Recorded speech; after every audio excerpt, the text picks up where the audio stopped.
so long. I'm so sorry I haven't been doing Tagalog Time lately, or Tagalog Thursdays lately.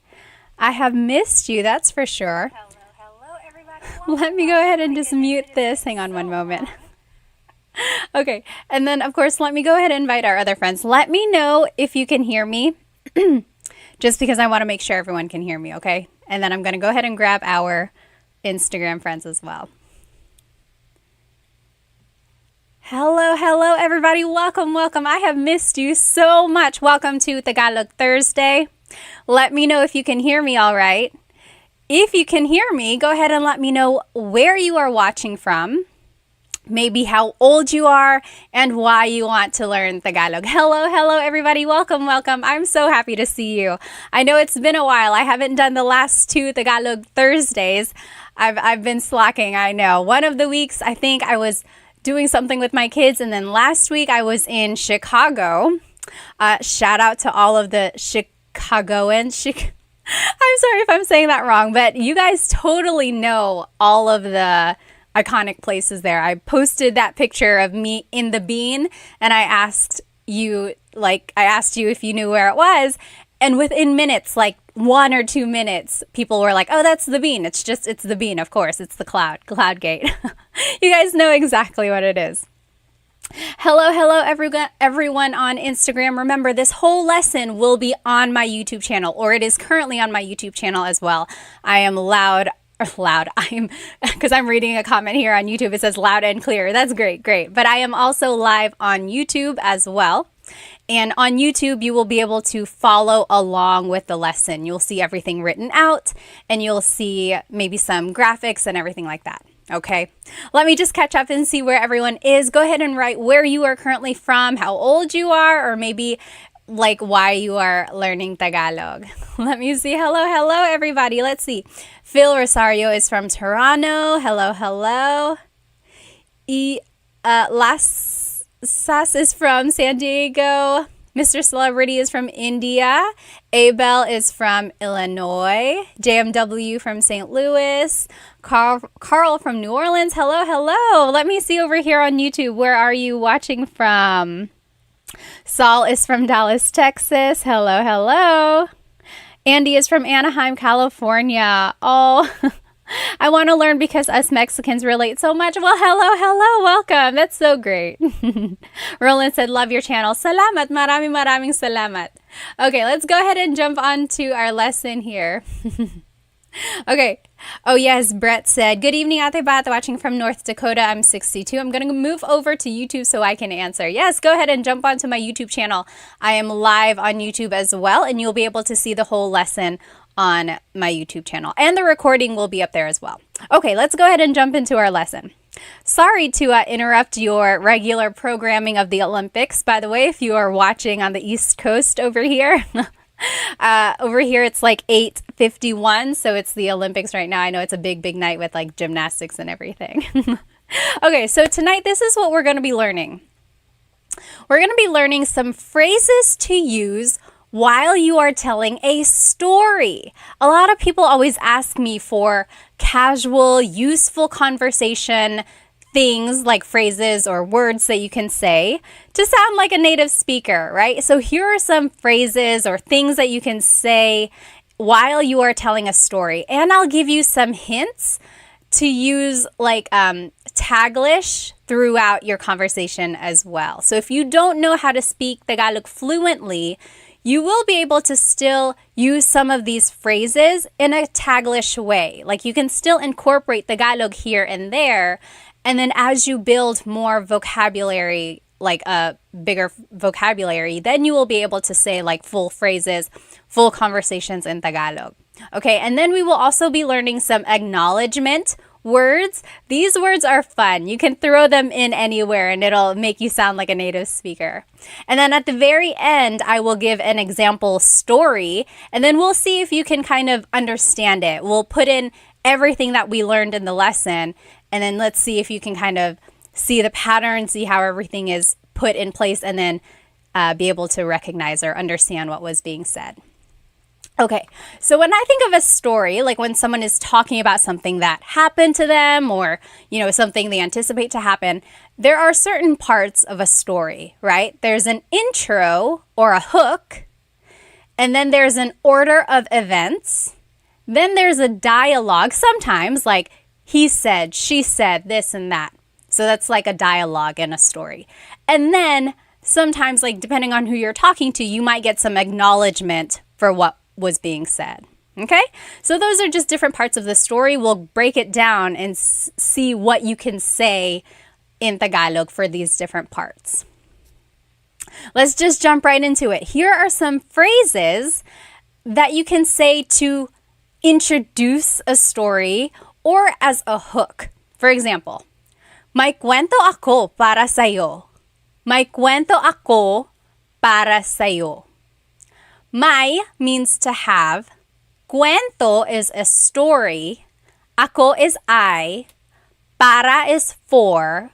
Sayo is you. So may kwento ako para sayo means I have a story for you. Okay, so that's like a way to hook someone into your conversation. You're like, oh my gosh, I have a story for you. Oh my gosh, may kwento ako para sayo. Okay, here's another thing you could say. May sasabihin ako sa'yo mamaya. May sasabihin ako sa'yo mamaya. So may means to have. Sasabihin means will say or will tell. Ako means I. Sa'yo means to you. Mamaya means later. So may sasabihin ako sa'yo mamaya means I have something to tell you later. Okay? May sasabihin ako sa'yo mamaya. I have something to tell you later. Yes! TMD Texas says chismis. Oh yes, we're gonna get to that. Okay, so again, these are just hooks or intro phrases to kind of get someone excited about hearing your story. Okay, so if you're just joining, we are learning phrases that you can say while telling a story. And if you're on Instagram, this whole thing is on YouTube. You'll be able to follow along with my lesson. Just look up Tagalog Time with Pat. Okay, another thing you can say to introduce the story is, alam mo ba, ... Alam mo ba? Alam means to know. Mo is referring to you. Ba is a question word. So, did you know ... Alam mo ba ... For example, alam mo ba I got a new job? Did you know I got a new job? Or, alam mo ba my car broke down? Did you know my car broke down? Okay, so alam mo ba ... Did you know, or guess what? Sometimes it almost translates to guess what, or like just a way to bring someone into the story. And then lastly, here's something you could say. May chismis ako. May chismis ako. That means I have some gossip. Or may balita ako. I have some news. May balita ako. So chismis is gossip. Balita is news. So you might have seen some people in the comments here on Instagram talking about chismis. One thing, in Tagalog, it's spelled with a TS. The TS combination makes that ch sound. So, may chismis ako means I have some gossip for you. And another way to say it is like, may balita ako, I have some news for you. Yes. Andreas on YouTube said, marites ka. Speaking of, so let's talk about chismis a little bit. I feel like it's embedded in the Filipino culture, right? Some gossip. I guess in any culture, people love talking about other people, unfortunately. So chismis, again, is gossip. And you might hear the phrase marites, or that's kind of like the name given to someone who is a gossiper, who loves to gossip. It's like, oh, marites siya. She is a marites.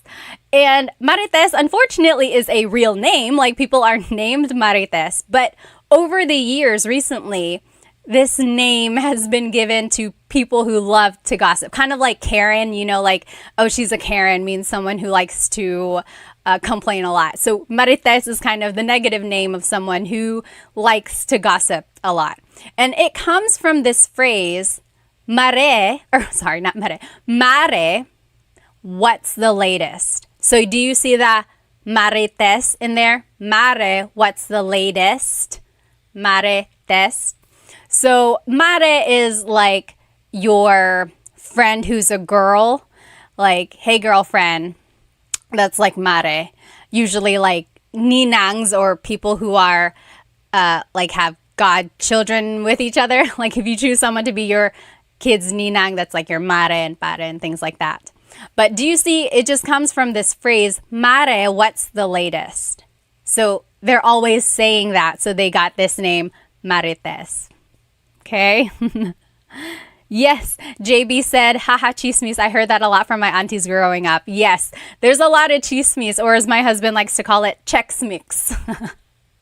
And then so someone might be called Marites, someone who likes to gossip, or just the classic traditional name is chismosa or chismoso, someone who likes to chismis, someone who likes to gossip. So chismosa is a girl or a woman. Chismoso is a guy or a boy who likes to gossip. Okay?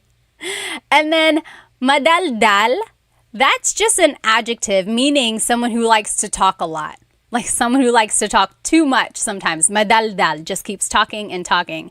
Sometimes if people are like, bakit ang daldal mo? Why are you talking so much? If like they're giving someone else's secrets all out there. They're like, ang daldal mo, Oh, Andres, thank you so much for the super on YouTube. Thank you. Any gifts that I get on these platforms, I really try to give back. Speaking of, these earrings are from Sunkissed Pinay. I love wearing Filipino-inspired jewelry or buying products that I can share with you. Maraming salamat, Andres. Thank you.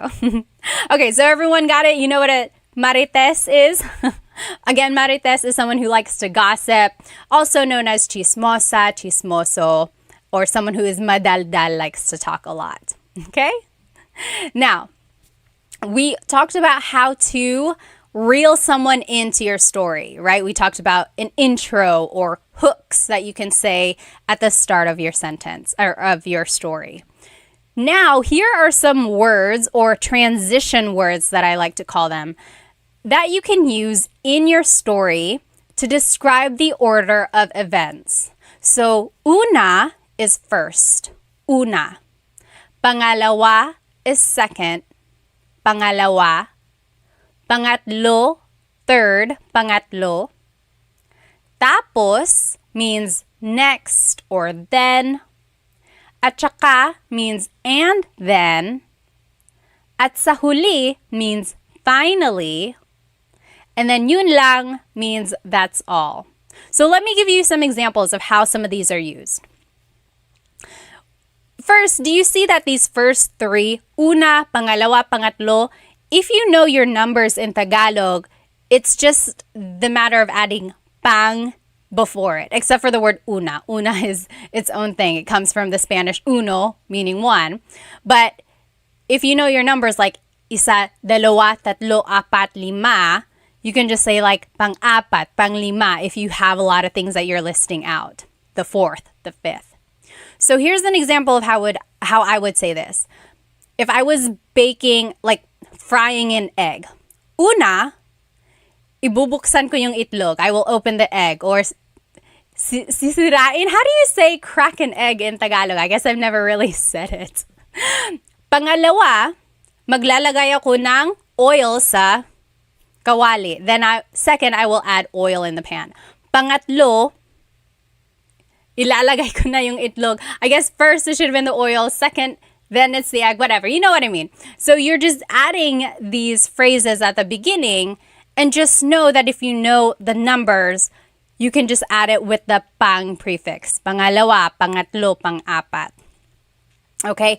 Now, I like to use these next ones throughout a story. It really helps it flow. So, tapos means then or Next, for example, umuwi ako tapos naligo. I came home and then I took a shower. Tapos, naglinis ako ng bahay. Then I cleaned the house. Tapos, nagluto ako ng hapunan. Then I cooked dinner. Okay, and then at saka, technically it's spelled at saka. But when it's pronounced, remember the TS combination, it makes that ch sound. At saka. So that means and then blank. So, umalis ako ng bahay at saka sinundo ko yung kaibigan ko. I left the house and then I picked up my friend. So, at saka means and then blank. Same with at sa huli. Even though there's that TS meeting there, you don't really say at sa huli. It's separate. At sa huli, ... Finally, blank. So, at sa huli, nakatulog na ako ng maaga. Finally, I got to go to sleep early. And then, yun lang means that's all. So it's like, maybe you said this long story and then someone was waiting for you to say more and you're like, yun lang, that's all I got. Yun lang. Okay? So those are different vocabulary words you can say as like order of events and transitions throughout a story. Yes, JB said, pang-apat is fourth. Exactly right. So una is first, pangalawa is third. Pangalawa is second. I was reading a comment up here. And then pangatlo is third. Pang-apat is fourth. Panglima is fifth, and so on. Okay?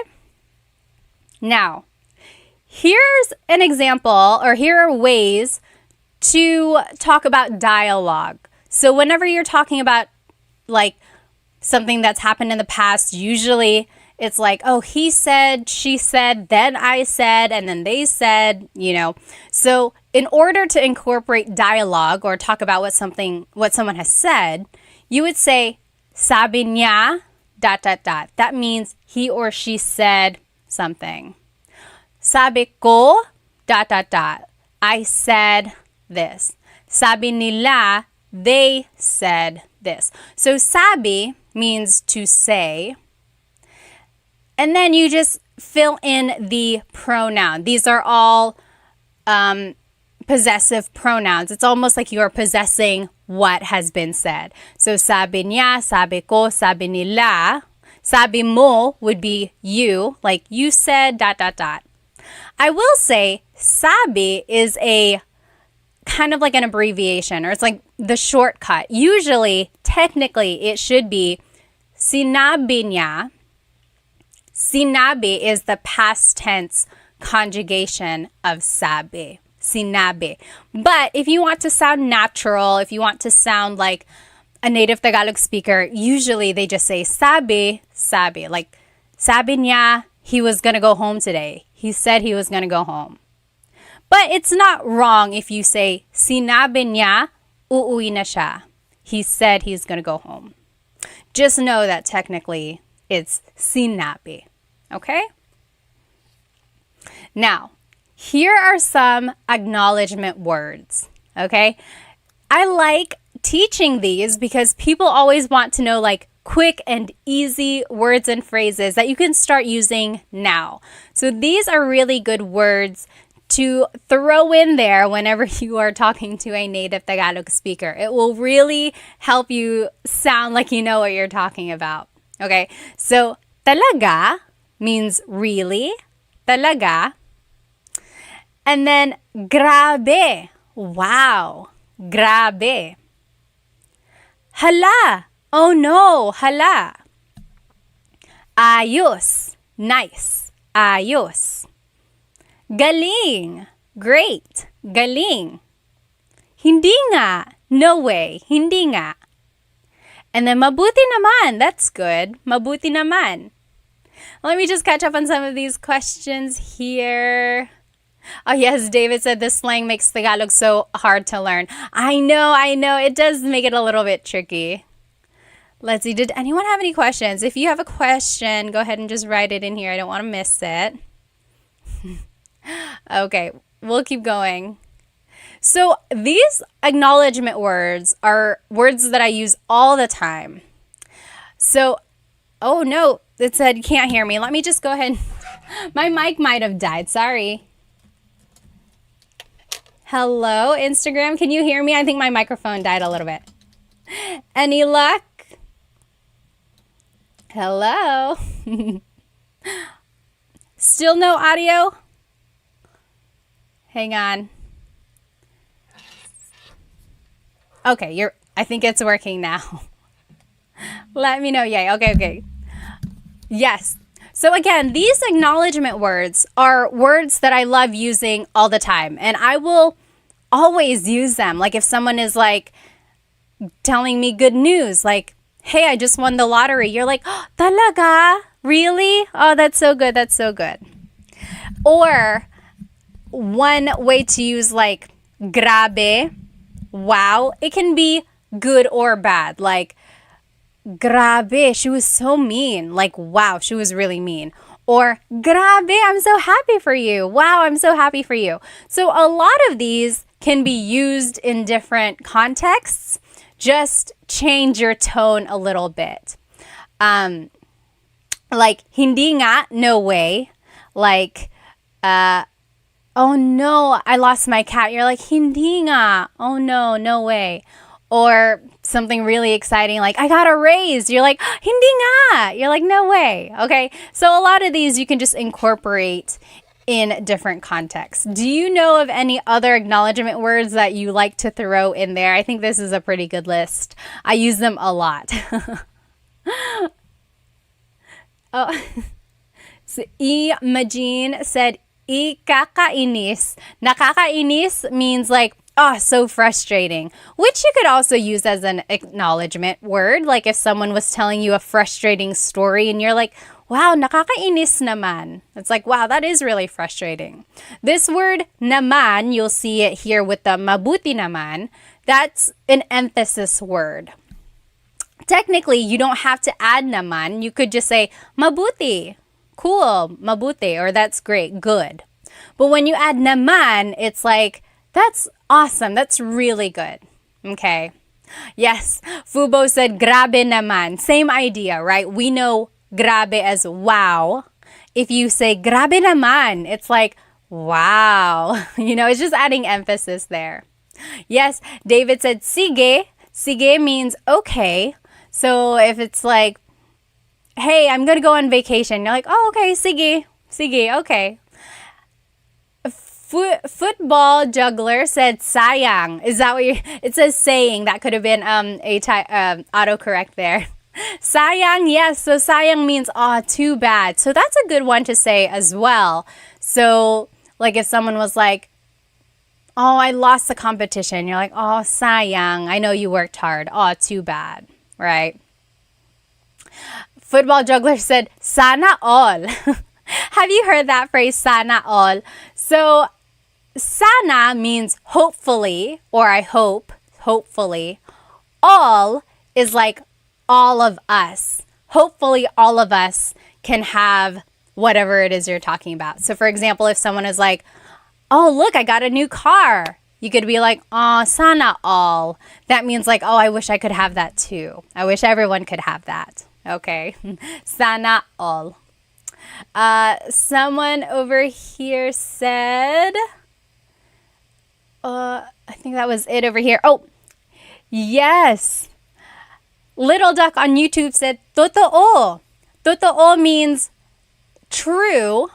True. So yes, that's a good one to throw in there as well. So it's like, if someone is talking about like, you know, they're wasting all of this plastic. I wish they would just recycle it. You're like, oo, totoo. Yes, that's right. Totoo. JB said, I thought sayang meant pity or waste. Yes. So it does mean like, oh, too bad, or that's a waste. So if you're using it kind of as an acknowledgement, it's almost like that's a waste. Like, oh, too bad. You know, kind of like metaphorically wasted. Okay. Oh, yes, JB said, Ate Pat, may tanong ako. I have a question.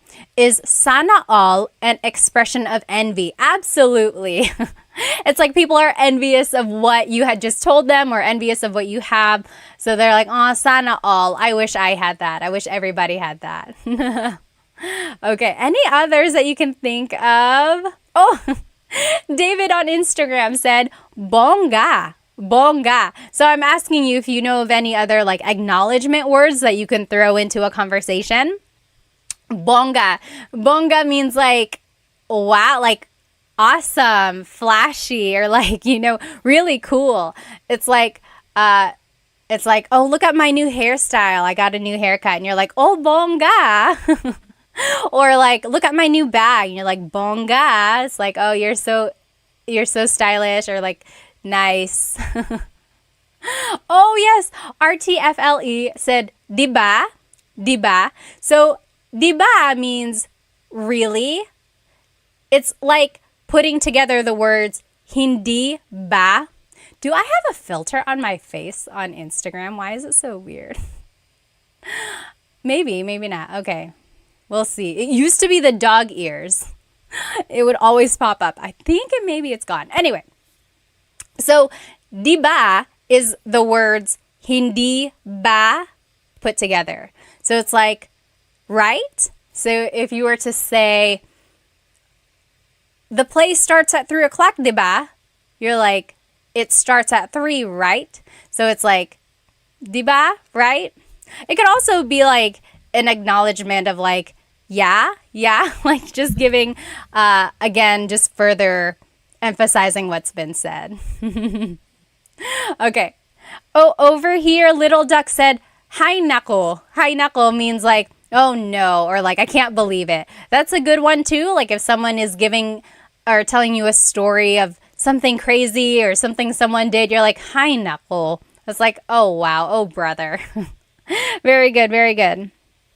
Okay, so again, those are just acknowledgement words that you can incorporate. Really, really try to use these when you're learning Tagalog so that you can start incorporating a little bit Tagalog and then build on what you know. Let's go back a slide here. So for the order of events, remember I told you you can start using like Taglish when you can. I personally really like Taglish while you're learning Tagalog because no one's going to expect you to be fluent from the get-go, right?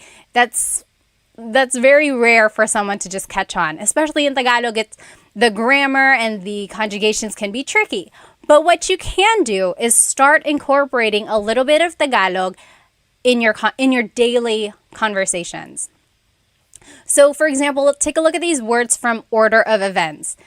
If you can start incorporating tapos, like then, if you can start incorporating that almost like all the time, then you're like using Tagalog without even thinking about it, right? So it's like if you were just talking about your morning, you're like, oh yeah, I was running late. Tapos I got a flat tire. Tapos I ran out of gas. Tapos when I got to work, my manager was mad at me. So do you see how I'm just incorporating tapos throughout the conversation and, build upon that later on. Building upon that, you'll have to learn verb conjugation, sentence structure, which, by the way, you can see the whole full-length lessons on how to do that on my YouTube channel. But for the meantime, if you can just incorporate Tagalog little by little, that's going to really help, okay? Same with the word or the phrase yun lang. That's really easy to incorporate in everyday conversations. Like if someone was waiting for you to tell more about your story and you're like, yun lang, that's all I have. Okay? So yes. And then going back to these acknowledgement words, these are, again, a good way to incorporate Taglish. So if someone is telling you a story and they can speak Tagalog, you can say, talaga? Really? Talaga? And then like, oh, mabuti naman. That's great. Mabuti naman. Okay? Yes. Ejam on YouTube said, does tapos also mean finished? Yes, it does. It does. So, like, it can be a verb to finish. So it's like, tapusin mo na, finish it. Go ahead and finish it. Or if you're watching a movie and someone comes in late and you're like, oh, tapos na, it's done, it's finished. So yes, tapos, it's a homonym. It's one of those words that has a different meaning depending on the pronunciation or depending on the context of the phrase. So when it's tapos, when the emphasis is at the end, tapos, that means finished. When the emphasis is on the first syllable, tapos, then it means next. Interesting there. Very interesting. Oh, yes, yes, yes. So JB said, ubusin mo ito. Ubusin mo ito means finish this. And then you could also say, tapusin mo na, finish that. So that's kind of like two different finishes, actually. When you say ubusin, that means consume. Like, ubusin mo na yung tubig mo, or ubusin mo na yung kanin mo, finish your water, finish your rice, right? When you say tapusin mo na, that means finish your activity. So it's kind of a different context there. Yes, EJ, well, you're welcome. Walang anuman. So very interesting. Yes, JB, that's a very good point. So there are two ways to say finish this. You can say tapusin mo na, or you could say ubusin mo na.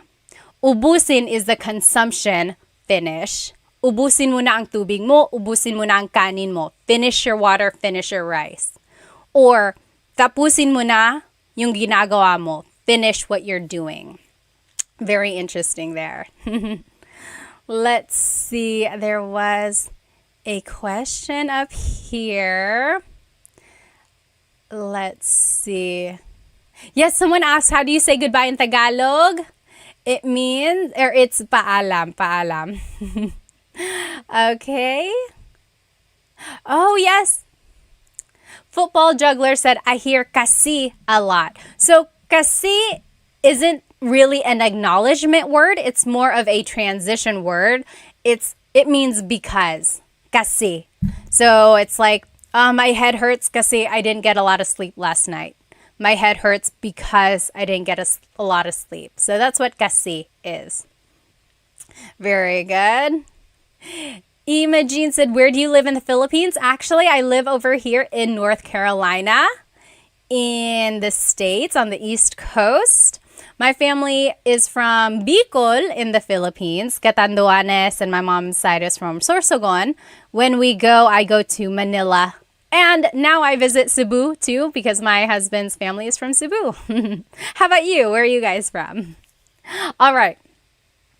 So we learned intro phrases. We learned then we learned like marites and what chismis is, right? Then we learned words or transition words to describe the order of events. And then we learned some acknowledgement words. Okay? Now, here's an example story. Here's an example. I want you to listen carefully. Okay? It's okay if you don't know everything. One thing I want you to get from listening to this is I want you to try and recognize words that you may already know in Tagalog. Maybe it'll help if you close your eyes or something, okay? See if you can recognize any words. See if you can recognize a grammar pattern, like see where the subject is, see where the verb is, and then try to recognize all of those words that we learned at the beginning of class, right? Like the transition words, maybe some of the phrases we learned, okay? Ready? Here we go. Uy, may kwento ako para sa'yo. Naaalala mo ba si Sarah? Yung kaklase natin noon? Nakita ko siya sa tindahan ng isang araw. Sabi niya, nakatira daw siya malapit sa atin. Tapos sabi ko, dumalaw siya sa bahay minsan. At saka sabi niya, may 2 anak na siya. Sabi ko, isama niya yung mga anak niya pagbisita sa atin para makapaglaro sila at ang mga bata. Tapos yun lang, umalis na siya. So that was, in a way, this example is it's like a little repetitive. I really wanted to use all of the transitions in there. It's a little verbose, right? It's very wordy.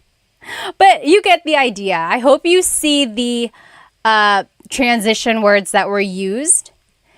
Did you understand? What do you think? Was there anyone in there who understood it all? I'll read it again, okay? I'll go a little bit slower. Uy, may kwento ako para sa'yo. Naaalala mo ba si Sarah? Yung kaklase natin noon? Nakita ko siya sa tindahan nung isang araw. Sabi niya, nakitira daw siya malapit sa atin. Tapos, sabi ko, dumalaw siya sa bahay minsan. Oh, there's a typo right there. At saka, sabi niya, may 2 anak na siya. Sabi ko, isama niya yung mga anak niya pagbisita sa atin para makapaglaro sila at ang mga bata.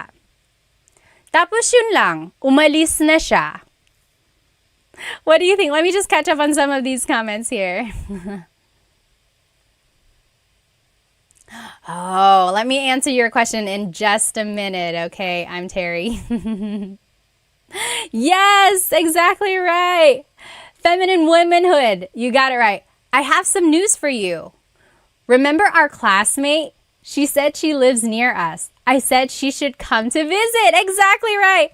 I said she should bring her kids so our kids can play. That's all. Then she had to leave. Yay! So here's the translation, okay? So exactly right. Remember, we learned, Uy, may kwento ako para sa'yo. Hey, I have a story for you. May kwento ako para sa'yo. And then, naaalala mo ba si Sarah? Do you remember Sarah? Yung kaklase natin noon. Our old classmate. Nakita ko siya sa tindahan nung isang araw. I saw her at the store the other day. Sabi niya, nakatira siya malapit sa atin. She said that she lives close to us. Tapos sabi ko, dumalaw siya sa bahay natin minsan. Then I told her she should visit our house sometime. Tapos, where am I? I lost. Oh, at saka sabi niya, may 2 anak na siya. Then she said she has 2 kids. Sabi ko, isama niya yung mga anak niya pagbisita sa atin para makapaglaro sila at ang mga bata. I said that she should bring her kids when she comes to visit so that they can play with our kids. Tapos yun lang, umalis na siya. Then that was it. She left. Exactly right. Let me catch up on some of these comments here.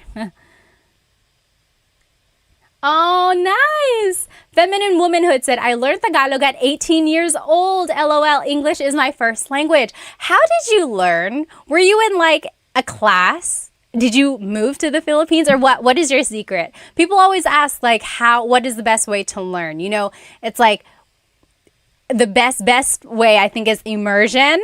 But what did you do?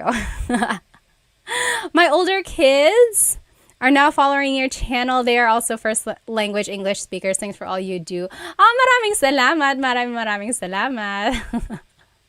All right. Let's see here. Oh, Feminine Womanhood said, I moved back to the Philippines. I knew it. Alam ko yun. That is the best way to learn. Okay. Now, very good. Ras Vega said, how old are you? Where in Pinas are you from? So, how old am I? How old do you think I look? Pop quiz. How old do you think I look? And then, where in the Philippines am I from? I was born in Manila. Pinanganak ako sa Maynila. Tapos, lumipat kami ng pamilya ko dito sa Amerika nung 2 taon lang ako. Actually, hindi pa nga ako 2 taon nun eh. Dito ako nag-2 taon. I moved to America when I was almost 2 years old. I turned 2 here. So I'm over. Oh my goodness, how do you? Imogene and T-Rex said 32. Oh, is it because I said it at the beginning? Or are you just a little creepy? No, I probably said it in the beginning. Alrighty. Very good. Oh, YouTube, everyone on YouTube thinks I'm a little bit younger. 25, 20s, 27, 25, and 26. Okay, let's just say I'm 20. All right, guys. So here's just a review of everything we learned. This was just a little quickie, right? A quick lesson here. So we learned some phrases and words that you can use while telling a story, right? We talked about intro phrases or some hooks that you can say to bring people into your conversation or your story. We also learned some order of events like transition words. Una, pangalawa, pangatlo. So first, this happened. Second and third. And then we learned like tapos, that means next or then, and so on. And then we learned some acknowledgement words. Again, these are really good words to just keep in your pocket and throw them out there in a conversation. When someone is talking to you or telling you something, say, talaga? Really? It will make the other person smile. It will make you look like you know what you're talking about. It's a win-win for everybody, right? Yes. PC Not said, can this be watched somewhere else? Yes, the full recording with everything written out will be on my YouTube channel afterwards. Yes. Oh, Imogene said, I guessed 32 because my wife is 34 and she looks just like you. All right. Okay, and then we practiced with an example story. So the example there was really just to test your comprehension. It's okay if you didn't get it, if you didn't understand it all. But I think those kinds of practices are very helpful for you to understand the flow of a Tagalog story and just to hopefully see some patterns in sentence structure and things like that. Oh, yes. Ray asked on YouTube, how long does it take for most students to learn basic or functional Tagalog? That's a very interesting question. So I'm going to bring it back to like when I was learning French in high school. I feel like when you're learning a new language, it really takes at least like half a year, maybe a year, at least a few months to be able to know like basic functional Tagalog or that functional ways to use a language, right? And one way to really do that is to learn short, useful phrases, keep them in your pocket and then build on them. Okay. So that's one way I would do it. So learn small phrases, build on it. Also, really listen to native Tagalog speakers. You'll be able to pick out phrases that are used often, or you'll be able to recognize different ways to use words and phrases. So again, try to take as much information as you can and build on it, okay? But also, one tip that I love giving is using Taglish. Now, don't rely on Taglish forever, right? Like, if your goal is to become fluent, really try to learn more vocabulary so that you can switch out all of the English words for Tagalog. So you can say full sentences in Tagalog. Okay? Alrighty. So, anyone have any questions before I let you go tonight? Oh, bye, Imogene. Have a good night. All right. Oh, yes. T-Rex said, once you can hold a conversation, it really takes off exponentially. So maybe leave like a hand raise up there. Are you like a beginner? Or are you like intermediate? Or are you like expert level in Tagalog? Maybe if you're a beginner, leave like a Filipino flag. If you're an expert, leave 2 Filipino intermediate, leave 2. And if you're an expert, leave 3 Filipino flags.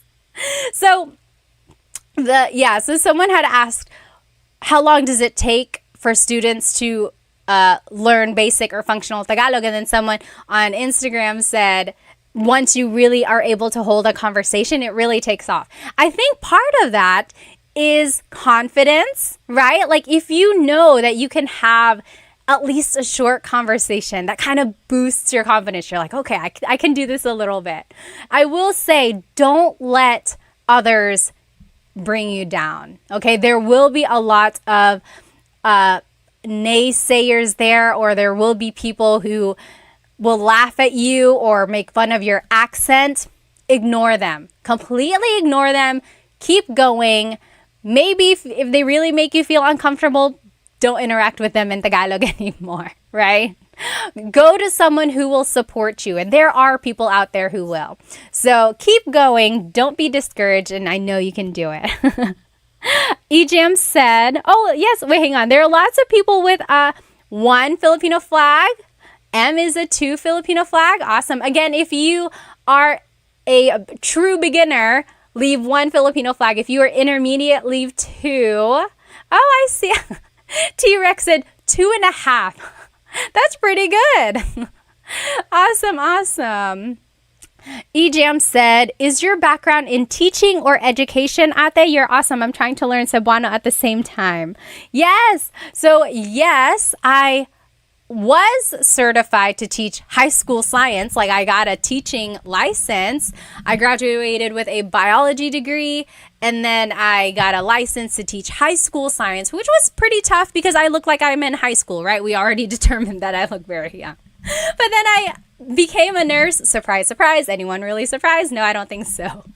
But yes, my true passion is teaching. It's always been.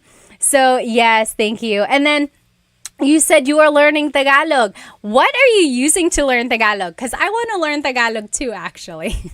My husband's side of the family is from Cebu, and I would love to learn Visaya or Cebuano. Awesome. Let me see. Oh, T-Rex said, I can hold a conversation without any English. My accent is good, but my grammar can be incorrect. Yes, you know, about the accent, everyone has an accent, or like, it's funny because if you are in America or in another country that's not the Philippines, you probably have an accent. But even within the Philippines, there are accents, like people in Cebu or like people who speak Bisaya. They have an accent when they are speaking Tagalog too. So sometimes, you know, it's okay if you have an accent. Just push through it. It's going to be fine. And then about the grammar. Yes, grammar can be very tricky. There's like a ton of different conjugations, but then also like depending on what kind of sentence you're making, the pronouns have different placements. So it can be a little tricky. One way to improve on grammar is listening to native Tagalog speakers. Then you'll be able to recognize like, oh, okay, that's how you say a sentence like that. Or when you're watching a movie, it's like, oh, okay, so that's how that's used. So those are different ways to learn grammar. Let's see. Oh, someone here. Fluffy said, how many languages do I know? English and Tagalog. Do I really know French? No, not really. Not anymore. I took it in high school and a little bit in college. But it's like one of those things, if you never use it, it just kind of goes away, right? I could probably recognize it. If I really tried, I might be able to make a sentence. But yeah. Interestingly, I remember when I was learning a language, like learning French, speaking it was always the hardest part, right? Like oral practice is always the trickiest part when learning a language. Usually, like you can write things, you can maybe read and recognize things, but when it's time to speak, that can be the tricky part. So I know exactly how hard that can be. T-Rex said, I watch movies, listen to music, listen to locals. Early on, I refused to speak unless I repeated. Okay, that's a good way to learn. Oh, yes, Master Urban World said, oh, yes, they are learning Tagalog by randomly speaking to people. And if I forget something, I switch to Taglish. So like saying, mag-McDonald's tayo. Let's go have McDonald's. Mag-McDonald's tayo. Yes, exactly right. Oh, okay. EGM said, I follow a YouTube page called Let's Talk Bisaya with Loved Ones. Oh, I gotta find them. I gotta look them up. Ray said, have you watched Sing and Sarah on YouTube? The Indian guy speaks Tagalog. Really? No, I've never seen that. I'm gonna look him up. Oh yes, Mr. Urban World said French pronunciation is harder than Mandarin. It can be. Yeah, they have a different kind of pronunciation. Alrighty, guys. I hope you have a good rest of your evening or day, wherever you currently are. Again, if you want to watch this recording, it is up on my YouTube channel. Otherwise, I will see you guys next time. Maraming salamat. Paalam.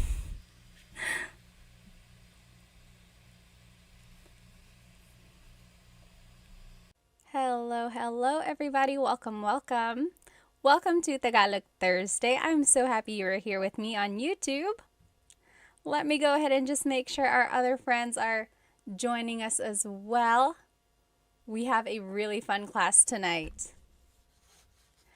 Hello, everybody. Welcome to Tagalog Thursday. I have missed you. I've missed you a lot. Tonight is going to be a very fun night because I actually have something that we're going to use, and I think it's going to be very, very helpful. So if you looked at my Instagram story, you'll notice that I put a link up there for some flashcards that I made for us. So I have been working really hard. I made some Tagalog verb flashcards for you. And not only are they vocabulary words about the different verbs in Tagalog, but on the back of the flashcards are conjugations of the verbs as well. Oh, TikTok, let me see if I can flip the screen so that you can see it. Is that better? Yeah, there we go. Okay. So these flashcards are so great because they have the word on them, and then on the back is how you conjugate the verb. Okay, a lot of you have said, oh, verbs and conjugation are like some of the most challenging things about Tagalog, and it's true. And if you have watched my full-length Tagalog lessons on YouTube, then you know that there are different types of verbs, and then there are different categories, different conjugation patterns, and everything like that. And one of the things that I said is the more verbs you learn, that's kind of how you will learn what group these verbs fall into, right? So it's just a matter of gaining more vocabulary, and getting these flashcards will help you with that. Again, tonight's Tagalog lesson is about Tagalog verbs, and we are going to be using these flashcards that I made for us that have the Tagalog verb on the front, and on the back is the conjugation. Conjugation means changing something into a different form. So these are the conjugations in the present tense, the past tense, the future tense, and then there's one more conjugation in there, or one more type of phrase. It's the command. You'll see how they are used when we go through them. Again, if you want to get your own copy of these flashcards that I made, the digital download is on my Stan store. I put the link in my stories, but also it's in the in my bio as well. Go ahead and write where you are currently watching from. Maybe tell me how old you are, and does anyone have a shout out? One time someone said, oh, it's my girlfriend's birthday. Can you say hi? If anyone has a special event, please let me know. Or is it just a fun night? No special event on your side, but just something to celebrate, just being with me learning Tagalog. Let me go ahead and catch up on some of these comments. Okay, let me catch up on some of these comments on Instagram here. Major said, Ate Pat, gumagawa ako ng mabuti. You're doing something good. Are you trying to say you're doing well? You can say mabuti ako, mabuti naman. What you said literally means I am doing something good, like you are doing a good deed or something. Oh, Chunkin Deuces said, quick question. Is there a difference between learning Filipino versus Tagalog? Very, very good question. Does anyone know? I know the answer. But does anyone know the difference between Filipino and Tagalog? Think about it, write it in the comments, and let's see what everyone thinks. Hello, magandang araw, Vic said. Let's see. Hi, Ate. Kawabanga said. Miss Anna Adams said, kumusta ka, ate? Mabuti naman. Hi, Love and Lulu. All right, let's see here. Again, we're just waiting for everyone to join. Hello, hello. Oh, so many people. Let's see here. Rose from San Diego. Ronnie from LA. Royston from Singapore.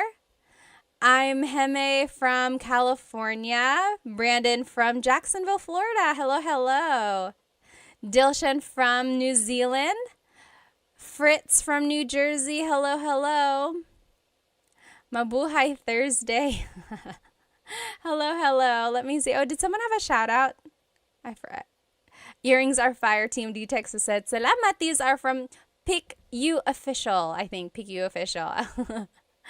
Let's see. How about over here on TikTok?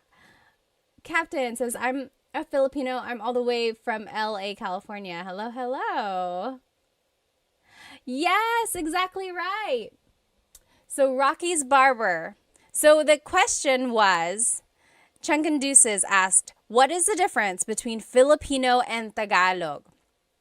And over here on TikTok, Rockin' Barber said, Filipino incorporates the borrowed phrases and words. Exactly right. So Tagalog is a very old language. In fact, it's one of the oldest ones in the Philippines. There's like written by Bayin that's been found. It's just a very old language. And of course, the Philippines itself has had a lot of influence from so many countries, like Spain, of course, when they occupied it for 300 years. Then there was America and even Japan for a little while. And Chinese, because there were a lot of immigrants from southern China. So along with all of those different cultures, they incorporated a lot of those words into Tagalog. So much so that Tagalog itself kind of got mingled with all these languages. So they had to change it a little bit. And Filipino is the language that incorporates all of those different languages. For example, hikaw, the word hikaw is earring. That is a Chinese word, or it stems from the Chinese culture. But technically, there was at one point a true deep Tagalog word that was used before hikaw. And usually, I love Tagalog, like deep Tagalog, because it's very literal. When you think of the word a chair in Tagalog is upuan. There are lots of different words for chair. Upuan is a word for chair. Like the verb upo means to sit, upuan means a place to sit.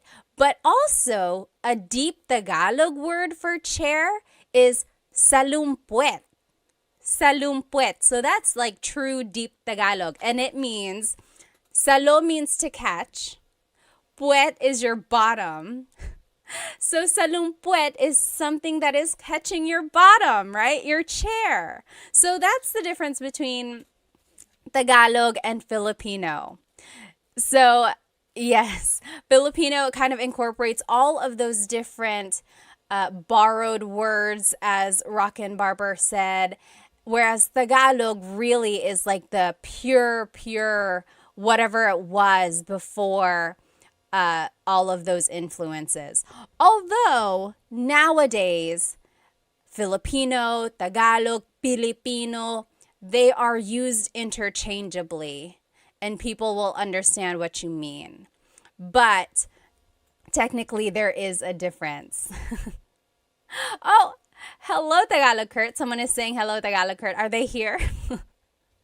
Anyway, again, thank you, thank you. Let's go ahead and get started.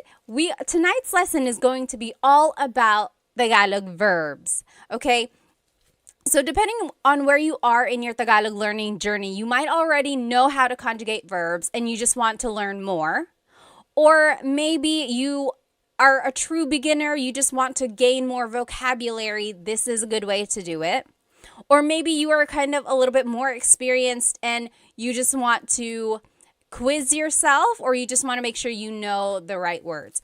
We are going to be using these flashcards that I made for us. I'm so happy that I made these flashcards, you guys, because not only do they have the Tagalog word on the front, so this is a picture of a shower.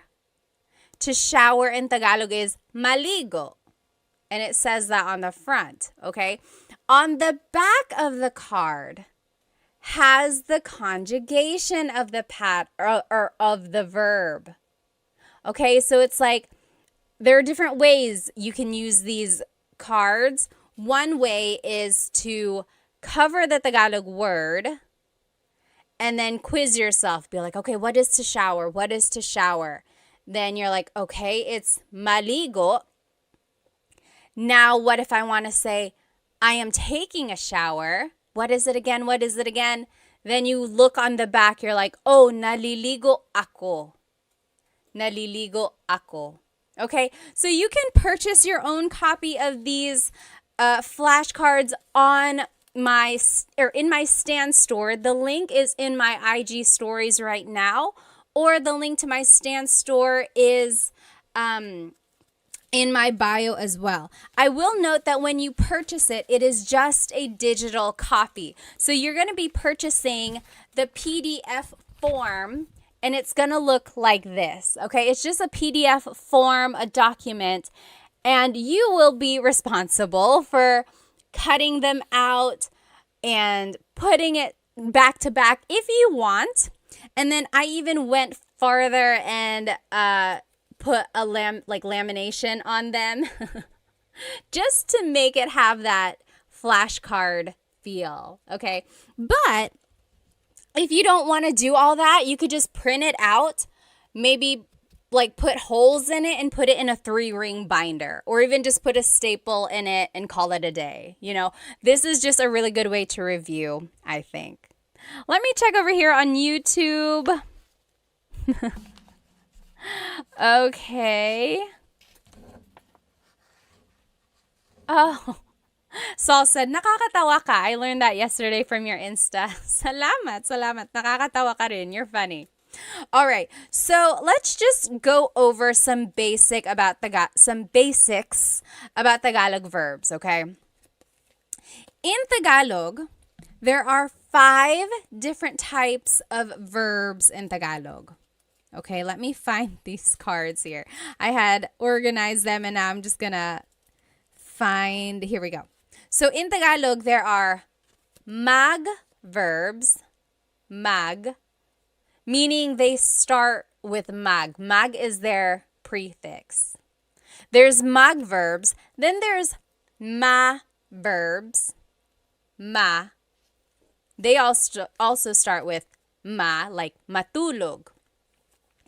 Then there's verbs, Then there's in verbs, in. And then verbs, verbs. John Legacy on YouTube said, are you going to post those flashcards anywhere for us to download or purchase? Yes, they are already up on my Stan store. The link should be in my bio, and you will see it. It says new 100 Tagalog flashcards, so you should be able to purchase them there. Again, there are 5 different types of verbs in Tagalog. Mag, ma, in, and e verbs. Why is that important? Well, it's all going to determine the patterns that we use when we conjugate them. Okay? And if you need a review of how to conjugate these different types of verbs, you can watch the full-length Tagalog lesson on my YouTube channel. There's like present tense conjugation, past and future tense conjugation videos there. It will go step by step with lots and lots of practice. But we can also just learn them tonight, okay? I don't want you to get too bogged down about the patterns themselves, but I do want you to recognize that there is a pattern. Okay, you'll see. There's repeated syllables. There's certain affixes or prefixes or infixes. Okay, so I want you to just listen and see what we get. Okay, so let's just go through some of these verbs here. If you know the answer, write it in the comments. What is to clap in Tagalog? What is to clap in Tagalog? Do you know? What is to clap? Oh, thank you so much for all the gifts on TikTok. They are going so fast. FJMLV, thank you so much. And I think someone else up there, thank you. What is to clap in Tagalog? To clap, yes, Mr. Mark Tricks. So, palakpak or pumalakpak. Very good. Yes. Oh, Solman, thank you so much for the roses on TikTok. Maraming salamat. Thank you. So, pumalakpak or palakpak. So, technically, the root word here is palakpak. Palakpak. All verbs in Tagalog have a root, and then something is added to them to change the tense. For verbs, sometimes they are referred to as just the root, palakpak. Sometimes they are referred to with the already in it. So if you said palakpak, that is correct. If you said pumalakpak, that is also correct. JB on YouTube said magclap. Yes and no. So I love mag verbs because you can always use mag as a way to turn an English word into a Tagalog verb. If you don't know a verb in Tagalog, turn it into a mag verb and conjugate it that way. So JB said magclap because they couldn't remember what to clap is. So, but technically it's palakpak or pumalakpak. Now let's take a look at how it's conjugated. Oh, Jess, thank you so much for the gift on TikTok. Maraming salamat. So if you want to say I am clapping, it would be pumapalakpak ako. Pumapalakpak ako. So that's just right here. Again, these flashcards are on my Stan store. You can purchase the digital copy and then you can cut them out and laminate it yourself. On the front of it is the verb. On the back are the conjugations. Okay, so in the present tense, it would be pumapalakpak ako. Pumapalakpak ako. Oh, Saul, thank you so much for the badge on Instagram. Thank you. In the past tense, it's pumalakpak ako. Pumalakpak ako. Future tense, it's papalakpak ako. So, it's very interesting. Again, all of these patterns are very specific and don't get too bogged down. I just want you to be able to recognize mostly the root and then see if you can recognize that there is a repeated syllable and then certain affixes and prefixes. Now, if you want to say it as a command, it would be pumalakpak ka. Pumalakpak ka. Clap your hands. Okay? So pumalakpak means to clap or palakpak.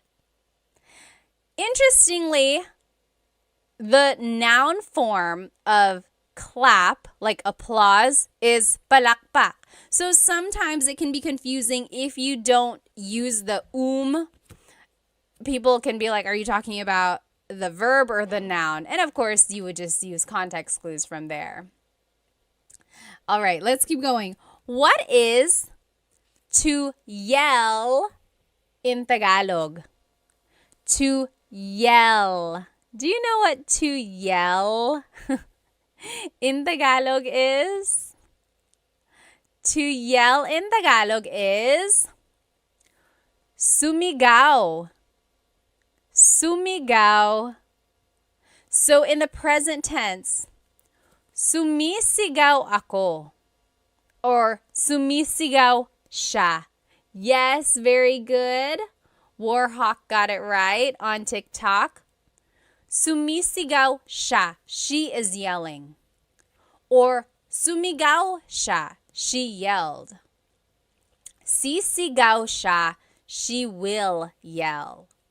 Okay, so sigaw or sumigaw means to yell. Sumigaw. Okay, what is our next verb here? What is to dance in Tagalog? What is to dance in Tagalog?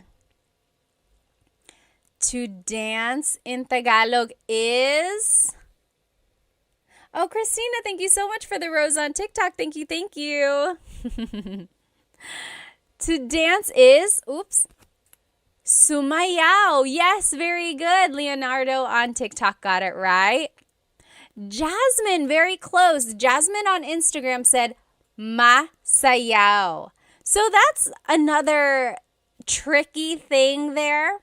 It's like you might know the root, sayaw, but then you have to figure out, is it a ma verb, a mag verb, or an verb? Sayaw is an verb. So sumayaw means to dance. Again, on the back is the conjugation for your review if you do want to learn them. Sumasayaw ako, I am dancing. Sumasayaw ako. Sumayaw ako, I danced. Sasayaw ako, I will dance. And then as a command, it would be sumayaw ka. Dance. Sumayaw ka. Dilshan said, isn't masaya happy? Yes, masaya means happy. Sumayaw is a little different from masaya. Okay? I guess we're in this stack of verbs. What is to cry in Tagalog? What is to cry in Tagalog? Oh, Cam said, where can I get the flashcards? You can download the flashcards from my Stan store. You can, when you download them, they will come as a PDF and you just print them out yourself. And you can cut them, laminate them like I did, front and back, or just print them, maybe put a staple or put holes in it and put it in a 3-ring binder. So however you want to use them, you're going to download it. It'll come like this. What is, yes, JB, you got it on YouTube. To cry is iyak, umiyak, umiyak. Very good, JB. Very good, very good. Umiyak means to cry. So in the present tense, umiiyak ako. Umiiyak ako. Past tense, umiyak ako. Umiyak ako. Future tense, iiyak ako. And then as a command, wag kang umiyak. Wag ka nang umiyak. Don't cry. Don't cry. Okay. So Dilshan said, diba means isn't it? Yeah. Means like right, correct? Or is it not? Yep, that's exactly right. Okay, next verb here on our list. What is to laugh in Tagalog? What is to laugh in Tagalog? To laugh. Yes, very good, Cam. Tumawa. Very good. So to laugh in Tagalog is tumawa. Tumawa. Very good. So, tumatawa ako. I am laughing. Tumatawa ako. Or tumawa ako. I laughed. Tumawa ako. That's past tense. Tatawa ako. I will laugh. Tatawa ako. Or as a command, tumawa ka. Laugh. Tumawa ka. Okay? Here's another verb. What is to sing in Tagalog? To sing in Tagalog. You might have heard this if your family is into karaoke. People will always make you try to sing. Yes, Cam is exactly right. And Warhawk. Yes. Very good. Kumanta. Kumanta. Yes. Alpoblit. Kumanta. Very good. JB said, once again, where do we download these cards po? It's in my Stan store. So the link should be in my bio, or if you just go to my profile, look for the Stan store link. Again, when you download it, it will be a PDF like this, and then you will print it yourself and turn them into flashcards, or you can just keep it like this, put it in a folder, things like that, okay? So, kumakanta ako, I am singing. Kumakanta ako. Kumanta ako, I sang. Kumanta ako. Kakanta ako, I will sing. Kakanta ako. And as a command, kumanta ka, kumanta ka. If you've ever gone karaokeing, or if you've ever karaokeed with Filipinos, they have probably said that to you. Kumanta ka, sing, kumanta ka. They leave no one behind with the singing. What is everyone's go-to karaoke song, by the way? I like Crazy for You by Madonna. I like, what else do I like? I don't know. I'm not like an amazing singer or anything. Oh, what's that one song that I like? I'll have to think about it. Yes. Okay. Oh, you might have already seen it. What is to hug in Tagalog? To hug. Oh, Captain said All of Me by J.M. Guzman. Oh, I don't even know what song that is. I'll have to look that up. Hart said Whitney or Mariah Star Spangled Banner. Number 1, do they even have that version? And number 2, I need some evidence, please. Yes, very good, very good. Oh, Captain said rap songs by Andrew E. Do you know who Andrew E. is? Andrew E. is a popular rapper in the Philippines. I feel like he was a lot more popular in like the 90s or early 2000s, like just really, really fast Tagalog raps. Are you into Glock 9? Glock 9 and like Ruby Ibarra, of course, Phil Am. There are lots of newer. Oh, and Easy Miller, hello. Like a lot of newer rappers out there. Yes, very good, very good. Yakap or yakapin means to hug. Yakapin. So, yakap is the noun, a hug, yakap. Yakapin is the verb to hug. Captain said Sharon Cuneta. You like to sing Sharon Cuneta songs? Oh, Chris McCollin said, I met Andrew E. Really? How? Jez said Dilaw by Maki.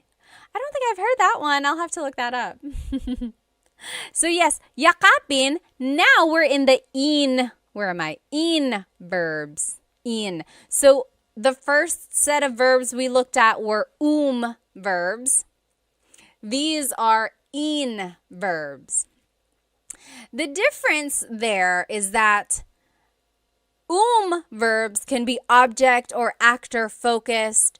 In verbs are usually object focused. Again, all of that is nitty gritty. If you do want to get into all that, be sure to watch my full length Tagalog lesson videos about present tense conjugation and future and past tense. Oh, Serrano said maybe this time. I love that song. I love that song. Ozzy Mandia said, hi, I just wanted to thank you for the lessons. I plan to visit the Philippines later this year. I'm pretty good at the language. Oh, at language, so I'm absorbing everything. Good, good. JB said, my way. Do you know what happens when you sing My Way in the Philippines? It doesn't always happen, but for a while, there was like really bad things happening whenever you sang My Way in the Philippines. It used to be like maybe like 10 years ago, for a while, when people sang My Way, they would get unalived. They wouldn't, I don't know what would happen. Like it would be so violent. And then, yeah, so for a while there was just that thing where it was like, don't sing My Way, or it became a joke where it was like, oh, you're going to sing My Way. So be careful with that song. Okay, yeah, so yakap or yakapin means to hug. In the future tense, it's, I'm just trying to think because I don't want to say it wrong. Yinayakap ko siya. I am hugging him. Yinayakap ko siya. Past tense, yinakap ko siya. Future tense, yayakapin ko siya. Okay, so yakap is an in verb. As a command, maybe you can use this on your sweet, lovey loved one. Yakapin mo ako. Yakapin mo ako. That means hug me. Yakapin mo ako. I'll put it up here so you can see it. That's the command, hug me. Yakapin mo ako. Try saying that to your honey tonight. I'm sure it'll make them super kilig. Yakapin mo ako. Okay? Someone put it or wrote a question up here. Someone asked why. Why is it that when you sang My Way, you would get like unalived? I don't know. It was just like, maybe it just happened to be that when people were singing that, there were like violent people around them. I don't know. But for a while, you should look it up. It was like singing My Way at karaoke was kind of dangerous. Oh, and then someone asked, do you know how to speak Bisaya? No, I do not, but I know someone who does, and I'll be sharing them with you in just a little while, like maybe next week or in a couple weeks. Oh, someone up here asked, Ladorabi said, is Filipino Sign Language the same as American Sign Language? So I feel like either last year or the year before, I posted a video of Filipino Sign Language. And then people commented, oh, it's the same as American Sign Language because American Sign Language actually is universal. So people said it's the same, but I'm sure there might be some nuances. But that is a great question. If anyone knows, like, is there a difference between Filipino Sign Language and American Sign Language? Let us know. Jasmine said, I heard of you sing it badly. So maybe if you sing My Way badly, then that's why it was so violent. Patch said, your tutorials really helped me in my tutoring sesh with my US students. Thank you, thank you, thank you. Maraming salamat. Thank you, din. Oh, interesting. Okay, so PJ said Japanese Sign Language is a little different. Interesting. Okay, so yeah, there might be some similarities between Filipino Sign Language and then like American Sign Language, but also there might be some differences as well. Warhawk said, I'll never sing that song in the Philippines. Yeah, don't sing My Way. You might not want to. Okay, and then someone asked, do I speak Waray? No, I do not, but I'm looking for someone who can teach it. If you know anyone who can teach Waray, send them my way. Okay, what is to pull in Tagalog? What is to pull in Tagalog? Yes, JB, yakapin was an in verb. We're actually in the in verbs now. Tots asked, can you speak Kapampangan? No, I cannot. I wish I knew people who could, though. Yes, Serrano. Hilahin. Very good, Warhawk. Hilahin. Hilahin. Very good. Hilahin means to pull. Hila means to pull. That's the root. Hila. Hilahin is like the conjugated version, or it's just incorporating that in affix there. So hila means to pull. Hilahin is conjugating it as an in verb.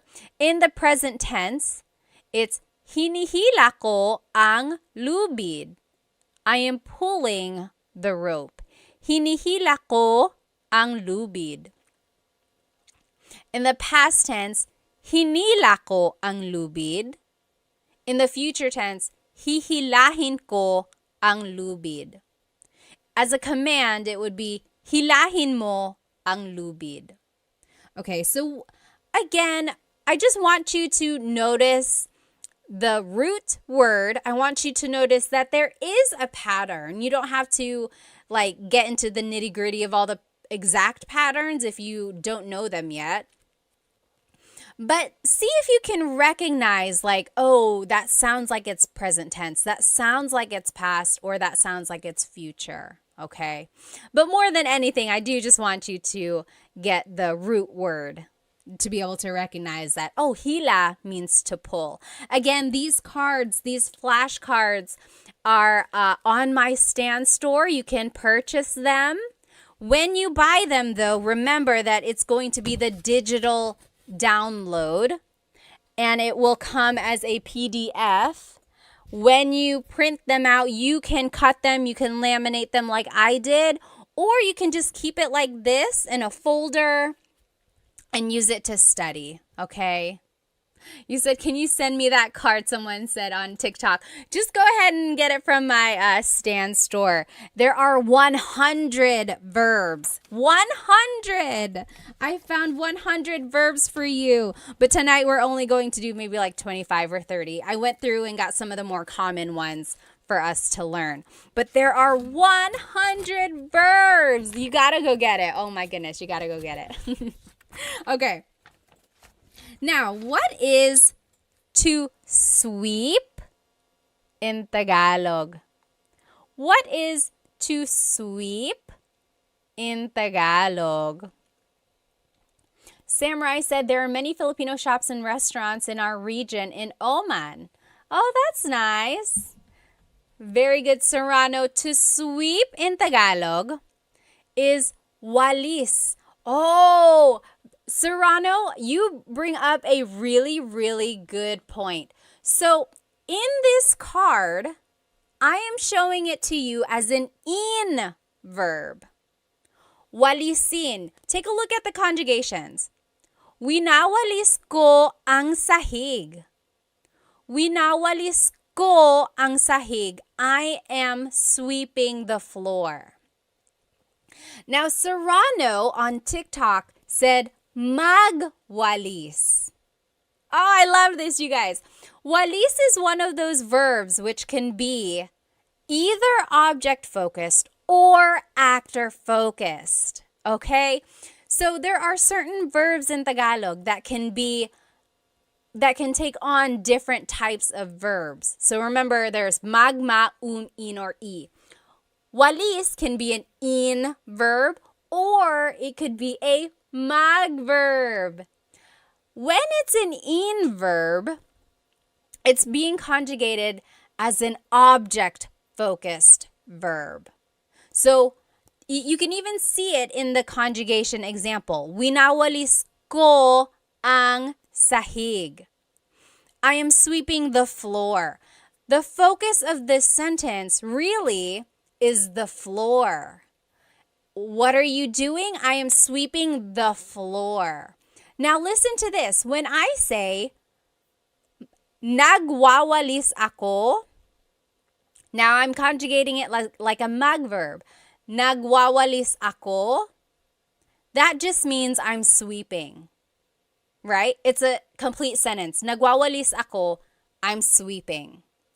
There's no floor, there's no object. It's just about me, the actor. It's actor focused. What are you doing? I am sweeping. Versus, what are you doing? I am sweeping the floor. Do you see the difference there? That is a prime example of a verb that can be object or actor focused. Very good observation there, okay? Tim said, I love those cards. Thank you. Again, these cards you can get on my Stan store as a digital download. When you purchase them, it's going to come as a PDF form, and you can cut them out and laminate them like I did, like front and back. Or you can just keep it in a folder and use it to study that way. There are 100 verbs in this pack, okay? Okay. Oh no, I have to go, Rayo said. Bye. Salamat. Let's see. This random name said, are you American? Yes, I am. And I'm also Filipino. Okay. What is to tell or to say in Tagalog? What is to tell and to say in Tagalog? Kakak said, how do I get the cards? A link to them is in my bio, the Stan store. Look for the link to my Stan store. Oh, very interesting. String said, magsalita. Very close. Oh, very close, you guys. Yes. Dilshan on Instagram said, nagsasalita. JB said, is the Stan store on your IG page? You can find it in my YouTube channel as well. Just go to the About Me area and then look for the Stan store. Yes, JB actually got it. So it's sabi or sabihin. So very interesting. A lot of you are saying salita. Salita means, it also means to say, but really it means like to talk. Magsalita ka, talk.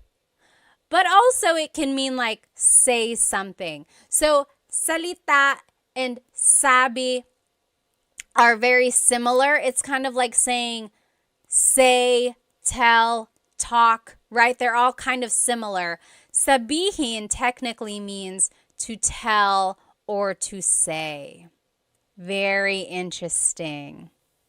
Oh, Yahia said, what is the best free app to learn Tagalog? Anyone know what is the best free app? I know of like this one app I made a video for. What is it? Turong Wika. Turong Wika. That means teaching a language. They teach Tagalog. I know other languages or other apps teach Tagalog as well. I just don't think they're free. Oh, Diego said, how do you say I don't know? How do you say I don't know in Tagalog? What do you think? Write it in the comments. That one is easy. There are a couple ways to say it actually. Oh, Mr. Crank said, is there an app that you would recommend to help learn Tagalog? Let's see. So the one I recommended earlier, Turong Wika, that one is a good one. Does Rosetta Stone have an app? I made a video for them. I know they have like an online profile, but I don't know if they have like exactly an app. Does anyone know? And then Ling is an app. I think they have Tagalog as well. Does Duolingo have Tagalog? Does anyone know? Oh, yes, very good. To answer Diego's question, how do you say I don't know? A lot of people on Instagram and TikTok are saying hindi ko alam. Hindi ko alam literally means I do not know. Hindi ko alam. Or an easy way to just say it is ewan, ewan, or ewan ko. Very good, okay? Yes, someone had some questions up here. Oh, Diego said, Hi Pat, ako si Diego. Currently started your first video on Tagalog and I can't wait to learn more. Very good, very good. Okay. Let's keep going. So yes, sabi means to say or to tell. So take a look at the conjugations. Maybe that'll help you kind of determine or help you understand the difference between sabi and salita. So, sinasabi ko sa kanya. Sinasabi ko sa kanya. I am telling him. I am saying it to him. You see the difference there? Sinabi ko sa kanya. I told him. Sasabihin ko sa kanya. I will tell him. Okay? And then, as a command, sabihin mo sa kanya. Tell him. Sabihin mo. Oh, okay. Diego said Duolingo does not have Tagalog. Interesting, interesting. What is to find in Tagalog? What is to find in Tagalog? Oh, Warhawk said Bluebird app is decent. Bluebird app. To find in Tagalog is, yes. So, hanap is the root word. Hanapin is the verb. Hanapin, to find something. Hanapin. Like, oh, hanapin mo. Find it. Hanapin. So, here's the conjugation. Hinahanap ko ang susi. Hinahanap ko ang susi. I am looking for the key. Hinahanap. That's the present tense. Past tense, hinanap ko ang susi. Hinanap. I looked for the key.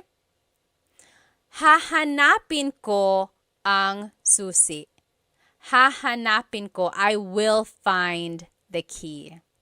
Okay? So again, hanap means to find. Hanap. Oh, JCast said, where do you buy these flashcards? You can buy them from my Stan store. Link is in the bio. Look for my Stan store. You will get the digital download. You will get the PDF form, and it looks like this. And then you can cut it, laminate it like I did, or you can just keep it like this, maybe put it in a folder or in a binder, and then use it to study like that. But I have 100 verbs for you. 100. Oh my goodness. I'm so happy for you guys that you have this resource. But we're only going over like 25 tonight. Oh, thank you so much. Sean said, I bought them. Salamat. Maraming salamat. Okay. What is to run in Tagalog? What is to run in Tagalog? Oh, Major said, Ate Pat, can you give me a Tagalog tongue twister? Ooh. Let's see. Well, let's see. There's so many. I don't want to say it wrong now. There's that one. It's like Mecánico ni Monica. Minicánico ni Monica. Minicánico ang... I don't even know what it is now. Someone write it in the comments.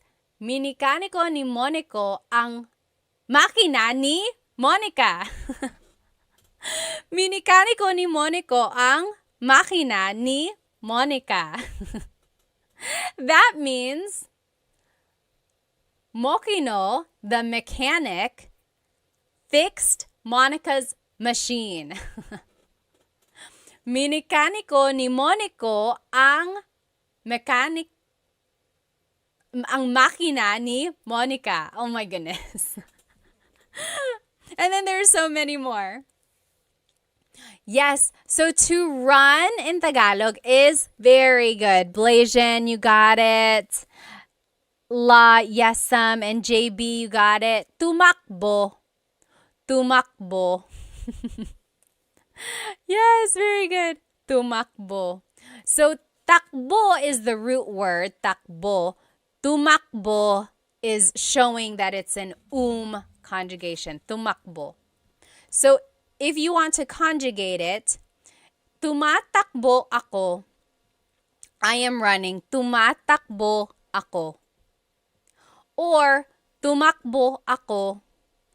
I ran. Tumakbo ako. Tatakbo ako. I will run. Tatakbo ako.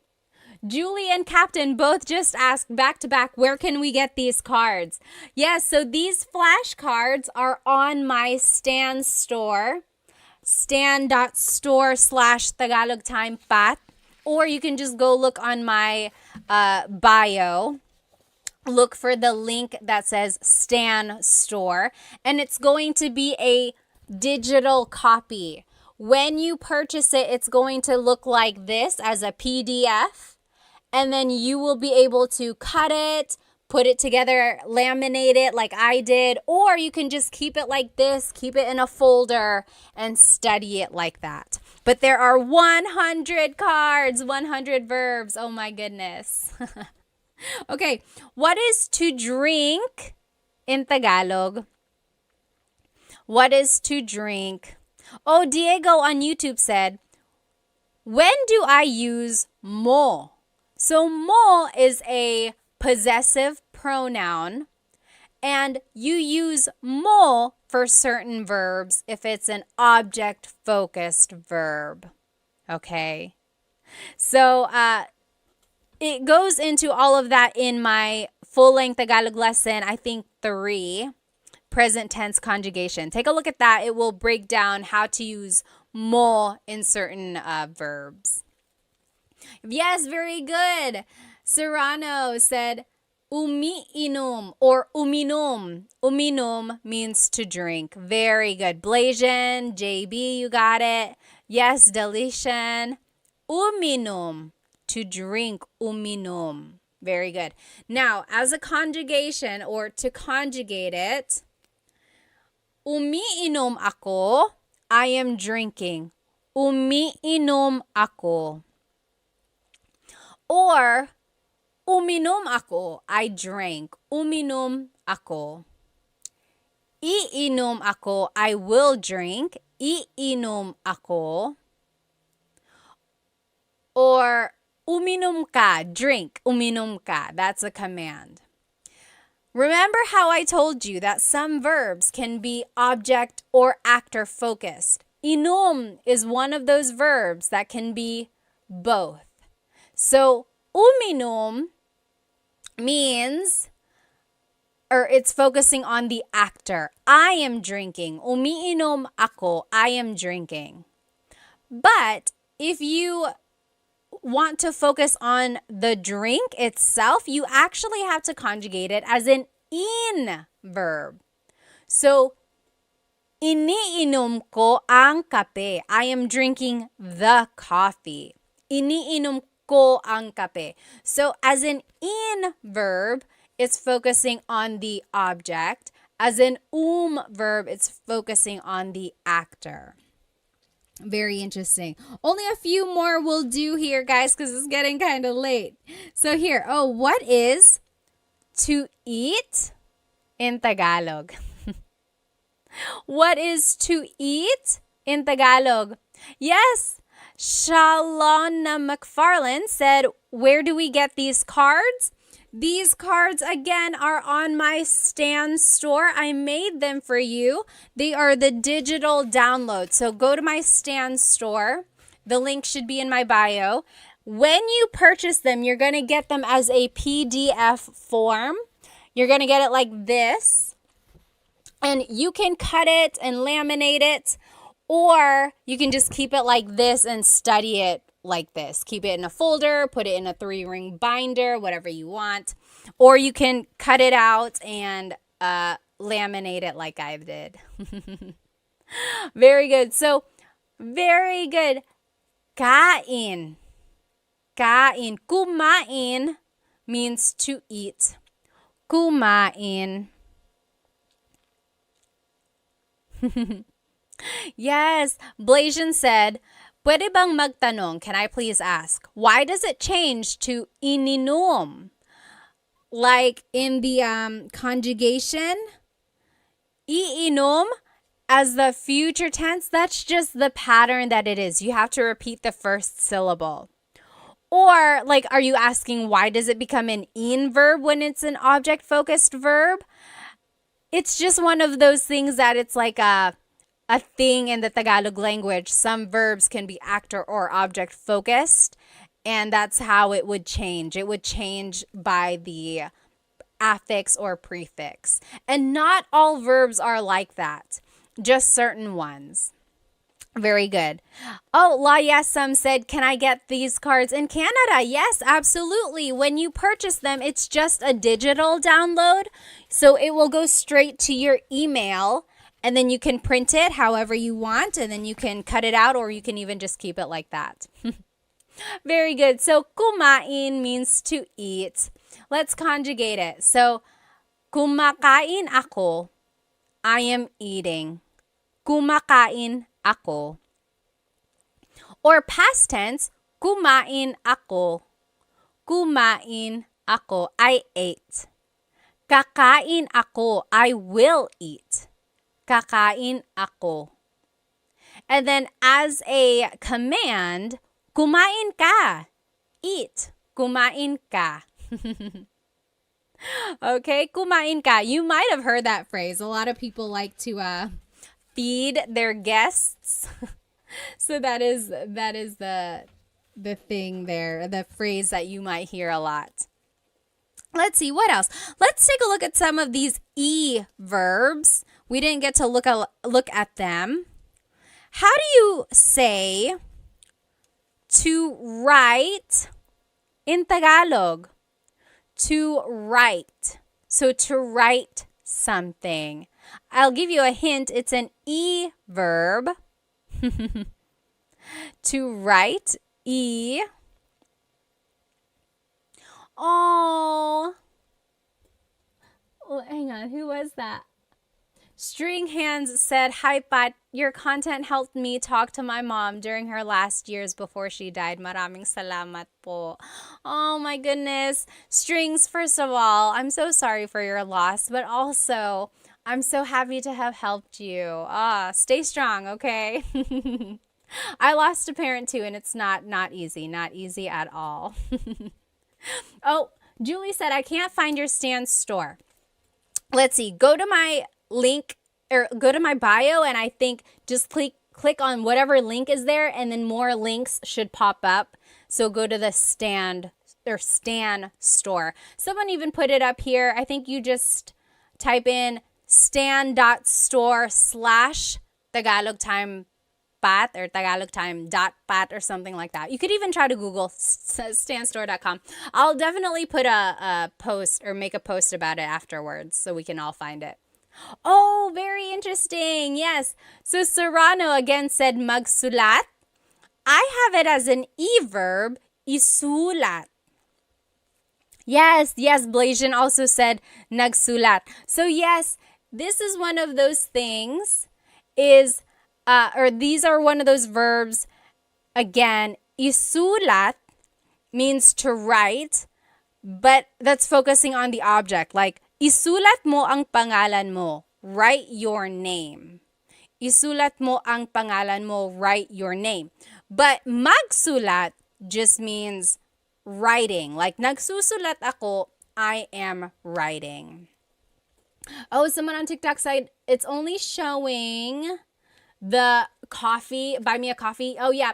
So if you're on TikTok, maybe just go open a browser and do stan.store/Tagalog Time with Pat or tagalogtime.pat, or you can go to the links in my Instagram. It'll be there. Stan Store.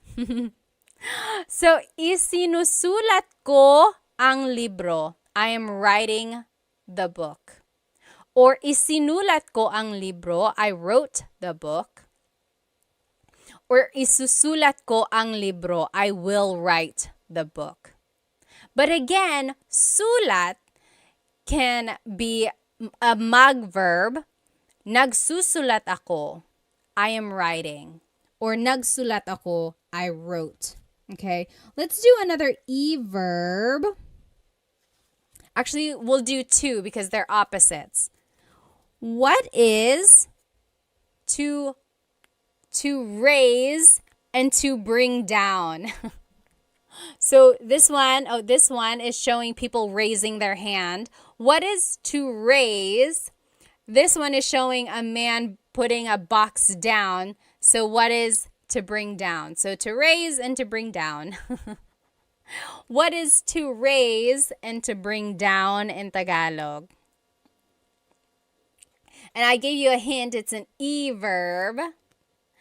To raise in Tagalog is itaas.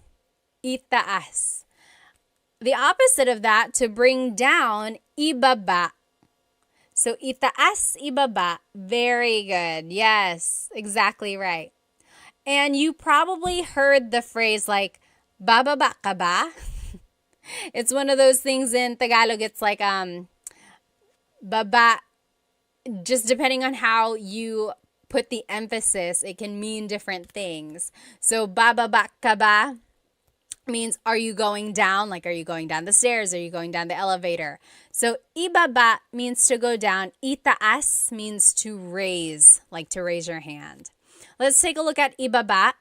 So ibinababa ko ang bagahe. I am bringing down the luggage. Ibinababa ko ang bagahe. Or past tense, ibinaba ko ang bagahe. Future tense, ibababa ko ang bagahe. And then as a command, ibaba mo ang bagahe. Bring down the luggage. Okay? Now, let's take a look at itaas, again, to raise. In the present tense, itinataas ko ang bandila. I am raising the flag. In the past tense, itinaas ko ang bandila. I raised the flag. And then in the future tense, itataas ko ang bandila. I will raise the flag. And then as a command, itaas mo ang bandila. Raise the flag. So Love said, spaghetti pababa, pababa, ng pababa. Does anyone remember that song? So baba means to go down, and there was this song back in the day, maybe like, was it early 2000s, I think? Spaghetti pababa, pababa ng pababa, Iser said. And then spaghetti pataas, pataas ng pataas. And it was just this silly, silly dance, and you heard it on every variety show on the Filipino channel. You heard it on the radio all the time. People still dance it. I don't know why it's like that. It's like, why is the spaghetti going down? Why is it going up? Oh my gosh. You can't like not dance when you hear that song. Yes, Blasian said, is there another word for flag? Yes, so I said bandila. Bandila means flag. But watawat also means flag. There's another one, bandila, watawat, and does anyone remember what the other word for flag is? Wumagayway. Watawat, wumagayway. Wumagayway means to wave, or like to wave around, correct? I'm pretty sure. So watawat is like waving the flag, exactly. Oh, thank you, FJMLV said, I just got the flashcards. They look so good. I'm glad they have the sentences with them. Again, if you just joined, you can purchase these flashcards that we were using during the lesson. On the front is the Tagalog verb, and then on the back are the conjugation patterns in the present tense, past, future, and a command. It's like an example. So I think it'll really help you learn more verbs. And when you download it, it is a PDF digital download. So you will be able to cut it out and laminate it if you want to, like I did. Or you could just keep it like this, maybe put a staple in it, or you can put it in a 3-ring binder and just use it to study that way. Okay, and there are 100 verbs. 100. I looked up all of the different verbs for you. So I think this will really help if you're trying to learn more Tagalog verbs. Again, you can get it from my Stan store. Stan store. The link should be in my Instagram bio. I think on TikTok we're having a hard time finding it there. So just go to my Instagram or YouTube. The link is in there. Bandera. Yes, I think that's another word for flag as well. Well, you guys, I had so much fun with you tonight. I hope to see you again soon. There are so many more verbs. Again, there are 100 in this pack. This is only like 25 or 30. So maybe next time we will go through more. Oh, FJN said, what are on your YouTube slides? I'm trying to learn more for my fiance. The YouTube slides, if you decide to buy those are just the whatever slides you see in the video. So back up.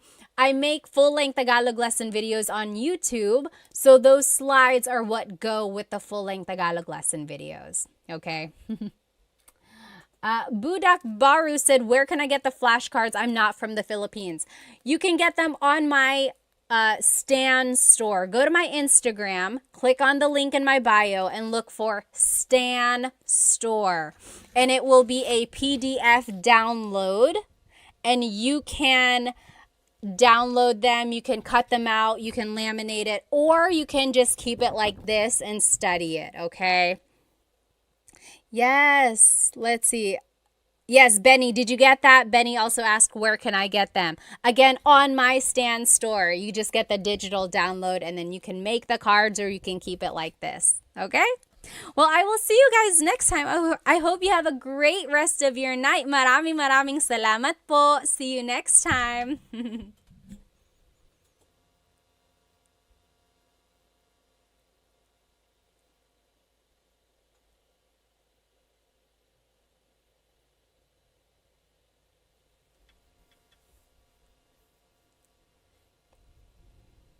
Hello, everybody. Let me know if you can hear me, especially here on YouTube. I want to make sure the microphone is turned on all right.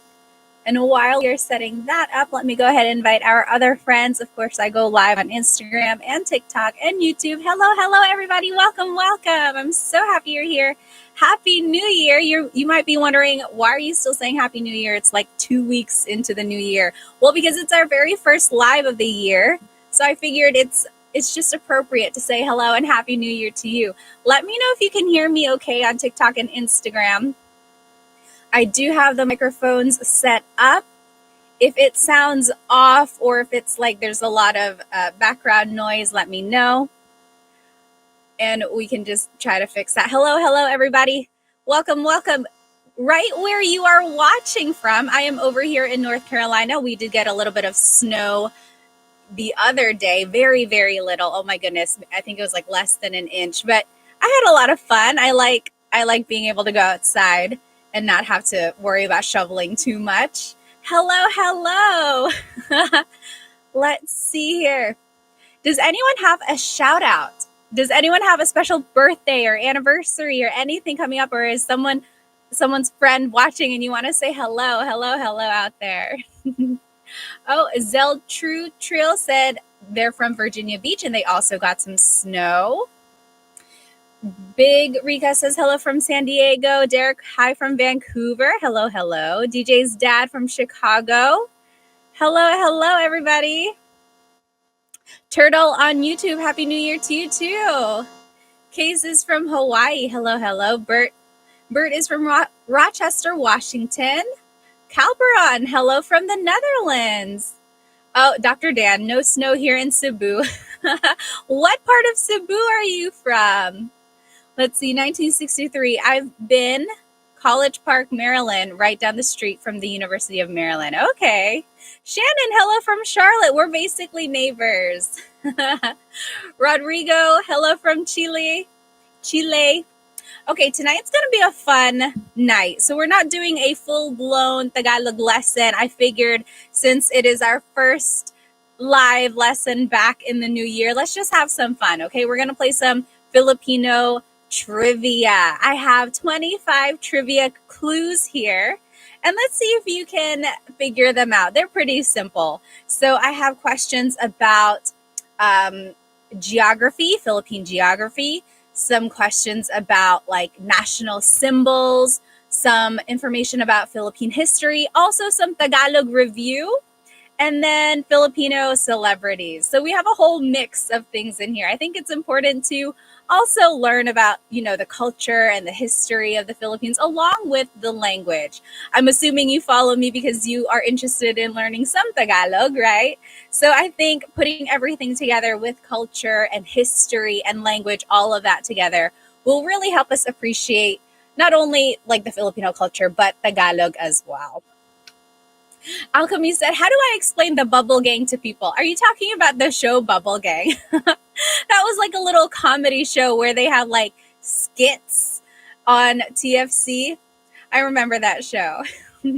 Walter's hello from Jacksonville, Florida. Jimmy, JP from LA, hello. Oh my goodness, no snow or rain, just the fires going on. I'm so sorry if you have been affected by those fires. I have a couple friends who live in LA and it sounds like a really, really scary time. So please be safe out there. Always wanted to know the history of Olano. What is Olano? Moni says. Alrighty, let's go ahead and get started. What is the capital of the Philippines? Really easy. Easy question to start with. What is the capital of the Philippines? Whoops, TikTok. Let's see if we can fix this. It is backwards on TikTok. Let me see. I've fixed this before. Let me see. I think I go here. And then, I don't want to flip. Mirror camera. There we go. Haha. So what is the capital of the Philippines? Yes. Jesus said Manila. C on TikTok said Manila, and Mike B on YouTube. Yes. What is the capital of the Philippines? Manila. A common answer that people say is Quezon City. Some people say, Quezon City is the capital. It's not. It's very close to Manila.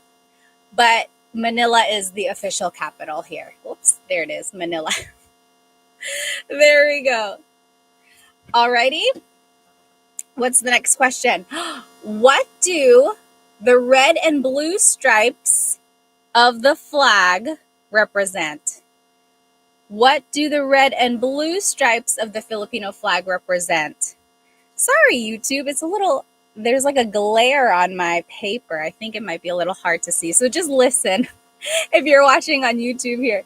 What do the red and blue stripes of the flag represent? Let's see. Yes. So Tony G on TikTok said peace and war. Yep. Same with Queen J and Pascal. Oh, sky and sea. I've never thought of that. Well, so on the Filipino flag, I don't have one here in this room, but there is of course, there's the red part of the flag, the blue part, the sun and the stars. When the red is on top, that means it's a time of war. That's usually what they would flip it over during wartime. And then blue, what it's usually on, if the blue stripe is on top, it's a time of peace. So yes, war and peace. A very interesting fact I learned a while ago was that, the blue on the Filipino flag, it's like a darkish blue, right? That shade of blue came about when the American troops were in the area, were in the Philippines, because they had this blue fabric, and that is what the flags were made of, this blue. And it's the same blue as the American flag because they were using the same fabric. So the original blue for the Filipino flag is a little bit lighter. It's not as bold, but because that was the only fabric that they had at the time, it is the same blue as the American flag. Interesting, right? Very interesting. Okay, next question here. If you are just joining us, hello. We are playing Filipino trivia. It's just a very low key live Tagalog lesson today because it is our very first one of the year. We are learning some fun facts about Filipino culture, Filipino history. Also, we'll be reviewing some Tagalog as well. So this is question number 3. Who is, sorry, YouTube, it's just not showing because of the glare there. But who is the Filipino gymnast who won 2 gold medals in the 2024 Olympics? Who is the Filipino gymnast who won 2 gold medals in the 2024 Olympics? Yes, John S. on YouTube, you got it right. Yes, 00 Han on Insta, you got it right. Oh, Bonvic said, dang, I'm a philo. I forgot his name. It's okay. Yes, everyone is getting it. So the gymnast who won 2 gold medals for the Philippines was Carlos Yulo. Carlos Yulo. Oh my goodness. I remember I didn't get to watch it live, but I heard about it after the fact. And then I watched like every video of him. It was just so inspiring. Like imagine being in that audience and hearing the Filipino national anthem. Oh my goodness. Just chills. And I can't believe the Olympics are going to be in LA, like the next one. I hope I can make it. I don't know. I feel like it's impossible, but I would love to cheer on the Philippines. That'd be so fun. So yes, Carlos Yulo is the gymnast who won 2 gold medals in the 2024 Olympics. And he won a lot of good stuff. Like he got, I think like a really nice penthouse in the Philippines, and he has all these endorsements now. So good for him. I think he earned it. Really hard earned good things there. Okay, next one. This is going to be a Tagalog review. Can you translate gutom ka ba? Gutom ka ba? So we learned gutom this week. What does gutom ka ba mean in Tagalog? What is gutom ka ba? You think about it while I catch up on some of these questions here. Oh, Alchemy on TikTok asked, can you explain the significance of the design of the sun on the flag? That's actually one of our trivia questions, so hold that thought. Let's see. Oh, thank you so much for the gift. I wish it said the name. Sean on TikTok, maraming salamat. Thank you so much. Okay, so what does gutom ka ba? Yes, exactly. Jay Pavery, you got it right on TikTok. Yes. Chris E. Bravs, Hans Da, Devin Smith, you guys all got it right on Insta. Clean Honda. Yes. So gutom ka ba means are you hungry? Gutom ka ba? So if you wanted to say I am hungry, like if it's a statement, then it would be gutom ako. Gutom ako. But if you want to ask someone else, are you hungry? It would be gutom ka ba? Gutom ka ba? Very good. So gutom means hungry. Ka is you. Ba is a question word. Okay? Alrighty. Next question. What is the national flower of the Philippines? What is the national flower of the Philippines? TZ Burton on YouTube said, "Hi Pat, I don't know any Tagalog." That's okay. You know some now, I think, just a little bit, right? Like we just learned gutom ka ba, that means are you hungry? So there you go. That can be the very first thing you learned. Oh, Todd said, hello, Pat, first time viewer. Maraming salamat. Welcome. We have a lot of fun here on our lives. So what is the national flower of the Philippines? Yes, Rai said sampaguita. TG Kevin on Insta, sampaguita. Exactly right. Soy Pantera, you guys got it right. Solitaire. Solitaire. Yes, you got it right too. So sampaguita is the national flower of the Philippines. In English, it's sometimes called the jasmine flower. It's a little white flower. It has 5 petals on it, very small, and it usually grows on a bush, like a really small bush.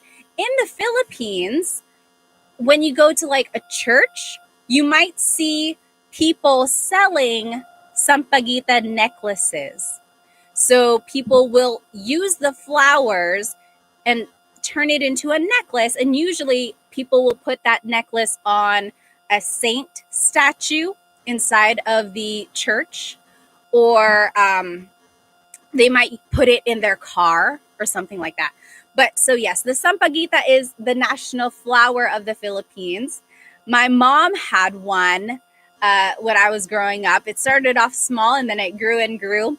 And then as the flowers would bloom, she would have me pick them off, put it on a piece of string, and then I would put it on like our Mama Mary statue on our altar. Everyone has an altar, right?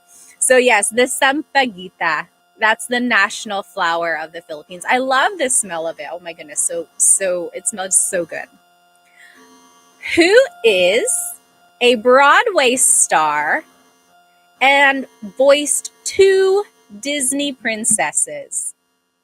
Bonus points if you can name who she voiced, like what princesses she gave a voice to. Oh, Irene said, hi from Delaware. First time viewer. My best friend is from the Philippines and he taught me mahal kita. Do you know what mahal kita means? Is he really just a friend? Well, hello. Thank you so much for sticking with us or for joining us tonight. Yes, exactly right. James on YouTube and Solitaire. So who is the Broadway star and the actress who voiced 2 Disney princesses in movies? Yes, everyone's getting it right. So it's Lea Salonga. Lea Salonga. She is a Broadway star. She also was in London. She acted in West End. That's their like equivalent of Broadway. And she voiced everyone's getting it right. Yes. Jasmine. She was the voice of Jasmine in Aladdin. And Mulan. She was the singing voice of Jasmine and Mulan. Isn't that so awesome? That's so cool. It's like, it's such an achievement to be the voice of a Disney princess at all, but then to get the honor of being 2 princesses, like that's amazing. Oh my goodness. Barbie said, aloha from Hawaii. Salamat po, Ate Pat. Thank you. Thanks for joining us. Yes. Jay Pavery said, also won a Tony Award. That's exactly right. So the Tony is the like highest award you can get in Broadway. Yep, she did win that. Alchemy was like, she was Mulan and Jasmine? Yes. Okay, next question. When is Philippine Independence Day? What is the Independence Day in the Philippines? Does anyone know? Philippine Independence Day. Yes. James Holden, June 12th. Jay Pavery said July 4th. So it depends on who you ask. When I was in high school, my U.S. history teacher was like, he asked the whole class, he was like, when is the Philippine independence? And he looked at me because he knew I was Filipino. And I proudly said June 12th. And I knew for a fact it was June 12th because my family had been in the Philippines on June 12th before. And there were celebrations. I was like, oh, it's June 12th. And then he looked at me and he was like, actually, it's July 4th. And he even opened the book, the textbook, and it said the Philippine independence is July 4th. That is because July 4th is the Philippine independence from America. Because America colonized the Philippines during World War II. But June 12th is what is recognized in the Philippines because that is the independence from Spain. So very interesting, like depending on who you ask or the context of history, right? Of the context of the information, it's different. But in the Philippines, June 12th is when they celebrate Philippine independence. All right, next question. Can you translate busog pa ako? Oh no, it said my mic is acting up on Insta. Let me see here. You think about it. What does busog pa ako mean while I try to figure this out?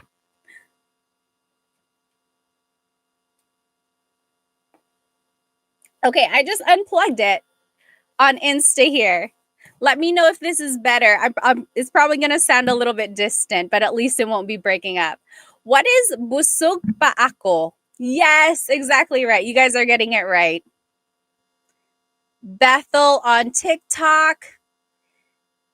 Yes, my sunshine. Very good. Okay, so I'm seeing a couple different answers here. So you could say, I'm full. Busog ako, I'm full. But what does the pa mean? Do you remember what does pa mean? Yes, exactly right. So when the word pa is in the phrase, that means I'm still full. I'm still full. So for example, maybe you had a big lunch and then you went over to your friend's house and they're like, hey, can I get you anything to eat? And you're like, oh, sorry, busog pa ako. I'm still full. I'm still full. Okay, so it's like a minor thing there. It's not too big of a deal if you don't remember what pa means, but just know there's a little difference there. So pa means still. I'm still full. Very good, very good. Yes, Hannah said, what if you say, busog na ako? So when you say na, that means I'm full already. So maybe you're at your aunt's house and she just keeps bringing out more and more food. You could say, oh, sorry, tita, busog na ako, busog na ako. I'm full already. Please stop giving me food. Busog na ako. All right. What is the national animal of the Philippines? What is the national animal of the Philippines? Keon said panda. Not quite. Ooh, Queen J said the Philippine eagle. That is the national bird. I should have made this clear. What is the national animal that has 4 legs? What is the national animal of the Philippines? Yes. Solitaire got it right. Yeah. Oh, I see someone say tarsier. So the tarsier isn't quite a national animal, but it is a special animal in the Philippines. It's the smallest primate, one of the smallest primates in the country. I can't remember if there was another one like very similar, but at one point it was the smallest primate or monkey in the Philippines, and it can fit in the palm of your hand. That's the tarsier. But the national animal of the Philippines is the kalabaw. Kalabaw. So kalabaw is the Tagalog spelling, kalabaw. In English, it would be carabao. I have to think about it sometimes. Carabao or caribou. It's also called like a water buffalo. Yeah, so kalabaw is the Tagalog way to say it. Kalabaw or carabao or caribou, water buffalo. So the kalabaw is the national animal of the Philippines. Some say that it was chosen to be the national animal because it represents the hardworking characteristic of a Filipino person, right? Filipinos can be really hardworking. They strive for success. And just like the kalabaw, they work really, really hard to achieve what they want to achieve. So that's what I read. The kalabaw is, it symbolizes the Filipino. Okay. Next question. What ocean surrounds the Philippines? What ocean surrounds the Philippines? Oh, LP, maraming salamat for the rose on TikTok. Thank you so much. Yes, exactly right. Jay Pavery and Maddie and Captain, you guys all got it right. And Queen Jay, very good. Oliver, you guys got it. Gresquick, yes, you got it. Noel and Solitaire and Janica. The ocean that surrounds the Philippines is the Pacific Ocean. The Pacific Ocean surrounds all of the Philippine islands. And I've come to learn that this can be kind of touchy. Do you call yourself a Pacific Islander if you are from the Philippines? Or do you say you're Asian? I've asked this before on one of our lives, and it kind of divided us. A lot of people were like, no, we're Asian. And some people were like, no, we're Pacific Islanders. And it's like, I don't think we have to fight. But what do you think? Do you call yourself a Pacific Islander? Because technically the Philippines is in the Pacific Ocean. Soy Pantera says, I say both. Jai says, I say Asian. Captain says Asian. A lot of people on YouTube are saying Asian too. Logan, Hannah. I think I usually say Asian, like if that's an option. Whenever I see Pacific Islander, I see it as well, but I usually just go towards Asian.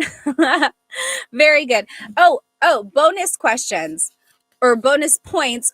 What are the seas that surround the Philippines?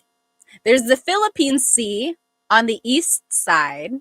What's on the west side? Does anyone know? Yes. The South China Sea. There's the Sulu Sea, and there's one more. It starts with the letter C. But very good, very good. And it's all in the Pacific Ocean. All right. Next, what is the name of the national anthem of the Philippines? What is the name of the national national anthem of the Philippines? This one is an interesting question. Some people will say one answer and some people will say another answer. It's common to get it mixed up. I don't know the name, but I know the melody, Noel said. Yes, a lot of you are getting it. So the national anthem, Maddie, oh, Maddie is so funny on TikTok. So the national anthem of the Philippines is Lupang Hinirang. Lupang Hinirang. A lot of you got it. Maddie on TikTok said, Bayang Magiliw. And a lot of people say that. A lot of people say it's Bayang Magiliw because that is the first line of the song. Bayang Magiliw, perlas ng silanganan. So since you hear that over and over again, people think that the name is Bayang Magiliw, but technically it's Lupang Hinirang. And very interesting, in the Philippines, at the beginning of school, every single day, they have a flag ceremony and they sing the national anthem. They sing Lupang Hinirang. Very interesting. Whereas here in America, at least, we sing the national anthem usually just before like games or before like a play, any sort of event. That is when we would sing the national anthem. But in the Philippines, they sing the national anthem every single morning before school. Very interesting. Does anyone know the translation of Lupang Hinirang? I did, or I know it because I made a video on YouTube, like for kids, like my kids' nursery rhymes, and that was one of the songs. It's not a nursery rhyme, but it was a song I wanted to incorporate in the video. So I had to translate every line, and it's so interesting. It's so patriotic. I love it. I love it so much. Okay, next. Who wrote Noli Me Tangere and El Filibusterismo? So these are books. Who wrote Noli Me Tangere and El Filibusterismo? While you write your answer, I'm going to read some of these comments. Oh, interesting. Leslie said, I had to sing Lupang Hinirang during my dual citizenship confirmation. I had no clue what the words were. Wait, so you were becoming a dual citizen? What are your dual citizenships? Like American and Filipino? And then when you became a Filipino citizen, they made you sing it in the Philippines. Is that what happened? That's very interesting. Yes, Janica and Anastasia. Yes. Von Vic said, I'm guessing it's Jose Rizal based on everyone's answers. Yes. So, Noli Me Tangere and El Filibusterismo, these are very popular books in the Philippines. Like they are required readings in school in the Philippines. Like everybody has to read them. And they are written by Jose Rizal. And Jose Rizal is considered to be one of the unofficial national heroes of the Philippines because technically there aren't any official national heroes of the Philippines. Very interesting. But he is an unofficial national hero of the Philippines, and he fought for Philippine independence from Spain. And his two books, these two books, Noli Me Tangere and El Filibusterismo, they were like they're fictional, but they are based on the events that were happening there. I think I actually have the copy right here. Here they are. My dad got these for me when I was like a teenager. These were his pasalubong. When he went to the Philippines, he brought them back. I think maybe my aunts bought them. And then he was like, here, these are for you. So this is Noli Me Tangere. This is the first one. And El Filibusterismo. So these are from the Philippines. And they are in English. But I'm pretty sure you can find a copy like on Amazon or something like that. I'm not gonna lie, I have not read it all the way through. I think because I got it when I was a teenager, I started to read it and it was just all over my head. Like I didn't understand the context of it. I wasn't that interested. But now that I'm older, I really should get back to reading if I can find the time. I have to make time. But yes, you guys are exactly right. So point is, Jose Rizal is one of the national heroes of the Philippines. Dry said, I want the one in Tagalog. Yeah, maybe you can find the Tagalog version of these books and try to read it. That would be interesting. Okay. Can you translate this phrase? Antok siya. Antok siya. What does that mean? Antok siya. Oh, Von Vic said, are there any movies on Jose Rizal? Yes, there is. I can't remember the name because it's been a long time since I watched it, but I would imagine it's probably like Jose Rizal or something like that. If anyone knows the name of a movie about Jose Rizal, write it in the comments. Did you know Jose Rizal is actually a doctor? He was an eye doctor, an optometrist. And then he traveled all around the world, gaining lots and lots of knowledge. He knew lots of languages. He traveled to Europe and everything. And he just saw the injustices of the Spain colonizers on the Filipino community. And then he really fought for independence. Very interesting. Yes. So, antok siya means he or she is sleepy. Antok siya means he or she is sleepy. Now, I chose this example for a couple reasons. First, I want to point out that siya is gender neutral. So it's he or she. You have to listen to the context of the conversation to determine who the person is talking about. Okay, so if I'm talking about like, oh, my husband went to sleep early, antok siya. He went to sleep early because he is sleepy. So siya is gender neutral. That's also the reason why a lot of Filipinos mix up he and she.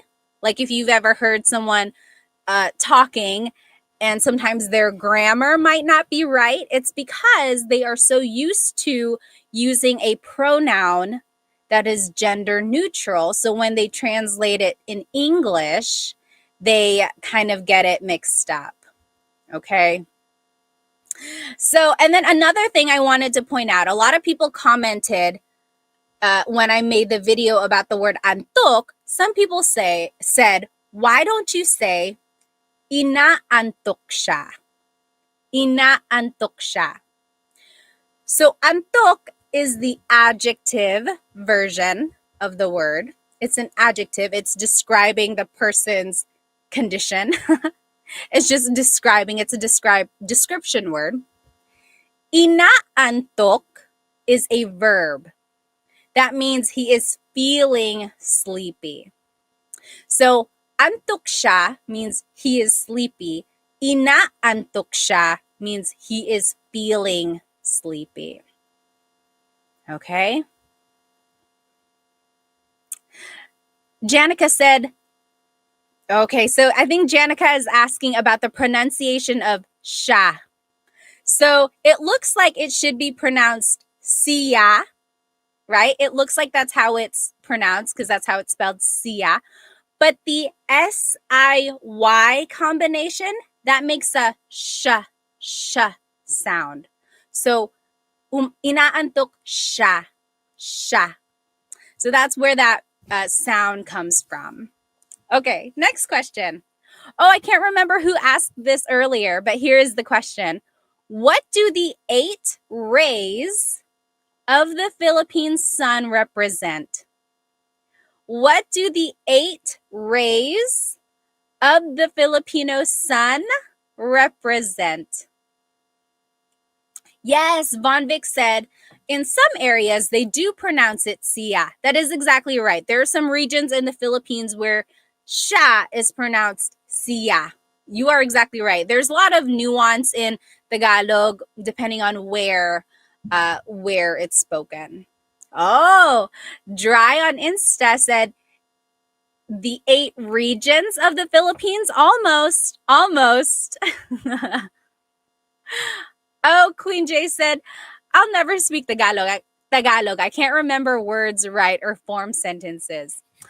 Don't be so hard on yourself and try to just do it a little bit at a time, you know? So what I would suggest is just learning vocabulary and inserting the vocab in your English conversations.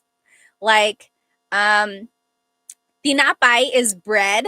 Maybe you're like, oh, I'm making a sandwich. Where's the tinapay? Where's the tinapay? Where is the bread? Okay, and then little by little, add more vocabulary to your everyday conversations. And then kind of learn grammar as you go. But point is, don't get too bogged down by not knowing formulating sentences or knowing enough vocab. Just do a little bit at a time and you'll get Tagalog. Yes. So what do the 8 rays of the Philippine sun represent? Let's see. The 8 provinces, very close. The 8 rays represent the 8 provinces of the Philippines that fought in the Philippine Revolution. Okay, so during the Spanish era, there was a period when the Filipino people just revolted and they fought against them. And the 8 provinces were Batangas, Bulacan, Cavite, Laguna, Manila, Nueva Ecija, Pampanga, and Tarlac. So these were the 8 provinces of the Philippine Revolution. And when you look at the sun on the Filipino flag and my earrings, There are 8 rays, and they represent the 8 provinces of the Philippine Revolution. Very interesting, right? Okay, next question. Who is the most popular Filipino boxer of all time? Who is the most popular Filipino boxer of all time?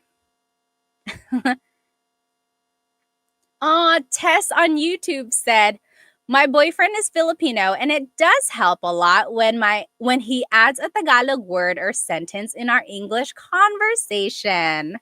Yes. It only takes like a little bit of effort to insert a Tagalog word here and there. Instead of saying keys, just start saying susi. Like, oh, where are my keys? Where are my susi? Where are my susi? Then learn the grammar, like the correct grammar, and you'll be able to eventually say, saan ang susi ko? Where are my keys? Where is my key? Saan ang susi ko? Okay, so just one word at a time. Yes, exactly right. Who is the most popular Filipino boxer of all time? It's Manny Pacquiao. Exactly right. Manny Pacquiao, who is now a politician. Manny Pacquiao is one of the most popular, if not the most popular, Filipino boxer of all time. Okay. What is the oldest city in the Philippines? What is the oldest city in the Philippines? This is interesting. Does anyone know? Oh, Mark on YouTube said Manila. It is not Manila. Oh, yes. 4NCA says, oh, Cebu City. Cebu City. A lot of you are saying Vigan. So have you ever been to Vigan? So Vigan is a city in the Philippines, a city or a town, and it is known for its Spanish architecture. It is so beautiful there. I've never been, but they have like cobblestone roads and they have like Spanish influenced homes that are still standing. Oh, so beautiful. I hope I get to go there sometime. So you would think that is the oldest city. I think they just preserved it really, really well. But the oldest city in the Philippines is Cebu City. That is the very first landing site of Magellan in the 1500s.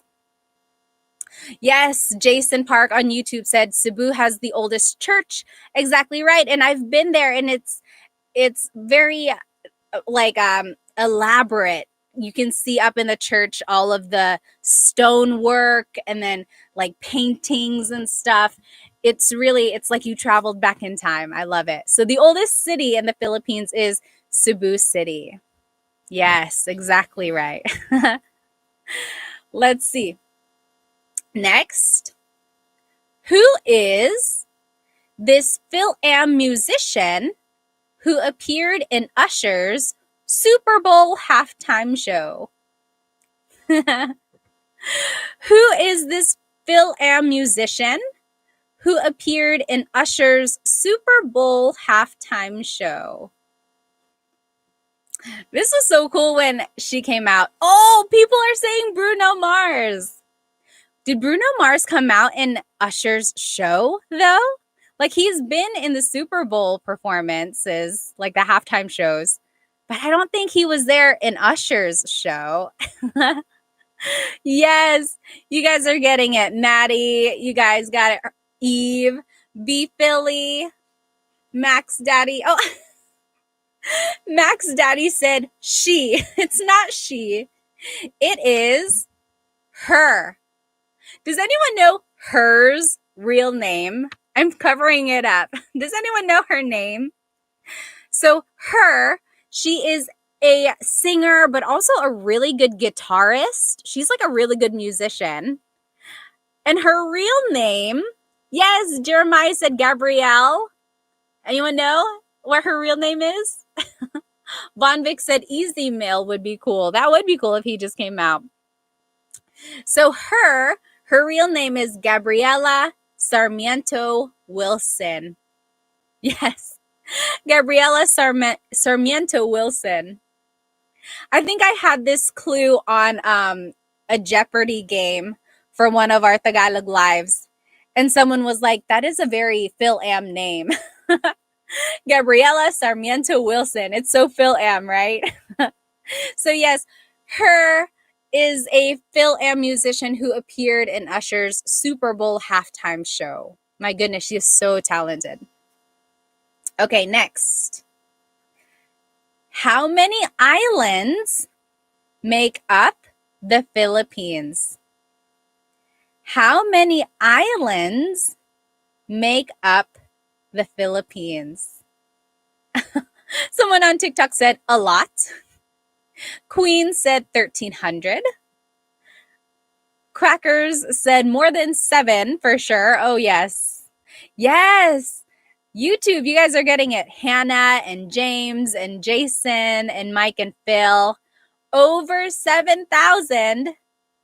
There, someone said 7,106, 7,800, 7,600. B Philly on Insta said 7,400. 4NCA said 7,600. I sound like an auctioneer.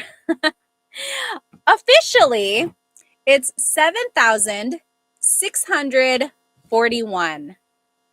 7,641 islands make up the Philippines. But it depends on whether or not it's high tide or low tide. And also, I read that of these 7,641 islands, only 2,000 are inhabited. That means there's more than 5,000 islands that are not inhabited. No one lives on them, which makes sense because some of them are just like rocky. And of course, if it's high tide, they might not even be around. So I think that's so interesting. There are over 7,600 islands, but only 2,000 are inhabited. That's still a lot of islands. That's 2,000 islands is still a lot to be inhabited. But the fact that there's even more, that's amazing. Yes. Is that the current number? I thought that changed. Possibly, probably, depending on just like the water levels. I'm sure it's always changing. Just know that there are over 7,000, 7,600. Yeah. Oh, yes. Todd said 7,107. That was the number I knew growing up, 7,107. But now people are saying like 7,600. It's constantly changing. Oh, Dead Eye then said, can't wait to move to the Philippines in June. Oh my goodness, that's so exciting.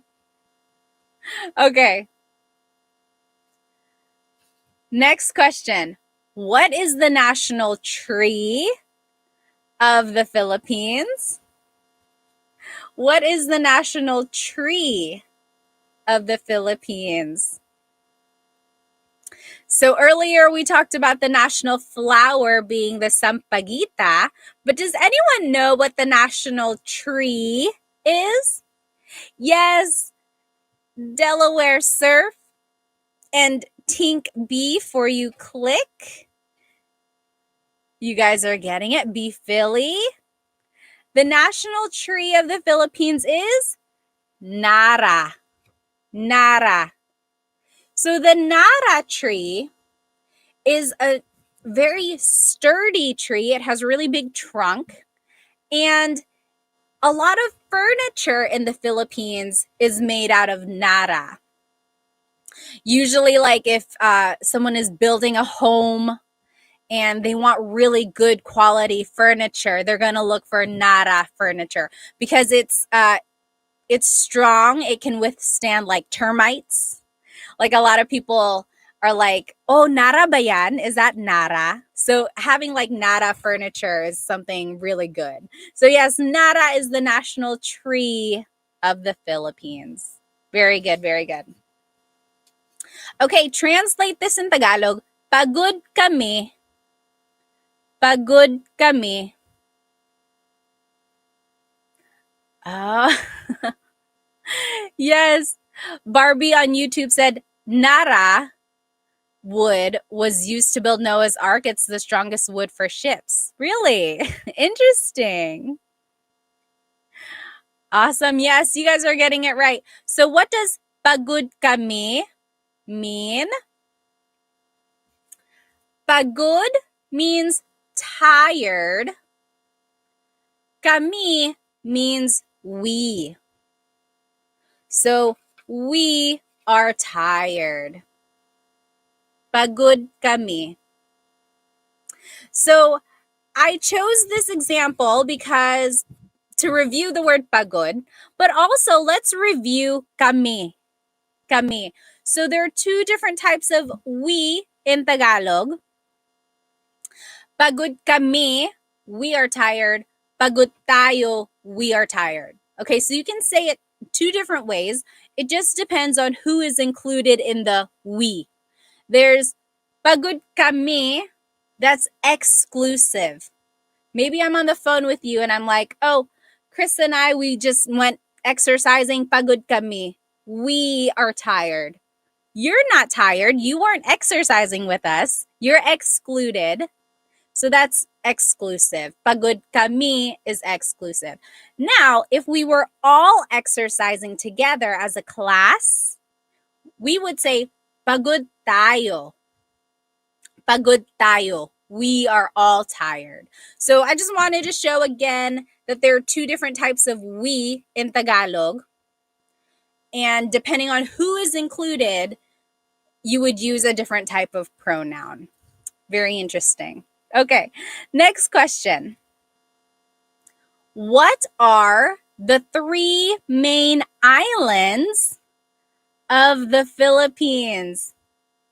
What are the three main islands of the Philippines?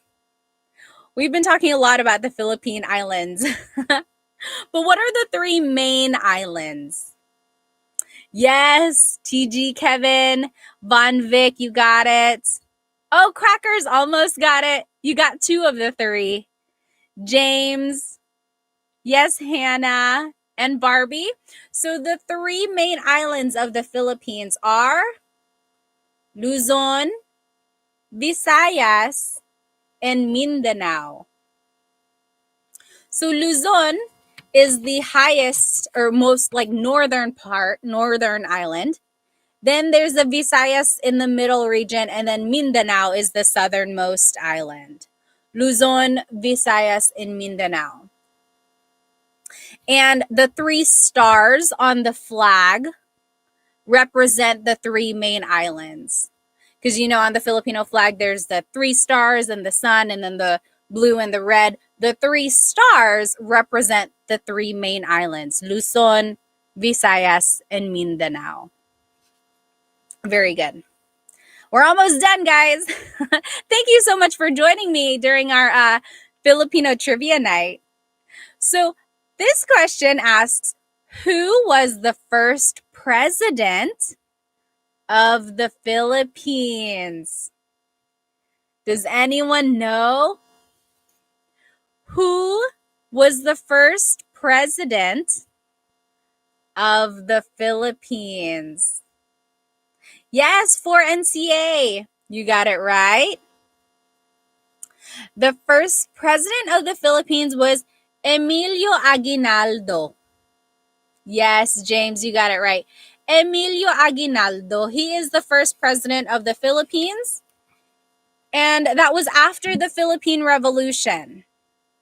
So when Spain kind of gave up on the Philippines, Emilio Aguinaldo became the first president. However, America kind of colonized the Philippines afterwards, and some even say Emilio Aguinaldo wasn't really recognized as the first president because the Philippines was still kind of America's rule there. But yes, the first president technically is Emilio Aguinaldo. Okay. Oh, this is a fun question. Who is this social media influencer from Hawaii? He's also Filipino, but he is known for his makeup and comedic content. Who is this social media influencer from Hawaii who is known for his makeup and comedic content? Yes! Everyone on TikTok knows him. Everyone is getting it right on TikTok here. Yes. Ben and Luke and Jeremiah. Yes, B. Philly and M. So Bretman Rock. Oh my goodness, he's so funny. Everything he puts out, like all the videos he puts out, like I cannot help but laugh. Every single one.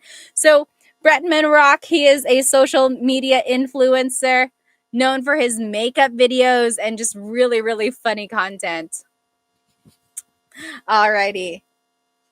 Next, only a couple more clues. Can you translate nalalamigan ako? Nalalamigan ako. Can you translate that? What does that mean? Nalalamigan ako. This is very appropriate here where I live in North Carolina. It's been really, really blank. Yes. Guami Bear and TG Kevin, you guys got it right. Nalalamigan ako means I'm feeling cold. I'm cold or I'm feeling cold. Yes, Tylen and Tess on YouTube, you guys got it. Very good. Oh, thank you so much for the gift, Conway. Or Cow Eye, sorry. Maraming salamat. Yes. So, nalalamigan ako means I'm cold or I'm feeling cold. If you remember during this video last week, I also said there was another way to say I'm cold in Tagalog. Does anyone remember how to say I'm cold in Tagalog? James on YouTube said, there is no cold in the Philippines. Some people might argue that there is, like when you go up north in like Baguio, it's cooler there. People wear jackets. It's not going to be like freezing cold, but it's definitely cooler because they're in the mountains. Yes. So another way to say I'm cold in Tagalog. Yes, exactly right, Jordan. Giniginaw ako. Giniginaw ako. So that also means I'm cold or I'm freezing. You could say nalalamigan ako or giniginaw ako. Oh my goodness, Jean on YouTube said it's -4 degrees here. Where are you? That's so cold. My goodness. Oh, Queen said my husband is from Baguio. David Jr. on Insta said, I agree, there's no cold in the Philippines. I guess it just depends on where you're from. Okay, so nalalamigan ako means I am cold or I'm feeling cold. Very good. Okay, last clue. We made it. What is the national gem of the Philippines? What is the national gem of the Philippines? Oh, Chase on TikTok said, will you still do Tagalog words every day after the TikTok ban? Yes, absolutely. If TikTok is banned here in the States, come on over to Instagram or to my YouTube channel. Find me, Tagalog Time. We will still learn Tagalog every single day, I promise. What is the national gem of the Philippines? Ethan on YouTube, you got it right. Oh, wow. Some people are putting in lots of different answers here. Luke on TikTok, you got it right. Mr. Avion said, is it Ruby? 4NCA said, is it Jade? Cow I said, is it rice? No, it's not rice. Yes. So the national gem of the Philippines. Yes, B Philly, exactly right. The national gem is the pearl. The pearl. So the pearl is the national gem of the Philippines. And interestingly, it's mentioned in Lupang Hinirang, the national anthem. Perlas ng Silanganan, Pearl of the Orient, right? So the pearl is the national gem of the Philippines. Oh, Quacker said, is pearl even a gem? It is kind of technically, yeah, it's considered to be a gem. Some people have mentioned, is that why your ring a pearl? Or is that why your ring is a pearl? You get what I'm trying to say. Is that why your ring is a pearl? So my engagement ring, I don't know if you can see it really well. It's a pearl. And no, it just happened to be like that. You might be like, oh, of course it's a pearl because she loves the Philippines. It just happened to be like that. Okay, quick side story. When I was in high school, my family went to Epcot at Disney World. And in the Japan area, you could go and pick out an oyster. And my mom did that. And whatever pearl was inside of the oyster, you could keep and you could turn it into a piece of jewelry. And my mom waited in line. There were so many people. She got the really, really old, like a really old looking clam or oyster, whatever animal it is. And she was smart because the older it is, the bigger pearl is going to be inside, right? So she chose it. It was finally her turn. She got this really old looking clam or oyster, whatever it is. Anyway, they opened it and then this huge pearl came out. It was 8 millimeters and she had it turned into a ring, just like a really simple ring. They put it on like a little ring band and she gave it to me.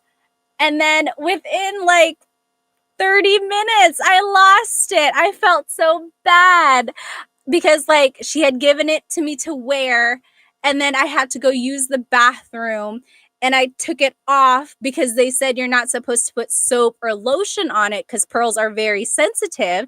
So I took it off, I put it on the sink, I washed my hands and I just walked out. And then I forgot that I had put the ring down. And when I went to go back to get it, it was gone and I felt awful. So I told my husband, if and when we get engaged, I want my ring to be a pearl to make up for that pearl ring that I lost that my mom had gotten for me. Okay, now that was such a side story that's not related to anything, but there's that. I hope you guys have a good rest of your week. I hope you have a good Monday tomorrow. And otherwise, I will see you on Tagalog Tuesday and Thursday. So on Tagalog Tuesday, we will be learning present tense verb conjugation. And I will be doing the same lesson on Thursday again. So I'm going to teach the same lesson twice, just in case you're not able to join me the first time. Because I know like some people like to join the class to ask their own questions and everything. Oh, Todd, maraming salamat. Thank you so much for your gift on YouTube. Oh, yes, Bree said, same time? Yes. This is about the time when I tried to do the Tagalog Live. So like around 8 o'clock, give or take 15 minutes. Okay. So I will see you. David Jr. said, don't lose your pearl. Oh, don't you worry. I will not. Maraming salamat, everyone. I will see you next time. Paalam.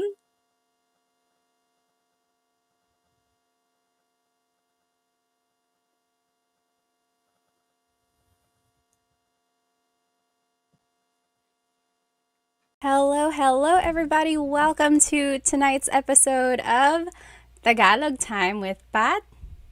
I hope you had a great week. Hello, everybody. Hi. I am live right now on YouTube, on Instagram, on TikTok, and we have someone else tonight. Welcome, Facebook. Welcome, everybody. I am doing a live Tagalog lesson as always. Welcome to Tagalog Thursday.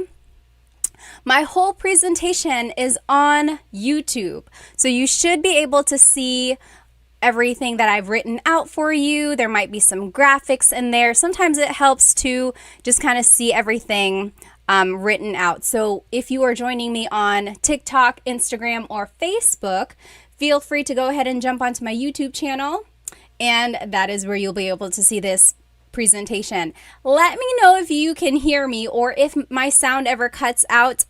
Just write like sound or no sound or something like that, and then I'll check my microphones. I have like 3 of them right now. Hello. As always, go ahead and write where you are currently watching and how old you are, and maybe write why you want to learn Tagalog. Just while we wait for everyone to come and join us here in our live. I hope you have had a good day.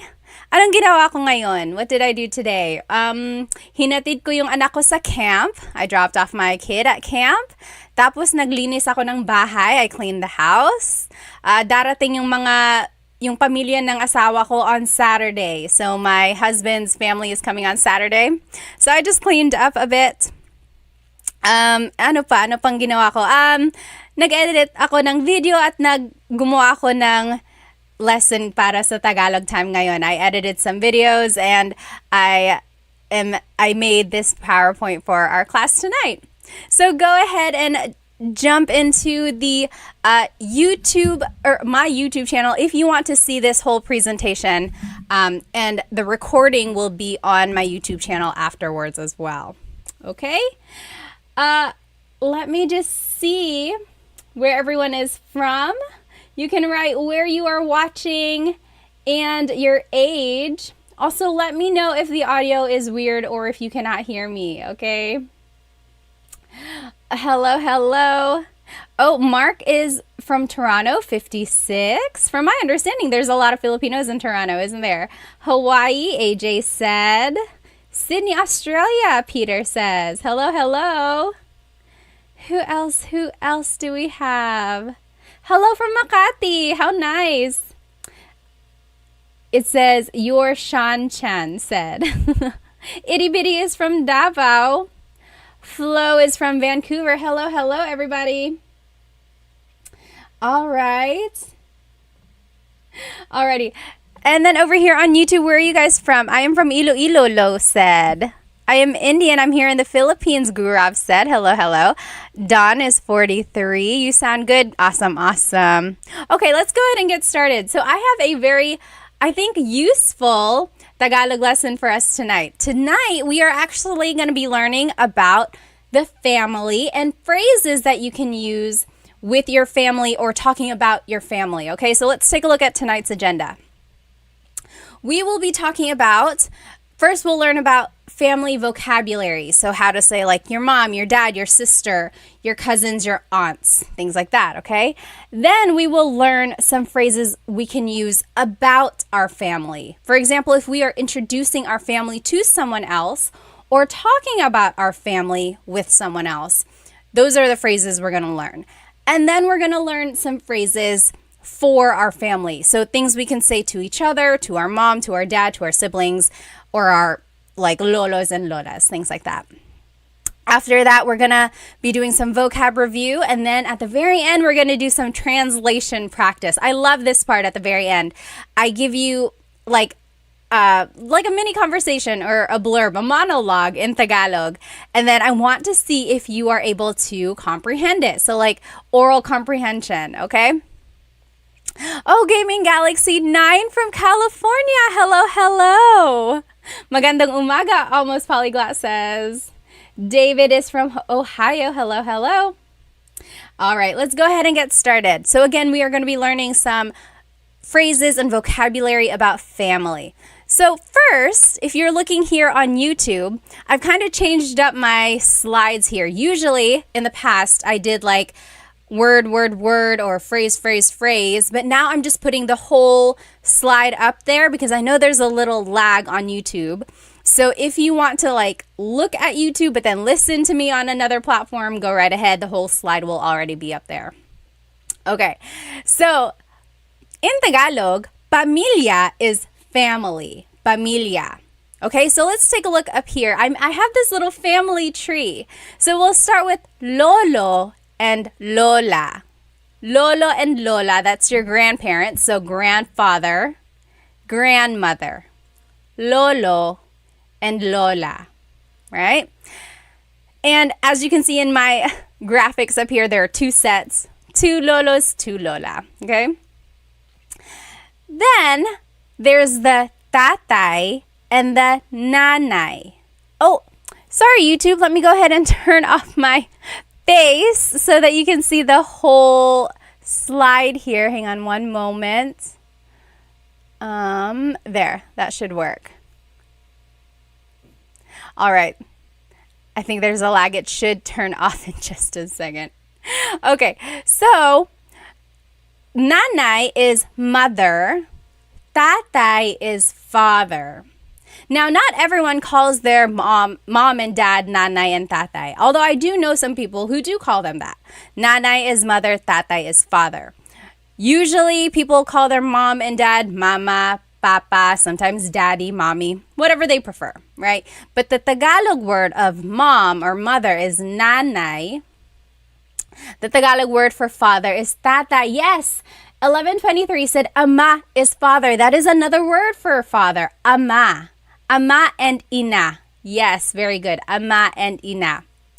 And then over here, if you're looking on YouTube, parents in Tagalog is mga magulang. Mga magulang. That's your parents. Magulang. Mga makes it plural. Mga magulang. Oh, 1123 said, I call my lola nanay. I've heard that as well. So usually like lola is your grandmother, but sometimes people call them nanay. Whatever you prefer, really. Very good, very good. All right. Next, anak is child, right? So there's tatay and nanay. The child is anak. Anak. So that's child. Multiple children is mga anak. Mga anak. Okay? Yes, Andy said, so children is mga anak. Yes, exactly right. And then asawa is spouse. So it's gender neutral. It's not wife, it's not husband, it's spouse. Asawa. Asawa, okay? So if you're looking over here on YouTube, you see a little family tree and it says anak is my picture and then asawa is a husband. So we have children. So in this family tree, there are 3 kids. Ate is the oldest sister. Kuya is the oldest or like older brother. Ate is older sister, not necessarily the oldest, but older sister. And then bunso is the youngest child. It could be a boy or a girl. So ate is the older sister, kuya, older brother, bunso is the youngest kid. Now, one thing to note about ate and kuya, it's not only for siblings. You can use ate and kuya for older cousins, older friends, basically anyone in like your same generation, maybe a little bit older than that, but if it's older than that, then it would be tita and tito, okay? So ate is the older sister, kuya is the older brother, bunso is the youngest. All of them, they are siblings. That would be mga kapatid. Mga kapatid. Kapatid is sibling.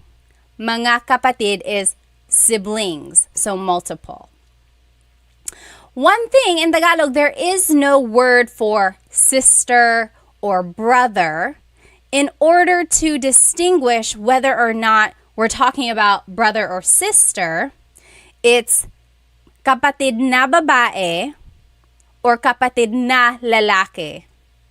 So you see, we had to distinguish it by adding the linking word na, and then babae is woman, lalaki is man. So kapatid na babae is sister.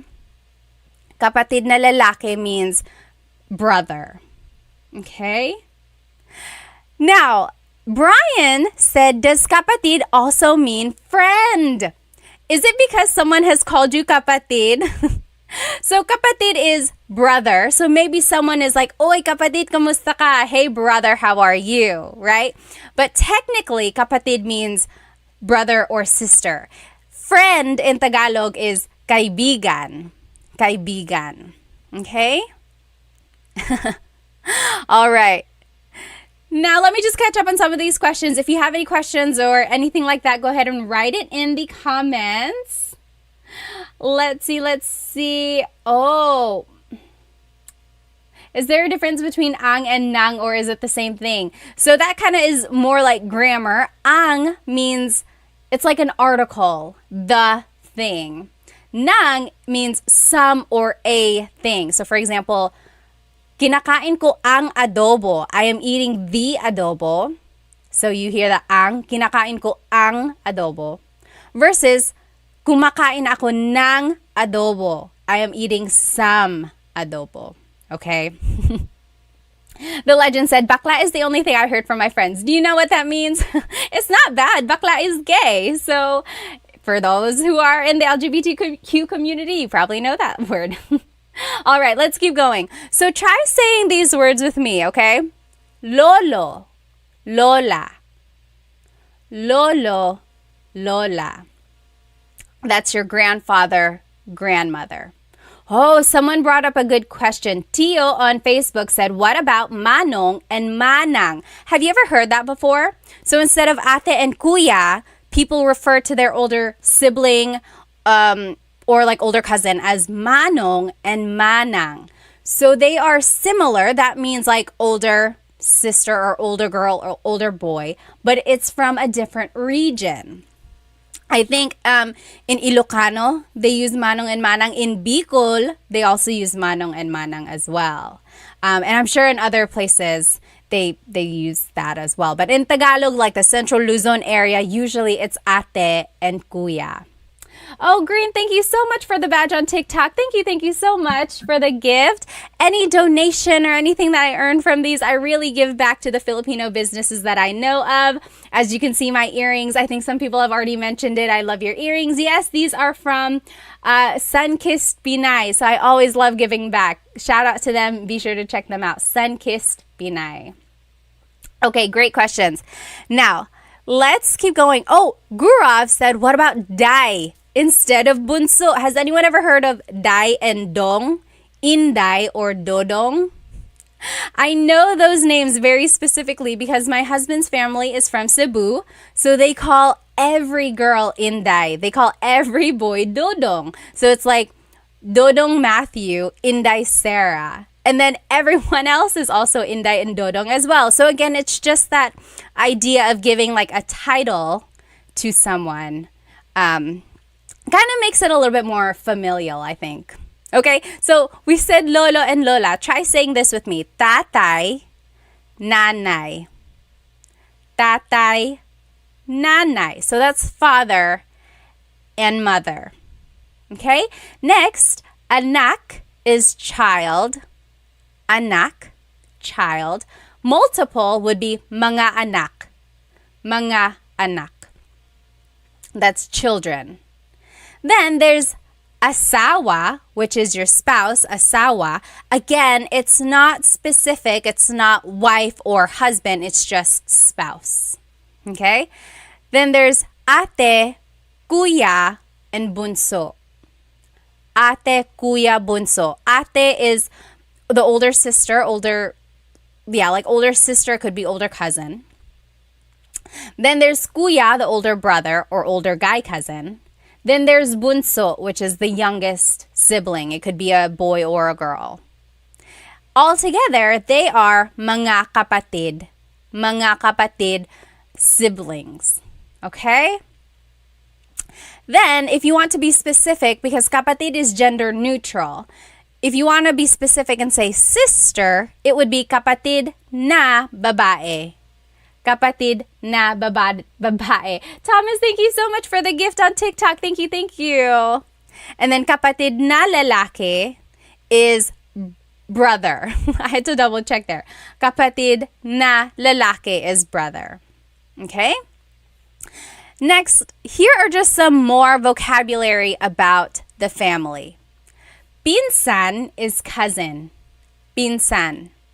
Now you'll notice if you're looking over here on YouTube, pinsan is another one of those gender neutral words. So you have to specify. You can say pinsan na lalaki, so my guy cousin, or pinsan na babae, my female cousin.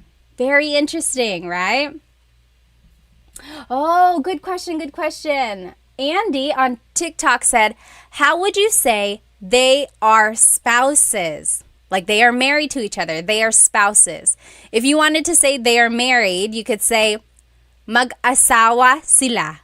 Mag-asawa sila. They are spouses. Mag-asawa sila. Andy said, how do you say multiple asawa? Like if you had more than one, I guess it would be mga asawa, right? Mga asawa. All right. Pamangkin is niece or nephew.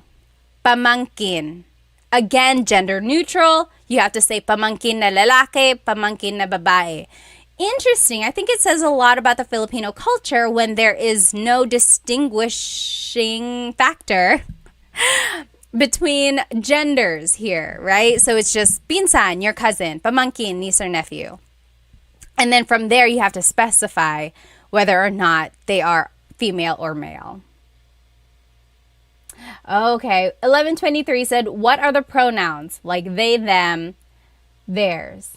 So yes, it depends on the type of verb, but just basically, they is sila or nila. Theirs is...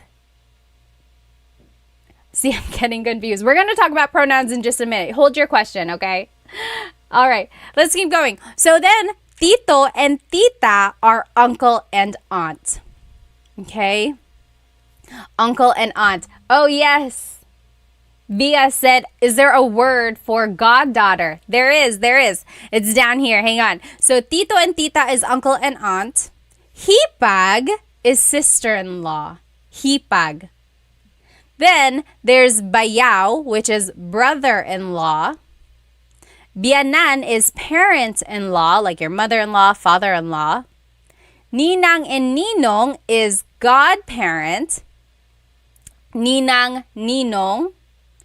And then I didn't write it on here, but inaanak. Inaanak is your godchild. So, inaanak ko siya. She is my godchild. Inaanak. Inaanak na babae, inaanak na lalaki, or something like that. Usually it's just inaanak. Okay? So those are the different vocabulary words about the families. So let's say those again. Pinsan, cousin, pinsan. Pamangkin, niece or nephew, pamangkin. Tito, tita, uncle or aunt, tito, tita. Hipag, sister-in-law, hipag. Bayaw, brother-in-law, bayaw. Biyanan, parent-in-law, biyanan.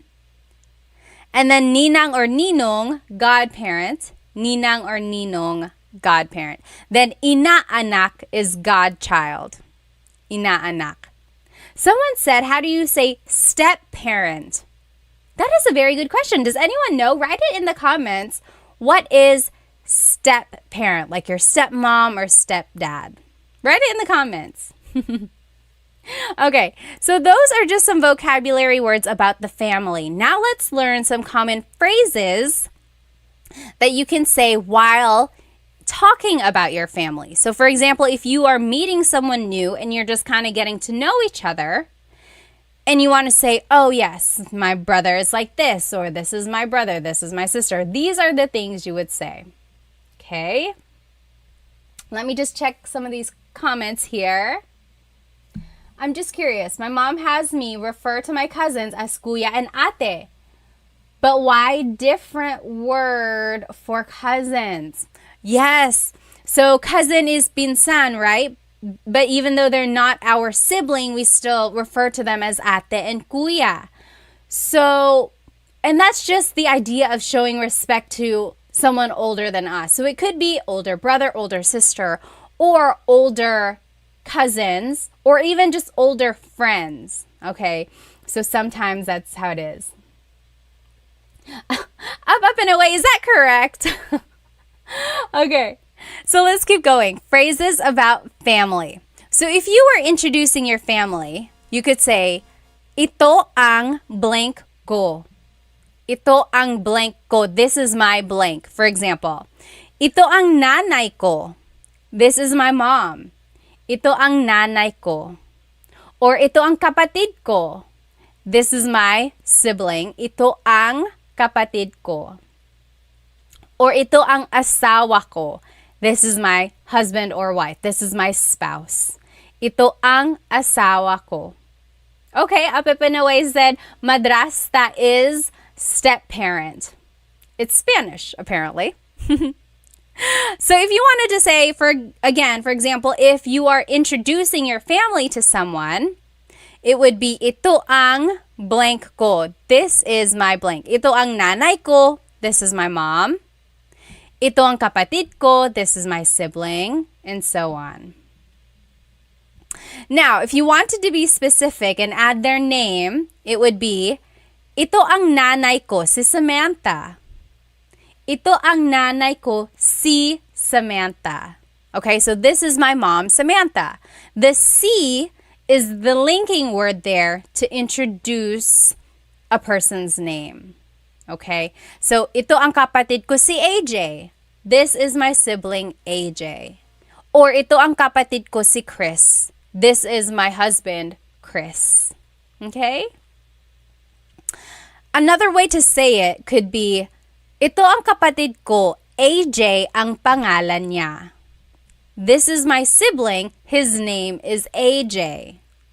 Okay, so there are a couple different ways you could use these phrases. I would probably just say, ito ang nanay ko, si Samantha. Okay? Let me catch up on some of these comments here.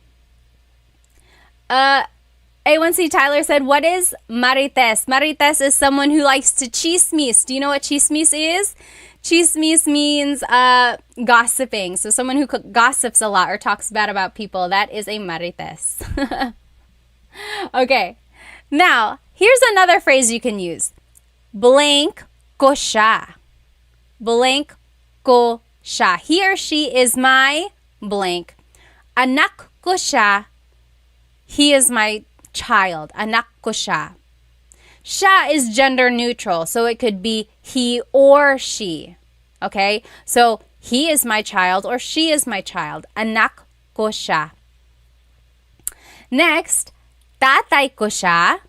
He is my dad. Asawa ko siya. He is my husband or she is my wife. She is my spouse. Okay?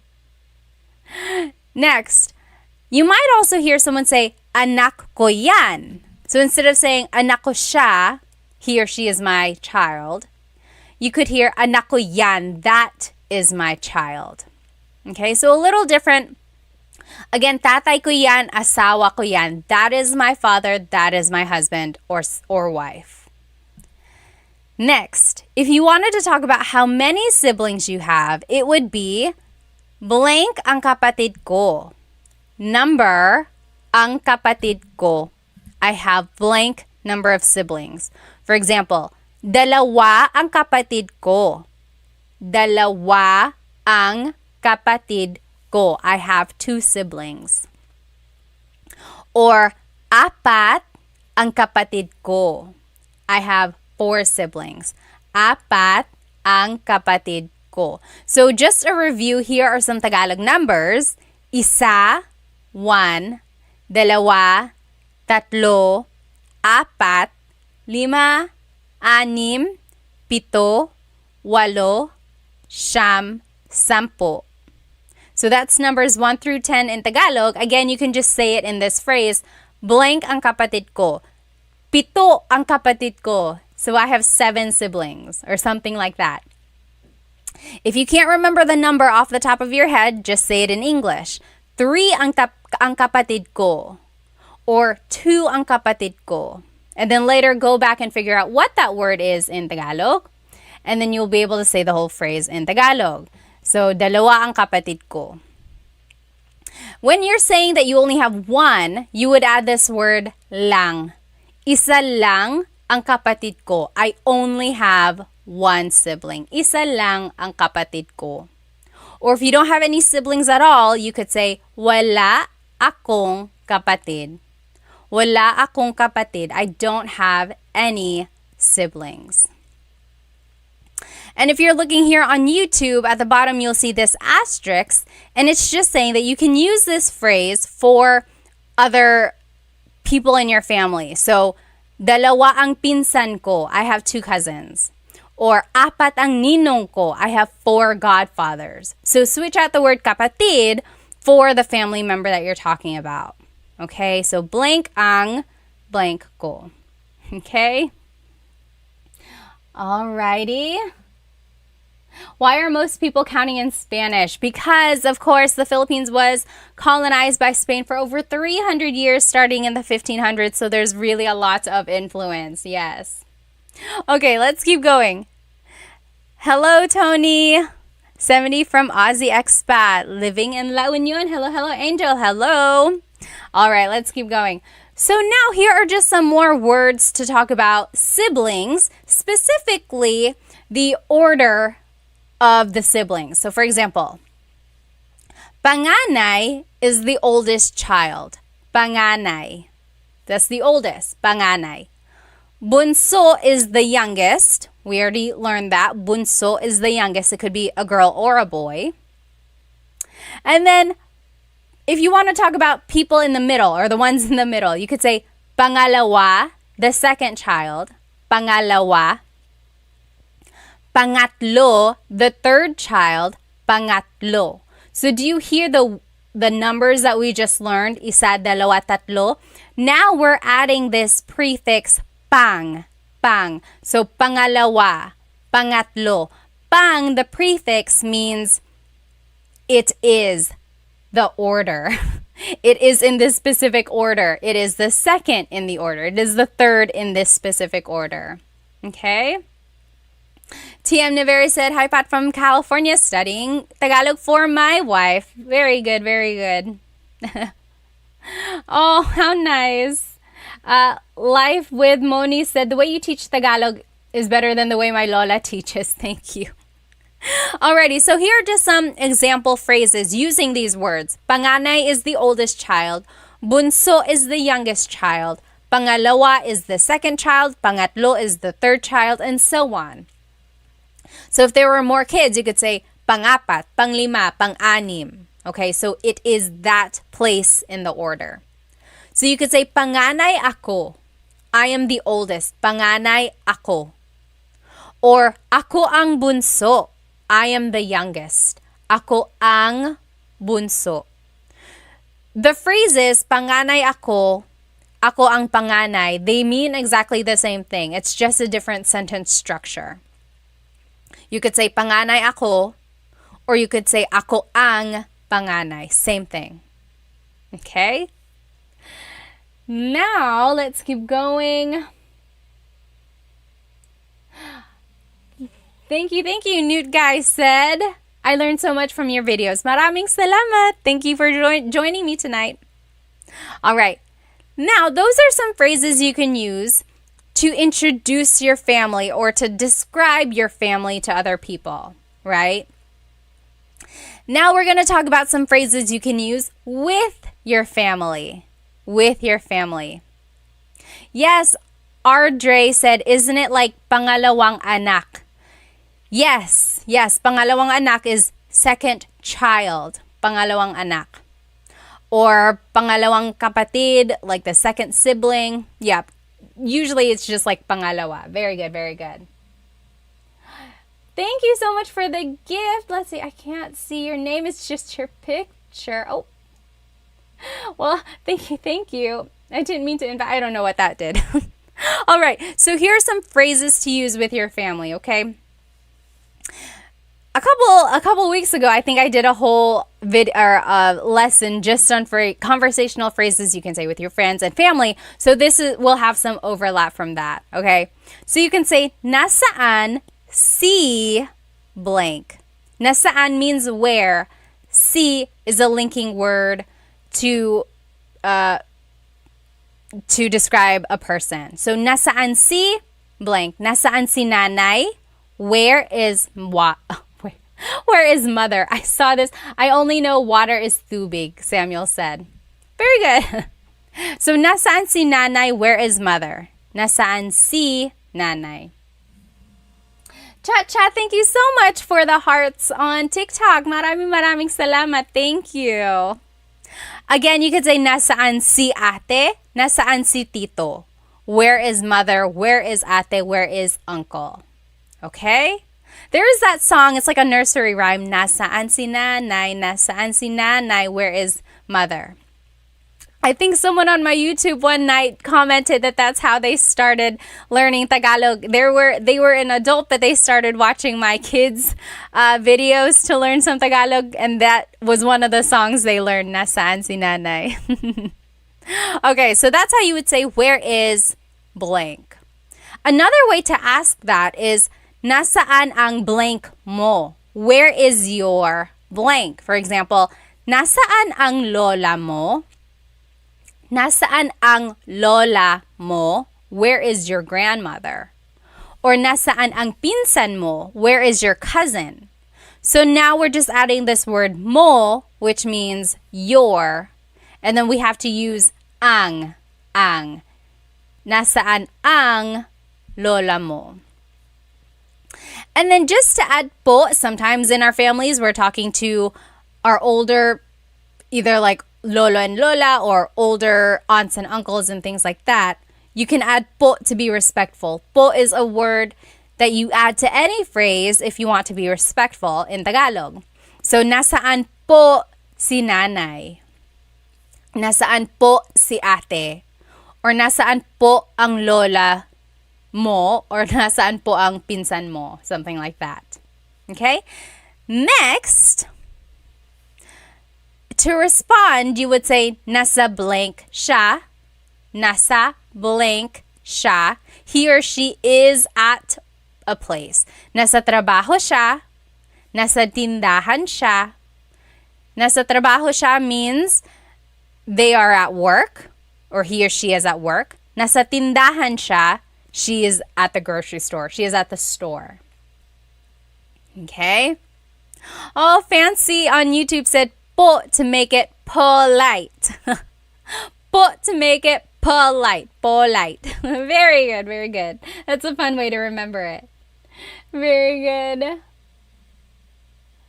All right, just catching up on some of these comments. Okay. So, repeat that with me. If you wanted to ask where someone is, you could say, nasaan si blank. Nasaan si tatay? Where is father? Nasaan si lola? Where is mother? To respond, it would be, nasa blank siya. Nasa trabaho siya. She is at work. Nasa tindahan siya. He is at the store. Okay? Now, here are just some commands you might hear or say in Tagalog. Makinig ka sa blank mo. Makinig ka sa blank mo. For example, makinig ka sa nanay mo. Makinig ka sa nanay mo. That means listen to your mother. Kinig means to listen. Makinig ka means listen to your mother. Makinig ka sa nanay mo. Life with Moni said, can we please get a cheat sheet for this? The whole presentation will be up on my YouTube channel. Maybe I'll post a link so that you guys can download the slides themselves. But the whole presentation will be up on my YouTube channel after the recording is done. So you'll be able to watch it then. Okay. Let's see. Noam said, nasaan trabaho siya? So are you trying to say, where is her work? Like, where does she work? That would be, nasaan ang trabaho niya? Nasaan ang trabaho niya? Where is her job? where does she work? If you wanted to say like she is at work, it would be nasa trabaho siya. So a little different there. Good try though. Okay. Jaja Ham said, my dad always says, bahala ka sa buhay mo. Raise your hand if your family has said that to you. Bahala ka sa buhay mo. Bahala ka sa buhay mo is a phrase that means whatever, it's your life. Or it's like, it's like, it's up to you. But there's kind of a negative connotation to it. It's like, I'm done with you. You do it, whatever. But if you take off the negative connotation, it just means up to you. Like if I were to say, oh, bahala ka, what do you want to watch? Bahala ka, you choose. So it depends on the connotation, definitely depends on the your tone of voice. Okay? So yes, makinig ka sa nanay mo, listen to your mother. Or makinig ka sa ate mo, listen to your ate. Oh, YouTube, there's a little typo here. That should be a letter O. Makinig ka sa ate mo. Alternatively, same phrase, but someone might say, makinig ka kay blank. Listen to blank. So, makinig ka kay Kuya Sam. Makinig ka kay Kuya Sam. Listen to Kuya Sam. Or makinig ka kay Lola. Listen to Lola. Makinig ka kay Lola. Okay? Then, there is if you wanted to be polite, it would be makinig po kayo kay nanay. Makinig po kayo kay nanay. Okay? So that's just how to add po, like if you want to be respectful. Now, if you wanted to say like go help someone, it would be tulungan mo ang blank mo. Help your blank. Tulungan mo ang Tito Jose mo. Help your Tito Jose. Tulungan mo ang Tito Jose mo. Or tulungan mo si blank. Help blank.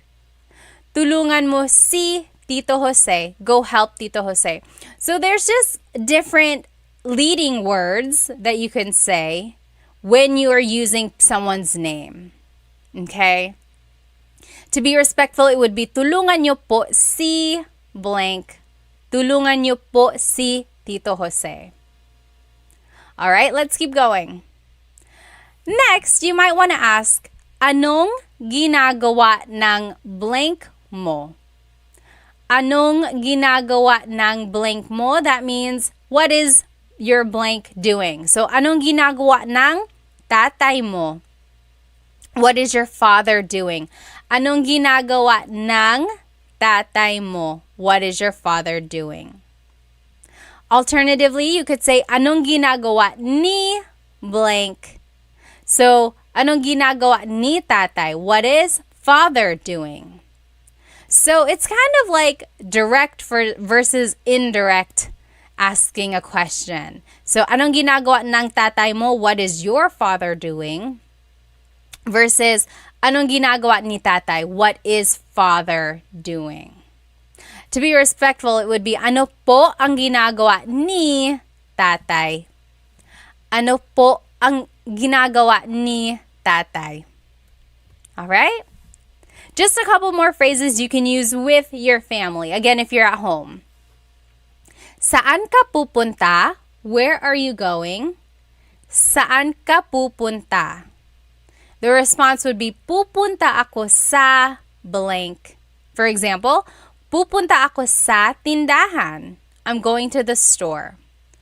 Pupunta ako sa banyo. I'm going to the bathroom. Or pupunta ako sa bahay ni Kuya JR. I'm going to Kuya JR's house. So, pupunta ako sa blank. Saan ka pupunta? Where are you going? Pupunta ako sa blank. Thank you so much for the gift on TikTok. Thank you. Maraming salamat. And then just to be respectful, you can add po. It would be, saan po kayo pupunta? Saan po kayo pupunta? Where are you going?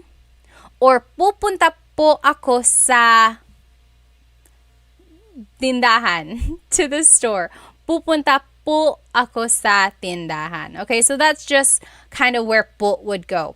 Po usually is the second word in the phrase. But when in doubt, you can always add po to the very end of anything you say, and it will be respectful. Okay? So you could say, saan kayo pupunta po? That's another thing you have to remember when using po. You have to change singular you pronouns, ka, into plural you pronouns, kayo. Okay? The opposite of saan ka pupunta, where are you going, is saan ka galing, where are you coming from? Saan ka galing? The response is galing ako sa blank. Galing ako sa tindahan. I came from the store. Or galing ako sa trabaho. I came from work. Or galing ako sa bahay ni Kuya JR. I'm coming from Kuya JR's house. I'm coming or I came from. Kind of same idea there. Then to be respectful, it would be saan po kayo galing? Where are you coming from? Or galing po ako sa blank. Again, po is just the second word in the phrase there. Let's review these vocabulary words now, okay? So we talked about the different vocabulary words about the family. We learned some phrases that you can use to describe your family. Then we learned some phrases that you can use with your family members, maybe at your house. Now let's review. What is family in Tagalog? Do you remember what is family in Tagalog? Oh, Marcy, thank you so much for the badge on Instagram. Thank you.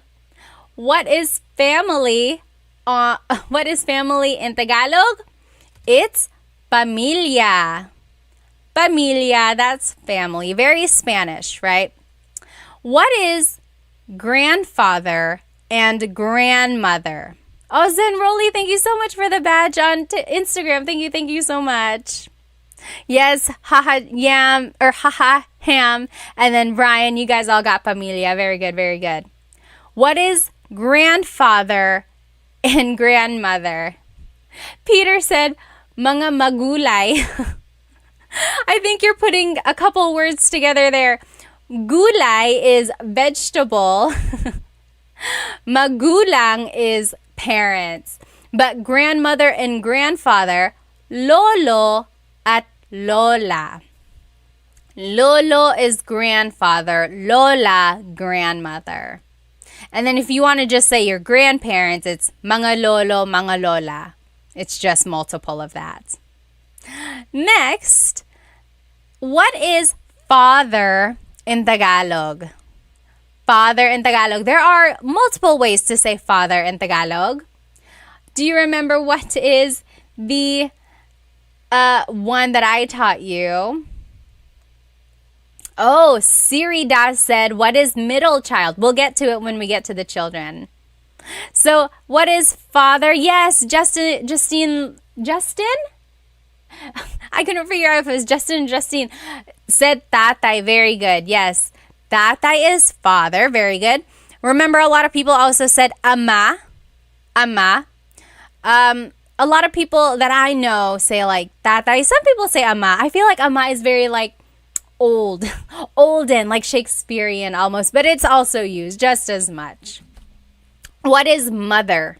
What is mother in Tagalog? Do you remember? Mother in Tagalog is nanay. Nanay. So tatay is father, nanay, mother. Tatay, nanay. And then together, if you just want to say parents, what is parents?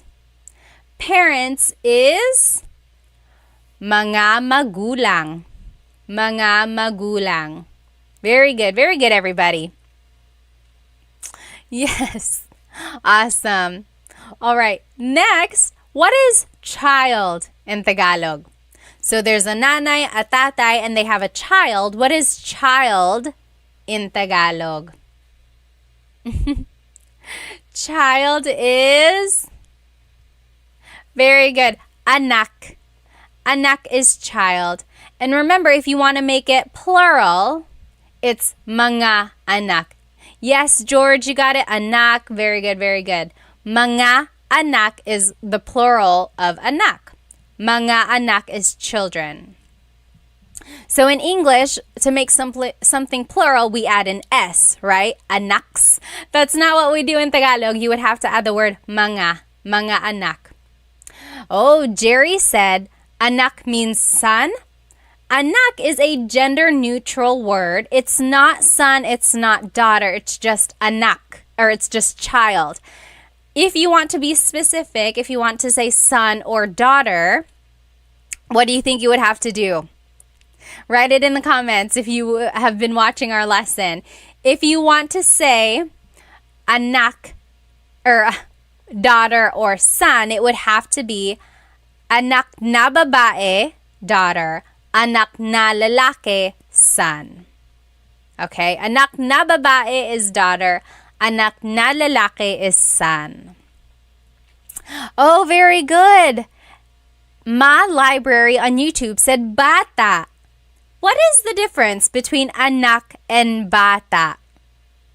What is the difference? Do you know? If you know, write it in the comments. What is the difference between bata and anak? So in our slides here, again, if you're just joining now, this whole presentation is on YouTube. I'm live on Instagram, Facebook, YouTube, and TikTok. I think I lost TikTok here. But yes, very good, George Davis said. So bata is child, like just a child. Anak also means child, but it's like your child that you gave birth to. It's like a little bit more personal there. Yes, bata is like a kid. Anak is someone's child. Very good, very good. All right, let's keep going. So what is spouse in Tagalog? Spouse in Tagalog is asawa. Asawa. And remember, asawa is another gender-neutral word. It's not specific. It's not wife. It's not husband. It's just spouse. Asawa ko siya. He is my husband. Asawa ko siya. She is my wife. Same thing. Gender neutral there. A lot of gender neutrals in these family vocabulary words, right? Anak is gender neutral. Asawa, and then other words we're going to take a look at again here. Next. Oh, what is older sister in Tagalog? And older brother. We'll just combine them. What is older sister? What is older brother in Tagalog? So again, if you want to call your sister, like your older sister, usually we don't use their name. We don't just say the first name. Yes. Oh, just Jen Lewis. I got it. Hi, Jen. Very good. So the older sister is ate. Very good, ate. And then older brother is kuya. Very good, very good. But again, it's not limited to just siblings. Ate and kuya can be used for your older cousins or even older friends. Or if you're shopping around, you could say, oh, ate, magkano po ito? How much is this? Or ate, saan po ang banyo? Where is the bathroom?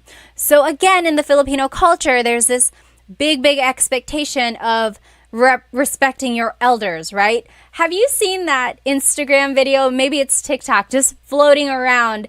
This girl was making something and she said, calling my ate by her first name and then seeing her reaction. Her ate got very upset because it's not what we're used to. If you have grown up calling your older sibling ate or kuya, then hearing you call them by their first name is very jarring. It's not really what you're supposed to do. But then there are some families who don't use ate and kuya. I know plenty of Filipino families who don't use ate and kuya as well, and that's perfectly fine. It's just personal preference. But typically in the Philippines, ate and kuya are used. So again, ate is your older sister, Kuya is your older brother, but again, you can use it with your cousins, you can use it with friends, you can use it with people in the community. And then the youngest sibling, remember, what is the youngest sibling? This could be a boy or a girl. What is the youngest sibling? Youngest sibling is bunso, bunso. Yep, so that could be a boy or a girl, bunso. What is sibling in Tagalog? So sibling, brothers, sisters, sibling in Tagalog is mga kapatid. Mga kapatid. Kapatid is one sibling. Mga kapatid is multiple siblings. Remember, to make something plural, you have to add the word mga.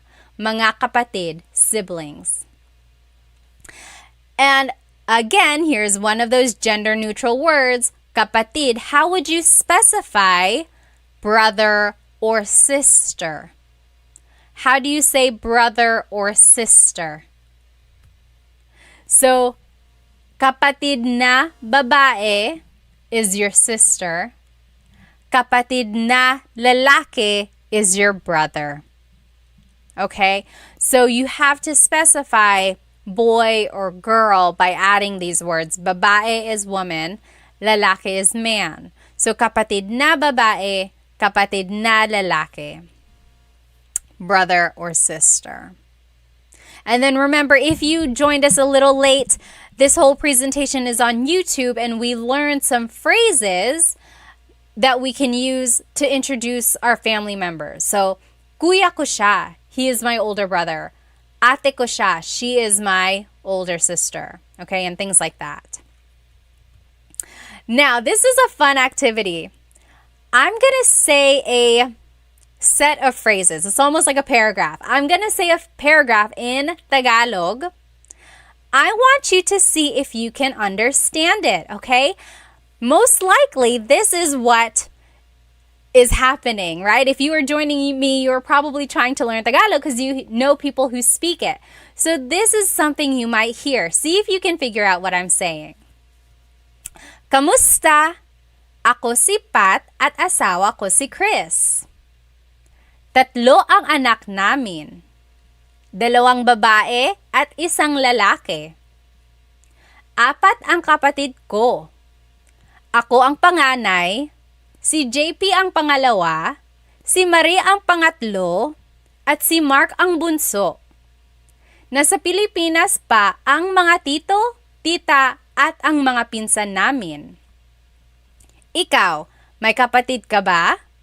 May mga anak ka ba? Okay, this is fictional. I don't actually, this is not real. Okay, I don't have everything that I said in this phrase. It's just for practicing purposes. Did you get it? What do you think? I'll say it one more time, okay? Again, I am saying a paragraph here, and I want to see if you can understand what I'm saying, okay? Kamusta?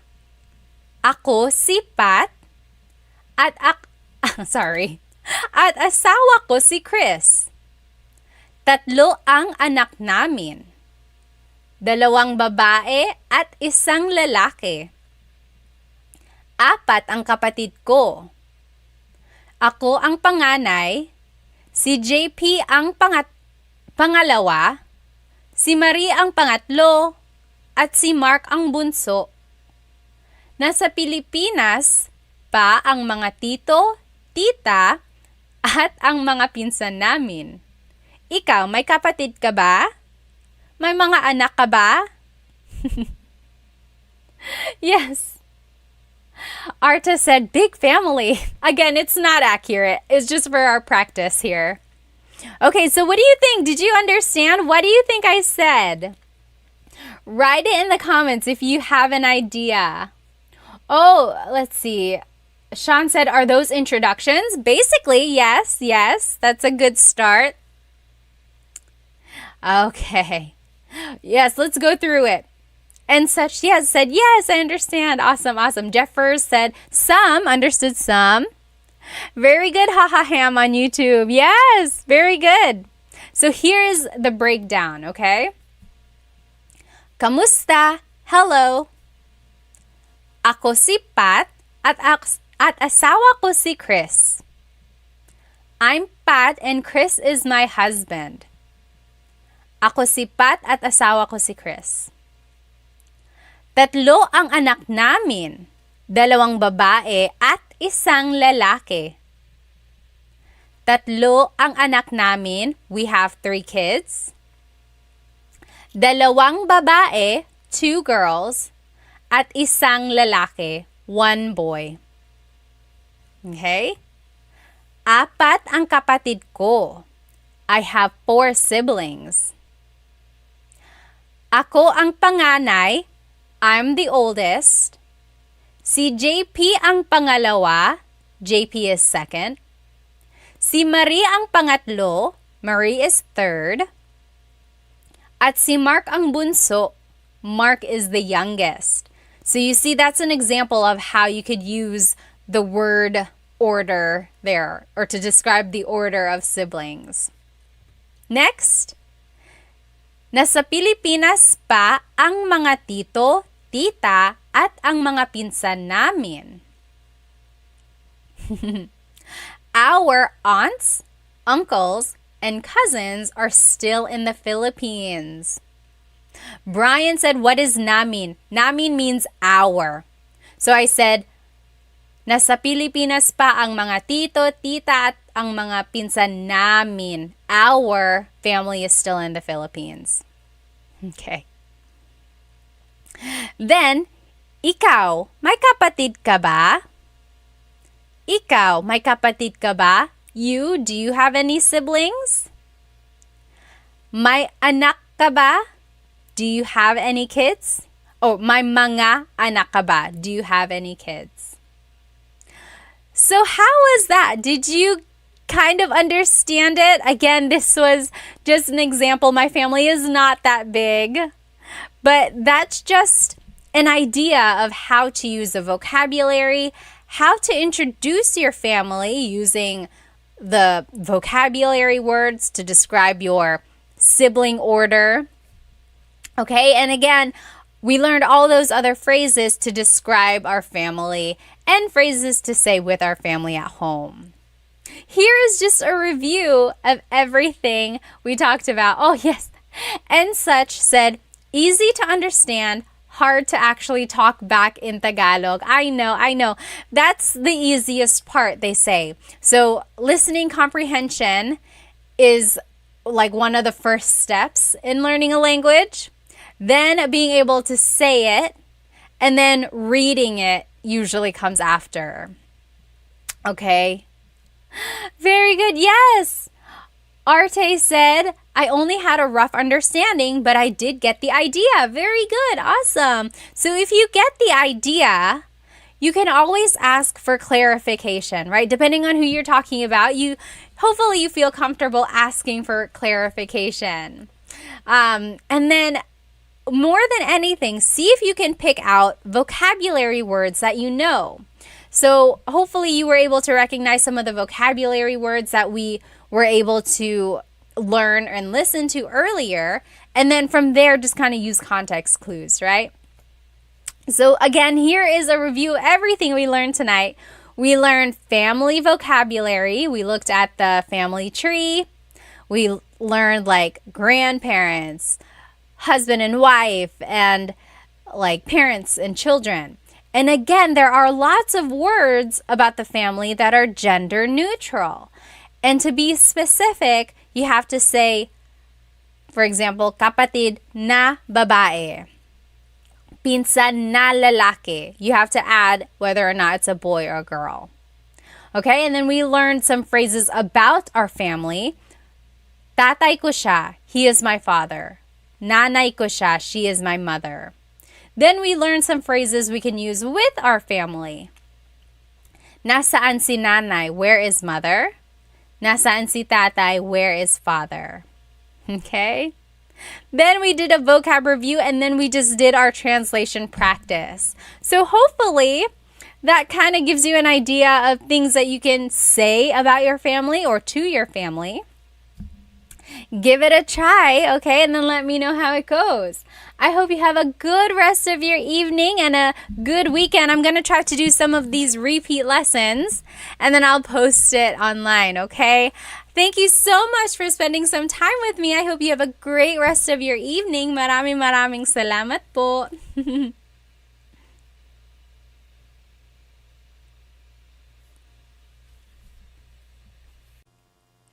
Hello, everybody. Welcome to another Tagalog Time live lesson.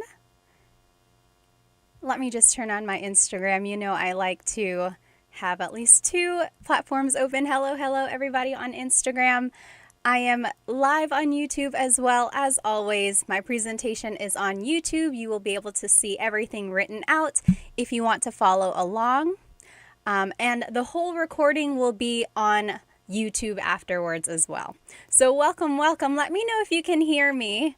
And you can do that by letting me know where you are currently watching from and your age. And maybe tell me a fun fact about yourself. Today is night 3 of these lives. I have never done this many. I must really like you, right? That's what it means. We should just do it every night. Not like I have dishes to wash or laundry to fold or anything like that. Let's just always hang out every night.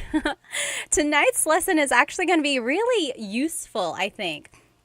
We will be learning some phrases that you can use every day, all throughout the day, just basically common conversational phrases that you can say with your friends and family. So again, this whole lesson is on my YouTube channel if you want to follow along. Sometimes people are like, can we see it written out? Do you have a whiteboard or something? So go ahead and watch on my YouTube. There is a little lag, so that's the only thing. Let me see where everyone is watching from. Hi Glenn, kamusta po? Mabuti naman ako. Imac is from New Jersey. Hello. Johan, from Houston. Chris is from Brooklyn. Rolling Reflection from San Diego. Erftimus is from Virginia. Hello. Omar is from Yellowknife, Canada. Glenn is from Australia. Boss Goat is from Sweden. Hello. What time is it in Sweden? Camelina is from San Diego. David Jr., hello again from San Diego. Daro Shiraki is from Oregon. Hello. Giselle is from Washington. Let's see. Jelena is from North Dakota. Dustin is from Colorado. Hello. Oh, Yusuf is from Saudi Arabia but currently in Baguio. Oh, that's so cool. And then Lester's from Chicago. Lady is from Texas. Let me see over here from YouTube. Where are you guys watching from tonight? Let's see. Fidel from Arizona. Hello. Guns is from Granada Hills. David is from Auckland. Awesome. George is from the UK. Oh, nice. Trying to learn Tagalog because his partner is Filipina. UG177 is from Mexico. Hola. Ballroom is from Utah. Vince is from Santa Barbara. Hello. Almost Polyglot is from Bangladesh. Jim from Connecticut. Hello. Jazzy Jen, hello from New Zealand, living in Australia. Jonathan is from Massachusetts. Snakey is from Texas. Robert is from New York. Let's go ahead and jump right in, okay? So today we're going to be learning some conversational phrases that we can say with our friends, with our family. These are some very useful phrases I think you'll find very helpful. And then we will look at some different verb tense variations of these phrases. You'll see what I mean. And then all throughout we will learn where to put po. So remember, po is what you say whenever you are talking to an elderly person or someone in authority. Anytime you want to be respectful, you add po to a phrase. So we will learn where po goes as we learn these phrases, okay? So very basic, the very first phrase we'll learn tonight is kumusta ka? Kumusta ka? And that means hello and how are you? Sorry, my mind is working faster than my mouth tonight. So hello, how are you? Kumusta ka? Kumusta ka? If you hear my pronunciation and then other people, when they say it, usually they say kamusta ka? Kamusta ka. So it sounds like it's spelled with a letter A, K-A-M, but technically it's spelled with a K-U-M. That's like the correct spelling of it. But the pronunciation usually is kumusta ka, kumusta ka. And sometimes it's shortened to just musta, musta. If you're really cool, you can say musta. So some common responses are mabuti naman, I'm doing well, mabuti naman. Or ayos lang, I'm doing okay, ayos lang. And if you're not doing okay, it would be hindi maayos, not doing well. You could also say like hindi ako okay, I'm not okay. Or like okay lang, I'm doing okay. But here are just some sample responses. So if someone asks you, kumusta ka?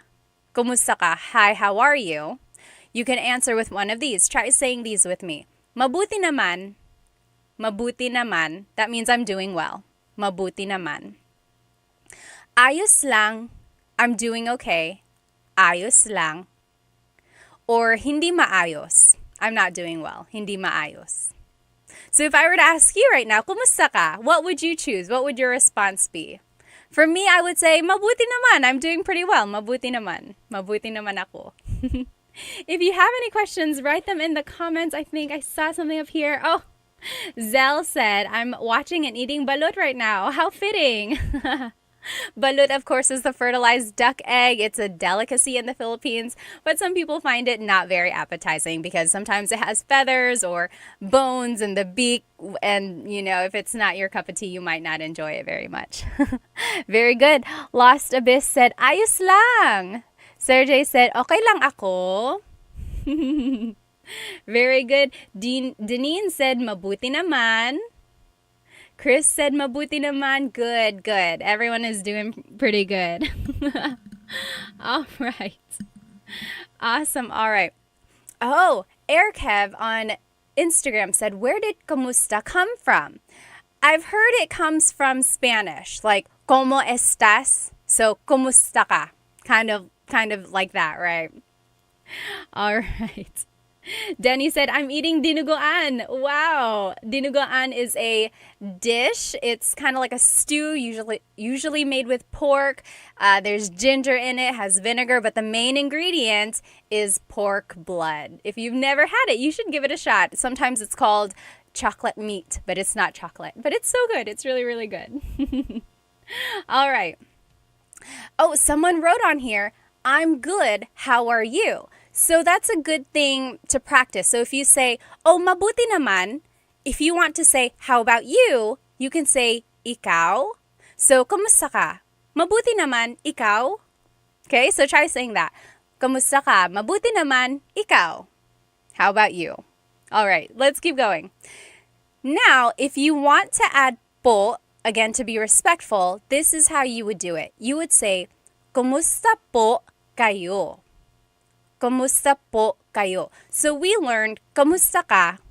Kumusta ka? To add po, you have to do two things. First, you have to add po after the word kumusta.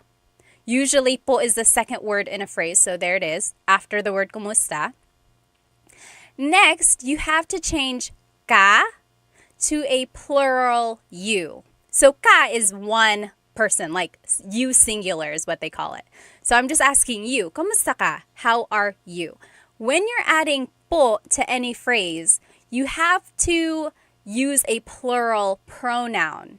It's almost like you're talking to multiple people, even if you're just talking to one person. And that's a way to show respect. I know other languages do this as well. I took French in high school and college, and they do this in French. When you're trying to be respectful, you refer to someone as multiple people. So that's why we say, kumusta po kayo? Kumusta po kayo? Very good. Sergey and Lost Abyss, you guys got it on YouTube? Yeah, so that's just one of the things you kind of have to remember. But when in doubt, you can always add po to the end. So if you absolutely do not remember the po rules, just say, kumusta ka po? Okay, so it's not technically correct, but you are trying, and that makes a big difference. Okay, so you can always add po at the end. All right, next, you can use kumusta to ask about something else, like not relating to a person. Take a look at this. Kumusta ang blank? So how was blank? Kumusta ang meeting mo kanina? Kumusta ang meeting mo kanina? How was your meeting earlier? Or, kumusta ang araw mo? How is your day going? Kumusta ang araw mo? Last example, kumusta ang biyahe mo? How was your trip? Kumusta ang biyahe mo? So do you see we are using kumusta, but we're not asking about like the person. We're not saying like, how are you? Or like, hello.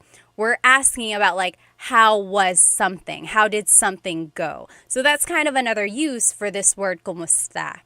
So kumusta ang ... So let's take a look at this phrase a little bit more. Kumusta ang araw mo? How is your day? Your responses are actually the same as the responses you would give if someone asked you, kumusta ka? So if someone asked you, kumusta ang araw mo? How is your day going? You could say, mabuti naman, it's going well. Mabuti naman. Or, ayos lang, it's going okay. Ayos lang. Or, hindi maayos, it's not going well.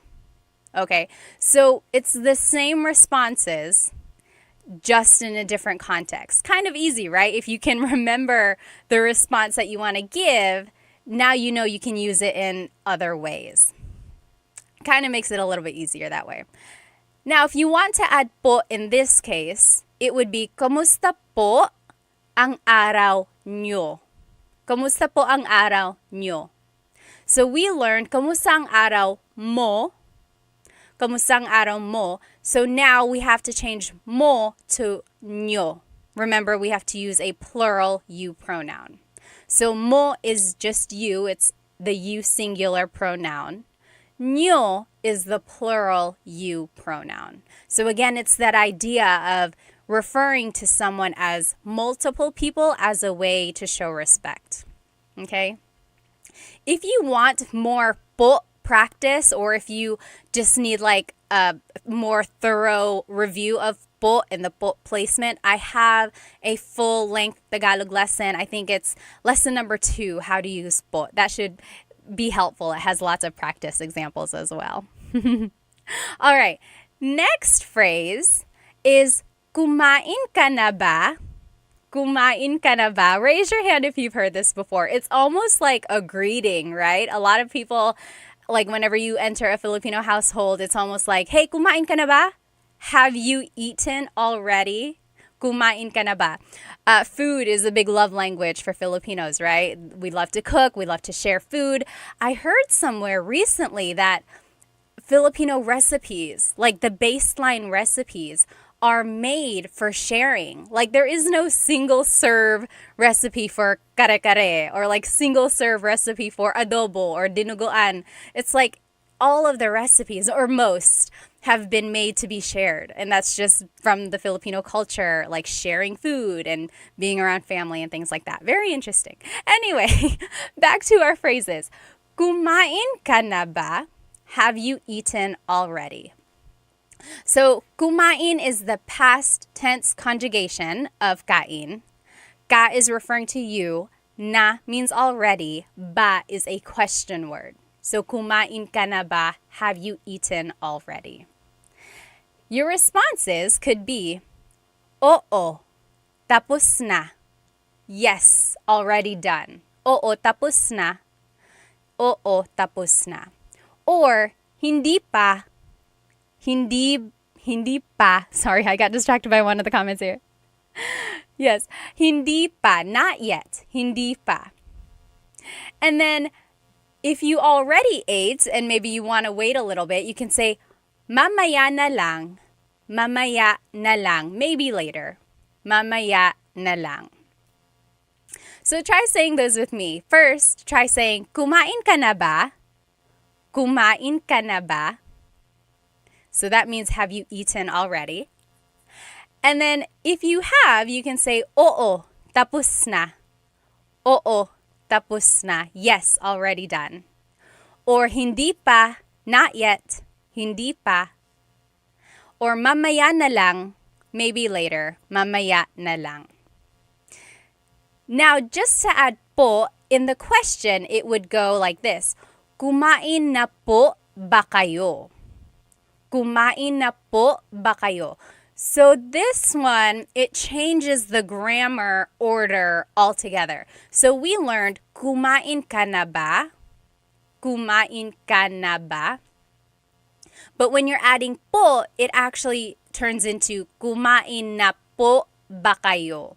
So na has to come up right behind kumain, then po goes after na, and then you have to use the plural you pronoun again. So this one is a big, unexpected order of words here. It's one of those things where you just kind of have to memorize it, or when you listen to people speaking Tagalog and using po, you might be able to recognize this kind of new pattern. So if you wanted to add po to your responses, I wasn't able to make a slide for that, but this is where you would add them. You can say, oo, tapos na po. Oo, tapos na po. So it would just go at the end. Or hindi pa po. Hindi pa po. So again, just goes at the end. Or mamaya na lang po. Goes at the end again. Mamaya na lang po. So in all of those, po just goes at the end. It's almost like all of the responses are a set phrase. So po would just go after the set phrase. Okay, makes it easy. All right. Any questions so far? Oh, Orpix, I think on YouTube asked, is the stream every night? Do I go live every night? Usually no, but I have for the past 3 days, just because I wanted to catch up on some of my repeat lessons. I like to do my lessons a couple times just so people who weren't able to join the first time can come in and join the chat, ask their own questions if they want to. But every Thursday, I do try to come on live for the Tagalog Thursday. And every Thursday, it's a brand new lesson. It's not like a repeat lesson. Good question. Okay. Next phrase or question we're going to learn is, anong ginagawa mo? Anong ginagawa mo? So, anong is actually 2 words put together, ano ang, but you can say anong. I want you to sound natural, right? Anong ginagawa means doing. Mo is referring to you. So what doing you? What are you doing? Very good. Yes. Dilshan got it right. So what are you doing? And your responses would just be a present tense statement. And I'm just saying that because if you have watched my full-length Tagalog lessons, then you know kind of how to conjugate verbs, you know kind of the patterns. So you would just use what you've learned and make a statement. But if you haven't watched that, or if you need a review, here are some common phrases or responses that you could say. Anong ginagawa mo? What are you doing? You could say, nagluluto ako. I am cooking. Nagluluto ako. Or, kumakain ako. I'm eating. Kumakain ako. Or, nagtatrabaho ako. I'm working. Nagtatrabaho ako. Or, naglilinis ako. I'm cleaning. Naglilinis ako. Or lastly, I want to show you this one because you can kind of use it as a trick. Nagda-drive ako. I'm driving. Nagda-drive ako. So this last example kind of shows how you can use Taglish. Taglish is Tagalog and English. If you don't know a verb in Tagalog, use this pattern here. So nag is the affix. Then you have a repeated first syllable, and then it's the English word. So nagda-drive ako, I am driving. Or nagkukuk ako, I am cooking. Nag-eat ako, I am eating. Okay? And then later, go back and try to figure out what those words are in Tagalog so you can say the whole phrase in Tagalog. But that's just kind of a trick there, just to kind of buy you some time. So if you want to add po, you would say, anong ginagawa nyo po? Anong ginagawa nyo po? So, a couple of things here. We changed mo to nyo. Remember, we're changing the singular you pronoun to the plural you pronoun. And then we're adding po at the end. Anong ginagawa nyo po? Okay? Let me just catch up on some of these comments here. Yes, grub down to trabajo, like in Spanish. Yep, that is very much a Spanish-influenced word. Very good. Let me see here. Oh, Cool Vibe said, Maraming salamat for doing this. Maraming salamat for watching. Let's see here. Oh, yeah. If in the San Francisco Bay Area, I'm sure local Filipino communities would love workshops like this. I wish I'm over here on the East Coast, very, very far away from San Francisco, but I hope you guys have a lot of fun over there. Oh, very good. Eric Kev said, nanunood ako ng laro ng basketball, watching a basketball game. Okay. Daniel is from Ohio. Oh, Eastern Samar. Okay. If you have any questions, feel free to write them in the comments. Let me just see over here on YouTube. Oh, yes. Jazzy Jen said, it's funny because I think I've heard people say, ano ginagawa mo? Yeah, so sometimes people drop the like NG. But like, yeah, technically it's ano ang ginagawa mo. Sometimes people just like shortcut it. Yes. Orpik said, can you say, ano ba ginagawa mo? Yes. So, ba is a question word, and there actually is no direct English translation for ba. But in Tagalog, if you want to kind of reinforce the question, you could add ba. So that is a very good way to ask it as well. Ano ba ang ginagawa mo? In that way, it's kind of almost like an emphasis. It's like, ano ginagawa mo? What are you doing? Ano ba ang ginagawa mo? What are you doing? It kind of changes the like intonation or the enforcement of it. Very good. All right. Let's see. Oh, yes. J.I. asked about the phrase, oo, tapos na. So remember, oo, tapos na means yes, already done. If you want to add po, you could say, opo, tapos na po. I forgot the first po after the word oo. So, opo, tapos na po. You got to change oo to opo. Very good catch, yes. All right. All right, Lalit said, thank you so much for doing the live stream multiple times so that no one is left behind. Yes. All right. When do you use ka versus mo? James said.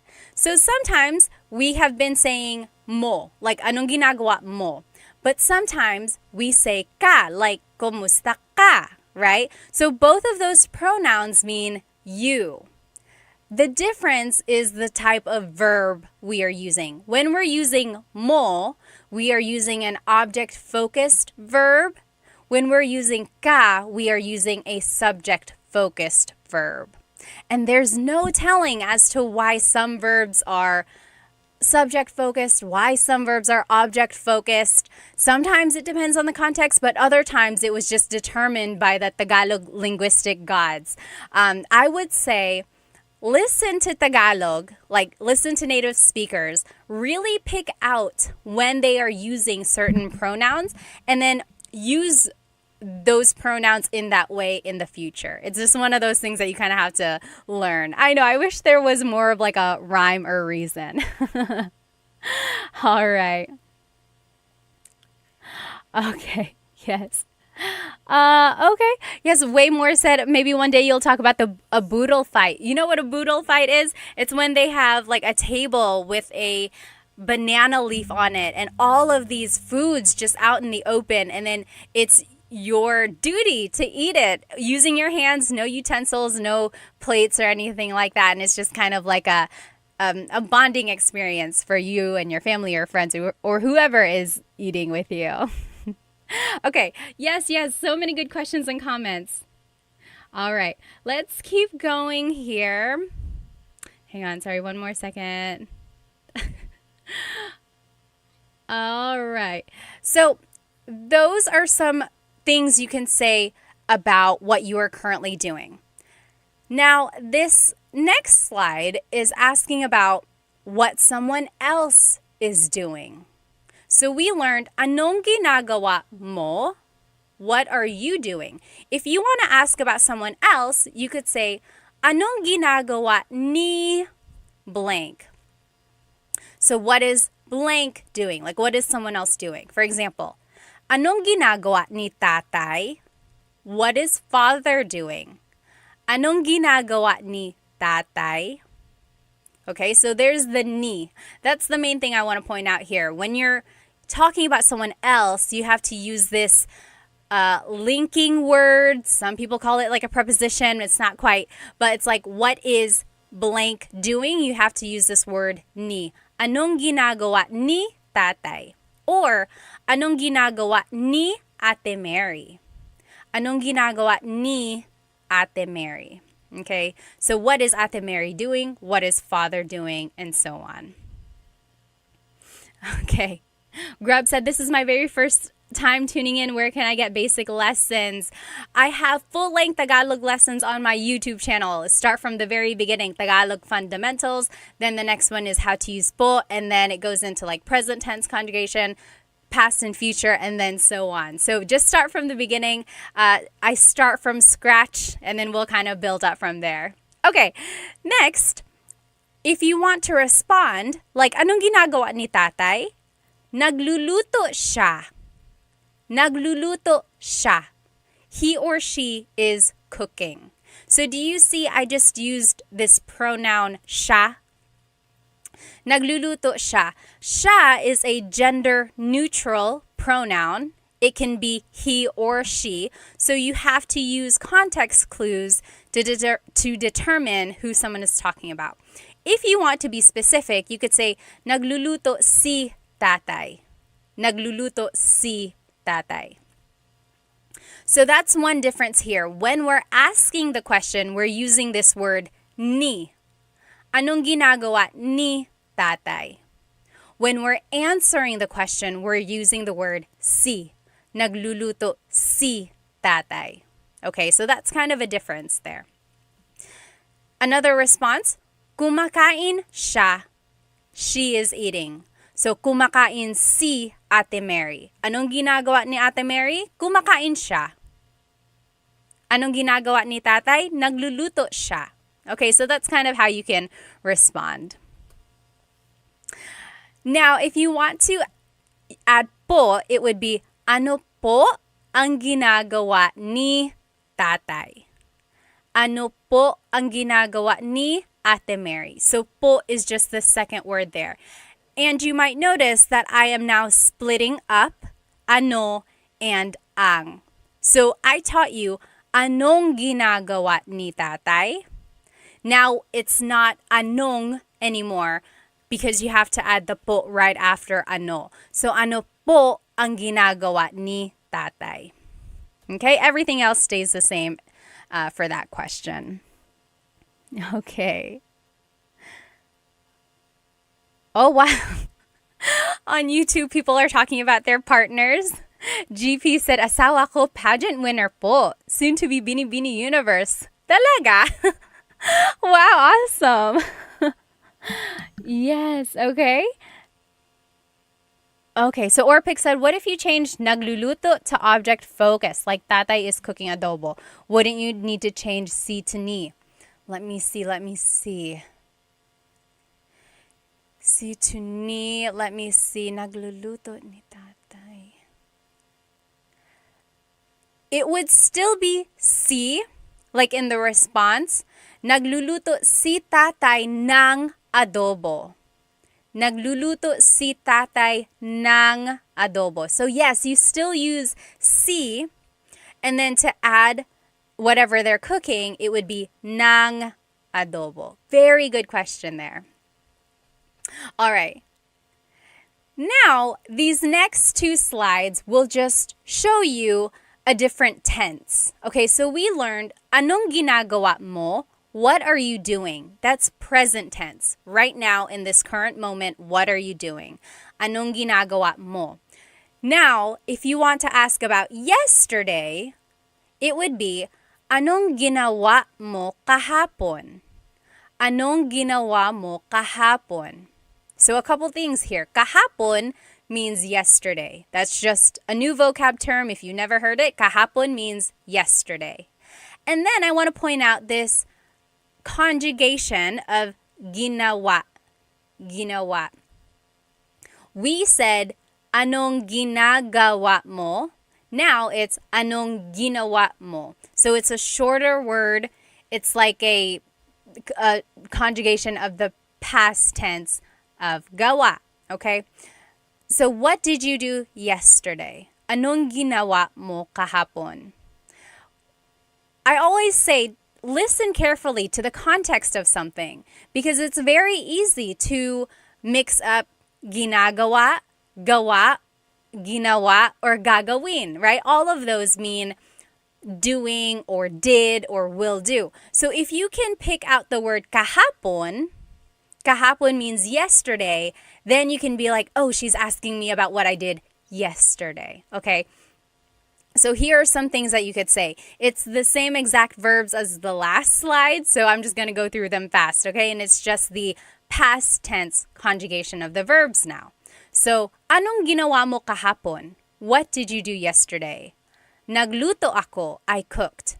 Kumain ako, I ate. Nagtrabaho ako, I worked.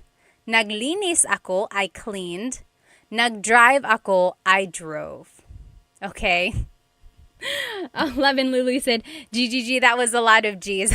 I know you're right. Ginagawa, gawa, gagawin. I know, it's a lot sometimes. So that's why I say really listen to context clues. Like if you can pick out kahapon, then you know, okay, she's asking me about yesterday. Very good, very good. I think there was a question up here. Hang on. Oh, yes. Elaine Wilson said, did you say all of your tutorials are on YouTube? Yes. It should be there like front row center, as like if you look up Tagalog Time on YouTube. I have playlists, and sorry, my mind is going so fast my mouth cannot keep up. The very first playlist are my full-length Tagalog lessons. So just start from 1 and move on all the way down. Okay, let's keep going. To be respectful, you could say, ano po ang ginagawa? Ano po ang ginawa nyo kahapon? Ano po ang ginawa nyo kahapon? That means, what did you do yesterday, but respectful. Again, we split up anong, so now it's ano po ang ginawa nyo kahapon. And nyo is the plural of mo. Okay? Yes, let me see here. So the difference between kumakain and kumain. Yes, Bal on YouTube said, so the difference between kumakain and kumain is only when the time happens.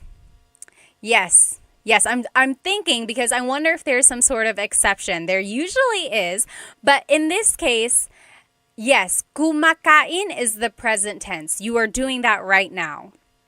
Kumain is the past tense. You already did it.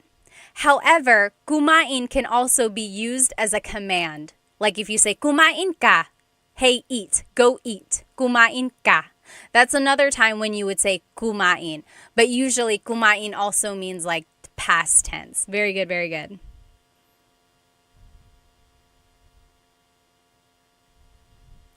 Oh, yes. Okay. Diaries of a Kitchen Idiot said, how do you know when to use nag and then the verb? Like nagtrabaho. Versus the first letter plus uma, like in the verb tumatrabaho. So there are 5 different types of verbs in Tagalog: mag, ma, in, and e verbs. All of them have their own pattern. So mag verbs like magtrabaho uses nag as an affix in the present tense. Nagtatrabaho ako. However, there are some verbs that use like kumakain ako. Kumakain ako. The is the infix there. So your question, like, how do you know which one to use, or how do you know when to use nag? It's one of those things where you have to pick up more vocabulary, listen to Tagalog speakers, and try to recognize the patterns that they use and keep it in your pocket so that you can use it next time. Unfortunately, there is no rhyme or reason that I've like come up with or that I've discovered as to why some verbs are mag, why some are or e. So it's one of those things where you kind of have to just learn vocabulary and then learn the patterns. Very good question. Okay. So we learned what are you doing right now? We learned what did you do yesterday? Now this is how you say what will you do tomorrow? Anong gagawin mo bukas? Anong gagawin mo bukas? So again, if you're listening to context clues, bukas is a vocabulary word that means tomorrow. What are you doing tomorrow? So your response would just be a future tense statement. So, magluluto ako, I will cook. Kakain ako, I will eat. Magtatrabaho ako, I will work. Maglilinis ako, I will clean. Magdadrive ako, I will drive. So, these are all of the same verbs that we've seen in the last two slides. Now it's just the future tense conjugation of them. Okay, so I don't expect you to know all of these conjugations already unless you've been practicing. That's great. But what I want you to get from this, if you are just like a true beginner, really try to remember these vocab words. So kahapon is yesterday, bukas is tomorrow. So if you have to answer in English, at least you know what to answer, right? So anong gagawin mo bukas? What are you going to do tomorrow? Or what are you doing tomorrow? You could say, oh, I have to work tomorrow. Okay, so just try to pick out vocabulary terms at the very least, okay? Now, if you want to be respectful, it would be, ano po ang gagawin nyo bukas? Ano po ang gagawin nyo bukas? So, yeah, Ballroom on YouTube said, I asked, ano ang gagawin mo bukas? They said, watching another Tagalog Time with Pat stream, sana. Another live stream 4 days in a row. Oh my goodness. We would be like soulmates, I feel like. Love and Lulu said, bukas I'm going to mass. Awesome. Let's see. Oh, okay. Jazzy Jen said, how would you say, I don't know, if you don't know what you're doing the next day? You could say, ewan. Ewan, that means I don't know. Or you could say, hindi ko alam. Hindi ko alam. The easy response would be ewan. Ewan ko. Ewan ko. Very good question. Oh, yes. Angel asked, is kumain ako manok or manok kumain ako, to be specific? It would be kumain ako ng manok. Kumain ako ng manok. Ng means some or a. So I ate some chicken. If you say manok kumain ako, it's almost like you're saying the chicken ate me. Very good, very good. Oh, Bal said, what's the difference between kakain ako and ako ay kakain? Very good. So you can say kakain ako, I will eat. Or you could say ako ay kakain. Both of those mean I will eat. When you use I, technically it means is or will, like I will do something or it is something. Rule of thumb, anytime you're using I, it's formal. No one really says like, ako ay kakain. It's almost like Shakespearean. It's very correct. I mean, it's not wrong. It's just not very natural. So it's a little bit more natural to say, kakain ako They're the same thing. All right. Oh, yes. Very good. So Jazzy Jen said, how do you spell it out? You could say, ewan ko or hindi ko alam. That means I don't know. Very good. Okay. Yes, let's keep going. So if someone is leaving the house, you could say, saan ka pupunta? Saan ka pupunta? That means, where are you going? Saan ka pupunta? Your response would be, pupunta ako sa blank. Pupunta ako sa blank. I'm going to somewhere. For example, pupunta ako sa tindahan. I'm going to the store. Pupunta ako sa tindahan. Or pupunta ako sa banyo. I'm going to the bathroom. Pupunta ako sa banyo. Maybe if you are watching a movie with your husband or wife or your friend, and someone is getting up, you could be like, saan ka pupunta? Where are you going? You could say, pupunta ako sa banyo. I'm just gonna go to the bathroom. Or you could say, pupunta ako sa bahay ni Kuya JR. Okay, so that's just giving a little bit more specific answer. Pupunta ako sa bahay ni Kuya JR. I'm going to Kuya JR's house. Okay? So try saying that with me. Saan ka pupunta? Saan ka pupunta? Where are you going? And then your response, pupunta ako sa blank.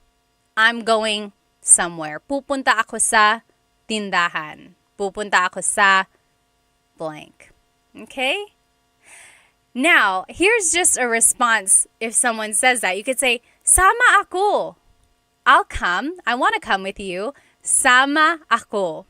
So if you want to go somewhere with that person, try saying this and it might make them smile. They'll be like, hey, where'd you get that? How do you know how to say that? So, sama ako. I want to come. I'll come. Sama ako. Oh, Angel said, pupunta ako sa Disneyland. Oh, so lucky. Yes. And then Ballroom Scott said, sama ako. All of us, sama tayo. Let's all go. Swingovic said, pupunta ako sa may bahay. You're gonna go to the house. Pupunta ako. You could just say, pupunta ako sa bahay. I'm going to the house. Very good, very good. Yes, Bal said, so if it's a possessive thing, the C before the name changes to ni. Yes, exactly right. So we learned, pupunta ako sa bahay ni Kuya JR. Yep, it's like the possessive linking word, I would call it. Ni Kuya JR. Very good, yes. Okay, and then another thing you might ask is, oh, hi Sterling Jing, thank you for watching. So another thing you might ask is, anong oras ka uuwi? Anong oras ka uuwi? What do you think that means? What time are you coming home? Right? So if someone is like, oh, saan ka pupunta? Pupunta ako sa bahay ni Kuya JR. Oh, anong oras ka uuwi? Anong oras ka uuwi? What time are you coming home? Okay? Jazzy's Jen said, pupunta ako sa trabaho. I understand. All right? So those are just some things. Now, if you want to be respectful, the po would go as the second word. So, saan po kayo pupunta? Saan po kayo pupunta? Ka turns into kayo. Remember, we learned saan ka pupunta? Saan ka pupunta? Now, if you want to add po, it's saan po kayo pupunta? Saan po kayo pupunta? And then the response, pupunta ako sa blank. Respectfully, you could say, pupunta po ako sa tindahan. Okay, so po is just the second word there. So this is a good question to kind of keep in your back pocket. Like if your mom or dad leaves, or if someone like your in-laws are leaving the house, just ask them, saan po kayo pupunta? Saan po kayo pupunta? Where are you going? And then they'll be like, oh, how do you know how to speak Tagalog? They would say, oh, pupunta kami sa tindahan. We will go to the store or something like that, right? Yes. Very good. So Orpik said, wow, there's a single verb for coming home. Just like for cooking rice, must be a cultural thing. I always think that. Like anytime I come across a word in Tagalog that's not quite the same in English, I think that too. Like, so Orpix was saying, to cook rice in Tagalog is magsaing, right? Magsaing. Magsasaing ako. I will cook rice. That's just one word. Whereas in English, you have to say, I will cook rice. I will cook rice. So it's not just like a single word. It shows how significant rice is and making rice for your meal. It really shows how important that is. Just like the single word for coming home. Uuwi. Uuwi. I will come home. Very good, very good. All right. Now, the opposite of pupunta is galing. For example, saan ka galing? Saan ka galing? That means where are you coming from or where did you go? Okay, so if someone is coming through the front door, you're like, hey, saan ka galing? Where did you come from? Saan ka galing? The response would just be, galing ako sa blank. I just came from blank. So for example, saan ka galing? Where did you come from? You could say, galing ako sa tindahan. I just came from the store. Galing ako sa tindahan. Or, galing ako sa trabaho. I just came from work. Galing ako sa trabaho. And then lastly, galing ako sa bahay ni Kuya JR. I just came from Kuya JR's house. So it's the same examples, just a different context, right? So instead of I'm going to Kuya JR's house, I'm coming from Kuya JR's house. So try saying that with me. Saan ka galing? Where are you coming from? Saan ka galing? And then galing ako sa trabaho. I just came from work. Galing ako sa blank. Let me just catch up on some of these comments here. Oh, yes. Oh, Jazzy Jen said, how would you say that you're just leaving in general? That's the last slide. Just wait for it. Very good, very good. Oh, Swingavic, thank you. Thank you. Said, meron akong magaling na Tagalog teacher. Oh, yes. S on YouTube asked, does galing have different meanings? Yes. So galing, the emphasis is on the first syllable. That means coming from. David Jr. on Instagram just asked the same question too. Galing means good or great. So if the emphasis is on the second syllable, galing, that means good or great or excellent. Yes, as Air Kevin said. So it's like, oh, I just got straight A's. You can say, oh, galing, galing, good, great job, excellent, galing. But saan ka galing means where are you coming from? Yes. Yes, Sergey and Orpigs both got it. So like you could say, ang galing mo. Ang galing mo. You are so good. You're excellent.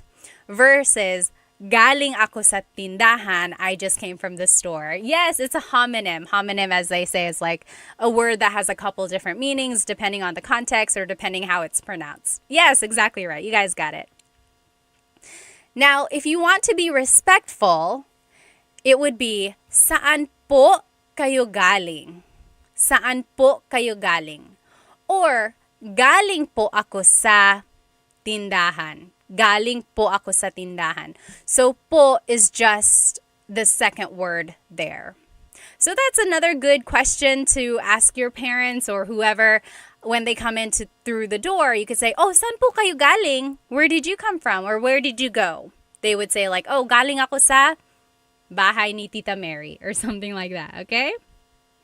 Oh, Lish Dayo asked, how do you say plural we came from school? Very good question. So if someone is like, hey, saan kayo galing? Where did you guys come from? Saan kayo galing? You could say, galing kami sa school. I'm trying to think, do you say sa? Galing kami sa school. Galing kami ng school. I actually think you might say galing kami ng school. Galing kami sa... Now I'm confusing myself. Do you say galing kami? Galing ako sa, galing kami ng school. Galing kami ng... Actually, it's still sa. Galing kami sa eskwelahan. Galing kami sa eskwelahan. Very good question there. All right. Yes, Ballroom said words that are spelled the same but have different meanings based on the pronunciation are hard for them. Yeah, it can be tricky. It's like one of those things that is very minor, right? The pronunciation, sometimes it's the stress, like which syllable it goes on. It can have a different meaning. There's a handful of words like that in Tagalog. Not very many, but sometimes it can have a difference in meaning. Yes, Jazzy Jen said like Chinese, which has a lot of different tones. Yeah, I know in like other languages, there are like 5 tones for the same syllables or like the same phoneme or sound as they call it. So it can be a little challenging. Okay, let's keep going here. Steve said, is the Ling app good for learning Tagalog? I don't think I've ever used Ling app. If anyone has, write it in the comments so that we can let Steve know. Is the Ling app good for Tagalog?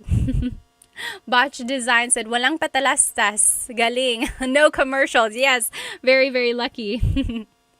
S on YouTube asked, is nang and nang the same thing? Oh my gosh, I love this question. So, there are 2 types of nang in Tagalog. N-A-N-G, nang, and then N-G, nang. So earlier, I said like, oh, kumakain ako ng adobo. I am eating some adobo. Nang. That nang is NG. NG. I'm eating some adobo. Kumakain ako ng adobo. That's just NG. N-A-N-G is an adverb and always goes with a verb. So for example, I'm trying to think here. Gusto ko nang matulog. I want to go to bed. So matulog is the verb. Gusto ko nang matulog. I want to go to bed. Nang there is N-A-N-G and it's an adverb. So they are different, but when you're saying it, it sounds almost the same. Very good. So what's the sa meaning? Actually, is it from or is it in? Very good.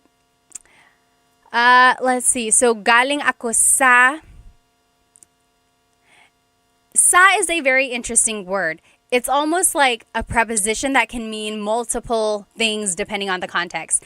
In this translation, it's from. Like, I just came from work. I just came from Kuya JR's house.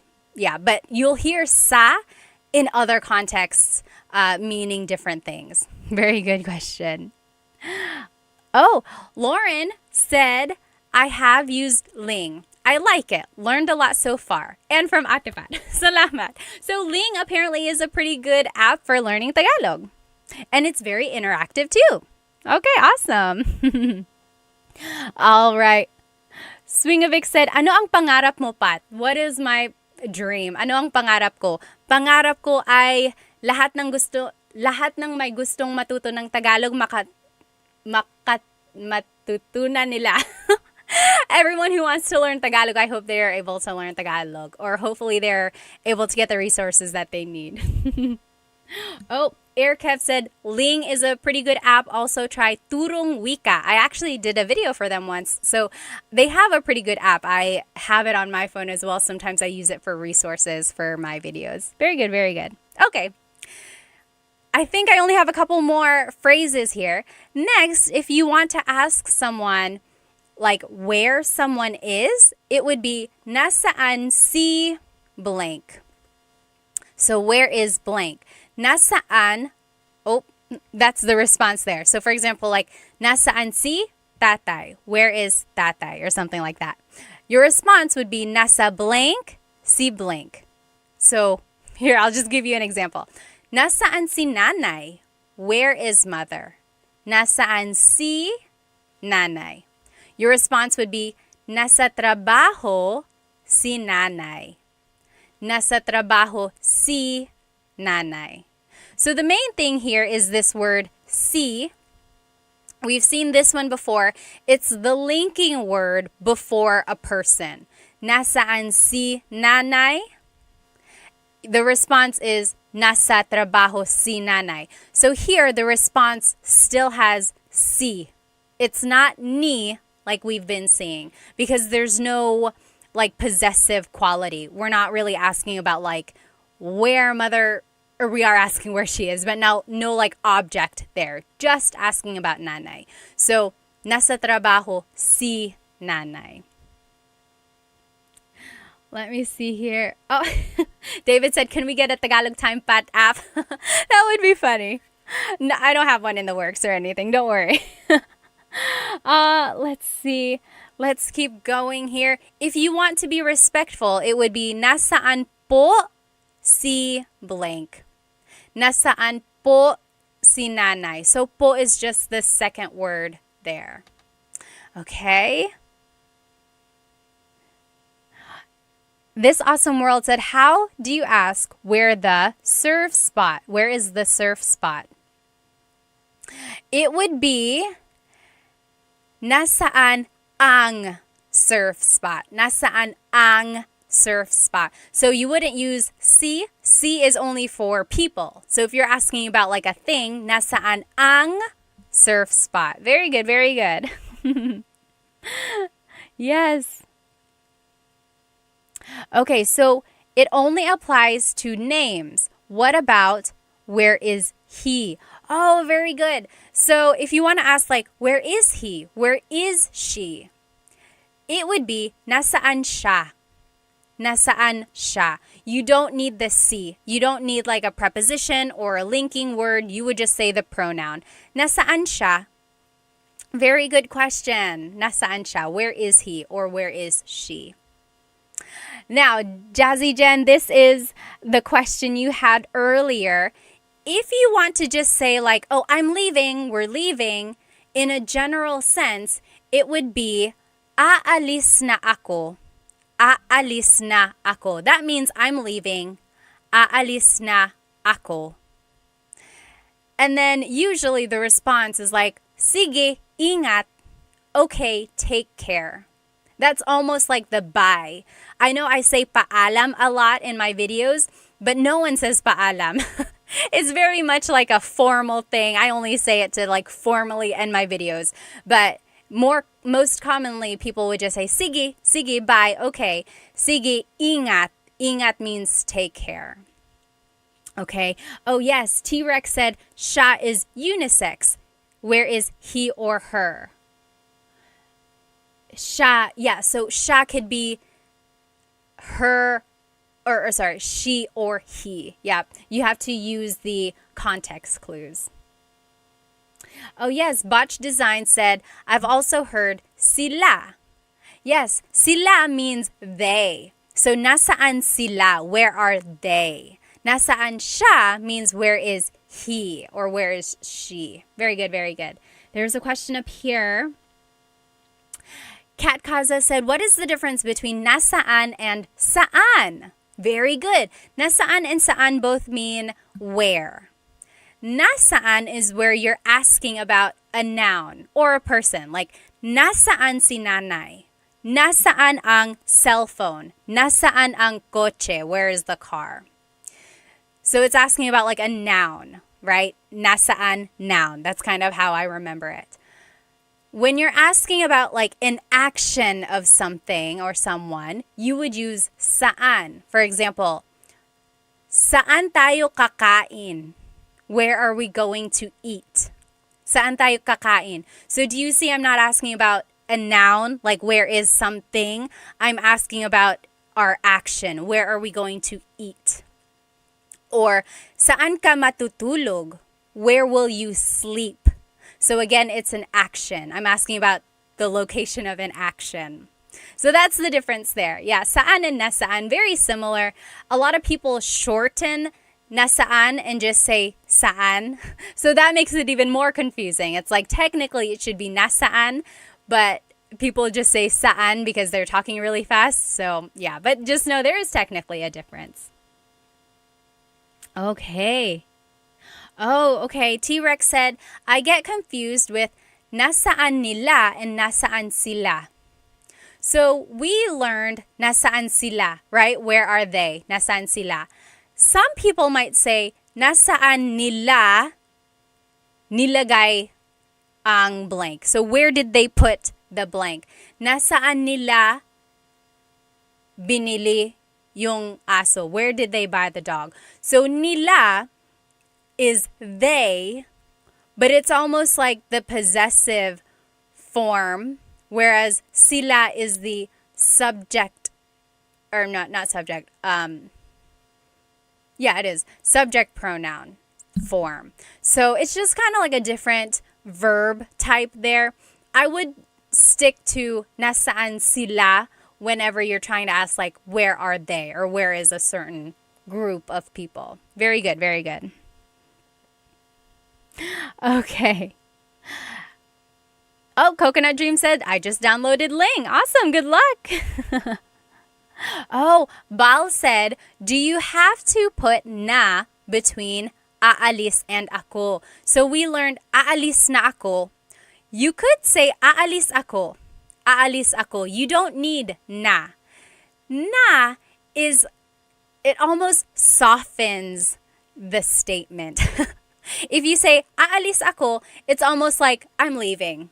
It's like very blunt. It's like I'm leaving.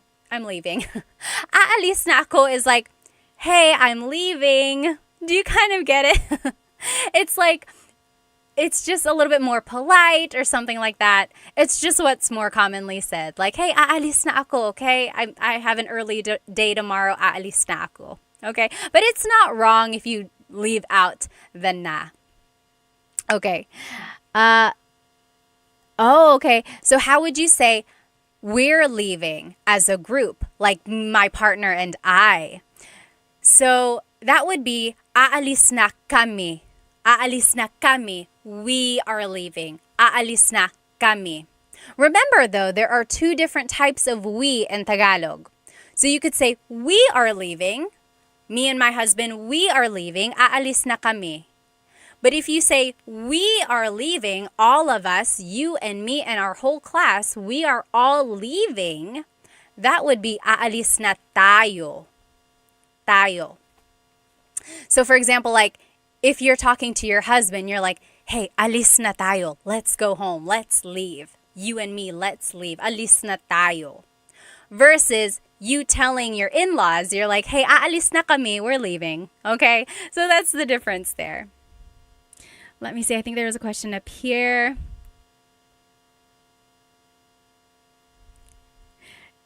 Let's see. Oh, someone said, what is the difference? Oh, CY Pau said, what is the difference between rin and din?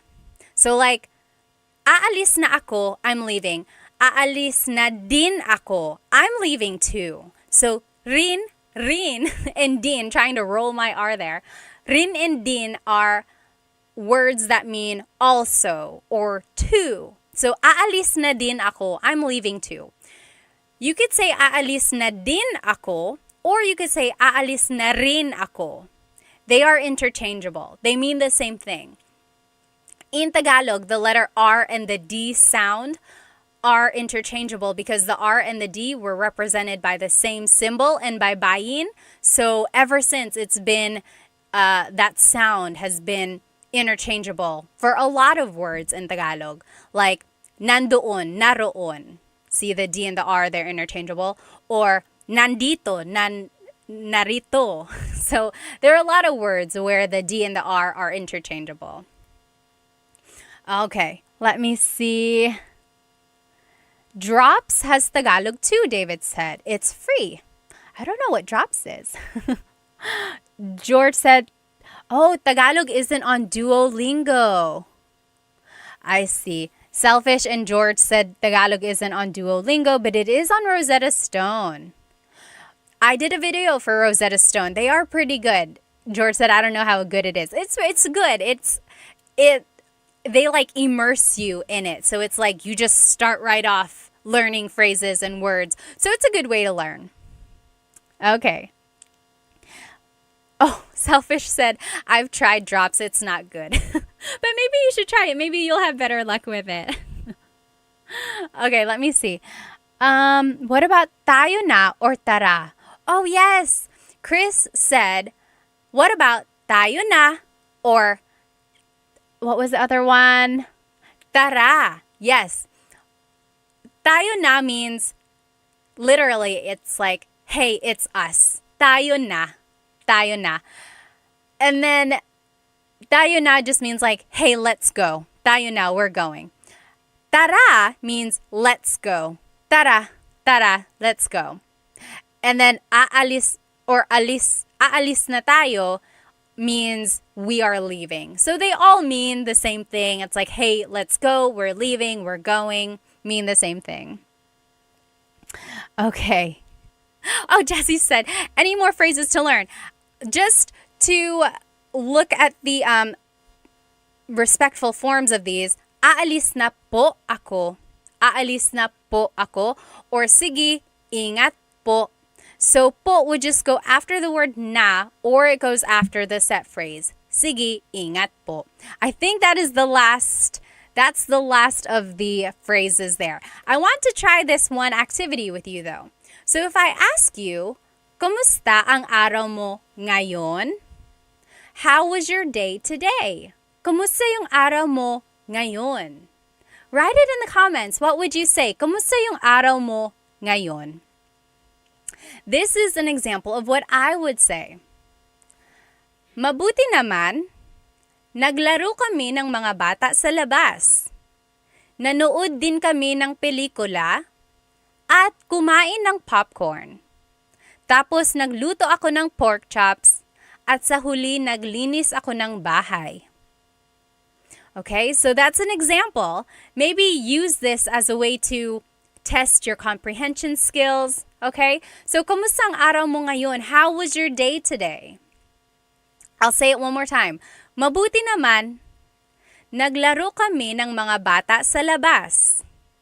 Nanood din kami ng pelikula at kumain ng popcorn. Tapos, nagluto ako ng pork chops. At sa huli, naglinis ako ng bahay. Okay? So, a couple things I want to point out here. First, notice that I answered the question. Okay? Mabuti naman. Kumusta ang araw mo ngayon?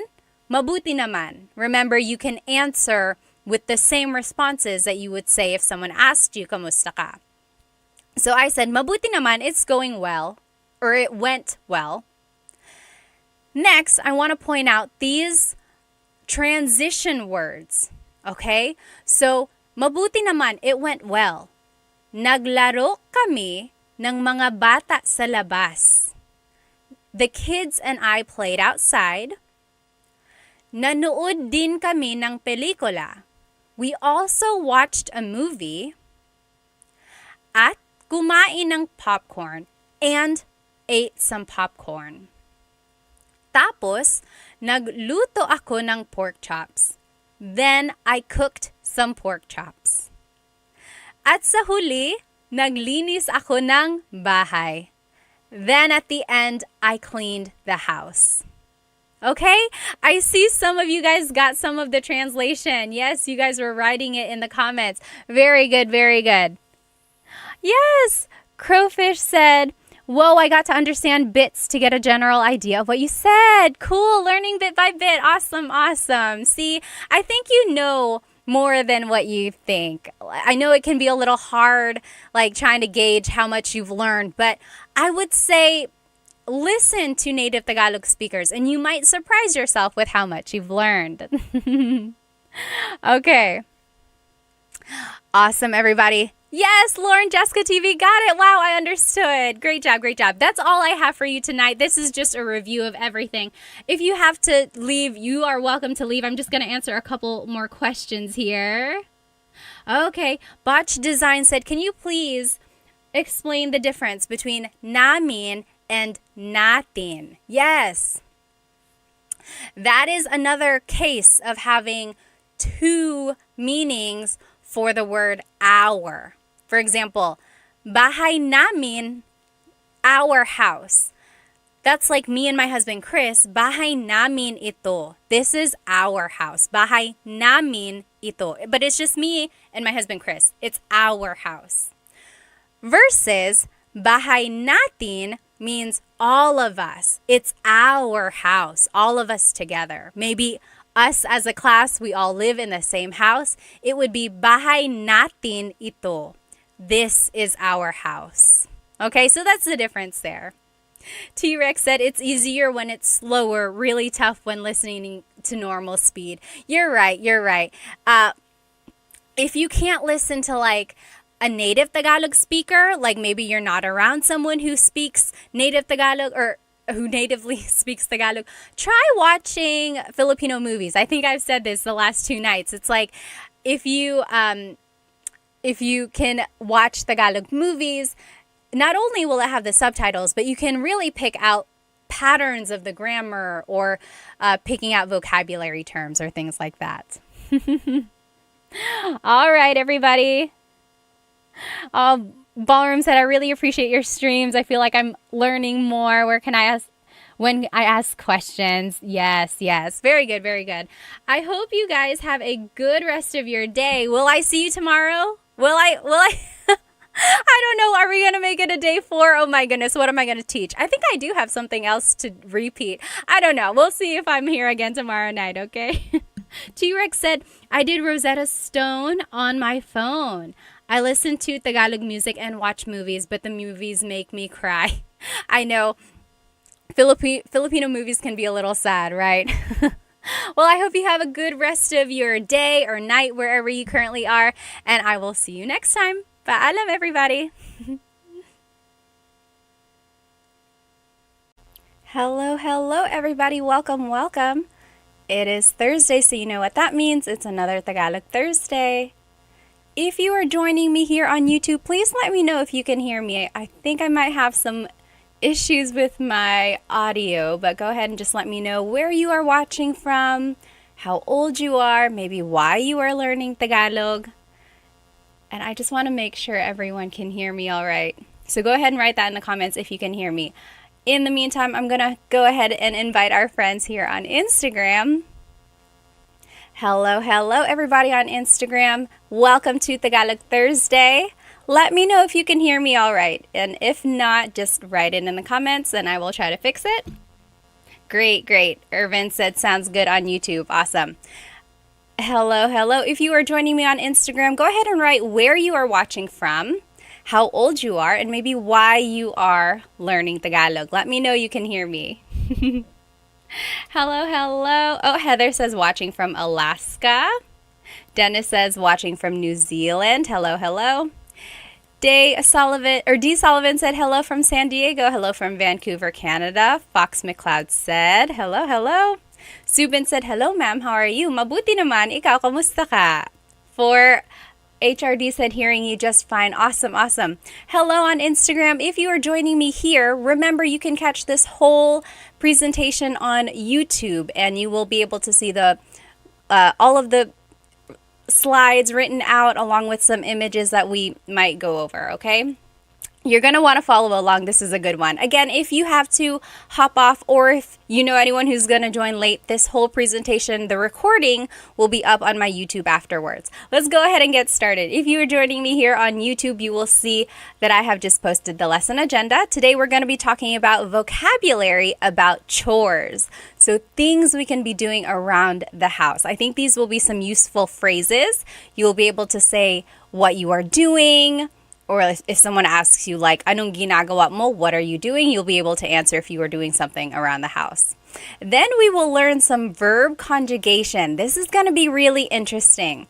We'll see some regular patterns, But then we will also see some irregular patterns. Okay, so it might get a little murky there, clear as mud, right? But hang on with me and we'll get through it. Then I will teach you a Taglish tip, and then we will do some practice questions. It's going to be a good lesson here. Let me go ahead and just catch up on where everyone is from. Oh, Mark says, yung asawa ko, Filipina. So that's why he's learning Tagalog. Awesome, awesome. Watching from Wilmington, California, Elder said. There's a Wilmington here in North Carolina as well. Chamari says, from Sri Lanka, 49 years old. Just interested, just wants to learn Tagalog. Well, that's always nice. Kio says, from Dumaguete. Awesome. Learning Tagalog for IT. International tambay, Irvin said. Do you know what a tambay is? A tambay is someone who just kind of sits around, hangs out. Someone who just like tambay sa tindahan. Someone's just hanging around that store. Santa Barbara, Vince is watching from there. Hero is watching from Tokyo. Oh, the Mantis is watching from Greensboro, North Carolina. Awesome, awesome. Southbound is from Las Vegas. Oh, Renita says, learning Tagalog because I cruise a lot. Yes, there are a lot of Filipinos who work on cruise ships. There's a lot of like seamen and people who work in those areas. Very nice, very nice. Oh, very nice. Alpo Bloody on Instagram said, nice earrings. Maraming salamat. These are from bling.co. These are handmade clay polymer earrings. Bling.co. Love them, love them. Let's see who else. Good day from Australia, Matthew says. All right, let's get started here. Again, if you are just catching me on Instagram, you can catch this whole lesson on my YouTube channel. You'll be able to follow along. Everything will be written out. There are some images on there as well. And the whole recording will be up on my YouTube channel, just Tagalog Time with Pat. Okay, so again, we are learning some vocabulary and phrases about chores. Let's get started. So here are some verbs. Maglaba is to wash. Wash your clothes. Maglaba. Wash your clothes. Maglaba. Maghugas is to wash the dishes. Maghugas. Maglinis is to clean. Maglinis. Magwalis, to sweep. Magwalis. And then magtipig, to fold clothes. Magtipig. Okay? I want you to notice here that all of these verbs are starting with the mag prefix, right? Maglaba, maghugas, maglinis, and so on. We're going to go into how to conjugate them and then how to use them in sentences, okay? Let's see. I just want to catch up. If you have any questions, write them in the comments. Levin Lulu said, I love your outfit, ate. Maraming salamat. Sydney says, hello from Portland, Oregon. Oh, I see. Also said, I'm the only one in my family who doesn't speak Tagalog. I grew up in Guam. Awesome. Okay, well, that's great. That's great that you're learning. Okay. Good morning from Malaysia. Be Free says. Okay. So again, we are just learning some verbs about chores, okay? Now, before we dive into how to conjugate them, let's talk about doing household chores in the Philippines. So depending on where you live, you might have the luxury, I call it a luxury, it really is, to have a washing machine, a dryer, a dishwasher, right? Even a vacuum. All of those things, to me, are luxuries when you think about it. Because in the Philippines, a lot of times, people wash their clothes by hand. They have to squat down. They're sitting on a very tiny stool. Sometimes it's hot. And they are washing their clothes by hand. Imagine how hard that is. I know my aunts love washing their clothes on a rainy day.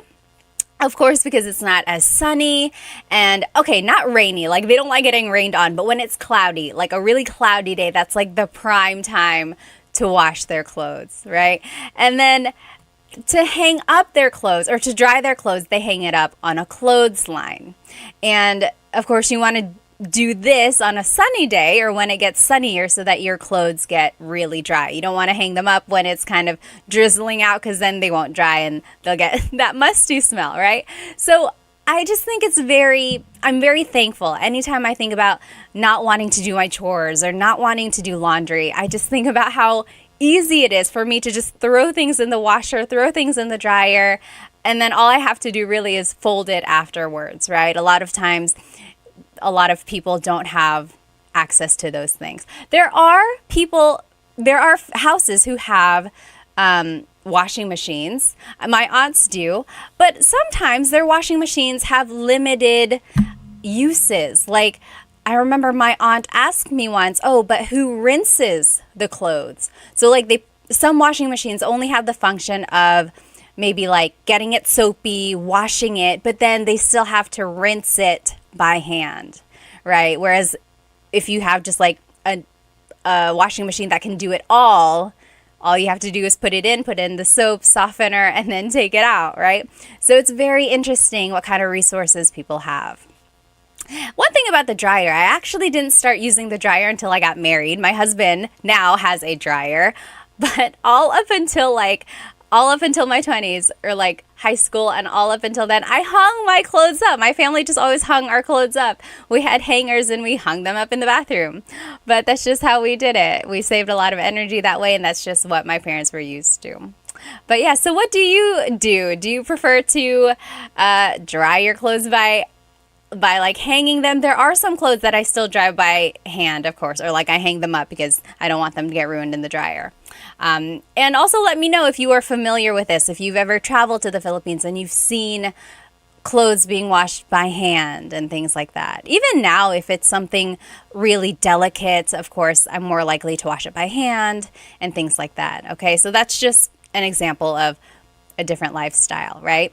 Now, here's a picture. If you're following along on YouTube, we are looking at different styles or different ways to do chores. They might be a little bit different in the Philippines. This is a picture of, anyone know what this is? So it's a type of broom. I made a little video of this on my Instagram a couple weeks ago. This is a walis. So there are different types of walis. This one in this picture is the walis ting-ting. It's harder. The bristles are firm, whereas the walis tambo has very flimsy bristles. So the walis ting-ting is known for being used outside, like in this picture. This person is sweeping up some leaves or some dirt around their house. The walis ting-ting. Then the walis tambo, that one is the one with the bristles that are a little bit more airy and light. That is the one that's used inside the house, and it's just used to sweep up like, dust and things like that. Oh yes, someone on Instagram said, where did it go? Oh, Austin said they also have laundromats that do it all. Yes, of course. They also just have like laundromats like anywhere. You could just drop off your clothes and they'll do it all for you. Yes. I know people who will wash other people's clothes, but it's still by hand. So in a way, it's like a manual laundromat, right? Yes, we also do that as Hispanics, kind of Julie said. Yes, I'm sure a lot of different cultures do it. Okay, so again, we are just looking at different types of chores around the house. Oh, here's a picture of the walis tambo. So the walis tambo, the bristles are softer, and that's the one that's used inside of the house. The walis ting-ting, the bristles are harder, a little bit more firm. That one is used outside to clean like outdoor debris, leaves, dirt, things like that.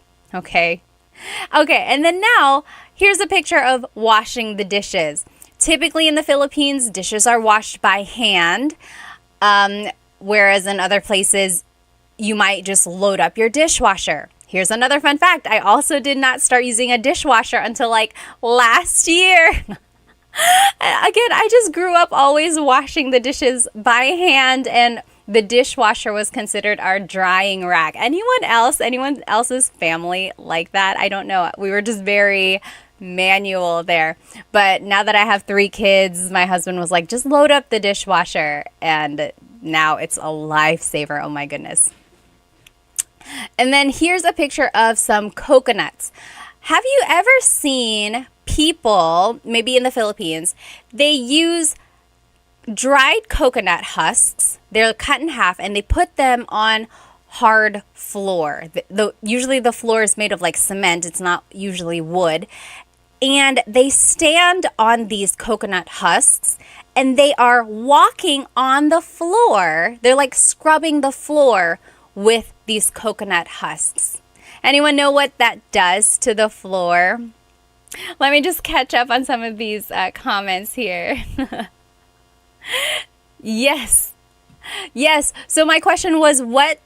Yes, exactly, JB. So it's used to polish the floor. So I asked you, why do people put coconut husks on the floor and they just kind of step on it and they rub the floor with it? It's used to polish the floor. The fronds on the coconut kind of help shine the floor. So it's like waxing, like a very natural waxing of the floor. Yes. Levin Lulu said the dishwasher makes life easy. Yes, absolutely. Yes. Lampaso. Yes, GPAC said. Also, sometimes it's called bunot, right? Nagbubunot siya. Yes, also. Yes, very good, very good. Southbound said, I have a dishwasher, but I still wash by hand. Yeah, sometimes if I don't have a lot of dishes, I'll just wash the dishes by hand.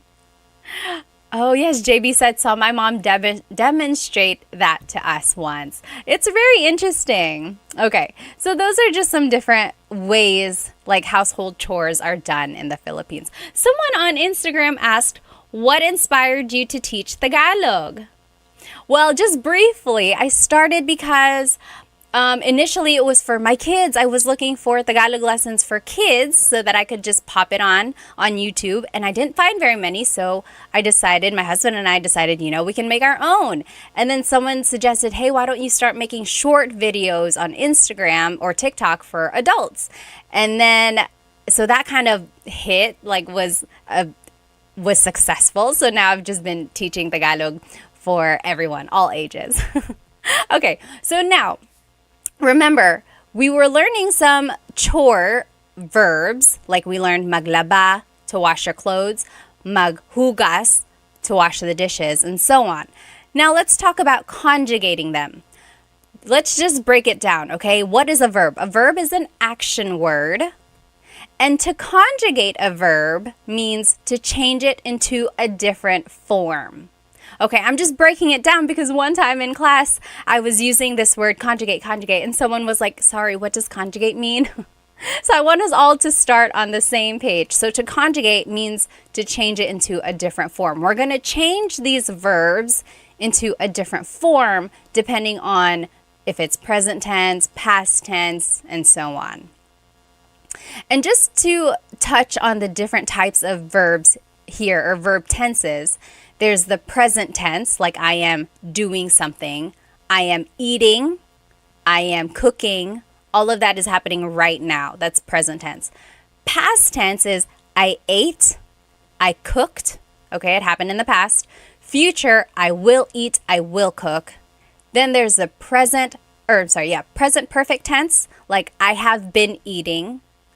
Then there's the pluperfect tense, I had eaten lunch. And so many more. Today, we're going to only focus on the present tense so that you're able to say what you're doing in the moment. Okay? So, just an overview. There are 5 different types of verbs in Tagalog. Mag, ma, in, and e verbs. And I always get asked, how is it determined if a verb is a mag verb or a ma verb or an verb? Like, how do you know what category a verb falls into? Well, the ones we looked at the beginning of class, all of those started with mag, right? So that falls into the mag category, easy. Same with ma verbs. Usually it will have ma, like matulog, to sleep, manood, to watch. So that has the ma. But then these other verbs, in, and e, they don't always have that prefix or infix in them. And it's one of those things you just kind of have to learn. The more vocabulary you learn, the more you listen to Tagalog, you'll start to hear the patterns. Unfortunately, there is no rhyme or reason that I've learned. I've tried looking it up and I still have not figured out why some fall into the in category or the e category. I think it was the linguistic gods back in the day. They were just like, this is where it falls, this is where it's going to be. If I figure it out or if anyone knows, please let me know and I will share. Okay, let's keep going. Now, there are some differences. For the magma and verbs, these are usually actor focused. In, and e can be object focused. Take a look at it falls in the actor or object focused category. It can be both. What does that mean? What is an actor focused verb? What is an object focused verb? An actor focused verb means that the subject is doing the action. For example, the boy is playing. The subject here is the boy, and he is doing the action. He is playing. That's actor focused. Then there's an object focused verb where the action is being done to the subject. For example, wash the dishes. Here, the subject are the dishes, and the action is being done to them. They are being washed. So the object is the focus here. Okay, we'll see more of this in the examples, okay? Now, just so we know how to use verbs in a sentence, let's learn some pronouns so that we can make simple sentences, okay? So, ako means I. Kumakain ako, I am eating. Ka is you, singular. Ka, kumakain ka, you are eating. Siya, he or she, kumakain siya. He is eating or she is eating. Siya is gender neutral. You have to listen to the context of the sentence to determine who someone is talking about. Siya. And another tip just about pronunciation, it's sha, sha. The S-I-Y combination makes that sha, sha sound. It looks like it should be pronounced siya. There are some regions in the Philippines, I believe, that say siya, but usually in the central Luzon area, it's pronounced sha, sha. Then there's sila, they, sila. And then tayo, we inclusive. Kami, we exclusive. There are two different types of we in Tagalog. And so tayo is you and me, all of us, our whole class here. We are doing it together. That's inclusive. Kumakain tayo. We are all eating. Versus kumakain kami, that's we exclusive. That's just me and my husband Chris. We are eating. You're not included. I'm just telling you about it. If you were to call me and you're like, hey, anong ginagawa mo? I would say, oh, kumakain kami. We are eating. So it's exclusive because you're not included. Lastly, there's kayo, which is you plural. So you all as a class, you all are eating, kumakain kayo. Okay? Yes, Tanner said tayo is including the person you're talking to. Yes, someone in a class put it as tayo is together. T and T, tayo together, everyone together is doing the action. Very good, yes. Okay? Now, a simple sentence structure is just verb plus the pronoun. For example, let's take a look at the verb magluto, which is to cook. Magluto. Here is how we would put the verb and the pronoun together. Nagluluto ako, I am cooking. Nagluluto ka, you are cooking. Nagluluto siya, he or she is cooking. Nagluluto sila, they are cooking. Nagluluto tayo, we are all cooking. You and me, this whole class, we are all cooking together. Nagluluto tayo. Nagluluto kami, we, as in me and my husband Chris, we are cooking. You're not included, I'm just telling you. And then nagluluto kayo, you all are cooking. You all as a class, you're cooking. Oh, Mr. That's CJ said, what is ikaw? Very good question. So ikaw also means you. That type of pronoun can stand alone. I guess technically ako can stand alone too. Like if you're like, who is speaking, you can say ako, I am. So ikaw means you, but usually ikaw can start a sentence, whereas ka does not ever start a sentence. So ikaw is like, nagluluto ikaw, or ikaw ang nagluluto. Usually it's nagluluto ka. So the one main difference there is that ikaw starts a sentence, whereas ka does not start a sentence. But they both mean you. Good question there. Okay, now let's keep going. We learned how to conjugate, we learned the pronouns and we learned a simple sentence structure. Now let's learn how to conjugate these verbs. Before we do that, just remember that all verbs have a root word, and then something is added to them, either a prefix or an infix, and that is going to determine whether or not it's a present tense, past tense, or future tense verb. So take a look at the examples here. Nagluluto ako, I am cooking. That's present tense. Nagluluto ako. Nagluto ako, I cooked. Nagluto ako. Magluluto ako, I will cook. Magluluto ako, that's future tense.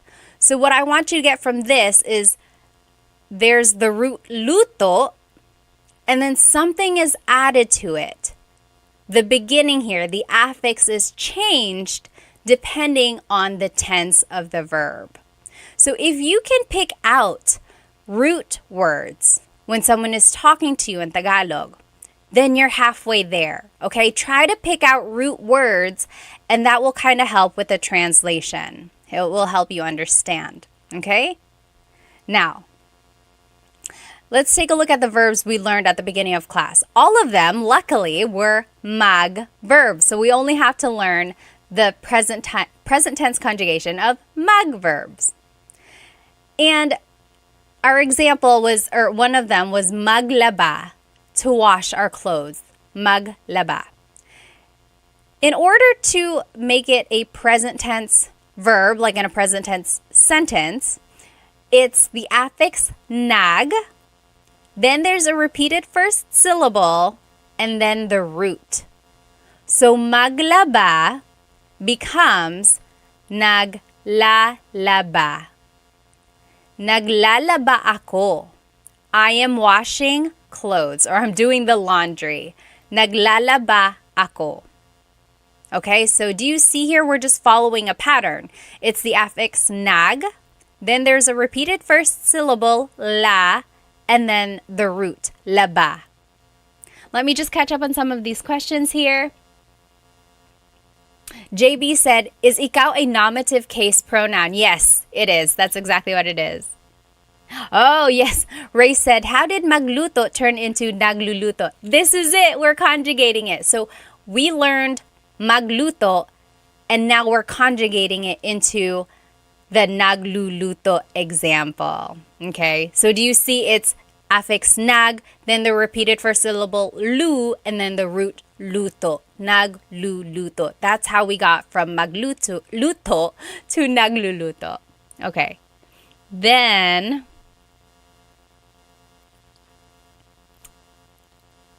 let's see. Nagluluto ka and ikaw nagluluto for ka and ikaw. Yes, so you could say nagluluto ka, or you could say ikaw ang nagluluto. You need the word ang if you're gonna use ikaw. Very close there. Oh, Ava said, where do I put po if I want to say mahal kita?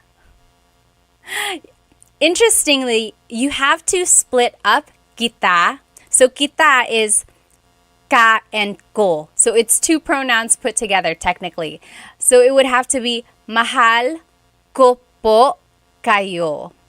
I've heard people say mahal po kita. Technically that's not correct because you have to change ka the singular you pronoun to the plural you pronoun kayo. Mahal ko po kayo. Okay, so we just learned the conjugation for present tense verbs. So we learned maglaba becomes naglalaba. Okay, remember the pattern is nag, then the repeated first syllable, and then the root. Let's take a look at the other verbs we learned at the beginning of class. Maghugas is to wash dishes. Naghuhugas ako. Naghuhugas ako. That means I am washing dishes. Do you see here the pattern? Nag, then there's the repeated first syllable, hu, and then the root, hugas. Naghuhugas ako. Okay, let's take a look at the next one. Maglinis means to clean. Now let's just follow the pattern again. Naglilinis ako. Naglilinis ako. I am cleaning. Okay? Oh. Goonie said, never will I say those words. You're never going to do the chores. All right, next, magwalis, to sweep. It's nagwawalis ako. Nagwawalis ako. So again, we're just following the pattern. It's the affix nag, then there's the repeated first syllable wa, and then the root walis. Nagwawalis ako. Okay? Oh, old-fashioned Rock said, this is fun. I'm glad you're having fun. You just wait until we do the practice questions. That's when the real fun comes. And then lastly, magtipig, to fold. It would just be nagtitipig ako. Nagtitipig ako. Goonie said, hindi nagbabalis ako. Okay. So, any questions about the present tense conjugation of these mag verbs? Oh. Travel Tales on YouTube is trying to start some drama with the Instagram people here. They said Instagrammers are lazy. That's why. That's why you'll never say these words. Oh my goodness. Be nice. Okay, so very good, very good. So again, we are just learning how to conjugate these verbs so that we can say, like, oh, I am washing the dishes, I am cleaning, I am doing laundry. So if I were to ask you, anong ginagawa mo? Anong ginagawa mo? What are you doing? You could answer, for example, if you were doing these, you could say, oh, naglilinis ako. I am cleaning. Naghuhugas ako. I am washing the dishes. Okay, so maybe next time if your significant other texts you while you're at home, they're like, hey, what are you doing? Just use one of these. You can say, oh, naglilinis ako. They'll be like, oh, wow, that's great. Okay, now, this is where it gets a little tricky. All of these examples that we just went over are subject-focused examples. Remember, I told you some verbs can be subject-focused, some can be object-focused. All of these examples that we just learned are subject-focused. They're focusing on us. What are you doing? I am washing the dishes. I am doing laundry. I am cleaning. It's focusing on what I am doing. Now, when it's object-focused, we have to change the conjugation, and it actually becomes an irregular conjugation of these verbs. Take a look at this, okay? Hang on tight. This one's going to be a wild ride. So, maglaba, to wash clothes, right? We learned naglalaba ako. Naglalaba ako. That is just the conjugation of mag verbs. Nag, then the repeated first syllable, and then the root. Naglalaba ako. But take a look at this. If we wanted to focus on an object, now take a look at the conjugation. Nilalabhan ko ang t-shirt mo. Nilalabhan ko ang t-shirt mo. So, one thing I want to point out, you can still kind of recognize the root here, right? The root is laba. Laba. And here it is, labhan. We had to add an H there just for pronunciation. That's kind of how they make the word flow. Labhan. But now there's this prefix ni, and then a repeated first syllable, and then this, the very end, a suffix, han. Very, very irregular, right? It's nothing like the first conjugation. So again, the difference here is the focus of the sentence. Nilalabhan ko ang t-shirt mo. I am washing your t-shirt. I am washing your t-shirt. Now the focus is on the object. What are you washing? What are you washing? I'm washing your t-shirt. So now the question is no longer, what are you doing? The question is, what are you washing? Do you see the difference there? Now the focus is on the object. Interesting, right? Oh my goodness, so interesting. Now take a look at this one. Maghugas, to wash dishes. We learned, naghuhugas ako. Naghuhugas ako. Guni said this would be great if there were written content. It's all on YouTube. This whole presentation is written out on YouTube. So hop on there, Tagalog Time on YouTube. So yes, maghugas as a subject-focused sentence. Naghuhugas ako. I am washing the dishes. But now take a look at this. Hinuhugasan ko ang baso mo. Hinuhugasan ko ang baso mo. Now it says, I am washing your cup, your glass. I am washing your glass. If someone was like, hey, where's my glass? Nasaan ang baso ko? I would say, oh, hinuhugasan ko ang baso ko. I'm washing your cup. I'm washing your glass. Okay? Yes, Love and Lulu. Very good. You're translating it as we go. All right. Hey, Gunin. Welcome, welcome. You transferred from Instagram to YouTube. There you go. So, again, this is just to show the difference between the subject-focused sentence and an object-focused sentence. Naghuhugas ako means I am washing the dishes. What are you doing? I'm washing the dishes. Versus, hinuhugasan ko ang baso mo. I am washing your glass. I'm washing your glass, your cup. So the difference here is, what are you doing? I'm washing the dishes. What are you washing? I'm washing your glass. Okay? So that kind of shows the difference between subject and object-focused verbs. You know, I don't want you to get too bogged down about these irregular conjugations. Even I get them mixed up. It's like, sometimes it's like, I don't know if it's the he or the ni prefix there.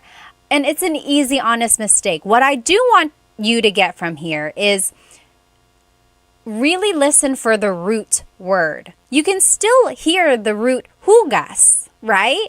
So if you heard someone say, hinuhugasan ko ang baso mo, hopefully you can pick out the word hugas, right? So then you're like, okay, wash. Something is being washed. And if you know the vocab baso, or if they just hold it up, you're like, okay, baso means glass.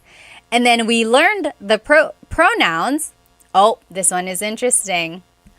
Whenever you're using an object-focused verb, you actually have to use a different type of pronoun. All of the pronouns we learned at the beginning of class were subject pronouns. Now, when you're using an object-focused verb, you have to use a possessive pronoun. So, mo is a possessive pronoun, okay? Which means your glass. Okay? Let's take a look at the next verb. Maglinis, to clean, maglinis. We learned, naglilinis ako. I am cleaning. Naglilinis ako. What are you doing? I'm cleaning. Then, if you want to focus on an object, something that is being cleaned, it would be, nililinisan ko ang kwarto mo. Nililinisan ko ang kwarto mo. Do you see the difference there? You have to conjugate it in a different way when you're focusing on an object. Okay? So, the question would be like, what are you doing? Naglilinis ako. What are you cleaning? Nililinisan ko ang kwarto mo. Again, don't get too tripped up over the conjugation pattern here. I'm not going to ask you, or no one's really going to ask you, like, how do you conjugate it irregularly when it's an object-focused verb?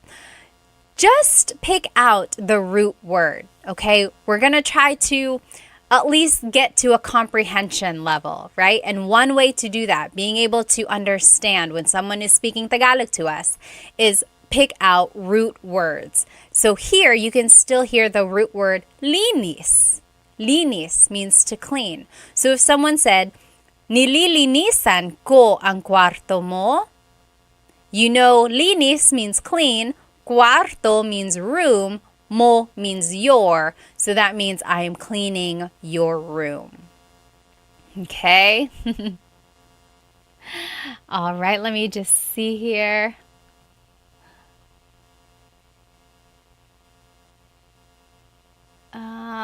Okay.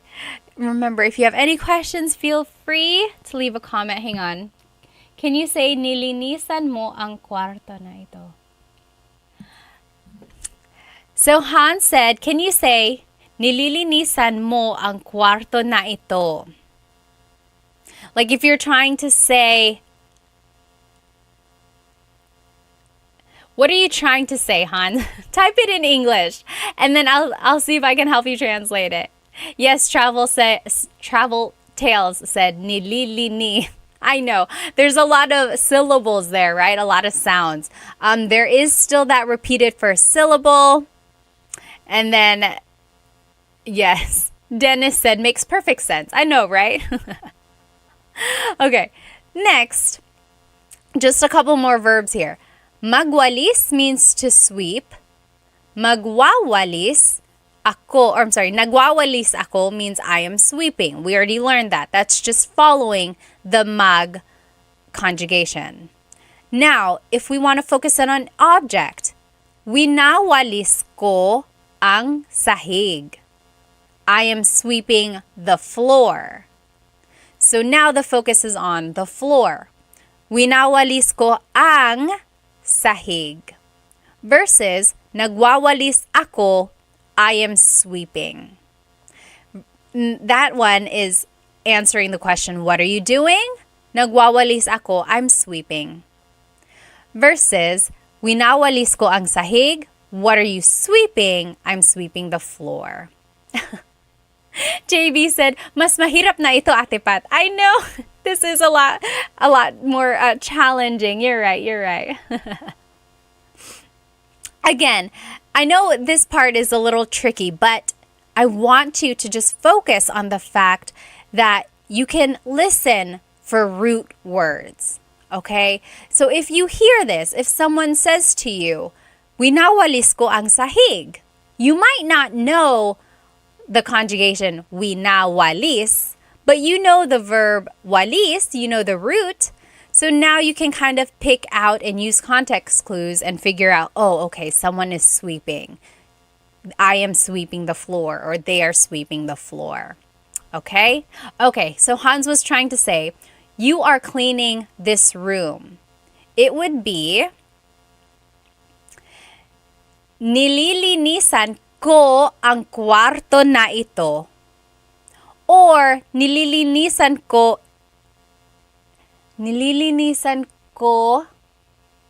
Yeah, I was just trying to think if maybe ito would go before, because I feel like I've heard that too. Nililinisan ko ang kwarto na ito. Or, nililinisan mo ang kwarto na ito. you are cleaning this room. That could work as well. I'm just trying to think if there was a better way to say that. I sound so formal when I say it that way. But that's technically correct. Okay. Stone said, I just transferred here onto YouTube from Instagram. Wow, it's so much better. Yes, again, if you are here on Instagram, jump onto my YouTube channel. You can see everything written out. And the whole thing will be up, the recording will be up afterwards. Okay, let's keep going. There's just one more verb that we had talked about previously. So, magtipig means to fold. Magtipig, so to fold your clothes. Nagtitipig ako, I am folding. Nagtitipig. Although not a lot of people say that. If you're focusing on the clothes themselves, it would be, tinitipig ko ang mga damit mo. Tinitipig ko ang mga damit mo. I am folding your clothes. Okay? So if we just look at the irregular conjugations, like look at all of these light blue statements. None of them, okay, some of them have the same pattern, but they are not all the same. Like it would be easy if I was like, okay, anytime it's an object-focused verb, let's conjugate it this way. But it's not that easy. They all kind of have their own conjugation when it's an object-focused verb. But again, the point of this lesson is not for you to learn the irregular conjugations. It's for you to know that if you can pick out root words, then that will help with your comprehension, your understanding when someone is talking to you. Okay? And just know that sometimes the verbs are used differently depending on if it's a subject-focused sentence or an object-focused sentence. And I think I'm going to use the other half of this slide. So let me turn off my face here. Okay. And again, just some key takeaways if you're following along here on YouTube. So focus and try to recognize the roots, right? Laba, hugas, linis, walis, and tipig. Those were all the roots. And then something is added to them to change it into a different tense. And then also know that sometimes a sentence is a subject-focused sentence, sometimes it's an object-focused sentence. And then you'll have to change the pronouns that are used. We didn't go into the nitty-gritty of all the grammar rules because that's not the point. I don't want to bog you down with all of those details. But I do want you to know that if you can recognize the root words and then use the appropriate pronouns, like when you are trying to say what you're doing or what someone else is doing, then that's going to help you when you're learning Tagalog. Okay? Now, let's do some practice. This is going to be fun. Over here on the left side in the blue, these are all just phrases in English. Okay? Over here in the orange, on the right side, these are Tagalog phrases, and they are the translation of these English phrases, but they're not in order. So we're going to have to match them, okay? So let's just go over them. Over here in English, we have, I am doing laundry. I am doing laundry. Then there's, I am washing your favorite blanket. Then there's, I am doing the dishes. I am washing the new plates. I am cleaning. I am cleaning the car. I am sweeping. I am sweeping the floor. Okay? So those are all of the English phrases that I want us to translate. We're going to have to find the matching Tagalog term. So here, this one says, naghuhugas ako. Nililinisan ko ang kotse. Naglalaba ako. Nagwawalis ako. Nilalabhan ko ang paborito mong kumot. Hinuhugasan ko ang mga bagong plato. Naglilinis ako. Winawalis ko ang sahig. So if you know some vocabulary, some of these might be easier than others, okay? But let's just start with the first one. I am doing laundry. I am doing laundry. I'll give you a hint. This one is a subject-focused sentence. So which of these terms on the right means I am doing laundry? What is the Tagalog phrase for I am doing laundry? Hang on, I'm trying to get to my other screen here, but it won't let me. Oh, there it is, there it is. Okay, take a minute. We are doing number 1 here. I guess it's not numbered, but we're doing the very first example. I am doing laundry. Which one is that? Which of these orange phrases is I am doing laundry? Yes, Marilu, very good, very good. I am doing laundry is naglalaba ako. Yes, naglalaba ako. Very good, very good. Oh, Chow said, we never use the word magtipig, but magtiklop. Magtiklop. I don't think I've ever heard that, or maybe I have, but not very often. Very interesting. Yes, very good, JB. You got it. Yes. All right. So I am doing laundry. Naglalaba ako. Naglalaba ako. That is just the subject-focused verb. Okay? Next, I am washing your favorite blanket. Which one do you think that is? I am washing your favorite blanket. Which of these orange phrases is the Tagalog translation of I am washing your favorite blanket? Anyone have an idea? It is nilalabhan ko ang paborito mong kumot. Yes, yes. Everyone is saying number 5. Yes, very good. And Guni got it right. Kumot is blanket. Very good. Yep. Kumot is blanket. Nilalabhan ko ang paborito mong kumot. Very good. Next, I am doing the dishes. Yes. Fiber said, paborito is favorite, so it must be number 5. You're exactly right. Next, I am doing the dishes. Which one of these phrases in orange means I am doing the dishes? So I am doing the dishes is just subject focused. So that's a hint there. Yes. Trailsy said, I can't see the words. All of the words are on YouTube. I'm actually live on Instagram and YouTube right now. So go ahead and jump onto my YouTube channel. You'll be able to see the whole presentation. And you can start it from the beginning. The recording will be posted on my YouTube channel as well. Yes, very good, very good. Whisker, JB, and Elisa, Goonie, you guys all got it right on YouTube here. So I am doing the dishes. Oh, Fiber, very interesting. Fiber chose number 6.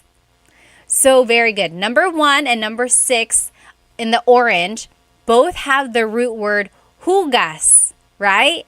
Hugas. This one is hinuhugasan. This one is naghuhugas. So which one is I am doing the dishes? Whoopsie. It's naghuhugas ako. Naghuhugas ako. Okay? So when it's I am doing the dishes, that one is just subject focused. It's just the simple sentence, naghuhugas ako. Okay? Goonie said, I'll say that to my wife today. She'll be so surprised. Yes, good luck. I hope it works out. Okay, next one. I am washing the new plates.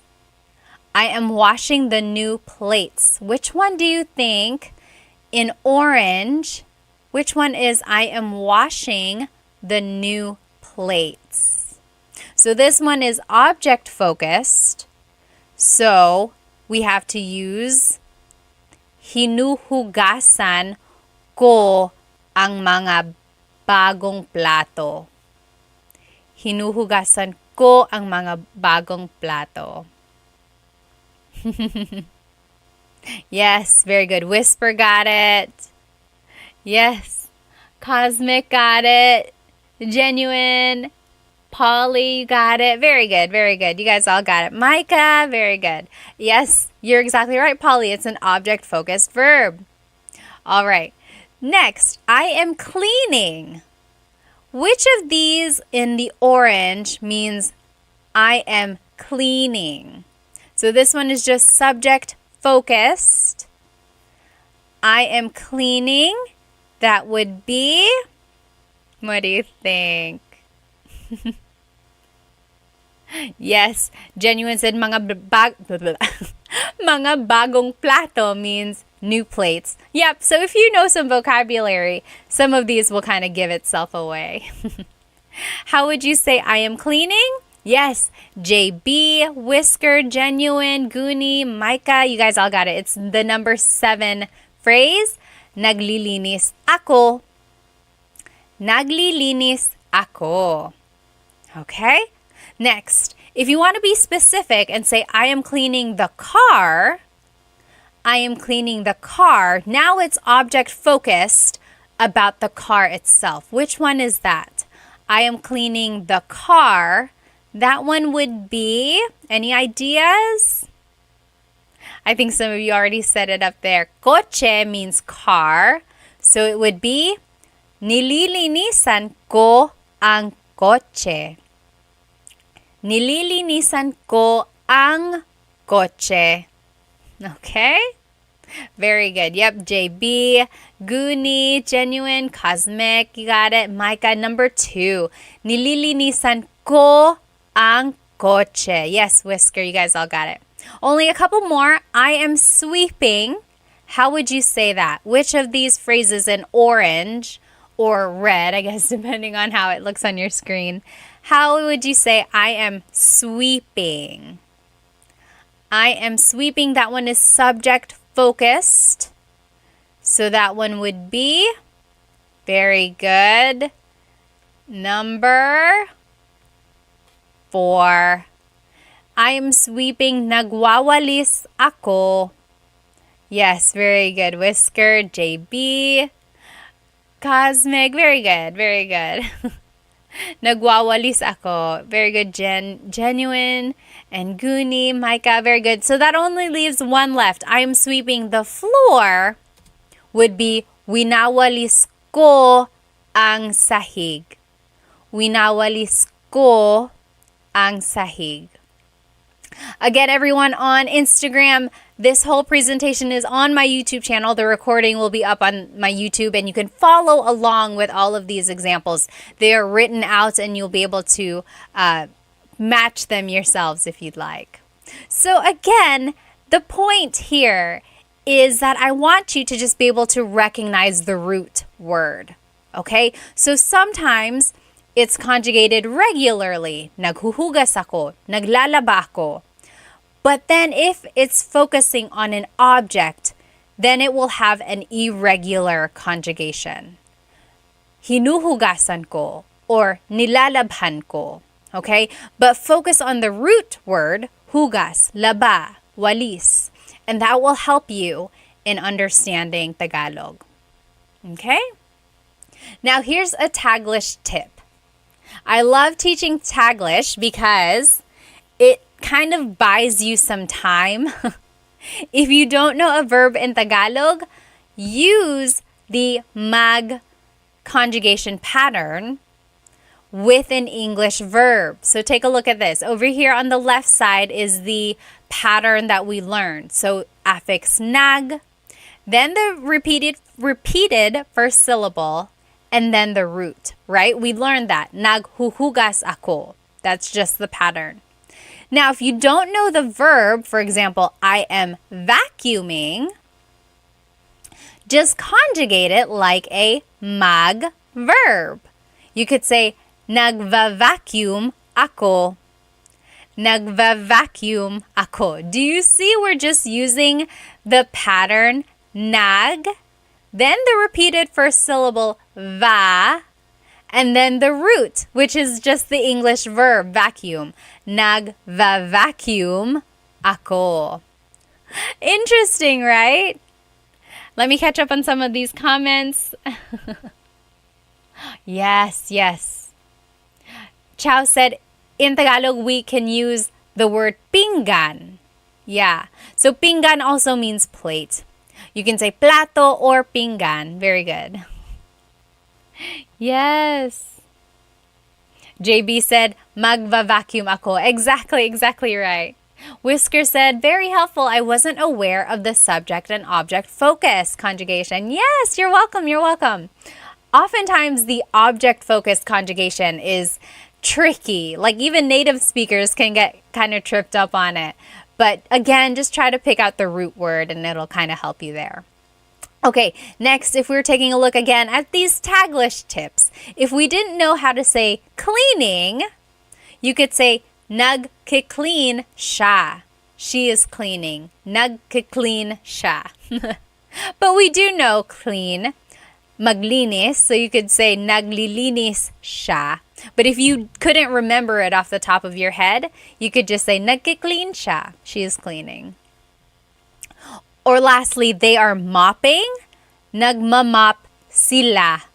Nagmamop sila. Okay, so again, I am a big supporter of Taglish, so Tagalog and English put together. As long as you go back and try to figure out what that word is later on so that you can say the full phrase in Tagalog. But there are some words in English that just do not have a Tagalog translation, like vacuum. That's not like a traditional, like back in the day when Tagalog was being made, vacuuming was not a thing. So unless like, does anyone know, is there a verb to vacuum? From my understanding, it's just vacuum. So you could just say nagva-vacuum ako. Okay? But like nagki-clean siya, you know what to clean is. Later, go back and try to remember. It's naglilinis siya. Okay, so if you can, try to use Taglish minimally. Go back and try to figure out what it is later. Okay? All right. Just a review of everything that we learned tonight. Let me turn my camera back on over here on YouTube. Hello. So we learned some vocabulary about chores. And then we learned how to conjugate them in a regular way and in an irregular way, right? Most of the verbs, actually all of the verbs we learned tonight were mag verbs. Magluto, we didn't learn magluto. That was just one of our examples. Magluto is to cook, but we learned maghugas, to wash dishes, maghugas. We learned maglinis, to clean, maglinis. We learned magwalis, to sweep, magwalis. Maglaba, to do the laundry, to wash clothes, maglaba. And then magtipig, to fold, like fold clothes, magtipig. And we can conjugate it regularly. Naglalaba ako. I am doing the laundry. Naglalaba ako. That's focusing on me. What are you doing? Naglalaba ako. But if you want to focus on the clothes, on the object, then it would be nilalabhan ko ang mga damit. You see how it's irregular? Nilalabhan ko ang mga damit. I am washing the clothes. But again, I just want you to focus on the root words and then kind of go from there. That'll help you with understanding Tagalog. All right, and then I taught you a Taglish tip. Remember, if you don't know a verb in Tagalog, just conjugate it like a mag verb. Nagva-vacuum ako. Or nagla-laundry ako. But then go back later and try to figure out what that word is so that you can say the whole phrase in Tagalog. Naglalaba ako. Sell My House Online said, this part is difficult. I know. This lesson was a little bit more challenging. Again, go back and watch this video. And on my YouTube, like the recording, I think the practice will really help.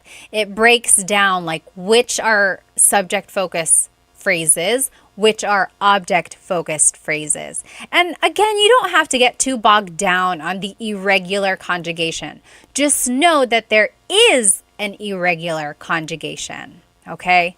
So if you ever hear it, just know, oh, okay, yeah, I know it can be conjugated in a different way. Okay, let me just catch up on some of these comments before I let you go. Thank you again for spending some time with me this evening. Oh, yes.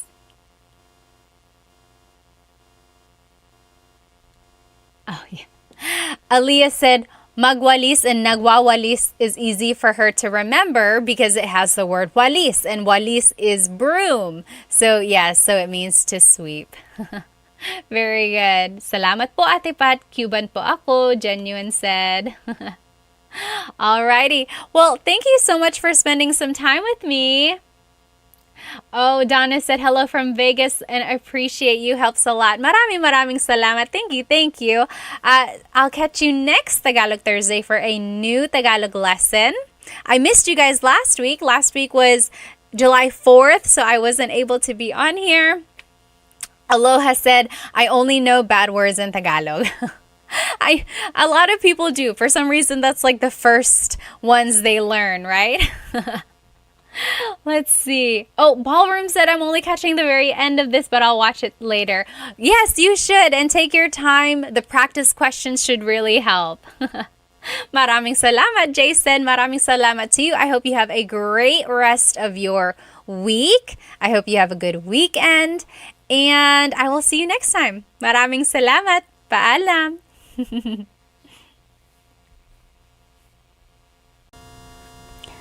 Hello, everybody. Welcome to Tagalog Thursday. If you are following along on YouTube, let me know if you can hear me okay. Hello. Welcome. Today's going to be a fun lesson. I think you'll enjoy it. Again, let me know if you can hear me on YouTube. And you can do that by writing in the comment section. Let me know where you are watching from. And give me your name and maybe why you are learning Tagalog. Let me just go ahead and get our other friends here. Hello, everybody. Welcome to Tagalog Thursday. I'm so happy to be with you tonight. Let me know if you can hear me okay. I am using a new mic here on Instagram, so let me know if you can hear me. TikTok, let me know if you can hear me as well. This whole presentation is up on my YouTube channel. Actually, it's not even really a presentation. Tonight, we're actually going to be playing Filipino Bingo. I'm sorry, not Bingo. Jeopardy. Filipino Jeopardy. And the questions are up on YouTube. Oh, I'm on mute. Hang on one sec. I'm just going to take out this mic. Hello. Can you hear me now? Okay. Hopefully that works. Okay, so today we are going to be playing Filipino Jeopardy. We've done this before and it's always so much fun. Go ahead and write where you are watching from and maybe why you want to learn Tagalog and your age. I like to know how old everyone is. Oh, you could hear before. Let me see if it works now. Hang on. Okay, I plugged the mic back into Instagram. Let me know if that sounds a little bit better. So again, tonight we are going to be playing Filipino Jeopardy. If you follow along on YouTube, I will be sharing my screen and the questions will be written up on the screen, so it might be easier for you to follow along. Otherwise, I have our board right here, just so you know what question we are on. Okay, let me see where everyone is from here. Paul is from Sydney, Australia on YouTube. Hello. Fireball said, I'm learning so I can say my wedding vows in Tagalog, watching from Florida, and I'm 25. Oh my goodness, how sweet. Andrew is from Canada. For his fiance, he's 39. Oh, that's so nice. Magandang umaga. Kamusta po? Hello, everyone. Let's see. Hot Trad is 50 from Sydney, Australia. Hello, hello. Jordy is in the U.S., lived in the Philippines for 2 years. That's awesome. We're in the Philippines. Hansda is from Houston. Matt is from Texas. Hello, hello. DJP is 7 from Trinidad. Oh my goodness. Hello, hello. Welcome. Omar is in New York, 51. Hello, hello. X Park is from Colorado and is older than dirt. I doubt you're not that old. Well, welcome everyone. How about over here on TikTok? Tommy is 59 from Texas. Ol is from the U.S. from Florida. Hi, Melissa says, I'm 25 from Tennessee. My asawa is Filipino and I want to learn so I can speak with his lola. How sweet. You know, I've been teaching Tagalog online for about 3 years now, and everyone has a common thread, right? A lot of us want to learn Tagalog for 3 main reasons I've learned. First, it's to be more connected to our cultural roots. Maybe our parents didn't teach us Tagalog because they wanted us to not get confused. They wanted us to assimilate into the country we are living in. And so now that we're older, we might want to learn Tagalog and be more connected to our Filipino roots. The second reason why some people are learning Tagalog is actually that they want to relearn it. So oftentimes people leave the Philippines and maybe they don't have anyone to speak Tagalog with, and so they want to relearn it because they lost that skill. So that's the second one. And then the third reason why a lot of people want to learn Tagalog is because they have a significant other who is Filipino and they want to either communicate with them in Tagalog or they want to communicate with their families in Tagalog. So I think that is so sweet. No matter what reason you are learning Tagalog, whatever the reason is for you, I'm so glad you're here. You are in the right spot. Let's all learn together tonight, okay? So tonight we are going to be playing Filipino Jeopardy, okay? And again, on YouTube, you will be able to see all of the questions written out. So speaking of, let me go ahead and there we go. So YouTube, you should be able to see it now. All right, someone choose. So here are our categories tonight. Oh, let me see TikTok. Let me see if I can flip it for you. Flip. Oh, that's not what I meant. Mirror. There, that's better. So our categories tonight are common Tagalog phrases. Then there's Tagalog verbs. Then there's Tagalog trivia. That's a fun one. Then there's miscellaneous vocabulary. And then Filipino celebrities. So just a little sprinkle of trivia in there while we learn our Tagalog verbs and phrases and things like that. Okay, let's see. What should we do? Go ahead and choose a category and then choose a value, okay? Let's see here. Who wants to choose? I think some have already passed. Oh, miscellaneous vocabulary for 100. X Park said. Okay, miscellaneous vocabulary for 100. Let me go ahead and take that one off.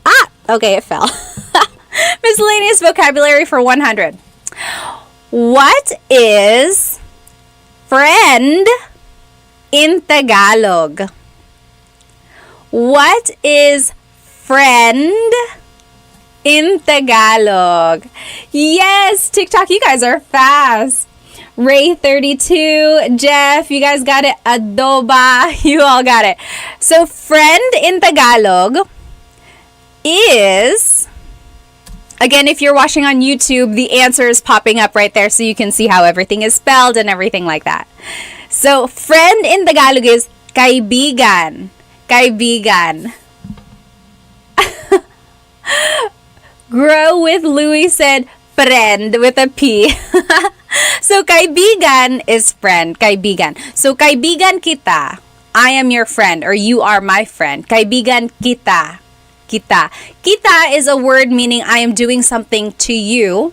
So kaibigan kita means you are my friend, I am your friend. Now I chose this word kaibigan because it's a homonym. A homonym is a word that can have a couple different meanings depending on its pronunciation, depending on the context. So kaibigan is friend. Kaibigan. Do you hear how I'm saying it? Kaibigan. Now, if I change the stress a little bit, if I say kaibigan, that means a lover. Very interesting, right? So kaibigan is friend. Kaibigan is lover. Kaibigan. Because ibig, the root word ibig, like pag-ibig, is love. So kaibigan means your lover or someone you are in love with. So it's interesting there. Just depending on how you pronounce it, it can have a couple different meanings. So kaibigan is friend. Very good, very good. Next, so if you got that right, give yourself 100 points. Okay, so should we do common Tagalog phrases, Tagalog verbs, Tagalog trivia, miscellaneous vocab again, or Filipino celebrities? Let's see. Let's do, okay, so someone is saying common Tagalog phrases for 100. Common Tagalog phrases for 100. How do you say yes, no, I don't know in Tagalog? How do you say yes, no, I don't know in Tagalog? So 3 different things here I'm asking for. How do you say yes, no, and I don't know? Yes! So XZ's Q on TikTok said, oo means yes. Hindi means no. Okay, so if you're following on YouTube, I have ewan. Ewan means I don't know. But a lot of you are also saying, hindi ko alam. Hindi ko alam. Literally, hindi ko alam means I do not know. Ewan is like the casual way to say, I don't know, ewan. So, oo means yes. Hindi means no. Ewan or hindi ko alam means I don't know. And remember, if you want to be respectful, add the word po. So, opo is yes. Opo. Or hindi po, no, hindi po. Or ewan ko po, or hindi ko po alam. Okay, but if you're just talking to your friend or whoever, you don't have to add the word po. So, oo, hindi, ewan, hindi ko alam. Any questions about that? So that's just kind of basic. So some people are saying sige. Sige. So sige means okay. Okay. So yeah, in a way it could mean like yes. You could say it as an answer to a yes or no question.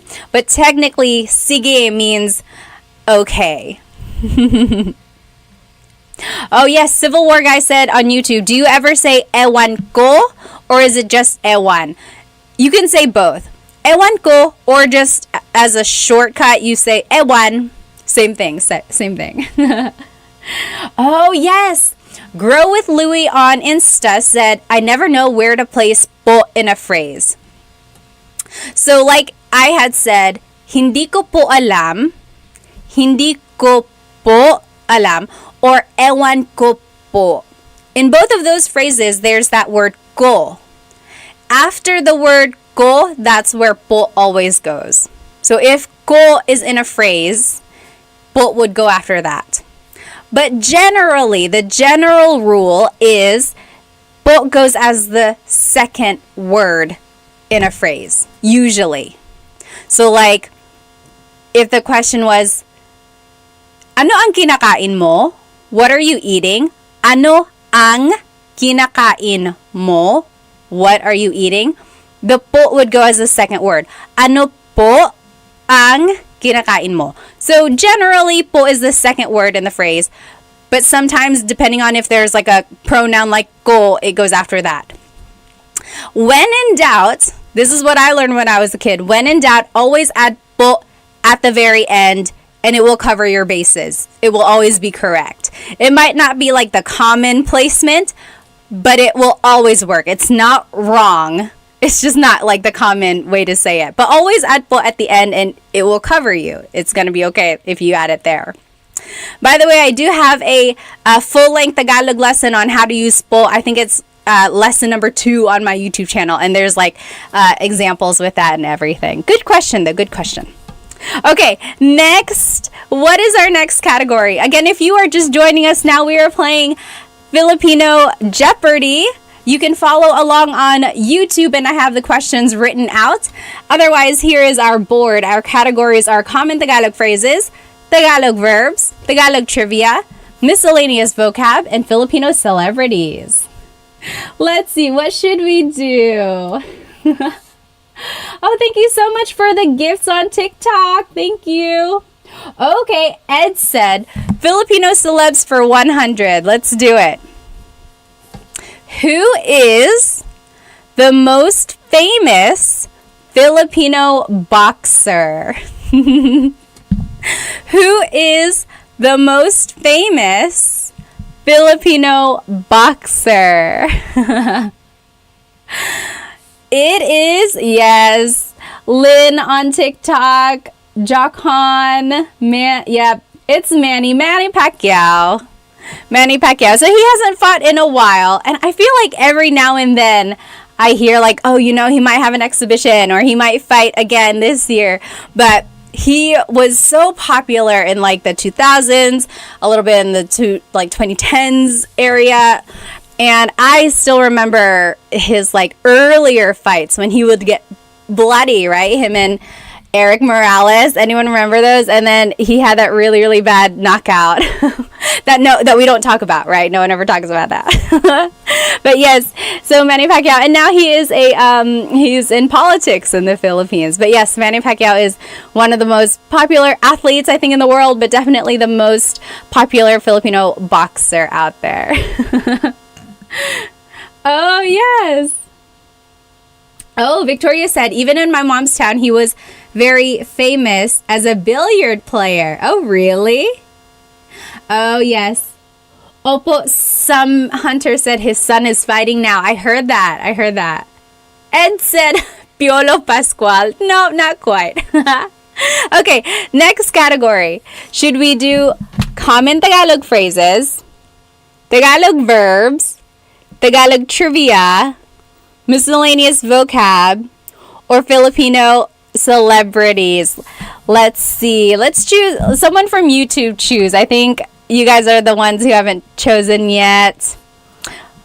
What would you like to do? Let's do Civil War guy said trivia for 200. Let's do Tagalog trivia for 200.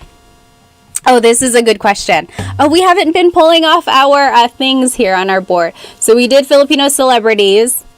And then Tagalog trivia for 200. Okay. What is the name of the ancient Philippine script or writing system? What is the name of the ancient Philippine script or writing system? Yes, Victoria and Chloe. Yes, and Mommy, that's right too. So, baybayin is the ancient Philippine writing system. Also, alibata. I am seeing that written out there as well. Same thing, it's just a different name for it. But yes, baybayin or alibata, that is the ancient Philippine script. So that's like the almost like their alphabet, but it's like symbols from back in the day in the 1500s. That is the writing system, and some say that it was written on like bamboo, like really thin pieces of bamboo, and they would use sharp tools. And it was around before the Spanish colonized the Philippines, and some of its earliest writing is displayed in some of the museums in Manila now. And nowadays, baybayin, from what I gathered like in the research, it's like not so much used as like a communication tool, but more for like aesthetics. A lot of people like to get tattoos or like to put it in artwork. And again, it's just one of those historical things that stemmed from, or that Tagalog stems from. There's a lot of cool things about Tagalog that has come from baybayin. One thing, for example, have you ever noticed Filipinos and their accents? They often get the P and the F mixed up, right? Like instead of Philippines, they say Philippines, because in baybayin, the P and the F were represented by the same symbol. Interesting, right? Same with the V and the B sound. So like instead of saying, I'm going on vacation, a lot of people say, I'm going on vacation, because the V and the B were represented by the same symbol in baybayin. So interesting. So much interesting like stuff there. Okay. I love it. I love history and things like that. So yes, baybayin is the ancient Philippine script. Okay, let's see. What category should we do? We are doing Filipino Jeopardy, and we are doing, or here are the different categories: common Tagalog phrases, Tagalog verbs, Tagalog trivia, miscellaneous vocab, and Filipino celebrities. Let's see. Okay, let's do, my goodness, Womp Womp wants to go big. Tagalog verbs for 500. Let's do it. Tagalog verbs. Okay, so my idea when making these questions was that we would kind of build on it. So this one might be a little tricky. How do you say these phrases in Tagalog? I am eating some cake versus I am eating the cake.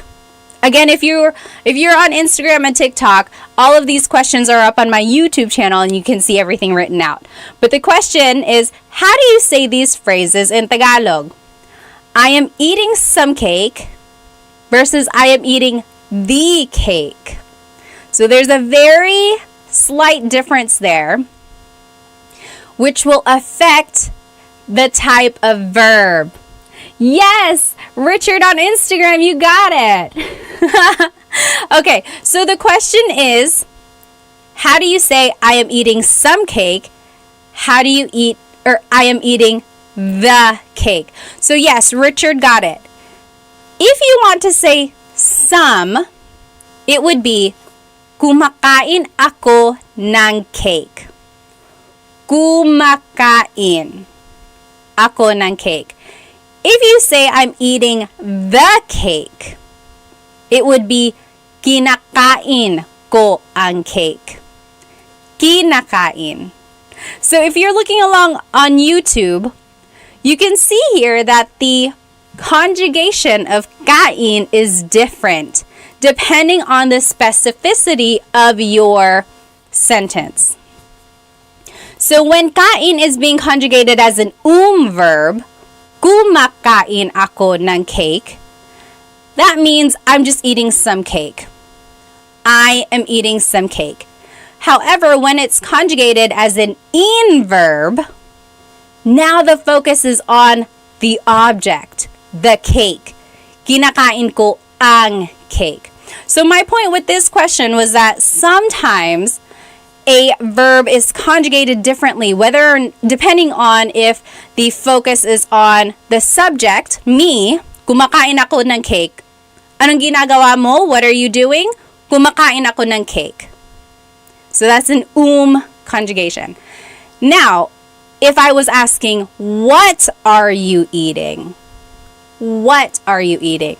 Now you have to conjugate it as an verb. Kinakain ko ang cake. Very interesting, right? You're probably like, what is this question? Why is this a question? Again, it's just to show you that verbs can be conjugated differently depending on the like focus of the phrase. I have a full-length video on this as well. I think it's lesson maybe 3 and 4. It's like the present tense conjugation, and it goes over the ideas of subject focused and object focused verbs. Okay? All right, so that one was a little tricky, but very good if you got it right. All right, so our next category, should it be common Tagalog phrases, Tagalog verbs, Tagalog trivia, miscellaneous vocab, or Filipino celebrities?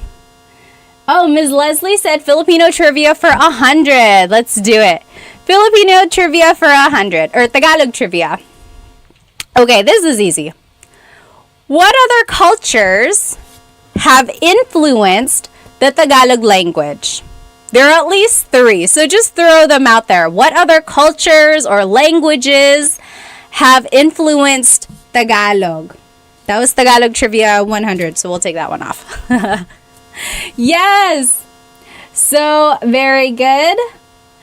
Melissa on TikTok. Yes, Grow with Louie. Very good. Ms. Ray. Andrew, yes. So, my main 3 that I had listed were Spanish, right? Because Spain colonized the Philippines for over 300 years. Then there's Chinese.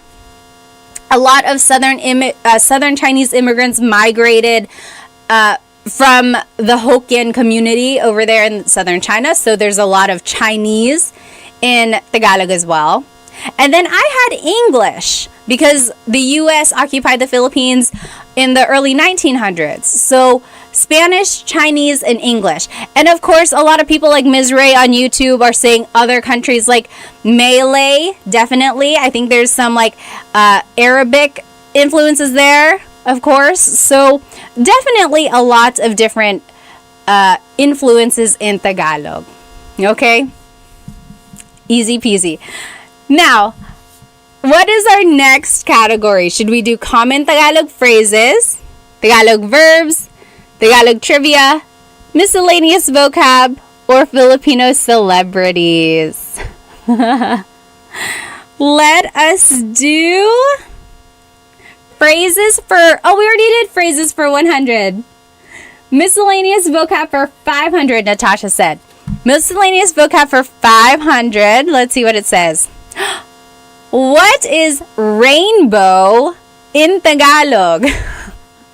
This is such a random word, and I only ask because I learned this recently. I want to say like last year. I didn't know this word growing up or anything like that. It wasn't in my everyday vocabulary. What is rainbow in Tagalog? Yes, Miss Ray on YouTube, you got it. Mitch Sisson on Instagram, very good. Womp Womp said rainbow? No. User 141, you got it on TikTok. So rainbow in Tagalog is bahaghari. Bahaghari. I love that word because it just sounds so natively Tagalog to me. It doesn't sound influenced by Spanish or Chinese or English or anything like that. It just sounds purely native Tagalog. Bahaghari. I love it. I love that word. So bahaghari is rainbow. Okay, what is our next category? Should it be common Tagalog phrases, Tagalog verbs, Tagalog trivia, miscellaneous vocab, or Filipino celebrities? Let's do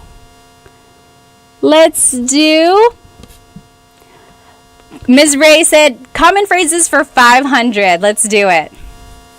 Oh, this is a good question. What are some responses to the question, Kamusta ka? Kamusta ka? What are some common responses to the question, Kamusta ka? What do you think? How would you respond to that? Yes, on TikTok, question mark says, Mabuti naman. Mabuti naman means I'm doing okay, I'm doing well. Very good. Yes.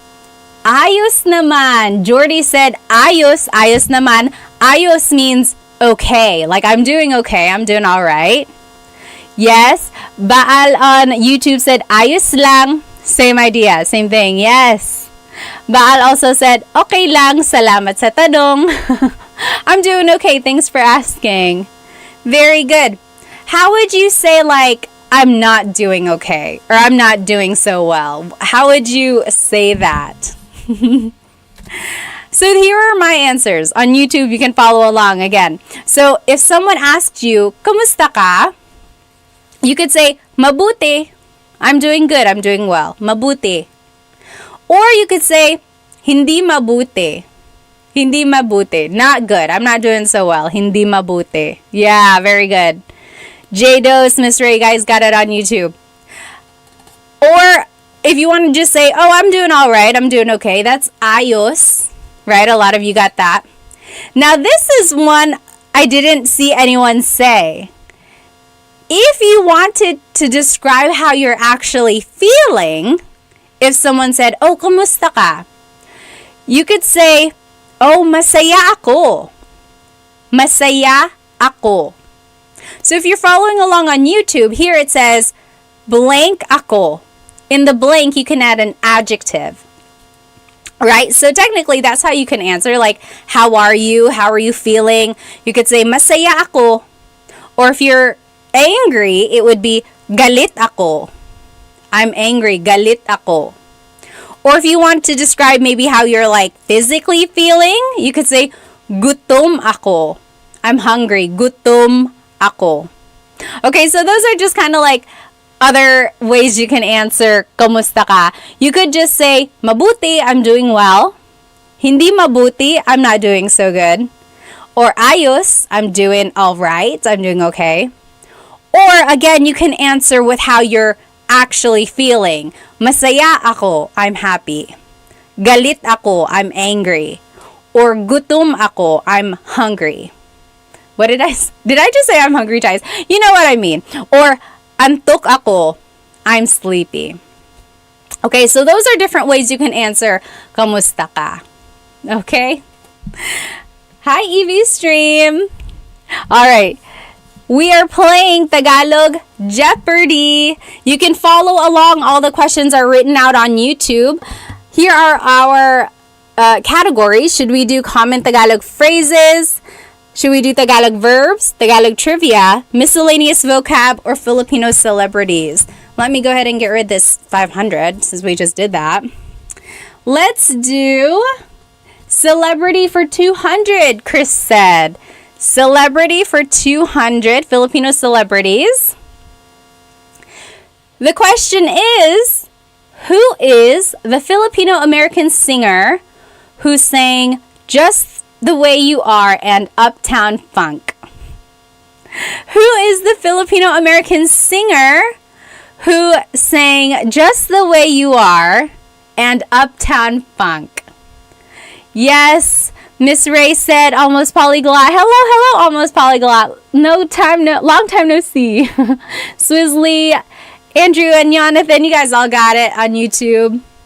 Yes. Grow with Louie, I am Warren, Mitch's son, Cheryl. Yes, you guys all got it. So the Filipino-American singer who sang "Just the Way You Are" and "Uptown Funk" is Bruno Mars. So his mom, I believe, is Filipino. Bruno Mars. I love him. Oh my goodness. I've seen him in concert, I think twice, but it's been a long time. All right, very good, very good. So if you got that right, give yourself 200 points. Let me go ahead and get rid of this one since we just did that. Next category, should we do common Tagalog phrases, Tagalog verbs, Tagalog trivia, miscellaneous vocab, or Filipino celebrities? Okay, Miss Leslie said verbs for 100. Verbs for 100. This is easy. What is the Tagalog word for to eat? What is the Tagalog word for to eat? You might hear it a lot if someone invites you to their house and is like, "Hey, go eat, eat." Very good. X Sizq says kumain. Yes. Kumain or kain. Yes, so kain is the root word. Kumain is the verb itself. Very good. Yes. Kumain or kain, same idea. Nicole said subo. What is subo literally? Do you know what subo? Very good, Nicole. So subo means to put something in your mouth, like if I'm feeding a child, sinusubuan ko siya. I am feeding her. But you could also like subo something in your own mouth. Yeah, so subo is like to feed, whereas kain is to eat. Good question, or good point there. All right, so that was verbs for 100. If you got that, give yourself 100 points.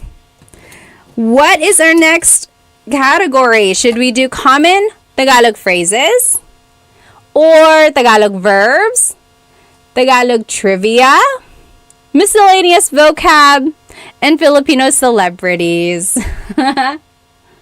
Josh said, you give me Tagalog lessons and I give you Ilocano lessons. Are you an Ilocano teacher? Because I am looking for one for my tutoring company, actually. Which, by the way, this lesson is brought to you by Filipino Tutors LLC, my very new tutoring company. We have 3 Tagalog tutors. We also have a Bisaya tutor, and we have a tutor who focuses only on math and college prep. So if you know anyone who wants to have one-on-one tutoring in Tagalog, kids or adults, check out myfilipinotutors.com. myfilipinotutors.com. And so my tutors, 3 of them can also, or 2 of them can teach grade school subjects as well. So if you have kids or maybe your niece or nephew or grandchildren, if they need help in reading, writing, or math in elementary school, middle school, high school, I have tutors for that as well. So it's kind of a one-stop shop for tutoring services. And all of my tutors are Filipino. They are so smart, you guys. Oh my gosh. Some of them have PhDs, they have masters. One of them has been actually teaching Tagalog for years and years. Like, he even intimidates me. I'm not lying. Like, he's a good teacher. I'm like, why are you teaching for me? You should be doing this, which he does. But they are good, you guys. They are really good teachers. And everything is online. So they are flexible. They can meet with you depending on your time zone. So like a couple of my tutors are in the Philippines. A couple of them are, or some of them are here based in the US. So depending on where you are in the world, because we've had students already in Europe and in the US and all over, we can probably work out a time to meet with you. So again, myfilipinotutors.com. Check that out for all of your tutoring needs. And yes, anywhere in the world, Andrew said, or he asked, anywhere in the world? Anywhere in the world. So all of the tutoring sessions are online. So wherever you are, our tutors can work with you. I started the tutoring business because a lot of people ask if I do one-on-one tutoring. And I used to, and then for a while I was doing the group classes, you probably remember, but now I'm kind of transitioning and I want to do more like content creation, like social media, and then these live Tagalog lessons every now and then. But if you want consistent tutoring, which I highly recommend, go check out one of my tutors because they are so good. They are so good. Oh my goodness. Alrighty, let's get back to work. Should we do common Tagalog phrases, Tagalog verbs, Tagalog trivia, miscellaneous vocab, or Filipino celebrities? Let's do, okay, trivia. Emmy says trivia. For how much? Let's just do trivia for 300. I love this question. How does Tagalog get its name? How does Tagalog, or how did Tagalog get its name? Does anyone know? Oh, Vlad said, can I call a friend? This is a very, yes, Chloe. And just Bellissima. Yes, you got it. And Joseph, very good. and Andrew. So Tagalog gets its name from this phrase, taga-ilog. Taga-ilog. Taga means from, ilog means river. Taga-ilog. So taga-ilog means from the river. And that's because Spanish colonizers heard native Tagalog speakers talking. They were living near a river and they heard them speaking this language. And they were like, what is that? Well, let's just call it Tagalog because they're taga-ilog. They are from the river. Interesting, right? So yeah, it's like the name of the language of the people living beside the river. Tagalog, taga-ilog. Very good. Yes. Very good. You guys got it. I've always thought that was an interesting piece of trivia. Oh, some people are asking about the tutoring. Again, I have a new tutoring business. I have Filipino tutors for you if you want to learn Tagalog, Bisaya, or math, or even for kids if you want to learn grade school subjects like math, reading, writing, things like that. And also SAT and college prep. So someone asked, is it expensive? It is $50 an hour per tutor. So there, that's the thing. And I am working on making packages, so that should be available in the next coming days. If you sign up for like 5 hours in the beginning, you'll get a discount. But yes, check out myfilipinotutors.com. Someone asked, is there an Ilonggo teacher? No, there is not. I'm looking for an Ilonggo teacher or Ilocano or Waray. Right now I have 3 Tagalog teachers and 1 Bisaya teacher. So check out myfilipinotutors.com for one-on-one tutoring. All right, guys, let's do... XZ said 50 pesos or US dollars? 50 US dollars. Good question, though. Okay. Yes, Andrew said, I was paying attention in your first lesson. Yes, so I did teach that a long time ago, the taga-ilog. Okay. So, what should we do next? Should we learn, or should we do common Tagalog phrases, or Tagalog verbs, Tagalog trivia, miscellaneous vocab, or Filipino celebrities? Let's do... Oh, we already did common phrases for 100. Let's do common phrases for 300. Oh, I'm sorry. You're probably confused because I still had this sticker up. There. So yes, we're doing common phrases for 300. And then we did Tagalog trivia for 300 already. Sorry. There we go. Okay, so common Tagalog phrases for 300. How do you introduce yourself in Tagalog? How do you introduce yourself in Tagalog? Yes, YouTube, you guys are getting it. Miss Ray, Almost Polyglot, Taylor Nelly, Jake, you guys got it. So how do you introduce yourself in Tagalog? There are a couple different ways. Yes, question mark on TikTok, you guys got it. Yes. So here are some different ways you can introduce yourself. You could just say, Ako si Pat. Ako si blank. Ako si Pat. That means I am Pat. Now, this is a little bit more formal. You could say, Ang pangalan ko ay Pat. Ang pangalan ko ay Pat. Literally, that means the name of me is Pat. Right? So that's almost like saying, oh, my name is Pat. My name is Pat. That one is a little bit formal. It's not so commonly used in everyday conversation. I would say, Ako si blank. Ako si Pat. And then just as a third example here, if you're following along on YouTube, these are all written out. Another way to introduce yourself is, Pat ang pangalan ko. Pat ang pangalan ko. So, Pat is my name. So, it's almost a variation of that second example. Basically, my name is Pat. So, ako si Pat.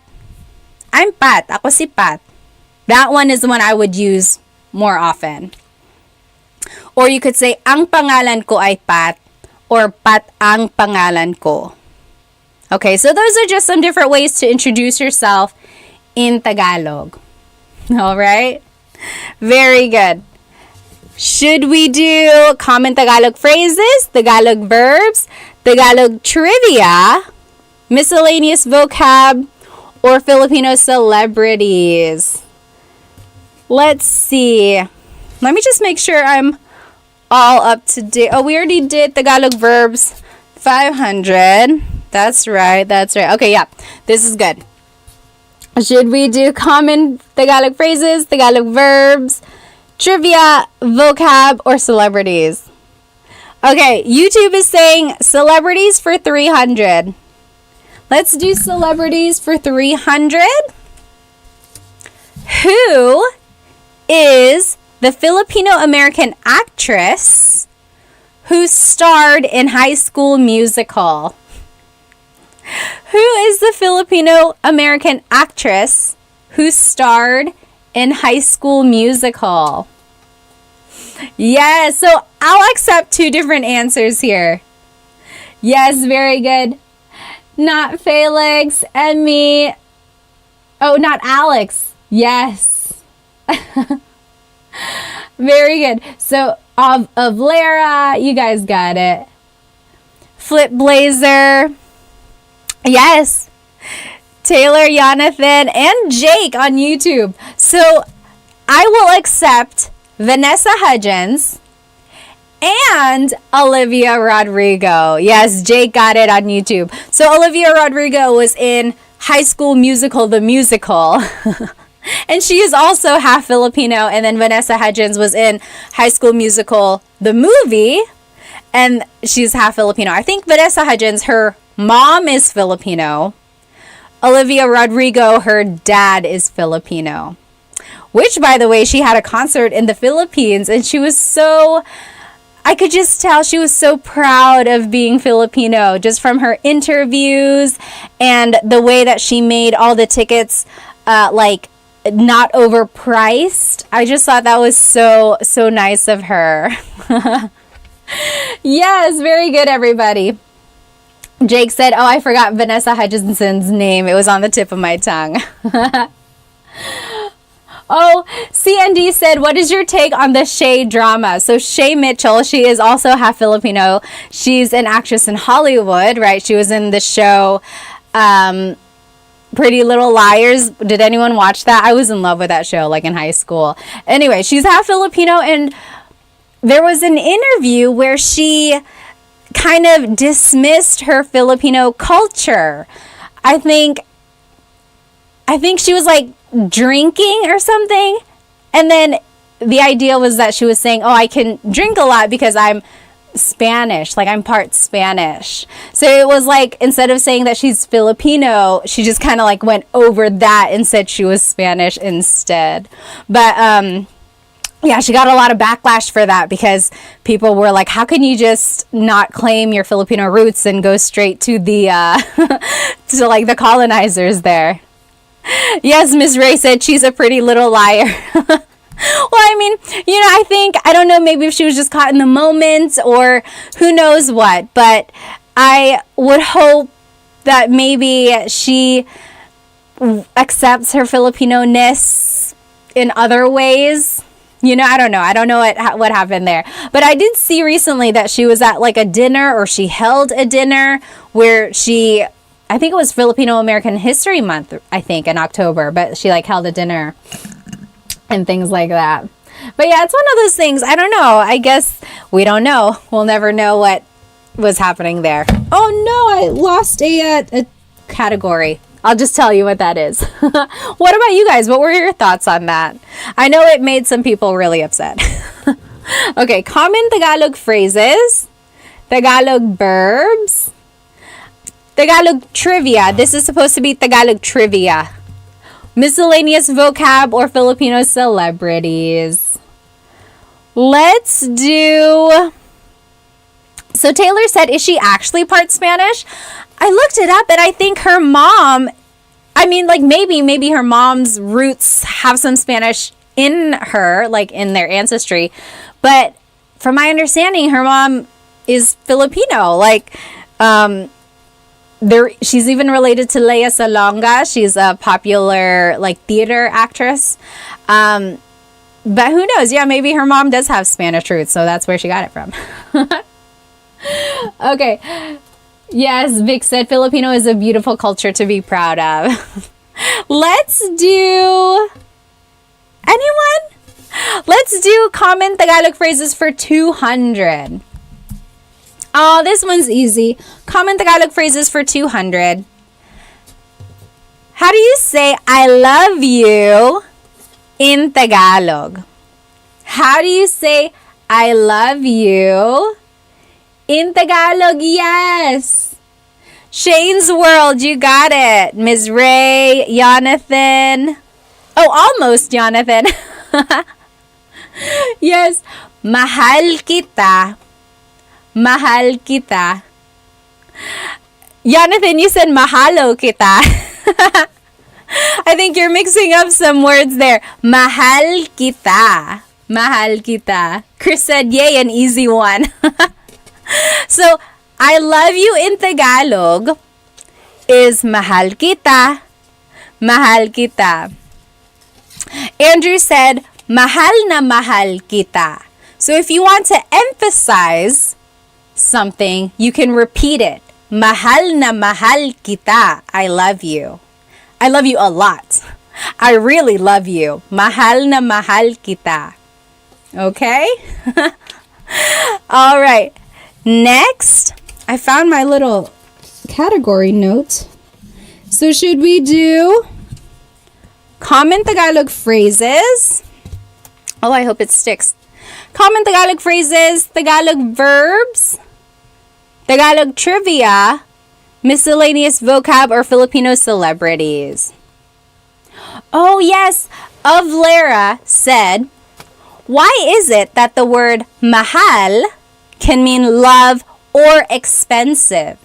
Yes, so in Tagalog, mahal can mean love, like mahal kita, or it can mean expensive, like, oh, ang mahal, it's too expensive.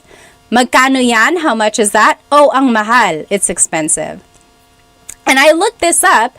So mahal comes from like, it's almost like an Austronesian word. A lot of other southeastern countries, like in Indonesia, I hear, also use the word mahal. And in other cultures, it means like valuable. So it's almost the idea of like your love is valuable, or the person that you love is valuable. So I think over time it just became synonymous with like love and valuable and expensive. So it's like it just kind of is one of those meanings that has evolved over time. But I think that's the general idea. Very interesting, right? Oh, yeah, what was your name? Strayway Lemon said, because love is expensive. Isn't that the truth? Yes. Alrighty. Let's see. Should we do common Tagalog phrases, Tagalog verbs, Tagalog trivia? Just want to make sure I got it all. Yes. I think one popped off. I think, have we done 200? Because I have it on my board. Okay, anyway. Let's do, Andrew said trivia for 400. Trivia for 400. Okay. I want you to think about Philippine geography. Where is Tagalog mostly spoken? Think about Philippine geography and think about where Tagalog is mostly spoken. Yes! Jake on YouTube, Ms. Ray. Yes. Very good. Yep. Taylor, Andrew. Yes. Jen on Instagram. Ms. Didi. Yes. So if you're thinking about like the Philippine geography, yes, very good. Vic, Chloe. Tagalog is mostly spoken in the Central Luzon area. So that's like Manila, Makati, all of Quezon City. So the central Luzon area, that is where Tagalog is mostly spoken. But interestingly, even within Luzon, there are different variations of Tagalog. Like the more north you go, there might be different words for different things. The more south you go, there might be different words for different things, right? But the general idea is that Tagalog is mostly spoken in the central Luzon area. That's kind of higher, like up north. And now it's not like super north, but it is a little bit more north than the other regions. So like there's Luzon, Visayas, and Mindanao, right? Those are the three main islands. Luzon is the northernmost island. Then Mindanao and Visayas and Mindanao are southern. They're in the south. And they speak more Bisaya. And lots of other languages down there as well. That's where Waray is. Lots of other languages in the southern areas of the Philippines. Interestingly, for a while, there was a battle on whether or not Tagalog was going to be the national language or Bisaya. Because Bisaya is a very widely spoken language as well. Like there are a lot of people who speak Bisaya and then a lot of people who speak Tagalog. And so it was always like a battle. Is Tagalog going to be the national language or is Bisaya? And ultimately, Tagalog was chosen to be the national language because they found baybayin, or the ancient Philippine scripts, that dated to the 1500s. So they considered Tagalog to be like the oldest written language of the country. So they kind of gave it the recognition of being the national language. Very interesting, right? Andrew said, isn't Manny Pacquiao from the Visayas region? Yep, he is. So he speaks Bisaya, or like a type of Bisaya language. I'm sure he speaks like a different dialect of Bisaya, because not all Bisaya is the same. So my husband's family is from Cebu and they speak Bisaya, but they've been to a different part of the Visayas region and they couldn't understand each other just because Bisaya can have different dialects. Okay? Alrighty. Now, that was that trivia for 4? Yeah, I don't know why it's still showing up. Okay, well, we already did that, so I'm going to take that one off. And then that one was already off. Okay, anyway, let's keep going. What should we do next? Let's see. Oh, yes, someone asked, there were other written scripts too. Yes, like from Kulitan Kapampangan language. Yes, there are so many other scripts. I think baybayin happened to be the oldest one they found. But yes, interestingly, baybayin was found in Luzon, but also in like Palawan. So Palawan, if you've ever been to like El Nido and those beautiful beaches, that's considered to be a really, really old establishment as well. But yes, and then there are other written forms of a language throughout the Philippines as well. Sorry, TikTok is making me verify that we are still active here. Okay, let's keep going. Let's do, oh my goodness. It's making me like move these puzzle pieces just to make sure I'm still active and not being a robot. Okay. Hang on. Hopefully this is the last puzzle piece I have to do. There we go. Oh, thank you, Green Spartan from Dubai. Thank you. Yes, don't they speak Spanish in some parts of the Philippines? Miss December asked. Yes, they do. I can't remember what region of the Philippines it is, but they just speak like pure Spanish. I watched something about that. It was just like they must have been like a really big hub for Spain when the Spanish colonized them, and they just speak Spanish. Zamboanga, Ellie said. Is it Zamboanga? Maybe, yeah, I guess so. Yes, Zamboanga City. Interesting. Oh, Cavite, Zamboanga, speak Spanish. Chavacano. That's so interesting, so interesting. Yes. Oh, Chubacano. Is it Chubacano? Everyone is spelling it differently. All right. Yes, okay, very interesting. Let's finish off common Tagalog phrases. So, common Tagalog phrases for 400. How do you say thank you and you're welcome in Tagalog? How do you say thank you and you're welcome in Tagalog? Yes, very good, everybody. Yes. So, thank you in Tagalog, you probably know. Salamat. Salamat po if you want to be respectful. Salamat. That means thank you. Salamat. Now, if you want to say you're welcome, it's walang anuman. Walang anuman. Literally, walang anuman means, oh, it's nothing. Or like, oh, that was nothing. Nothing at all. Walang anuman. Yes, very good.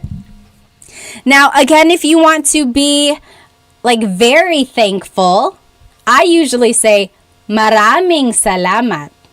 Maraming salamat. That means thank you very much. Marami means a lot. So thank you very much. Maraming salamat. Again, to be respectful, maraming salamat po. Maraming salamat po. And then, walang anuman or walang anuman po. Po would just go at the end. Okay? Very good. So we did all of the common Tagalog phrases. That wasn't so bad, right? Should we do Tagalog verbs, Tagalog trivia, miscellaneous vocab, or Filipino celebrities? Let me just check this one. Oh yes, we already did that. Okay, let's do... Okay, Steven said trivia. Trivia for... Let's do trivia for... We already did? Did we do 400? Yes, we did. We'll just do trivia for 500. Trivia for 500. Oh, okay, this is an interesting one. We kind of touched on this. What is the difference between Tagalog, Filipino, and Filipino? What is the difference between Tagalog, Filipino, and Filipino? And I'm talking about the language here. So I'm not talking about like Filipino as the ethnicity. Taylor said the accent. Yes, the way I'm saying it. No, but as languages themselves. P. Constantino said spellings. Has anyone ever called you pilosopo? Mga pilosopo kayo. You guys are being like smart Alex here. Okay, so Trisha said on TikTok, Tagalog is the name of the language, Filipino is the name of the people. That's right. That's not wrong. That is correct. But Filipino itself is also a language. Yes, a lot of you are saying that. A lot of you are saying the same answers. Yes. Let's see, who is this? Nika on TikTok. So Tagalog is the main language for Tagalogs. So Tagalog is the language of the native river dwellers, like we had learned, right? So that's Tagalog. Filipino is the name of Tagalog that was given in the 1950s. Let me check my answer here. Yes. So Filipino is the name given to Tagalog in the 1950s when it was declared to be the national language. So the government was like, okay, Tagalog is going to be the national language. But in schools, let's make everyone learn Filipino. So it was like the name they gave to Tagalog to give it more of an identity, a national identity is what they say in history books. So again, remember how I said Bisaya is spoken in like the southern region? So by giving it this name, Filipino, it's almost like they are encouraging the entire country to learn the national language. Okay, and then Filipino, yes, it's the ethnicity. It's the name of like the people. But also as a language, Filipino is the official language of the Philippines. And it's a little different from Tagalog because Filipino incorporates other loan words, as they say. So it incorporates the Spanish words, the Chinese words, and the English words that may not have originally been in Tagalog back in the day. Does that make sense? So Filipino, yes, definitely is the name of the people. I am Filipino. We are Filipino as a people. But also as a language, Filipino is the name of Tagalog plus its influences from the other languages. Okay. Alrighty. Now, someone here said Pinoy or Pinay. What I heard about the word Pinoy and Pinay, I heard that was actually the name given to like Phil-Ams or like Filipinos who had moved outside of the Philippines. Like that's where that stemmed from. It's almost like, I can't remember where I heard that. I heard that years ago, but it's like that is what they referred to themselves as, like, oh, Pinoy ako, Pinay ako. I am from the Philippines, even though I don't live there anymore. Very interesting. Okay, so we finished off Tagalog trivia. We only have 3 categories left. Should we do Tagalog verbs, miscellaneous vocab, or Filipino celebrities? Should we do verbs? Let's do verbs. No one wants to touch the verbs. Let's do verbs for 200. This is easy. What is the Tagalog verb for to cook? To cook. What is the Tagalog verb to cook? So to cook is, yes, Juju on TikTok. Yes, magluto. Magluto, to cook. Magluto. Or luto. Yep, luto is the root word, magluto. So if you wanted to say, I am cooking, it's nagluluto ako. Nagluluto ako. I am cooking. To add on to that, you could say, nagluluto ako ng adobo. I am cooking some adobo. Nagluluto ako ng blank. Okay? And then if you want to switch out the pronoun, nagluluto siya ng adobo. He is cooking adobo. Nagluluto ka ng adobo. You are cooking adobo. Okay, so I have a whole lesson, a full-length Tagalog lesson on my YouTube channel, present tense verb conjugation. It goes over how to make sentences like that. Very easy, lots of practice. You can check that out if you want to practice some more verb conjugation. All right, next one, should we do verbs, vocab, or celebrities? Verbs, vocab, or celebrities? Noah says, good morning. Nice to meet you from Tokyo. Good morning. Let's do miscellaneous vocab. Juju said, let's do vocab 4. Let's do 200. RN said, what's the name of your YouTube channel? Just look up Tagalog Time with Pat. Tagalog Time. Okay, let's do miscellaneous vocab for 200. The clue or the question is, what is life in Tagalog? What is the word life in Tagalog? Life, yes. Ms. Ray and Jake, Chloe, yes. B. Santa. So life in Tagalog is buhay. Buhay. A lot of people have heard the phrase, bahala ka sa buhay mo. Bahala ka sa buhay mo means whatever, it's your life. Or like it's almost kind of like a dismissive phrase. A lot of times parents will say it to their kids if they're just fed up. Like, sige, sige, bahala ka sa buhay mo. Whatever, it's your life, you go do it. So buhay is life. I chose this word because buhay is another homonym, meaning it can take a couple different meanings depending on its context. So buhay is life. If you say buhay, the emphasis is on the second syllable, buhay. That means alive.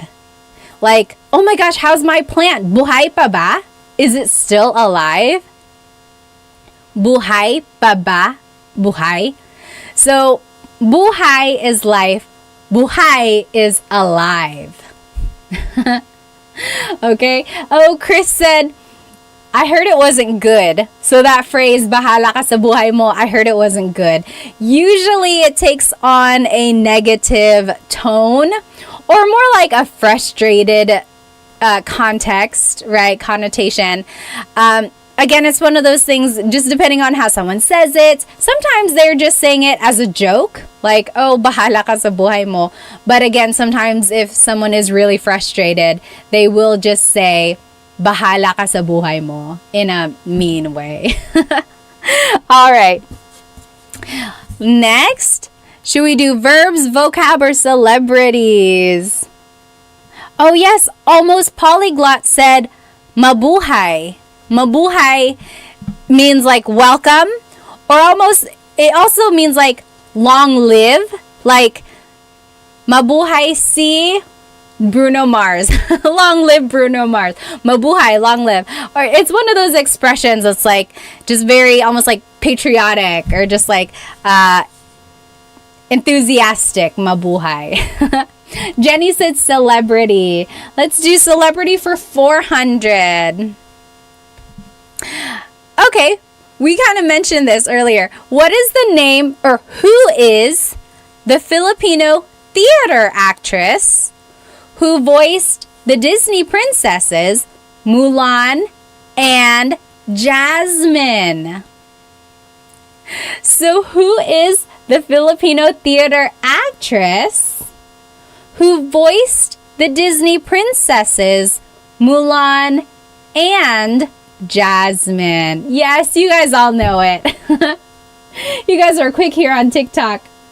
Nikki was like, Lea Salonga. Yes, Nika, Anna, Feslisa. You guys got it. Yes. Faithy Faith, brother. You guys got it on Instagram. Jake. Yes, very good. So, Lea Salonga in the 90s did the singing voices for Mulan and Jasmine, so the Disney princesses. So good. She's so good. Such a good singer. All right. Should we do verbs, vocab, or celebrities? We only have one more celebrity. Verb, vocab, or celebrity? Nikki said, let's go vocab. Okay, let's do vocab. Let's do vocab for 300. Okay. Oh, I love this question. So, vocab for 300. The question is, what is brother and sister in Tagalog? It's kind of a tricky question here. What is brother and sister in Tagalog? Oh, I'm seeing so many answers here. I love it. Wait, hang on. I want to read one of these comments up here before I say the answer. Yes, Mayari said, I remember watching Lea Salonga in Miss Saigon. Yes, so I think Miss Saigon might have been her like breakout theater role, right? She was the lead role in Miss Saigon, and then she started to get all of these different roles after that. Oh, Kelly said, hi, my fiance is Filipino, and I want to say Filipino guys are the best. Oh, shout out to all the Filipino guys out there. Kelly is a big fan. Yay. Yes. Okay. So the question here, what is brother? What is sister in Tagalog? So I am seeing a lot of you have said kapatid. Kapatid. So the word kapatid is sibling. Kapatid is sibling. it doesn't have a gender attached to it. It's just one of those gender neutral roles or words. In Tagalog, when we're talking about family, a lot of words actually are gender neutral. Like the word asawa. Asawa is a spouse. It's not necessarily wife or husband, it's just spouse. It's another gender neutral word. And the word, I forgot it now. But yes, the word kapatid is gender neutral. If you want to be specific, how would you say my brother, my sister? So if you want to be specific, you would have to say kapatid na lalaki. That's brother. Lalaki is boy. So kapatid na lalaki, that's brother. Yes, Tony is saying lalaki kapatid. Close, yep. Or if you want to say sister, it's kapatid na babae. Babae is girl or woman. Okay? So now, yes, a lot of you are writing ate and kuya. So ate and kuya mean older brother, older sister. Right? In the Philippines, in the Filipino culture, it's all about showing respect to our elders. So I would never call my older cousin by her first name. I would always say Ate Kat or Ate Rachel, Ate whatever. It's just one of those things where we've been taught to really look up to our elders. Even if it's just like a generation above us, we call them Ate and Kuya. Same with an older brother or older cousin. It's always Kuya whatever. So Ate and Kuya mean older brother, older sister. But if we're talking about just a sibling who's younger though, you would have to say kapatid na lalaki, kapatid na babae. Okay, so here's the answer written out. So kapatid na lalaki is your brother.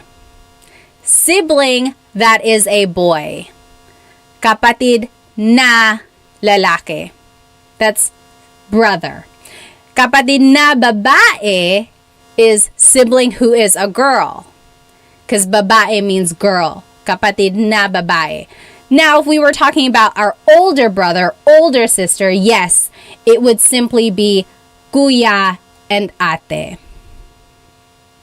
Yes, okay, exactly right. Tony said, could you just call her pinsan? Yeah, I could. Like my older cousin, she's my pinsan. But if I was like referring to her or like calling her, I wouldn't just say like her first name. I wouldn't say, oh, hi, Kat. I would always say, hi, Ate Kat. Okay. So that's interesting. This question, I really just wanted to point out that there are gender neutral words, especially in like talking about family members. I think it's very interesting.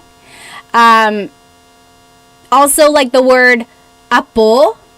Apo is grandchild. So if someone wanted to say grandson and granddaughter, they would have to do this same pattern. Apo na lalaki, apo na babae. Do you see the pattern there? Okay. All right. Someone said, thank you so much for the gifts on TikTok. Thank you. They are going by so fast, it's hard for me to see them. Nikki said, verbs, please. Let's do verbs for 300. Verbs for 300. Verbs for 300 is, how many different types of verbs are there in Tagalog? How many different types of verbs are there in Tagalog? Now, I'm not asking you how many verbs there are. There are certain types of verbs, like there are certain categories. And I'm asking you, like, what are the different types? And you probably only know this if you are like a grammar enthusiast or if you've watched my videos here. The answer I'm looking for is 5. There are 5 different main types of verbs in Tagalog. Mag, ma, in, and e verbs. Okay, so like magluto, that's a mag verb. Kumain is an verb, right? So this is a tricky question. Yeah, I was asking about like the types of verb, like conjugation types there. Yeah, some of you got it. You got it. Again, if you want to learn how to conjugate verbs in Tagalog, check out my full-length Tagalog lesson. It's called Present Tense Conjugation of Verbs in Tagalog. I think it's lesson 3 or 4 or something like that on my YouTube channel. All right, we are almost done, you guys. Should we do verbs, vocab, or celebrities? Let's see. Let's do celebrities. Skunky said celebrities for 500. Oh, this is a good one. Who is the Filipino-American singer and guitarist who performed at the Super Bowl with Usher? She was so good. Oh my gosh. Who is the Filipino-American singer and guitarist who performed at the Super Bowl with Usher? Oh, Bumbero said Bruno. Bruno did perform at the Super Bowl like a couple of times, and he probably did have a guitar. But no, I'm asking about the one who performed recently with Usher. So good. Oh my goodness. Yes, everyone is getting it on TikTok. Stephen James, her, yes. Splickety, yes. Ms. Didi. Yes, Jonathan and Jake, you guys got it. So the Filipino-American singer and guitarist who performed at the Super Bowl with Usher is her. H-E-R, her. Her real name is Gabriela Sarmiento Wilson. And her mom is Filipino. So her. She's such a good guitarist, my goodness. So musical. Okay, 2 more questions, you guys. Should we do verbs or vocab? Should we get the verbs out of the way, or do we want to stick with the vocab? Yes, Nikki said Sarmiento Wilson is so Phil-Am. That's exactly what I thought. Gabriela Sarmiento Wilson. Yep. Let's see. Let's do verbs. Tagalog verbs for 400. What is the Tagalog verb for to clean? To clean. How do you say to clean in Tagalog? Yes, Jake and Deborah on YouTube. Yes. Nikki and Pusong Pinoy. Very good. Kara and Skunky. So to clean in Tagalog is maglinis. Maglinis. If you want to tell someone to go clean up, you could say maglinis ka. Try saying that to someone. Maglinis ka. Go clean up. And then make sure to say, I'm just joking. Let's do it together. Maglinis ka. Go clean up. Maglinis ka. Maglinis. That was just random. And then we only have one more clue, you guys. Miscellaneous vocab for 400. We did it. Oh, remind me to show you what's on the back of this board. It's really cool. If you watched me over the summer, you already know what's on the back of this board. It's really cool. Okay. Miscellaneous vocab. Oh, this is a good one. What is rice in Tagalog? What is rice in Tagalog? Yes, I'm already seeing the different answers. So, I like this question because it shows a lot about the Filipino culture, right? So, I think you can learn a lot about a culture based on their language and their vocabulary, right? Tagalog has a ton of different vocabulary words for rice, depending on its state almost. Like, take a look at this on YouTube. Kanin is cooked rice. Kanin. So maybe you made rice in the rice cooker. That's kanin. It's cooked. You're about to eat it. Now, the uncooked rice that you buy in a bag from the store, that is bigas. Bigas. That's uncooked rice. Now, the rice that's fresh from the field, fresh from the rice field, rice paddies, that's palay. Like the rice grain, that's palay. And then sinangag, specifically, that's fried rice. There's a name. Fried rice is sinangag. And then there's just so many more. Yes, Tony on YouTube listed them out. Bahaw. That's like the rice that's the, like, is that the undercooked rice? Bahaw? So there's just so many different types. Some people are saying lugaw. Lugaw is like the rice porridge. Oh, overnight rice. Yes, bahaw. That's the overnight rice. That's the one that's best for the sinangag, the fried rice. So I like this question because it shows how important rice is to the Filipino culture, right? In English, we would just say, oh, that's rice. It's cooked. That's rice. Or I got to go buy some rice from the store. I got to buy a bag of rice. But in Tagalog, there are certain words to distinguish cooked rice, kanin, uncooked rice, bigas, and then so many more. It's just so interesting. Another word like that in Tagalog is coconut. Coconut has a lot of different words as well. So nyug is a hang on, I don't want to tell you the wrong thing. There's the baby coconut and then there's the brown coconut. Which one is nyog? Which one is buko? Oh, see? Skunky said, wow, I've only heard the word buko.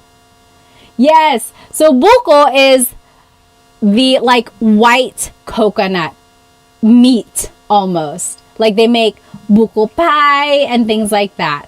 But yes, you get the idea. There's a lot of different different words for certain things that are very important to the culture.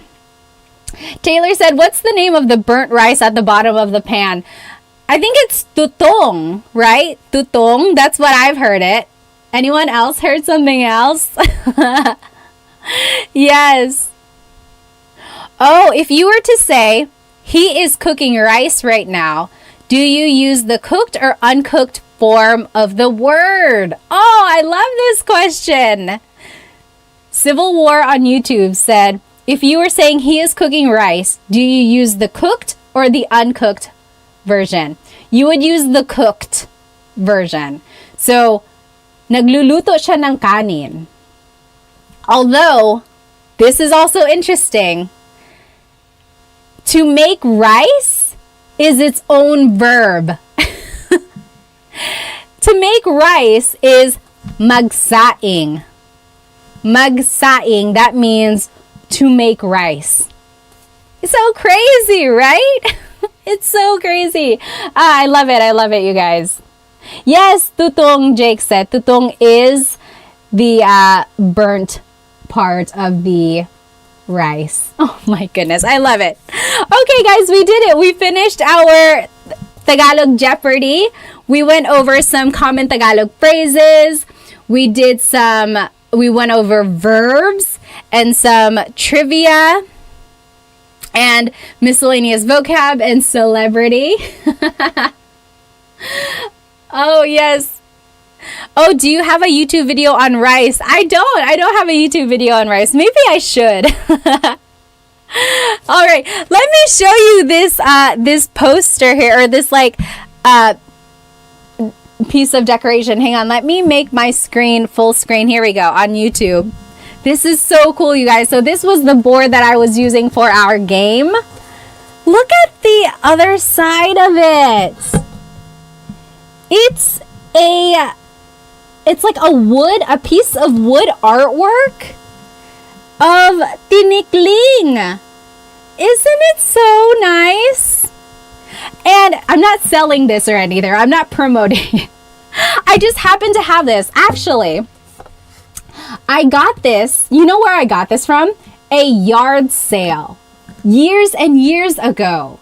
Like, I happened to be at a person's yard sale and I was looking at their table and I came across it and I was like, wait, is that tinikling? And then sure enough, it says Philippines and it was like 25 cents. I couldn't believe it. And I don't even know how that person had it or like why she had it, because she wasn't Filipino. She was not. She just wasn't Filipino. But yeah, so it was just meant to be, I guess. I haven't found a place to like hang it up. Oh, maybe I could put it right here. Wouldn't that be nice? That's kind of nice, isn't it? I've had it for years, like even before I started Tagalog Time. I just haven't had a place to put it, but I love it. I love it so much. And it's wood. Oh, I love it. It's so nice. All right, you guys. Thank you so much for hanging out with me tonight. I will see you again. You know, I might be live tomorrow. I don't know if I'm just going to do another Jeopardy for those who weren't able to join us tonight, or if I'll do a whole new lesson. But if I do go live tomorrow, it's going to be like in the morning. I'm trying to figure out the demographics that I reach at different time zones. So I hope to see you again. I'll definitely see you next Thursday for another Tagalog Time. And then maybe one other time next week as well. I hope you have a great rest of your evening. Thank you so much for spending some time with me. Maraming salamat. Paalam.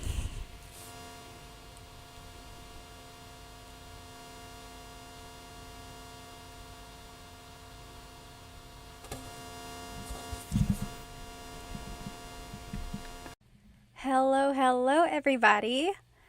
Look at us here on this late night. It is almost my bed. Actually, it's past my bedtime. 9:57 over here in North Carolina. I hope you are joining me tonight to learn some Tagalog. Let me go ahead and start my Instagram here. You know I like to catch as many people as I can because it's more fun when there's more of us learning together, right? Hello, everybody. I am live on my YouTube channel right now, and I am live on Instagram as well. If you want to catch my slides and my presentation, go ahead and hop onto my YouTube channel because I have all of the information that you need up there written out. So go ahead and jump onto my YouTube channel if you want to see the information written out.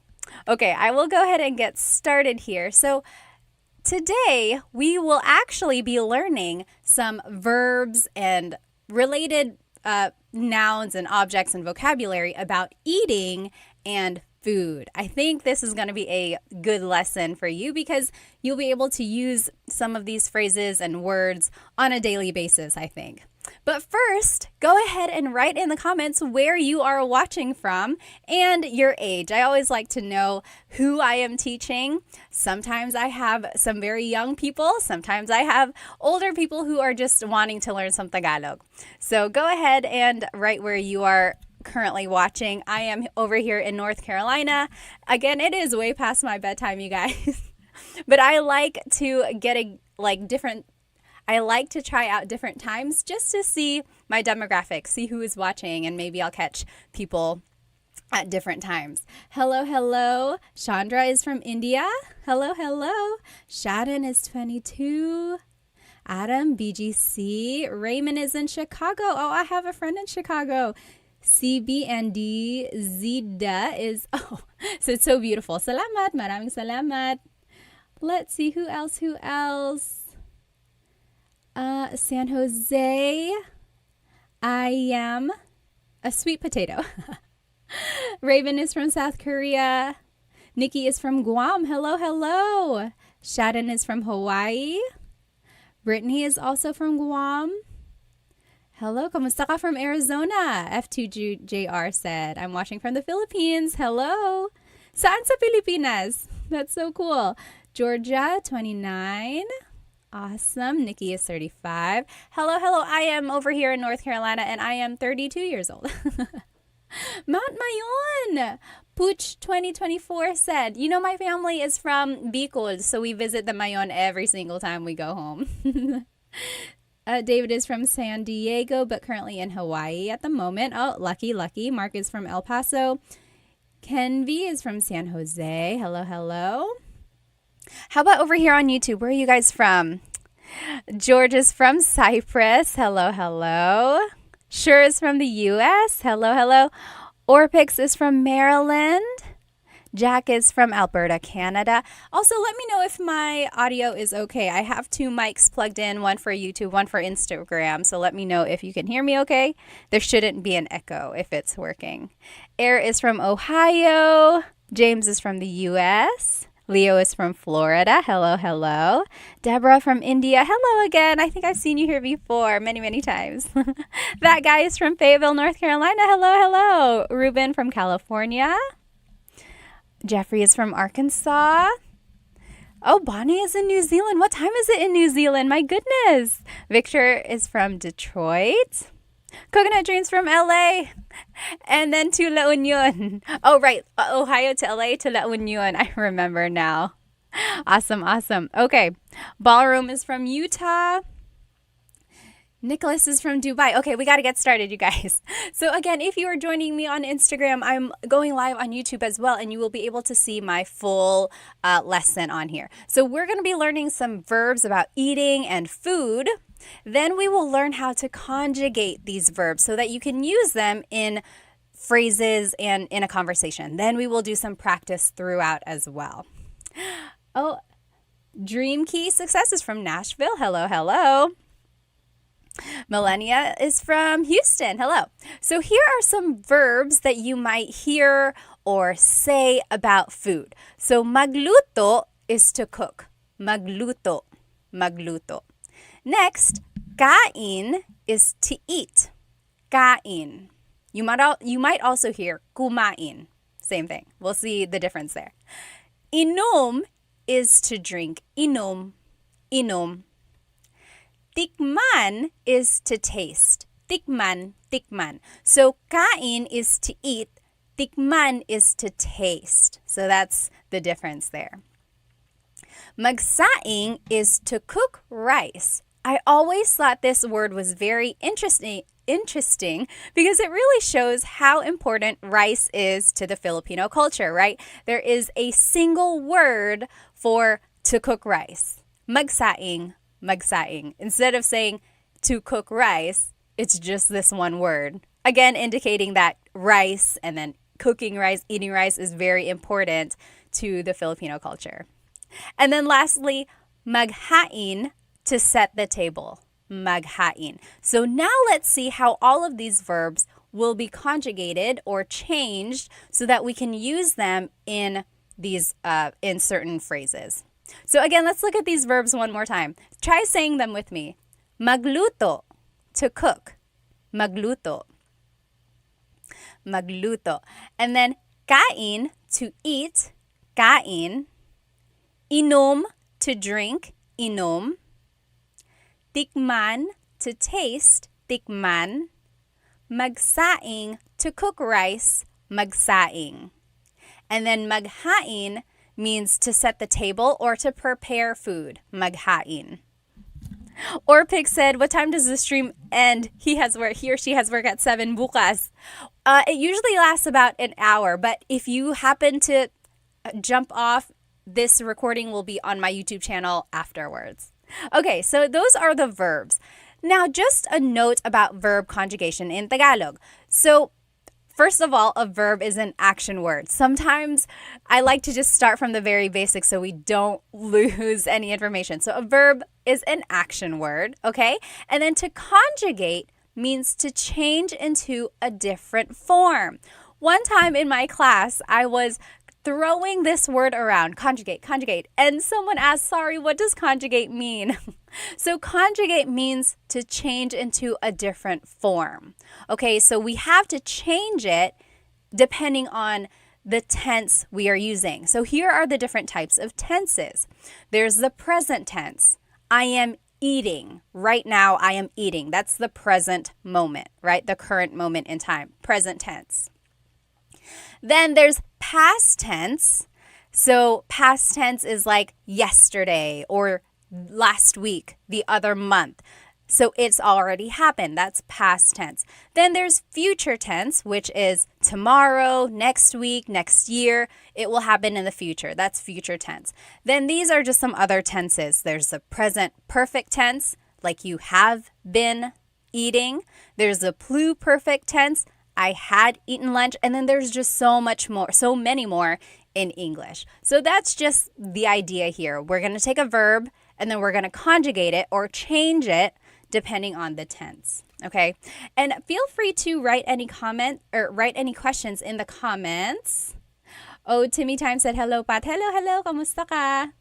Sometimes they go really fast, these comments. So if yours gets pushed up too quickly and I don't catch it, feel free to write it again. Okay. So that is just an overview of verb conjugation. Now, in Tagalog, there are 5 main types of verbs. I love linguistics and I love grammar. So take a look at this. There's mag verbs, ma verbs, in, and e verbs. Okay, so those are the 5 different types of verbs.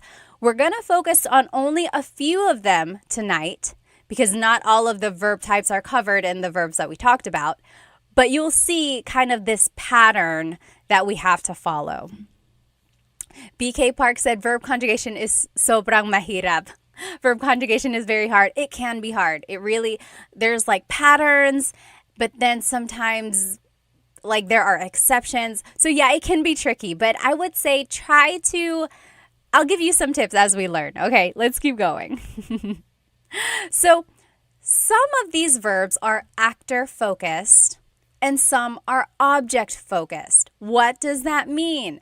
An actor-focused verb means that the subject is doing the action. For example, the boy is playing.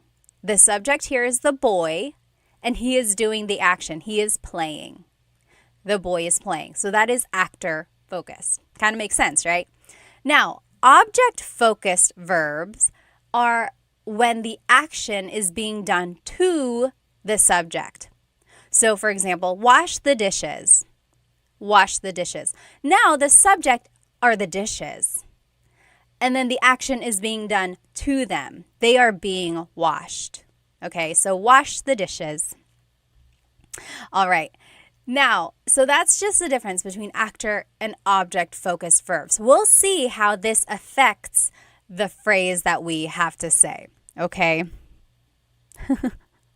Let me just catch up on some of these comments. Brian Wong said, how often do you do these online lessons? We have been doing Tagalog Thursdays for like 4 or 5 weeks now. So Tagalog Thursdays, I try to come on here on YouTube and on Instagram or TikTok live. Usually at around this time, sometimes a little bit earlier. And then I like to repeat the lesson another time during the week, just in case people weren't able to join the live. I know people like to write in the chat if they have specific questions. I have to do repeats on like the last 2 lessons, but they will come. I promise. I'm going to work on them next week. All right. Yeah, so object focused has to be a direct object. Yes, that's the idea. It's like a direct object there. All right, let's keep going. So now, in order to make a phrase, here are some subject pronouns that we can use. Ako means I. Ako. Ka is referring to you, singular. Ka. Siya is he or she. So you'll notice it's gender neutral. Siya, he or she. You have to listen to the context clues to determine who someone is talking about. And then just a note about pronunciation, it's siya. The S-I-Y combination makes the sh sound in Tagalog. Some regions say siya, but in the Luzon, central Luzon area, in the Tagalog region, it's siya, siya. Next, sila is they, sila.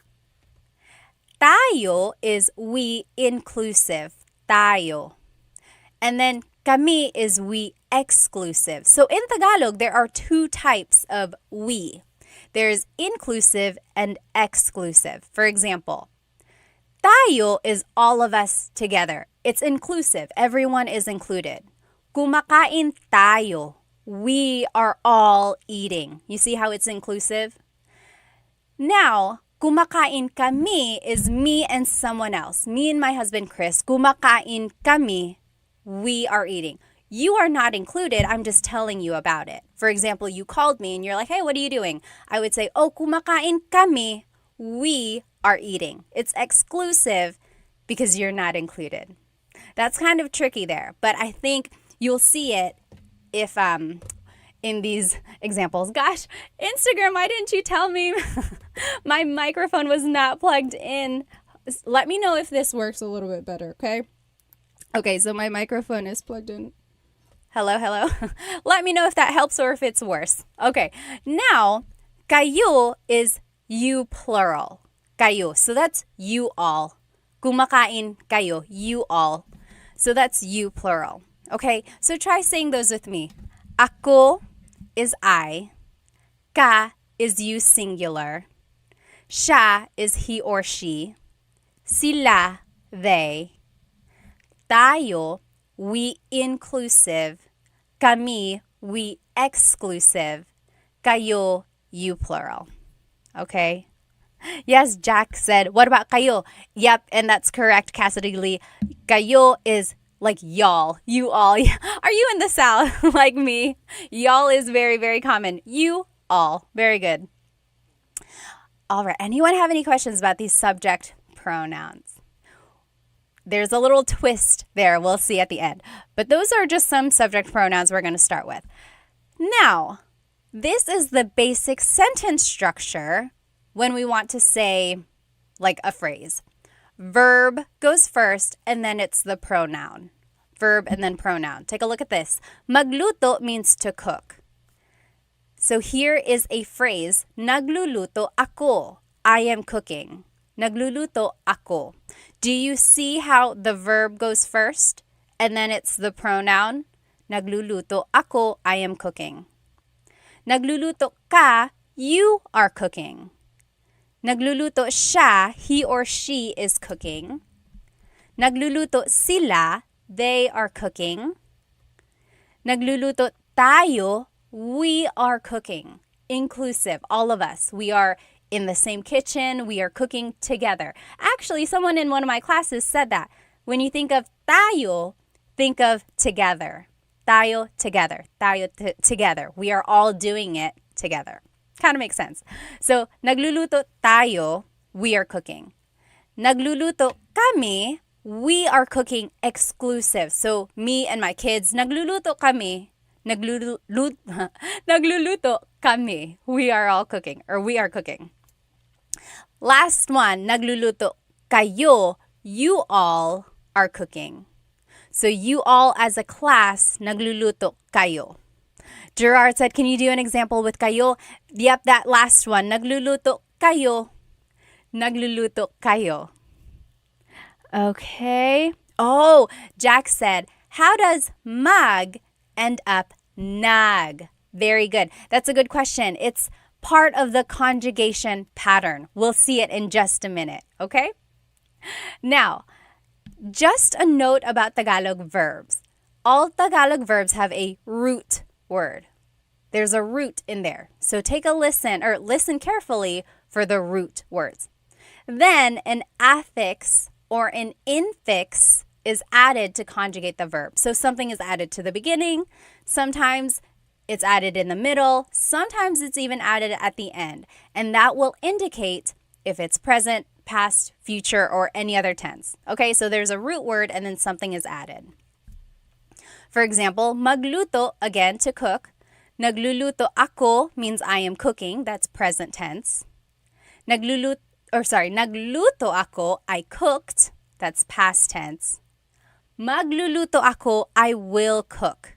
That is future tense. So I want you to point out the root words when you're listening to Tagalog. That will really help in the translation of whatever someone is saying. So if you can pick out root words, that's kind of half of the battle. Then you have to figure out, are they cooking right now? Did they cook yesterday? Or are they going to cook in the future? Okay, so one tip there is really listen to root words. Oh, Air Kev said, nagluluto ako ng kare-kare. Oh, pahingi. Can I have some? Oh, Deborah said, what is the difference between kami and kayo? Let's take a look again. Oh, kami is we exclusive. So me and someone else. Nagluluto kami, we are cooking. Kayo is you all. You all as a class, nagluluto kayo. All right? Good question. Any other questions that I have not seen? Okay, if you have a question and I didn't see it, feel free to write it again. Darius said, how's it going today, Pat? Mabuti naman. It's going good. Ikaw, kumusta ka? All right, so now let's start with these mag verbs. Remember I said there are 5 main types of verbs in Tagalog. Mag, ma, in, and e. We're going to start with mag verbs. Mag verbs are actor-focused. Remember, it's a direct subject, direct object. They are also the most common type of verb in Tagalog. The ones we learned tonight were magluto, to cook, magsaing, to cook rice, maghain, to set the table. So do you see how they all have mag at the beginning? So that tells you, oh, I have to conjugate it like a mag verb. Now, here is the pattern for conjugating mag verbs. So, this is the pattern. The affix is nag, then there's a repeated first syllable, and then the root. So, magluto becomes nagluluto. Nagluluto. Then, magsaing becomes nagsasaing. Do you see how the affix is nag? Then there's a repeated first syllable, and then it's the root. Nagsasaing ako. I am making rice. Last one, maghain, to set the table or to prepare food. Maghain is naghahain. Naghahain. Naghahain ako ng hapunan. I am preparing dinner, or I'm setting the table for dinner. Okay? So those are the different examples of how you conjugate mag verbs. So again, the pattern is the affix is nag, then there's the repeated first syllable, and then the root. Magluto becomes nagluluto. So I think it was Jack on YouTube asked, how does mag end up as nag? Okay, so that is where that comes from. It's just the conjugation pattern. So let's see some phrases here. So, nagluluto ako ng adobo. Do you see how the pattern is there? Nag is the affix, then there's a repeated first syllable, and then the root.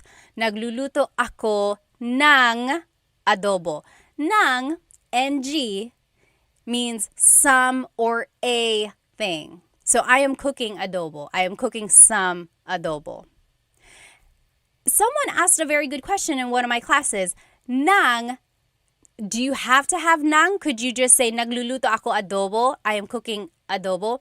Yes, you have to have nang in this phrase. Otherwise, it's an incomplete sentence. So, I am cooking some adobo. Nagluluto ako ng adobo. One more thing a lot of people always get mixed up is what is the difference between ang and nang? Ang is an article, meaning the or a thing. Nang is a preposition. Sometimes it's just a sentence marker that goes before a noun. Again, translating to some or a thing.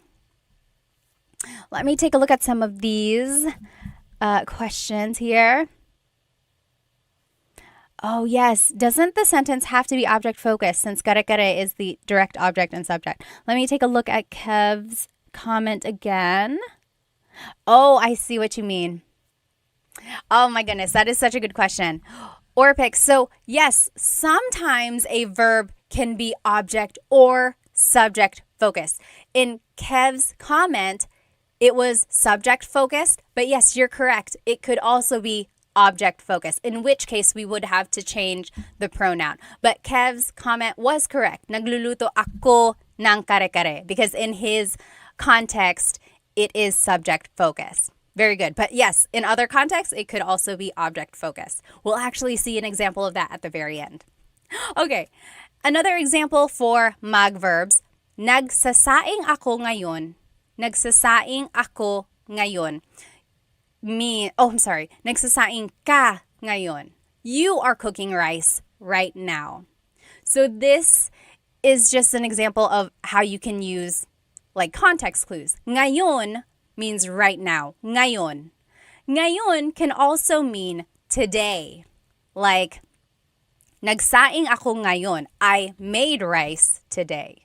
So again, just depending on the context clues, we know it's right now because the conjugation is in the present tense. Nagsasaing ka ngayon. You are making rice right now. Rico on Instagram asked, does yung mean is? Yes. Yes. Yung and ang are interchangeable, and it means like yung sometimes actually means the thing, like yung adobo, the adobo, ang adobo. Same thing, however, in different contexts, it means like the thing. Yung can be a little bit more specific. Okay, let's keep going. Last example here is naghahain kami ng hapunan. We are setting out dinner or we are preparing dinner. Naghahain kami ng hapunan. So what I want you to get from this slide and from these examples is first, you can see the conjugation pattern in use, right? So affix is nag, then there's a repeated first syllable, and then the root. Nagluluto, nagsasaing, naghahain. And then, if you want to add an object, the sentence marker here is nang, N-G, nang. There is another nang in Tagalog, N-A-N-G, nang. That one is an adverb and always goes with a verb. So the only difference is if you're writing it out, you should know the difference. Nang, N-A-N-G, is an adverb, always goes with a verb. N-G is it's like a sentence marker, sometimes a preposition, and it goes with a noun. Okay. Now, I want you to do some examples. Let's take a look at these. He is cooking pansit. Siya is he, and I want you to translate it in Tagalog. He is cooking pansit. What do you think? What do you think? Oh, you're welcome, Jez. Salamat sa lahat ng mga video mo, ate. Maraming salamat din. How would you say he is cooking pansit? Pansit. He is cooking pansit. How would you say he is cooking pansit? And I gave you a hint. Siya is he. Jack said, magkukuking ako. You could do that. You could do Taglish. Absolutely. If you don't know a verb in Tagalog, you could turn it into a mag verb. Magkukuk ako. Very good. Yes, Orpix. Yes, very good. Sure got it. Coconut Dreams. Very good, very good. Bonnie, you got it. Deborah, very good, very good. So again, here it is. Nagluluto siya ng pansit. Oh, not again. On Instagram, I did it again where I got the dog ears. I don't know how to undo that, you guys. That's what happened last time. Okay, it's going to have to stay. It's going to have to stay. I'm sorry. Very good. Yes. So, nagluluto siya ng pansit. Very good, you guys. Yes, JM got it. Nagluluto siya ng pansit. So again, I want you to focus on the sentence structure. It's verb, then pronoun, then ng, and then the object. Nagluluto siya ng pansit. Yes, Orpik said, siya and nang can be combined to make siyang. Is this legal? Yes, absolutely. Tagalog is all about making like contractions or putting words together. So nagluluto siyang pansit. It doesn't, you can, technically you can. It's not what is commonly said. Like it's not what is heard, but it is not wrong. All right. They are making rice. Oops, I just showed you the answer. They are making rice. Sila is they. Brian said, what's pansit? Who would like to describe pansit? Yes, Deborah said Filipino noodles. It's just like noodles that are stir-fried. They have veggies, sometimes shrimp, sometimes chicken. And it's definitely influenced by like the Chinese culture. Actually, I looked it up one day and it goes back all the way to when like the Chinese immigrants moved to the Philippines. And actually, it was considered like fast food because it was quick to make. And then they sold it for like very cheap. And then a lot of people would buy it when they were like out and about or during their lunch break. So yes, and it is commonly served at all special occasions, birthdays, New Year's, and it represents long life when you eat it on your birthday. Yes, Jack said very thin noodles, also, although sometimes they can be thick noodles as well. So pancit bihon versus pancit canton. Canton is the thicker noodles. Pancit bihon is the thinner noodles. All right. They are making rice. What do you think? They are making rice would be nagsasaing sila. Nagsasaing sila.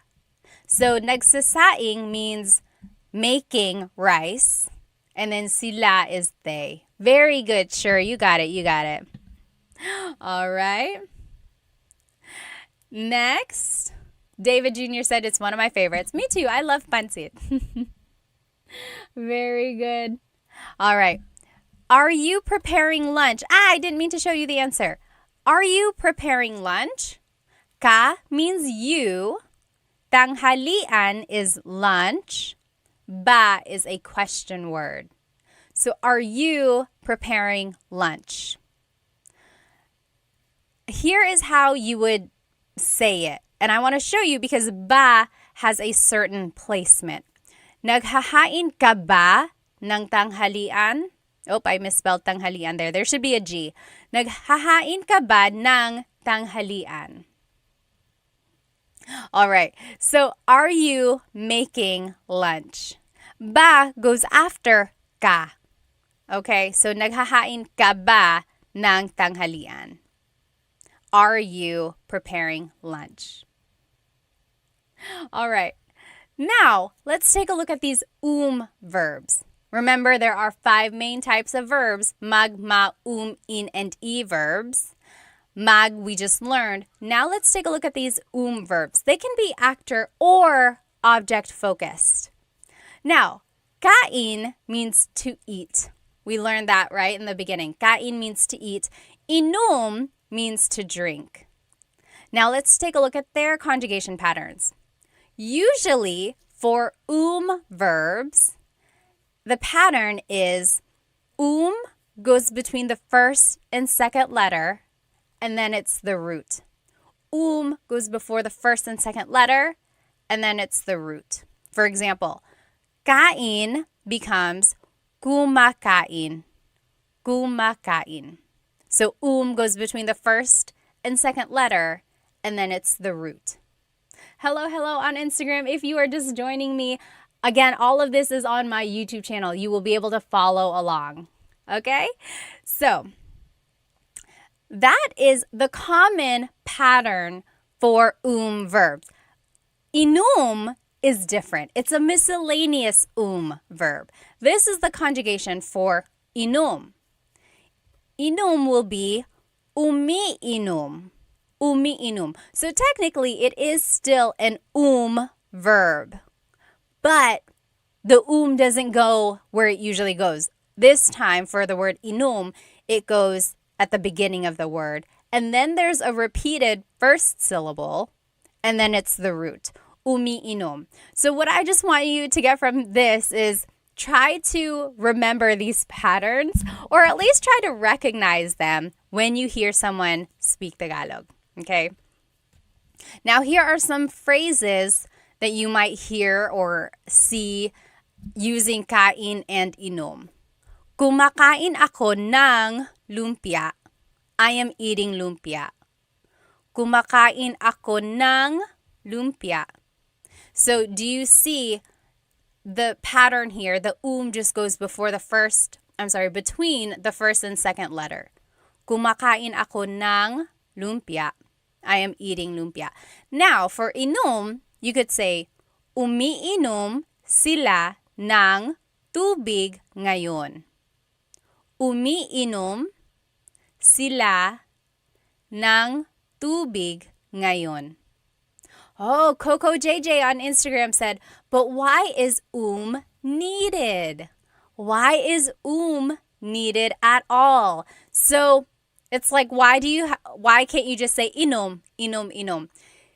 Again, because it's the idea of conjugating a verb or changing the verb into a different tense, right? Kind of like eat, I am eating something, or I ate something, or I will eat something. So you have to change the verb depending on the tense. Very good question though. It would be very easy if all the verbs could just stay the same. Okay. Kumakain ako ng balot. Talaga, Kev? Pahingi nga. Kev is eating balot and I said, oh, can I have some? Very good. Kumakain ako ng lumpia. Oh, you are BK Park. Awesome. Bibimbap is also sarap. Yes, Dutchman, you're correct. Any questions about all of these or any of these phrases or how to use verbs? Now, let's take a look at some examples here. I want you to translate these to Tagalog. I am eating breakfast. Breakfast in Tagalog is almusal. How would you say, I am eating breakfast? Or, they are drinking alcohol. Alak is alcohol. Did you know that? Alak is alcohol. So how would you say that? I am eating breakfast and they are drinking alcohol. Okay, this is how you would say it. I am eating breakfast. Yes, K-Dog got it on YouTube. Kumakain ako ng almusal. Very good. Sure, got it. Yes, Coco JJ, very close. Kumakain almusal. Don't forget the pronoun. So, kumakain ako ng almusal. I am eating some breakfast. You have to have that nang in there. And it just indicates like some or a thing. So you have to have nang. Otherwise, it's an incomplete sentence. Kumakain ako ng almusal. Very good. Brian Wong got it. Umiinom sila ng alak. They are drinking alcohol. Very good. K-Dog got it as well. Umiinom sila ng alak. Very good. So now you know. Now you know if you go to the Philippines and you hear the word alak, it's like, oh, gusto mo ng alak? Be sure you know what they're asking. Do you want alcohol? Yes or no? Oh yes, very good. BK Park said, umiinom ako ng tubig. I am drinking water. All right, this is the last type of verb we will practice tonight. In verbs. Again, remember there are 5 types of verbs. Mag, ma, in, and I. We learned mag verbs. We learned verbs. Now, this is the in verbs. These are usually object-focused. Tikman is to taste, and this was the only in verb we learned tonight. Tikman. Now, this is the pattern for tikman in the present tense. In goes between the first and second letter, and then it's the root. So, tikman becomes tinitikman. Tinitikman. So, In goes between the first and second letter, and then it's the root. Tinitikman. Rico said, is alak alcohol? I thought it was wine. It's alcohol, just like in general. Very good, very good. Jack said, umiinom sila ng Red Horse. Red Horse is a very strong beer made in the Philippines. Yes. Yes, K-Doc said, does gusto mean to want and to like? Yep, it can mean both depending on the context. All right, let's keep going. Okay. Based Pedro said, the dog ears are too funny. I don't know how to turn it off. This is what happened last time too. I'm sorry. Okay, so here's an example of using in a sentence. I'm sorry, tikman in a sentence. Tinitikman ko yung sopas. I am tasting the soup. Tinitikman ko yung sopas. So there is the pattern. In goes between the first and second letter, and then it's the root. Tinitikman ko yung sopas. Does anyone notice a difference here? There is something different here. All right. Tinitikman ko yung sopas. I am tasting the soup. Does anyone notice something different? Anyone? Let's see. Oh, Bonnie, I'll answer your question in just a minute, okay? So, this time, we are saying, tinitikman ko yung sopas. Ko means I in this phrase. So far, we have been using ako, right? Nagluluto ako, I am cooking. But now we are saying, tinitikman ko, I am tasting. So instead of ako, we are using ko. And ko is a possessive pronoun. You'll see down here in this like pink box. And in this green box, it says in and e verbs must be used with a possessive pronoun since the object is the focus of the sentence. So remember, Coco JJ said, is ko short for ako?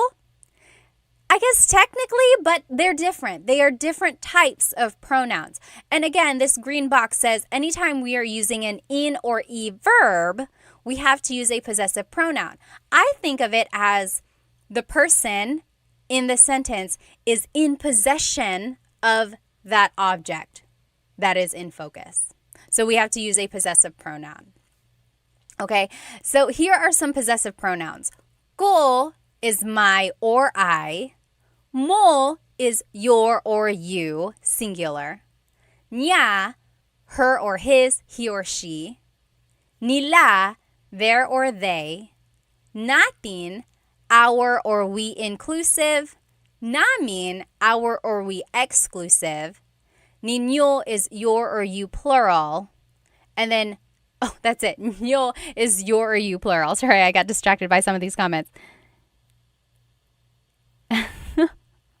Yes. Okay. So those are the different types of possessive pronouns. And who was it? I think Deborah. Deborah on YouTube asked, how do you know if a verb is an verb? Or how do you know if it's an e verb? So for some verbs, it's obvious what type they are, like magluto, magsaing. They are mag verbs because they have mag in them. However, for verbs like inom, kain, tikman, they don't have the infix in their root, right? Or in their infinitive form. Infinitive means like not conjugated. So you have to, it's just a matter of gaining more vocabulary. Unfortunately, there is no rhyme or reason that I have discovered. I've tried looking it up, and there's no clear explanation as to why some verbs fall into the category, why some verbs are ma verbs, or why some verbs are e verbs. I think it's just from the linguistic gods back in the day. Someone in Tagalog was like, this is going to be an in verb. This is going to be an verb. Something like that. There is no clear explanation. If I discover one, I will share it. Or if anyone knows of an explanation why they are that way, please let me know. But again, it's just one of those things where you have to listen to Tagalog, kind of make a mental note of how verbs are conjugated, and then conjugate it in that way again next time. Okay, so now let's take a look at tikman. And here are some examples. So, I am tasting the dessert. I am tasting the dessert. Panghimagas means dessert. How would you say that? I am tasting the dessert. Dutchman said, I know there's a difference between ako and ko, but people don't understand you? They'll understand you.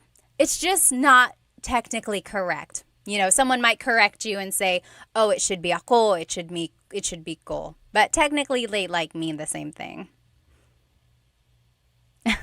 Cassidy said, wow, Tagalog takes a lot of memorization. I know, it can be kind of tricky. I would suggest maybe watching some Tagalog movies. Netflix has some. Prime Video has some as well. Sometimes YouTube just has some free Tagalog videos or Tagalog movies. They might be a little bit older. But it's a good way to listen and catch patterns, a good way to listen for root words or things like that. Or if you know a native Tagalog speaker, ask them to speak to you only in Tagalog. Try that. All right. Very good. Sure, and Brian, you got it. Tinitikman ko ang panghimagas or yung. Very good. Yes, so both of you said yung, or it could be ang. Again, they are interchangeable, but yung is a little bit more specific. It's like, oh, I'm tasting the desserts, or I'm tasting the dessert. Very good, very good. Now, how would you say, taste this? Taste this. How would you say, taste this? Ito means this. Oh, Deborah asked, can you suggest some nice Filipino movies? If you have Netflix, I just recently watched Rewind. Has anyone watched it? So Rewind, I think it was like the biggest blockbuster movie in the Philippines recently. And it has Ding Dong Dantes and Marian Rivera. They are actually married in real life, and they are starring in it together. Oh my goodness, it's happy and sad at the same time. The premise, I won't give you the ending. They are married, but then she dies. That's not a secret. Okay, that's in the preview there.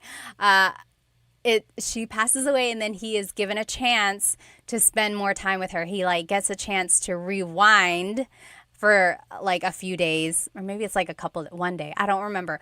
But he has a chance to kind of redo part of his relationship. That's a good one. Oh my goodness, it's so good. Yes. Louis said, yes, it's crazy. It is kind of a crazy movie, but it's so good. Oh my goodness, it's good.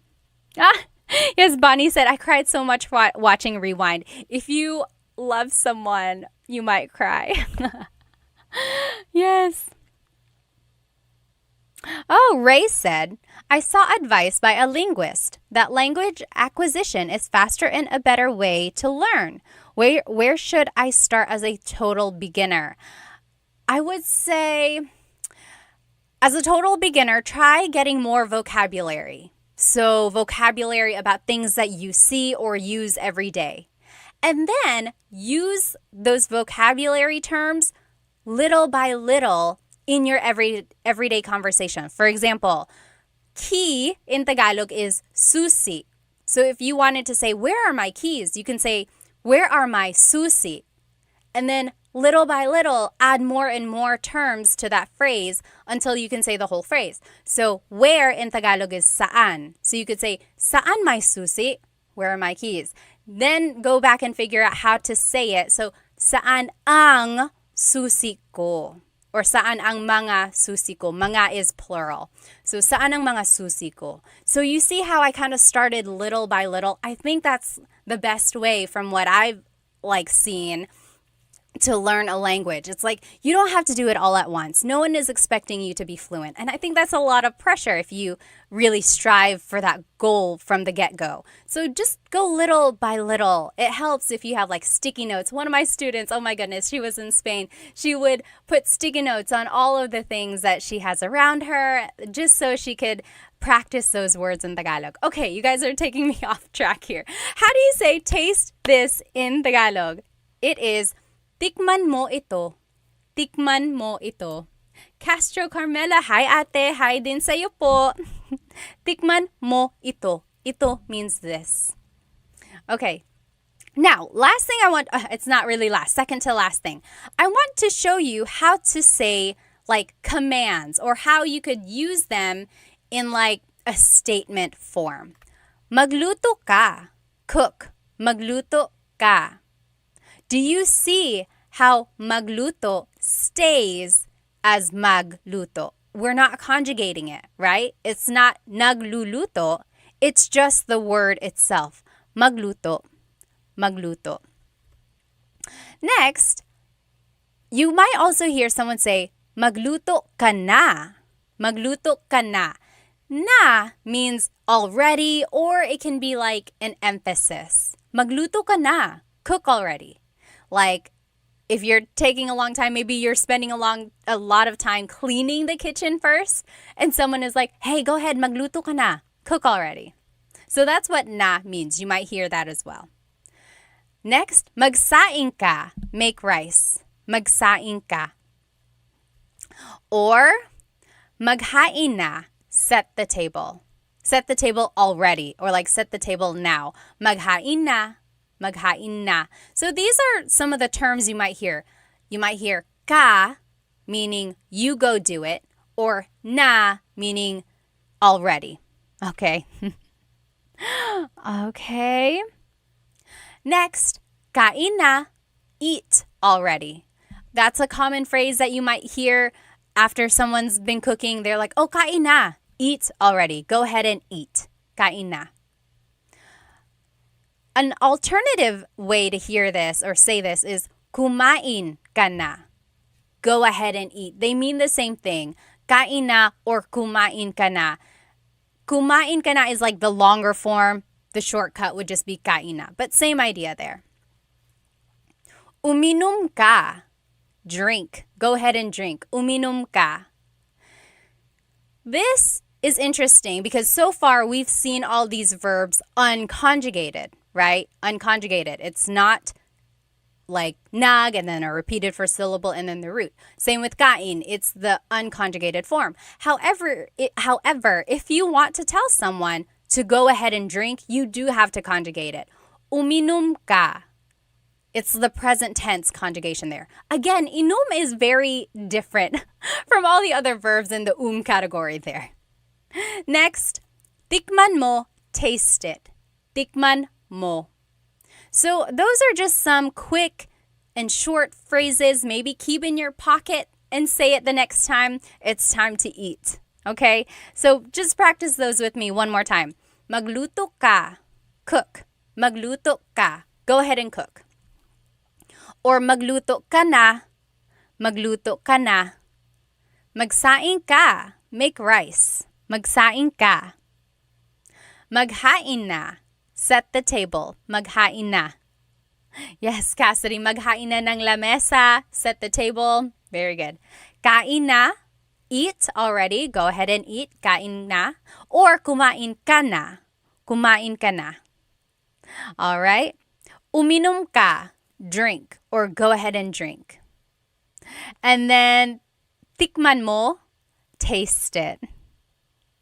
All right. Let me just catch up on some of these questions.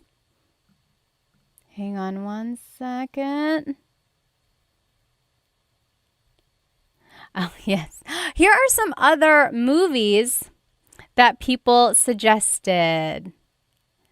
Let's see. Dollhouse on Netflix. I have not seen that. Bride for Rent with Kim Chiu and Zian Lim. Oh, too bad they're broken up now. How sad. Yes, that is another good one. Okay. Yes. So if you have any other Filipino movie suggestions, you can write it in the comments for people to look at. All right. So those were just some examples. Now, I want to focus or I want to show you this one last thing about actor or object focused verbs. Okay. So we learned kumakain siya. Kumakain siya. We learned kain as an verb, right? She is eating. Or kumakain siya ng kanin. She is eating some rice. That's just showing you how to add an object. Ng blank. She is eating some rice. Kumakain siya ng kanin. Lastly, kumakain siya ng saging. She is eating a banana. Kumakain siya ng saging. So you see how kain is being conjugated as an verb here. Oops. That is because all of these sentences are actor focused. What is she doing? She is eating.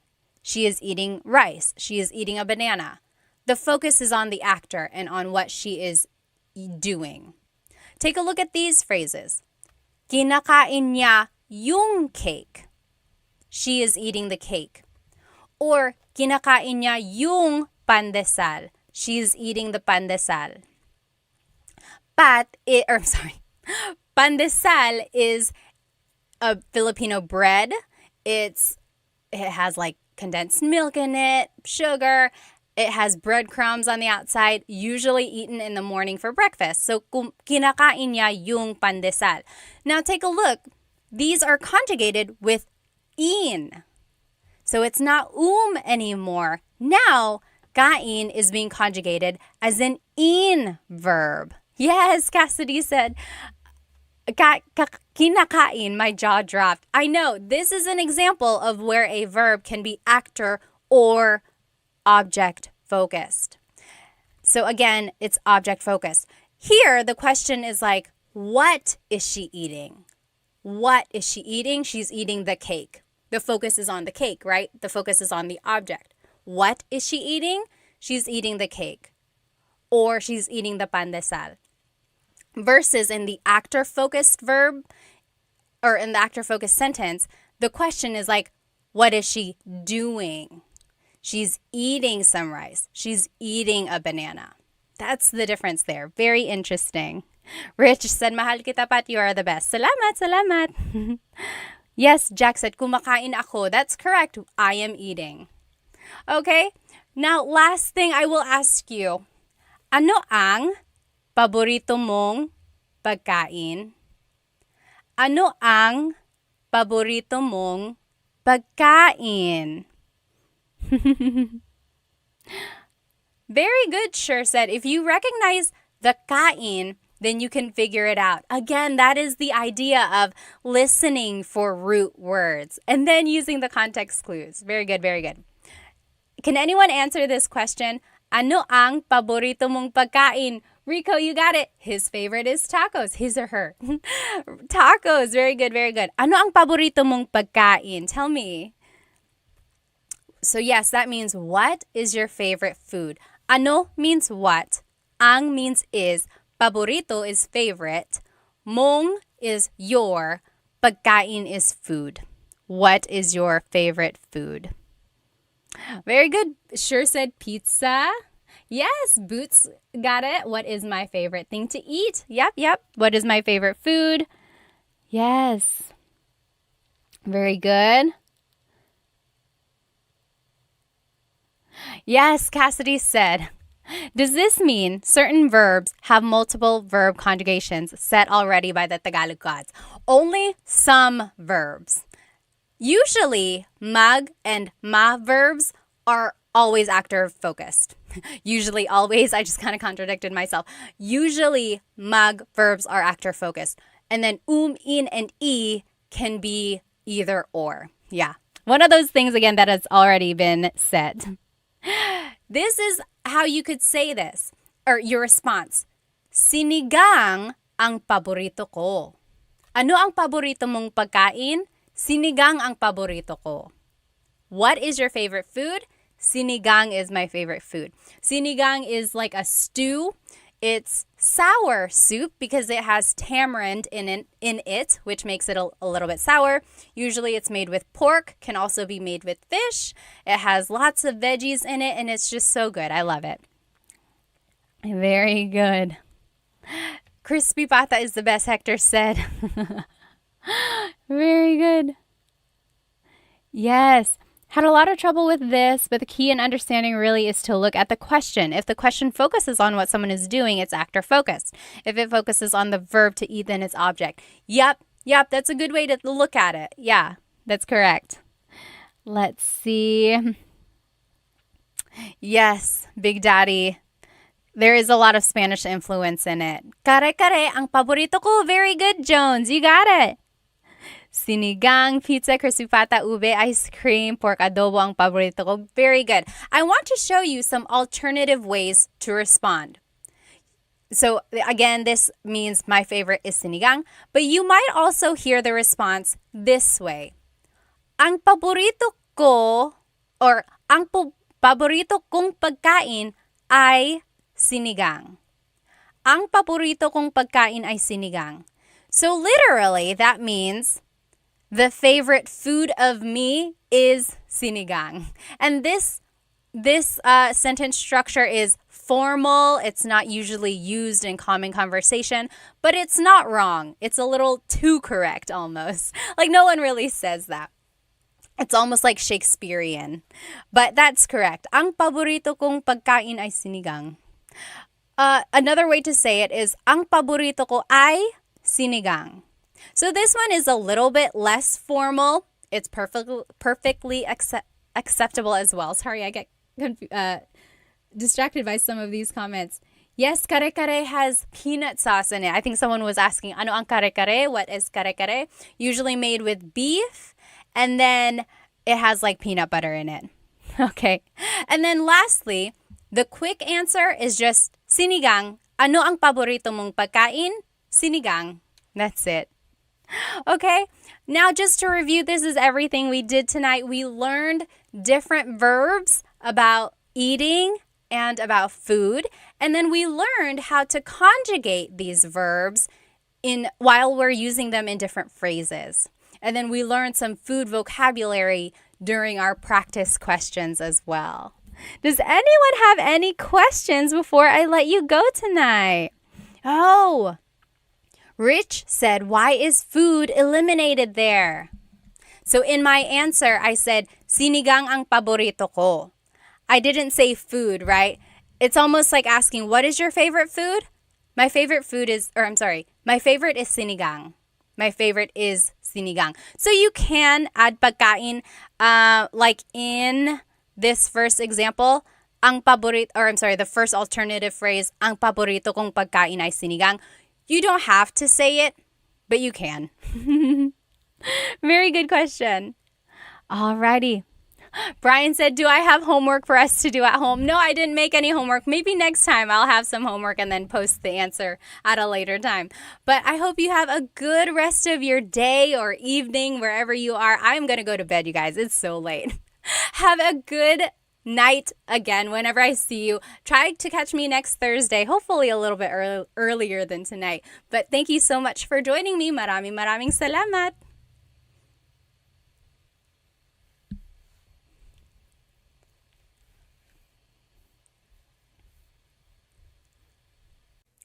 Hello, everybody. Welcome to Tagalog Thursday. Let me know if you can hear me okay. As always, feel free to write in the comments where you are currently watching, how old you are, and maybe why you want to learn Tagalog. Let me know you can hear me because I'm trying out this new mic stand. So I just want to make sure that it is working okay. I'm going to go ahead and make sure everyone is joining us.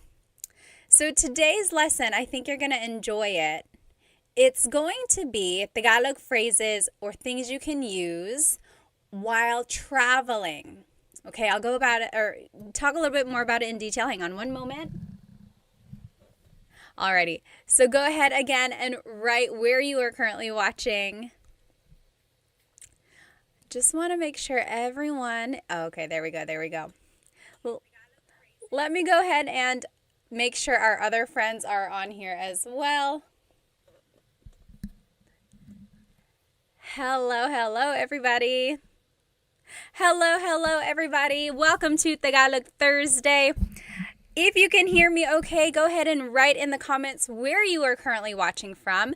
Maybe tell me how old you are, and then maybe write why you are learning Tagalog. Remember, this whole lesson is on my YouTube channel, Tagalog Time with Pat. You will be able to follow along with everything written out. You will be able to see some images on there and everything like that. So go ahead and hop onto my YouTube channel if you would like. Also, if you happen to jump off or like if you have to leave early or if you're not able to watch the whole thing, you can watch the recording afterwards. It will be on my YouTube channel as well. Let me just make sure everyone is here. Okay. Let me know you can hear me okay. I am trying out a new mic stand. All right, hang on one moment. Okay. So again, today's lesson is going to be interesting. We're actually going to be learning about things or phrases and vocabulary you can say about traveling. Okay? Hang on, everyone on TikTok. Sorry, my phone is going crazy here. There we go. So we are live on Instagram, we are live on TikTok, and we are live on YouTube. We got a full crowd here today. Okay, awesome. Loud and clear on Instagram. Let's go ahead and get started. So today's lesson is going to be about phrases and vocabulary you can say about traveling.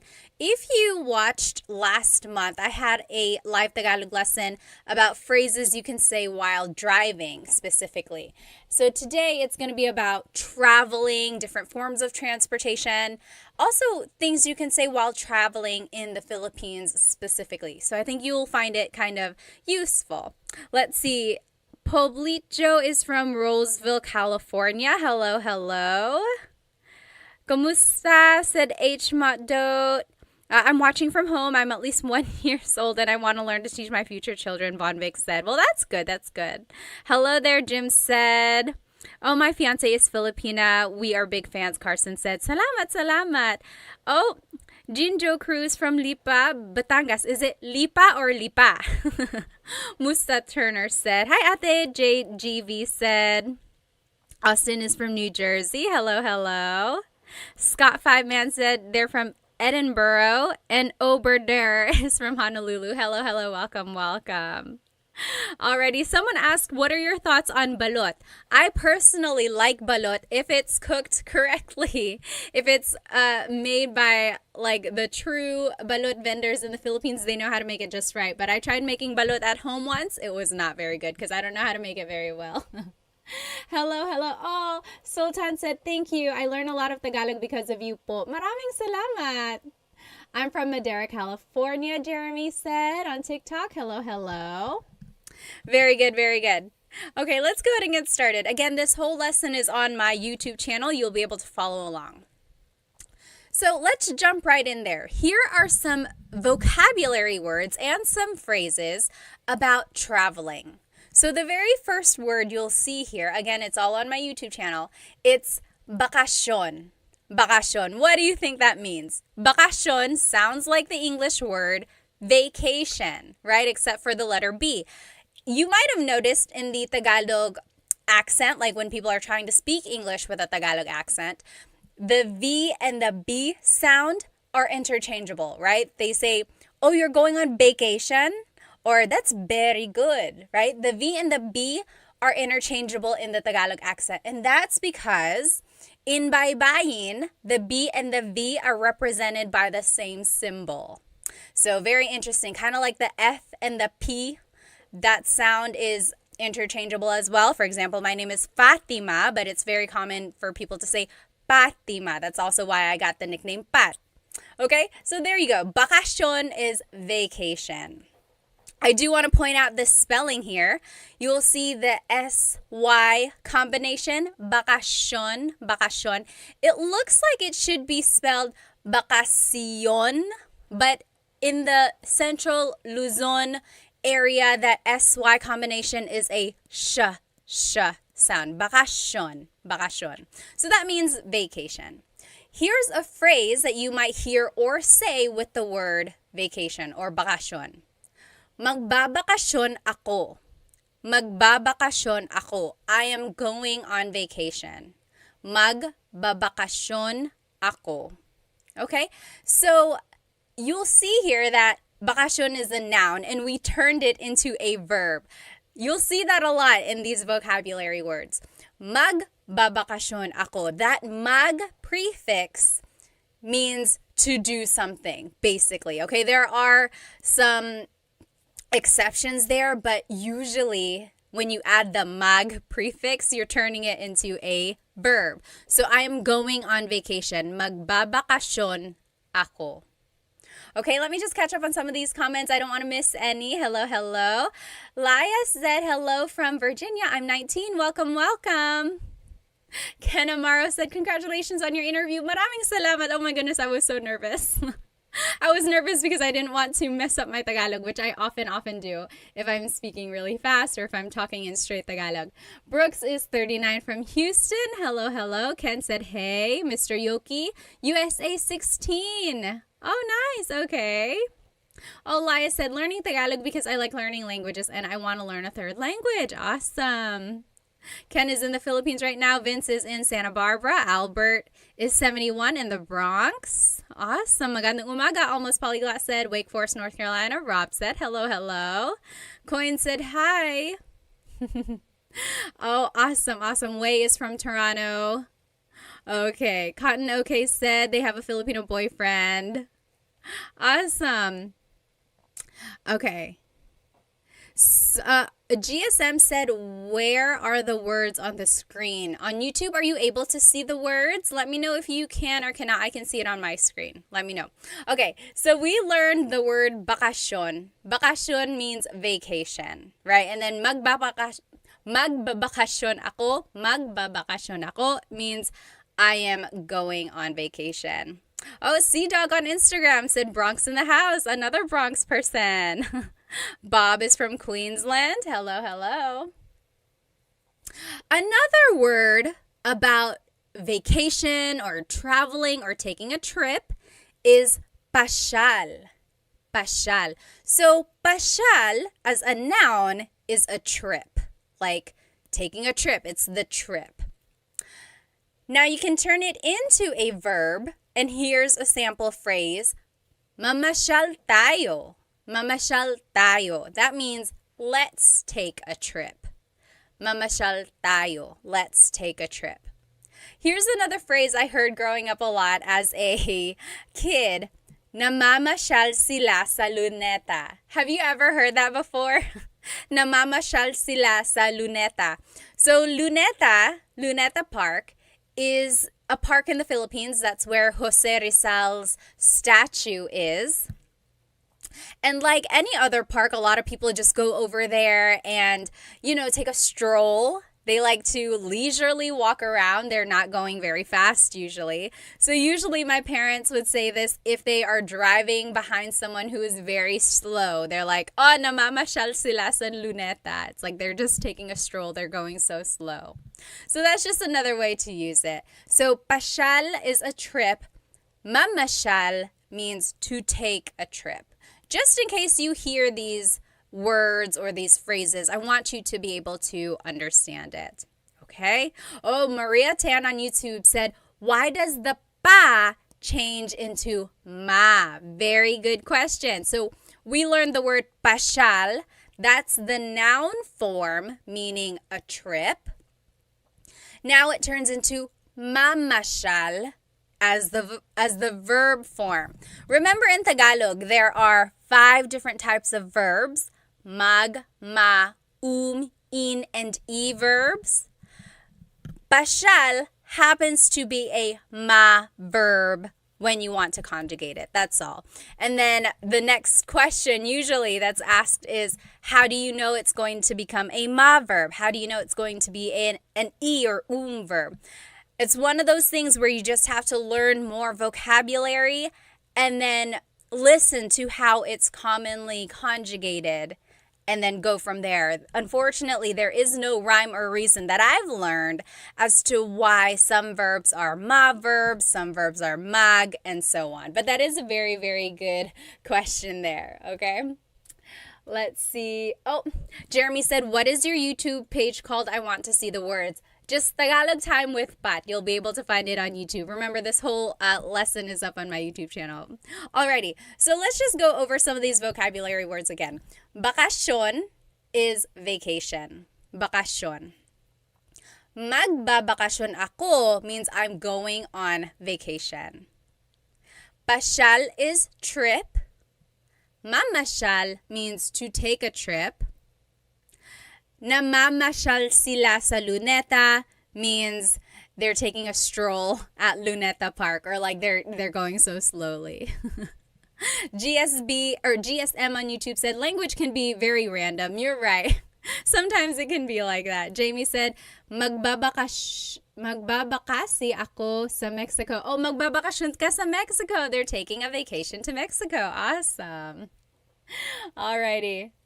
Let's keep going here. Now, let's just go over some of the basics. Here are some vocabulary words about different forms of transportation. So, coche is car. Coche. In Tagalog, coche is car. I've also heard the word sasakyan. Sasakyan. Literally, sasakyan means something to ride in or something that will take you from one place to another. Sasakyan. Specifically, a car is coche. Okay?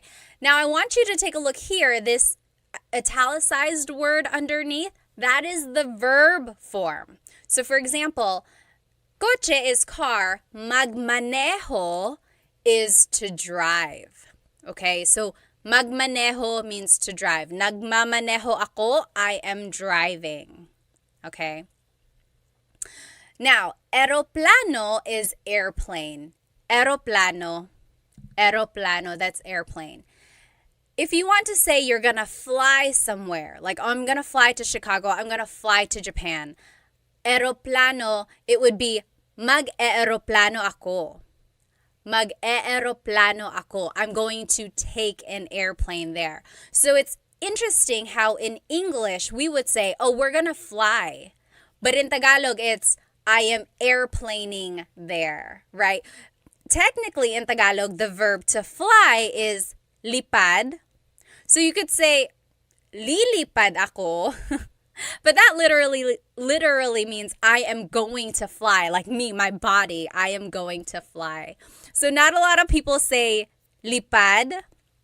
Like if they want to say, oh, I'm flying there, we are going to fly there, they would just say mag-aeroplano ako. I will take an airplane. I will airplane there.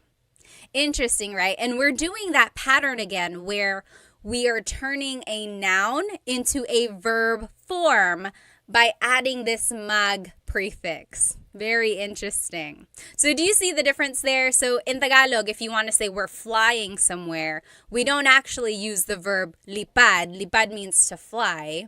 We don't say like we are flying, like lilipad kami. Because again, that means like our bodies are flying there. Almost like someone asked about an aswang there. Aswang, sometimes they can fly, right? So yeah, we're not doing that. So mag-aeroplano ako. We are taking an airplane there. Sure said airplaning there. I love it. Yes, that's exactly what it is. Same with the word barco. So barco means a boat, specifically a large ship. A large ship. It's a boat. It's a ship used for traveling or transporting things. Magbarco means to take a ship or to boat somewhere, to get somewhere using a boat or a ship. Magbabarko kami, we will ride a ship. Magbabarko kami, we are going to boat over there.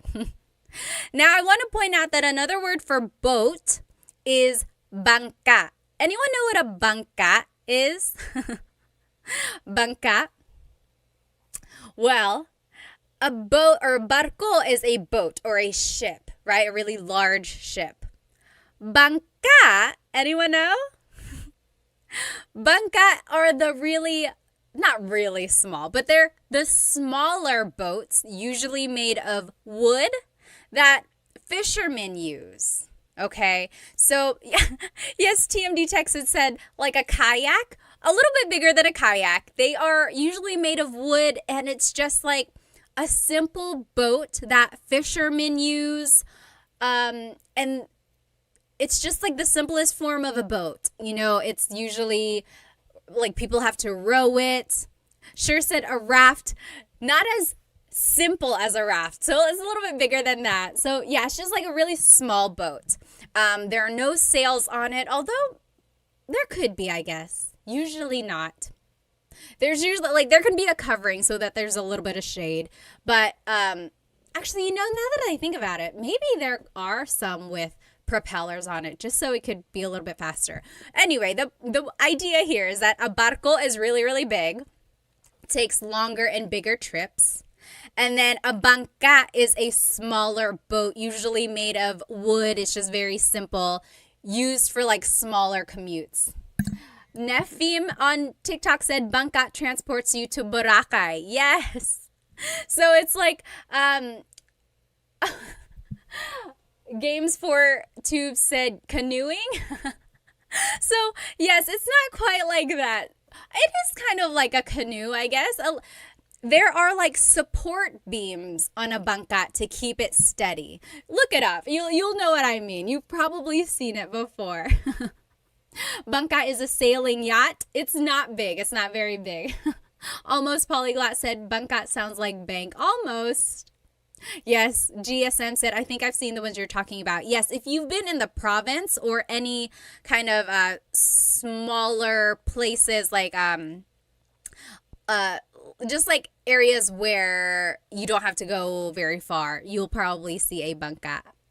Van Vic said that's really cool. You can go to Boracay on that. It depends on where you're coming from. If you're coming from Manila, you're probably not going to ride a bangka because it's really far. You're going to need to take a barco or an aeroplano. But you can ride on a bangka while you're at an island like that. Jeremy said bangka is a small trimaran. Trimaran? I don't know my boats. That must be a type of boat. Local Cry said, how do you pronounce kalapati? Kalapati. Kalapati is like a little dove.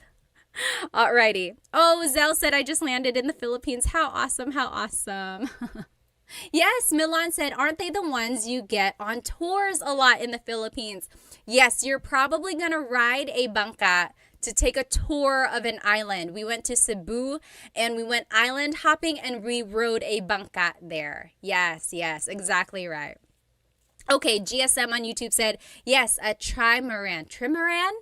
3 hulls. So anyone who knows their boats, you probably know what that means. Oh, Waymore said, I'll be visiting the Philippines, La Union for the 4th time. Oh my goodness, awesome.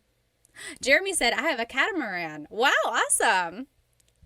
Okay, so again, just to review, here are the different forms of transportation that you can talk about. So, coche is car. And if you're driving somewhere, you could say, oh, magmamaneho ako. I'm going to drive. Magmamaneho ako.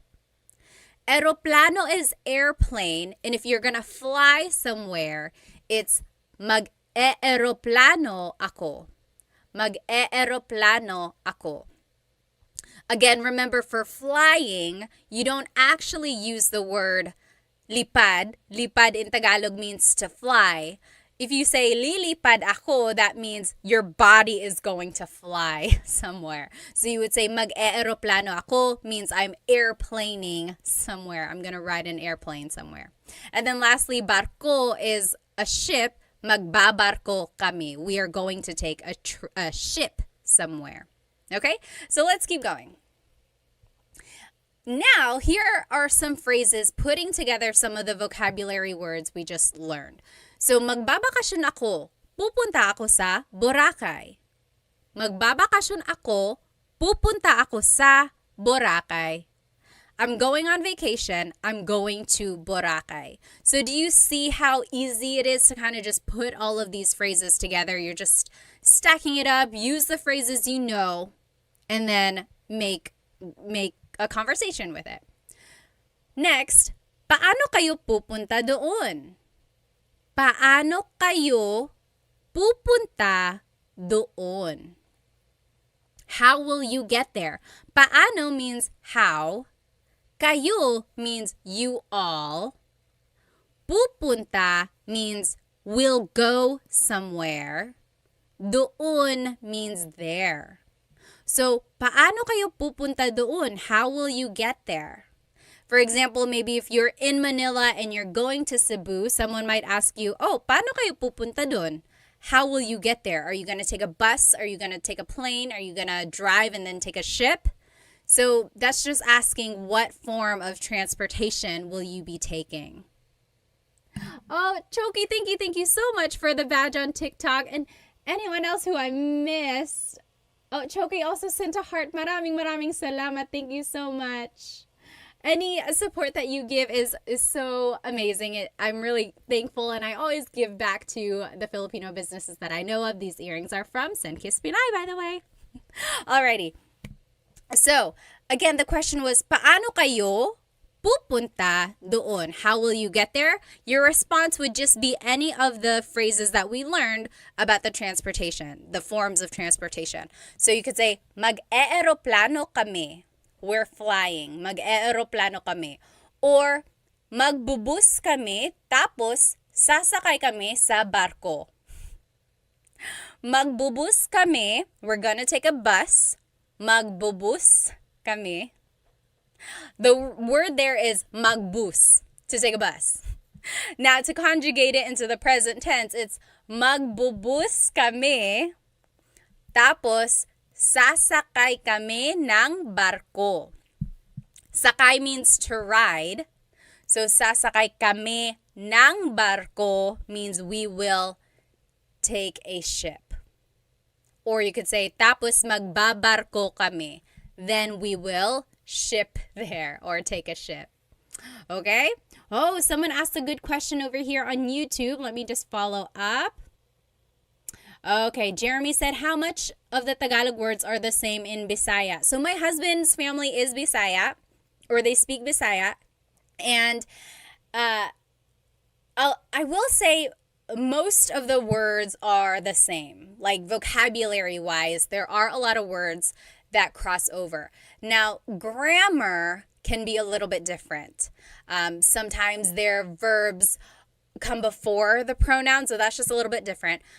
But for the most part, I would say maybe even like 50-50 actually. So maybe not most of the words, but a lot of the words are the same in Bisaya and Tagalog. Okay, let's see. Oh, GSM said, pupunta ako sa Siargao. Oh, Siargao is the surfing capital of the Philippines right now. I hope you have a lot of fun. Sure said, what is the difference between doon and dyan? So, doon is there. Dyan is here. Well, okay, no, that's wrong. Dito is here. So, dyan and doon. Think about it like, made me scratch my head there. They both mean there. So it's like, dyan is there. Doon is over there. Does that make sense? Doon is a little bit farther. Dyan is there. Doon is over there. Does that make sense? Alrighty, I have a bunch of friends who are Bisaya, GSM said. Oh, Jeremy said, can you please say mage slowly so that I can hear it? Mage? What is mage? M-A-G-E, mage. Meg? Let me know like an example of when you've heard it before, and maybe I can figure that out. Oh, Zell said, tara, tara, tara. Let's go, let's go, let's go. Alrighty. So, now, here are some more phrases to show how these words can be used again. So, mamamasyal kami sa Florida. Mamamasyal kami sa Florida. We're taking a trip to Florida. Mamamasyal kami sa Florida. So do you see this word masyal? Again, the vocabulary word, like the noun, is pasyal. Pasyal. That means a trip. But mamasyal means to take a trip. So mamamasyal kami sa Florida means we are taking a trip to Florida. Again, the question, paano kayo pupunta doon? How will you get there? Paano kayo pupunta doon? How will you get there? Oh, magmamaneho kami. We're driving. Magmamaneho kami. We are driving. Okay, so those are just some examples of how you can talk about your vacation coming up, or you could talk about a trip that you're going to be having, and then talking about your method of transportation. In case anyone ever asks you about it, or if you hear people talking about it, now you'll know how these phrases are put together. Okay, let me see. Oh, I see. Dan said that so it's like mag-eroplano ako. Mag-eroplano ako. That that you were asking about is just a repeated first syllable. That's what we call a repeated first syllable. When we are conjugating a verb in Tagalog, specifically a mag verb, mag goes first. It's a prefix, mag. Then it's the repeated first syllable. In this case, it's right? Aeroplano, the first syllable is Mag-aeroplano ako. Yes. Dan explained it there. Yep. It's the repeated sound. Very good, very good. Alrighty, Snow Queen said, hi, I love your content. Keep it up. Maraming salamat. Thank you. Octo Rocker said, nice to learn. Very good, very good. Okay, let's see. Can you tell us the order of the words syntax, literally in English, for some examples? Yes. Let's see. Can you tell us the order of the words syntax, literally in English? Okay. So, for example, like, mamamasyal kami sa Florida. So, mamasyal is the verb. Kami is the pronoun we. Sa means to. Florida is the place. Is that kind of what you mean? Let me know. Oh, yes. Dan said, so are we using future tense because it's actually in the future versus the direct translation, we're driving, nagmamaneho ako? Yes. So it's up to you. If you are actually driving,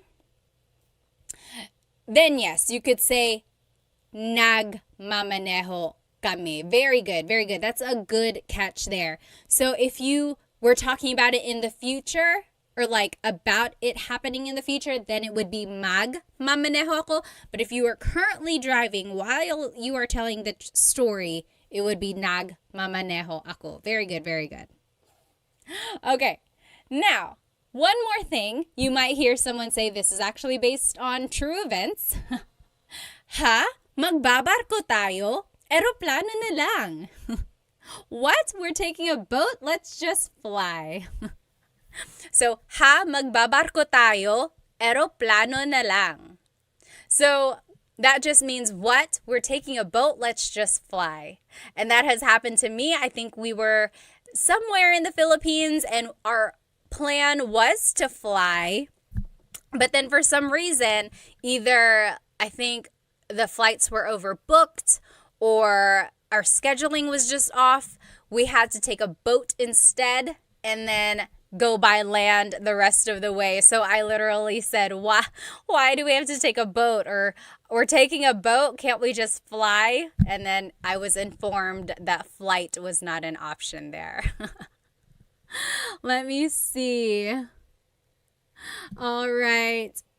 Oh, yes. Jerry said, thanks for starting with common words, trying to learn. You're welcome. You're welcome. Going to Pangasinan every year with my wife. Awesome. Awesome. Okay, let's keep going. Now, here's another word to describe a trip. This word is biyahe. Biyahe. And this is a trip, but also it's like the journey. Biyahe. So you might hear someone say, mahaba ang biyahe natin bukas. Mahaba ang biyahe natin bukas. Mahaba means long. Ang biyahe means a trip or the trip. Natin means our. Bukas means tomorrow. Mahaba ang biyahe natin bukas means we have a long trip tomorrow. For example, if you are driving from New York to California, your mom or dad might say, hey, go to sleep, mahaba ang biyahe natin bukas. Go to sleep, get some rest because we have a long trip tomorrow. Do you see how biyahe is being used here? So it is a trip, but this time it's kind of talking about the journey, not so much about the destination, not your vacation, not the trip location, but more about the journey. Interesting, right? How there's a different type of word for that. And a different use or description of biyahe, you could say, madali lang yung biyahe. It's an easy trip, or it was an easy trip. So for example, if you get to your destination and someone was like, oh, how was your trip? How was the drive over here? It could be, madali lang yung biyahe. Madali lang. It was easy. Not so bad. Okay? Very interesting. Jeremy said, how is the occupation truck driver said in Tagalog? I always have to explain my job to people. You know, a lot of people just say driver. Driver ako. Driver ako ng truck. I am a driver of a truck. You could also just say truck driver ako. Truck driver ako. But yeah, you could also just say driver ako ng truck.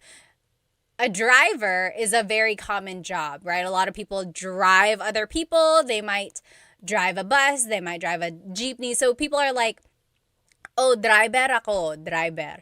So people might expand on that and just say, oh, driver ako ng truck. Okay. GSM said, but the boat ride will be more relaxing. Maybe if you don't have motion sickness.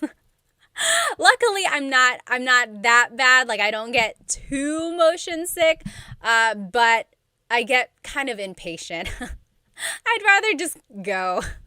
But I do like the scenery that you'll see while out there on the ocean. Sometimes I remember seeing like flying fish. My goodness, I have really fond memories of my childhood just taking a boat from, let's see, where were we coming from? We were going to Catanduanes, which is an island in Bicol. So there's mainland Bicol, and then there are islands around it. So we were going from mainland Bicol to Catanduanes, and we always had to take a boat there. And yes, oh, so many memories. Now I miss it. You just made me go back through memory lane. I remember one more memory. As a kid, like, have you ever ridden a boat in the Philippines or taken a ship somewhere? They have kids, sometimes kids, usually kids. They are swimming around the boat, waiting for people to throw change at them, right? And that is a way for them to, like, get some money. And so you can throw coins. It makes me feel bad because sometimes the coins go all the way down, or like they go really deep, but somehow they catch it, or they're able to dive down deep and they get it, so they get their money. But I didn't know that you were supposed to just do one by one, and my parents gave me like a handful of coins, and I just chucked it. I threw them all in the water. My parents were like, why did you throw them all? I was like, I don't know. I didn't know you were supposed to do that. But yes, so they were all kind of scrambling, diving down deep. I felt kind of bad. Yes, let me catch up on some of these comments here. Sure said, makes me think of people learning English. Don't trip on your trip can be confusing. Exactly. So there are lots of homonyms or words that are spelled the same and can have different meanings. In this case, it's like different words, but they have the same meaning. I don't know what kind of word that is in English. But you're right. Sometimes it can be a little tricky. Yes. Oh, hi, Dita. Said hi, Ate Pat. Hello, good to see you. Yes, very good. O2 Nawal said, is it truck troca? Yes. Although I've heard more often just truck. Truck. Dahan-dahan may truck dyan. Be careful, there's a truck there. So Gabriel said, so lang here works as was differently from lang in okay lang. Let me see. Oh, okay.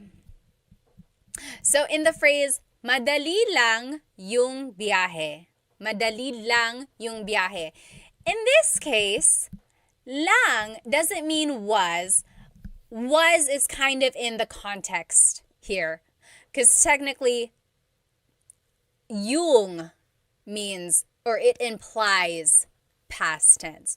Anyway, the word lang means technically like only, like, oh, it was easy only, not so bad. It's almost an inflection meaning lesser than. Or it's like implying, oh, it was easy, not so bad. It's like a shrug. I don't know. I'm not explaining it very well, but it just kind of, it's an emphasis word meaning it was easy. Because you could say, madali yung biyahe. The trip was easy. Madali lang yung biyahe. Oh, it was easy. It wasn't so bad. So technically you don't have to have it. It's just kind of one of those words that you can add there to emphasize it, and also it helps you sound a little bit more natural. That's what a lot of people would just say.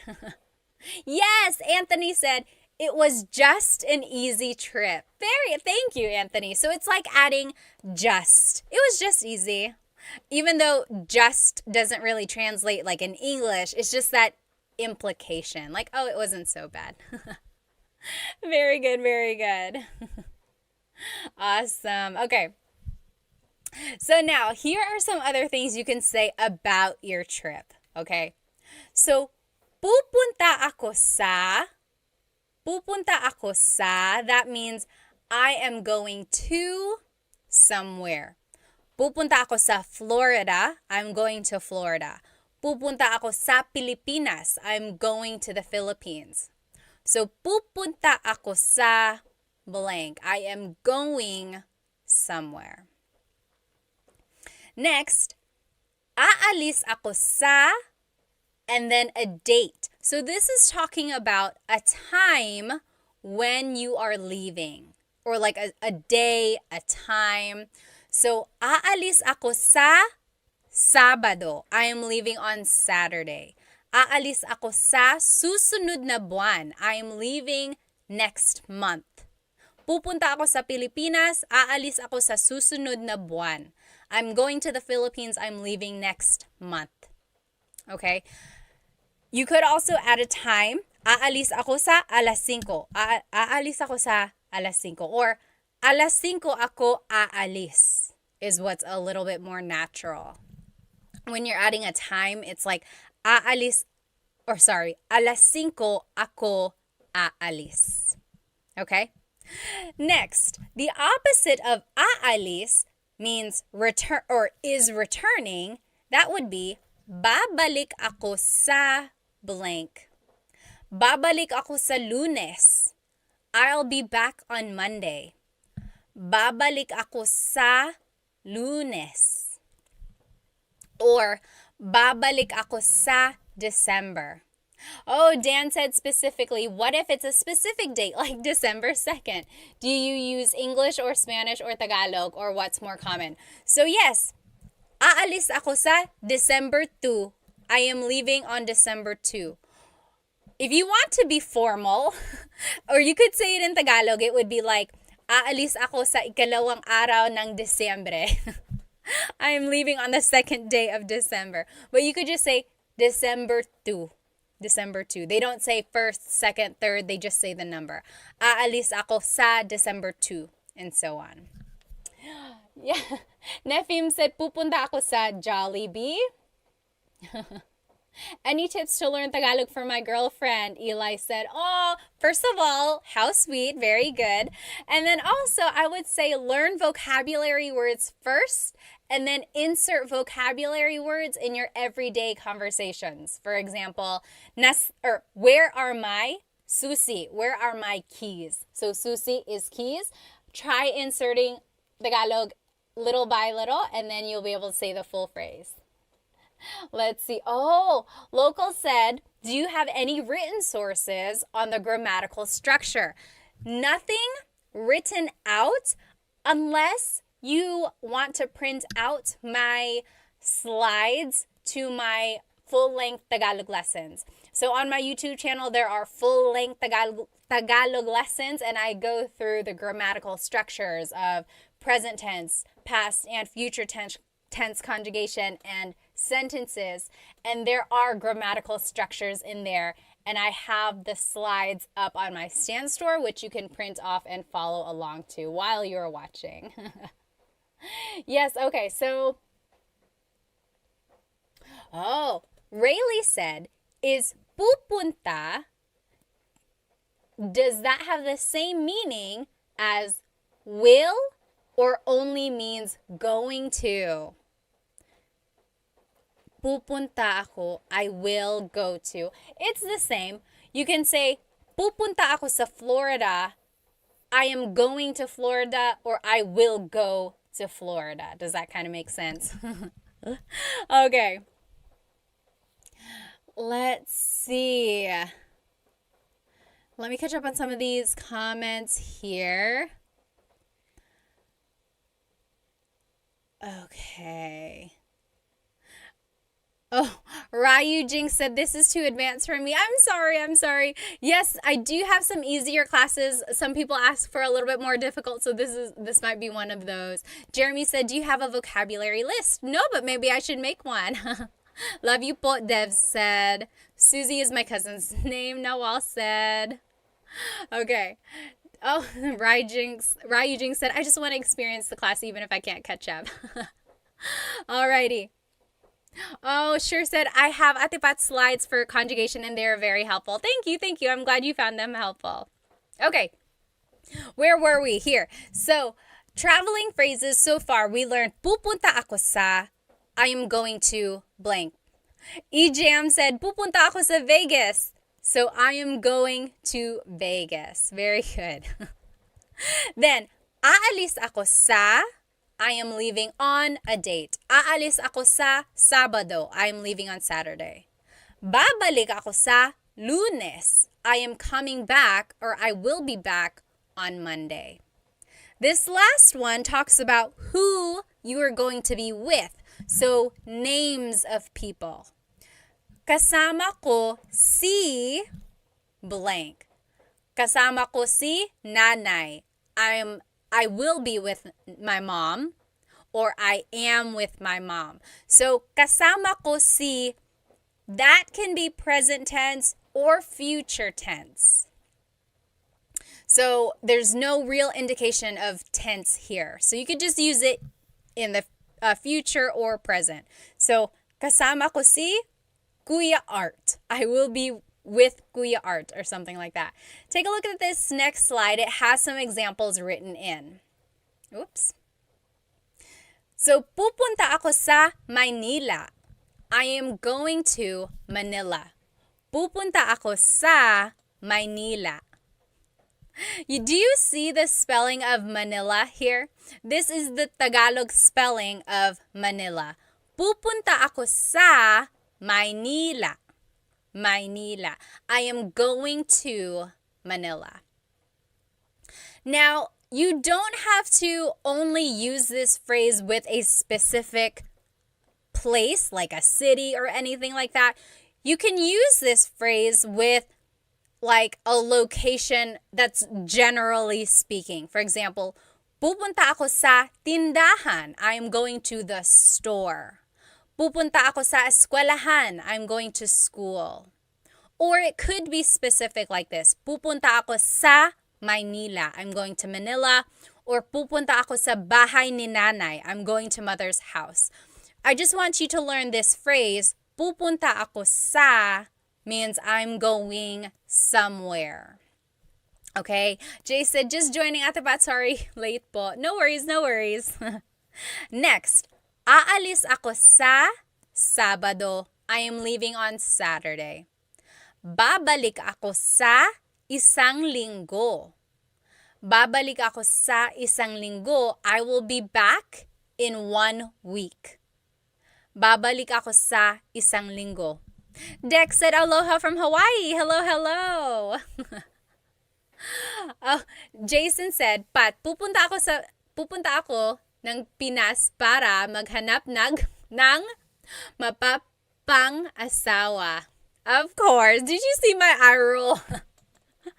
He's going to the Philippines to find a wife. Well, I hope you find other things there. There's more over there than just women. Okay. Kasama ko si Ate Pat. Ate Sara. Now I'm all confused. Kasama ko si Ate Sara. I will be with Ate Sara. Okay. Let me see. Let me catch up here. Milan said, does sa have a fixed meaning? Is it used for to and on? Okay, I'm just trying to read up on the other comments here. Yes, Dan later on answered, no, sa is a particle. It changes depending on the context of the sentence. Exactly right. So sa is actually one of those words that can have many, many, many different meanings in Tagalog. It can mean to, like pupunta ako sa Manila. I'm going to Manila. It could also mean from. It could mean on. It could mean in. Again, it just depends on the context. And for all of those words, like on, in, from, those also have other Tagalog words. But this word sa can have different meanings, again, depending on the context. You're exactly right. Yes, Dan said, but oftentimes it can mean it's connected to a location. Yes, yes, yes. Okay, someone else had another question up here. Oh, the Rhino said, came from Instagram Live. I didn't know there are slides. This is cool. Yes, yes. Again, if you're on TikTok or Instagram, on YouTube, all of the slides are up here. You can follow along. Jeremy said, are all of your live classes on Thursdays? Most of the time, that's why they are called Tagalog Thursdays.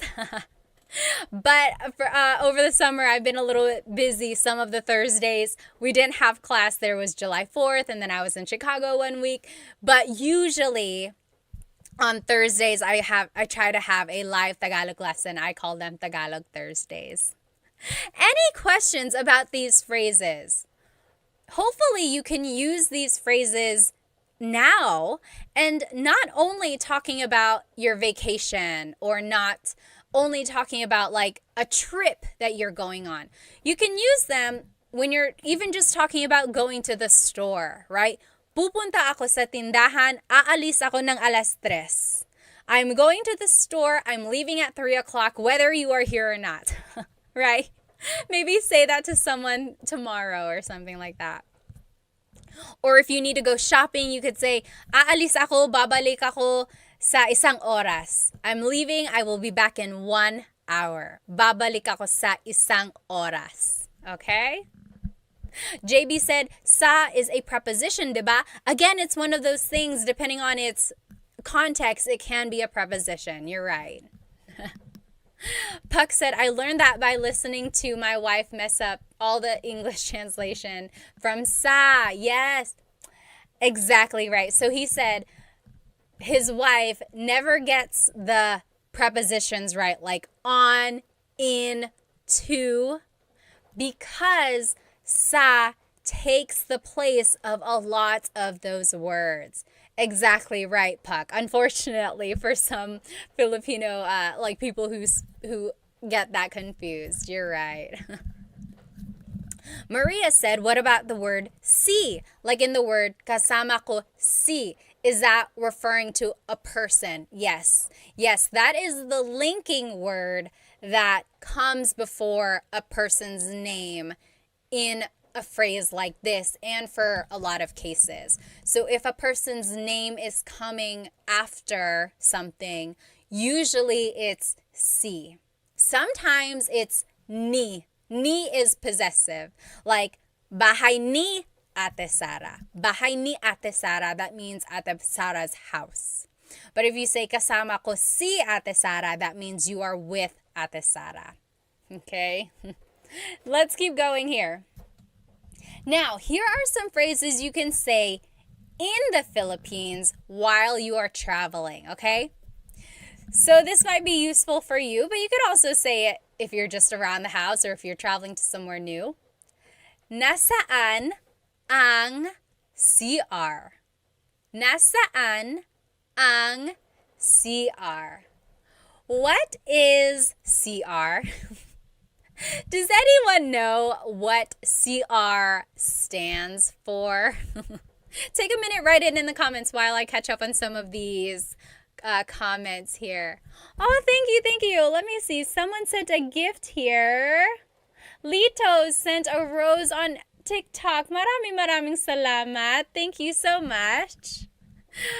Oh, yes, Piglet said, I made your live. Yes, I made it. Hello, welcome.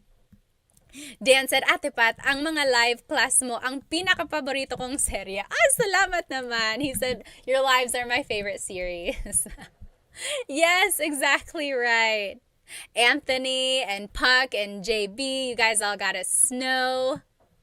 Yes, Piglet, Laia, sure, all of you. Mike, Ejam, and Jeremy, you guys all got it. Yes, and B, Habegger, you guys all got it. Roselou, BPA, very good.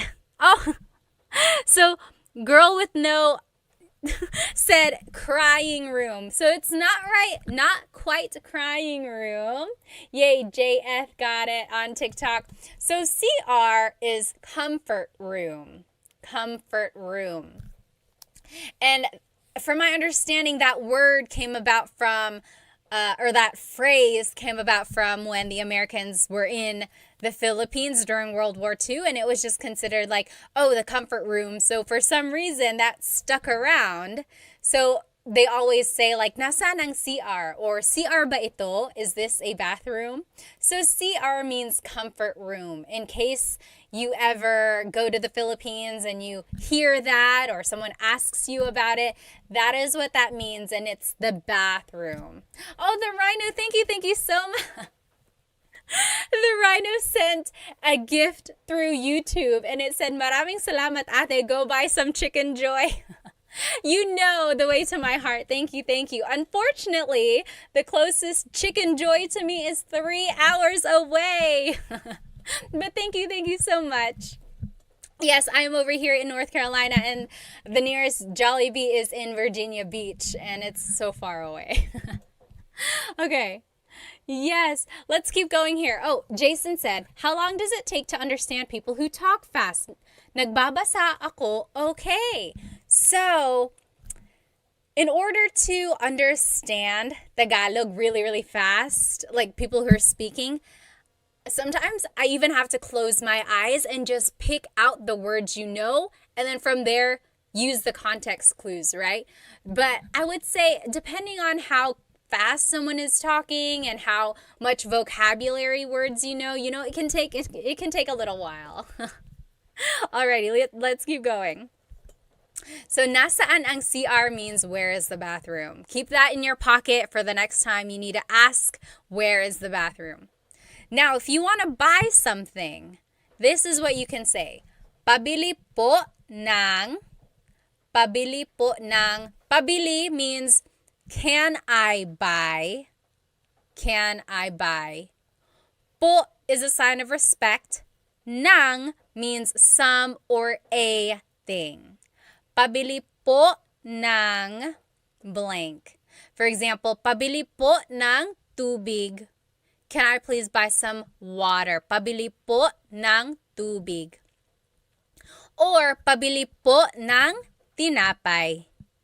Can I please buy some bread? If you don't know a word in Tagalog, you can always fill in the blank with an English word. I love using Taglish, especially if you don't know a lot of vocabulary words. Taglish is a good way to learn words. Pabili po ng water. Pabili po ng water. Then later, go back and try to figure out what water is. And then you will be able to learn, oh, pabili po ng tubig. Okay? Next, magkano po ito? Magkano po ito? Magkano is how much. Po is a sign of respect. Ito means this. Magkano po is ito? How much is this? Oh, Hitch in the Philippines, maraming salamat for purchasing a gift on TikTok. Maraming salamat. And then, of course, I always like to add this. Salamat po means thank you. Salamat po. In the Philippines, it really pays off to be respectful and to be thankful. So if you can always say salamat po, that will get you very far. Okay, let me just catch up on some of these comments here. Yes, O2 Nawal said banyo is more proper than CR. You're right. Jeremy said, I'm 25 minutes from a Jollibee in Bakersfield, California. Yes, I'm sure you guys have a lot. There are a lot of Filipinos over there. I really want to have my own Jollibee. So if we can make that happen, let's do it. Next, Milan said, I feel your pain, ate. I'm in Birmingham, UK, and the closest Jollibee is 3 hours away, and it still doesn't hit the same. You're right. Like, a Jollibee outside of the Philippines is exciting, and it's fun, and it's super yummy, but it's nothing like the Jollibees in the Philippines, right? Maybe it's like the heat, and then you walk into the Jollibee, and it's so, like, nice and refreshing, and you get to eat your favorite foods. It's just so nice. Alrighty. Let's see. Yes, the Rhino said that's how I am when learning a new accent for English speakers. I was born and raised in Chicago. Robert is still talking about the bangka. So the bangka is a double outrigger canoe, one hull and two outrigger floats. This is the technology that enabled Austronesian peoples to spread across the Pacific and Indian Oceans. Thank you, Robert, for enlightening us. For anyone who just joined, we talked about the bangka way in the beginning of class when we were talking about the different forms of transportation. We talked about how barco is like a big ship and a bangka is a smaller wooden ship, and I was trying to describe it. And a lot of people were saying, like a canoe? I was like, kind of. And they're like a kayak, like a raft? I was like, not quite. But this is it. So it's kind of like a canoe, but it has supports on the side. And apparently it's been used by the Austronesian peoples to spread across the oceans. Wow, that's amazing. Okay, let's keep going. Okay. Jason said, when do we say, salamat po naman? I don't usually put those words together. Sometimes I might say, salamat naman, but not a lot. I don't add naman to salamat, usually. Naman is one of those words that's an emphasis word, right? Like, I understand what you're trying to do here, and you might hear people say that. Personally, I don't usually say it. People might say, ay salamat, oh, thank you. Or to emphasize it, I usually say, maraming salamat. Thank you a lot. Thank you very much. Maraming salamat. Okay, very good. Let's see. Oh, Piglet said, yeah, I heard Jollibee in the U.S. is different than in the Philippines. I wonder why. That's a good question. I think it is just like a little bit different. Oh, yes, maybe it's where they source the food, but also the pallets of the area. It could be. Oh, okay, Jason said, is saan ang CR incorrect? It always should be saan or nasaan. So there are two different types of saan in Tagalog. Nasaan and saan. Technically, saan is when you're asking about a verb or a person's actions. For example, Saan matutulog si Chris? Chris is my husband. Saan matutulog si Chris? Where is Chris going to sleep? So do you see I'm asking about an action? So I'm using the word saan. Saan matutulog si Chris? Versus, nasaan ang cellphone ko? Nasaan is asking about a noun. Does that make sense? Nasaan ang cellphone ko? So it's asking about the location of a specific thing. Nasaan ang CR? Nasaan ang cellphone ko? Whereas saan is used for a verb. Saan matutulog si Chris? Now going back to your question, Jason, you said, can you say saan ang CR? Yes, absolutely. And a lot of people will say that. So that is because they are shortening the word nasaan. So technically, when people say, saan ang CR? Where is the bathroom? Saan ang CR? Technically, the grammatically correct way to say it is nasaan ang CR. Same thing, same idea, just so you know. I always say saan ang CR too, just if I'm trying to be quick.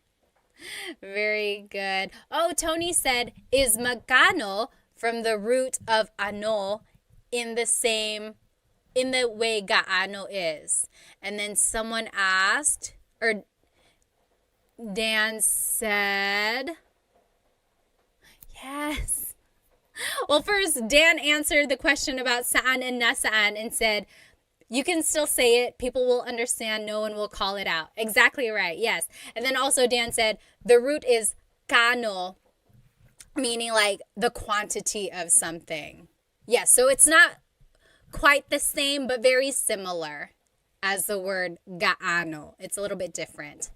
Very good. Very good, though. Still talking about the quantity of something. This is about the quantity of value, like the cost of something. Alrighty, let's keep going.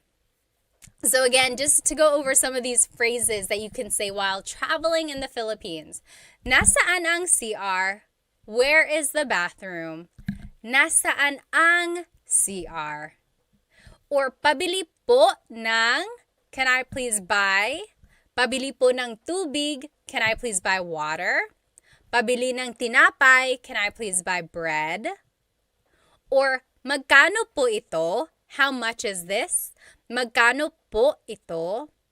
And then salamat po. Salamat po. Oh, AJ, yes. AJ on TikTok said, what does nang mean? And then S replied, I think it's to connect like words together. So nang can be used a couple different ways. Here in this phrase, pabili po ng tubig, the nang means some or a thing. Can I please buy some water? Pabili po ng tubig. Can I please buy some water? But yes, S, you're right. Sometimes it can be used to link words, again, depending on the context.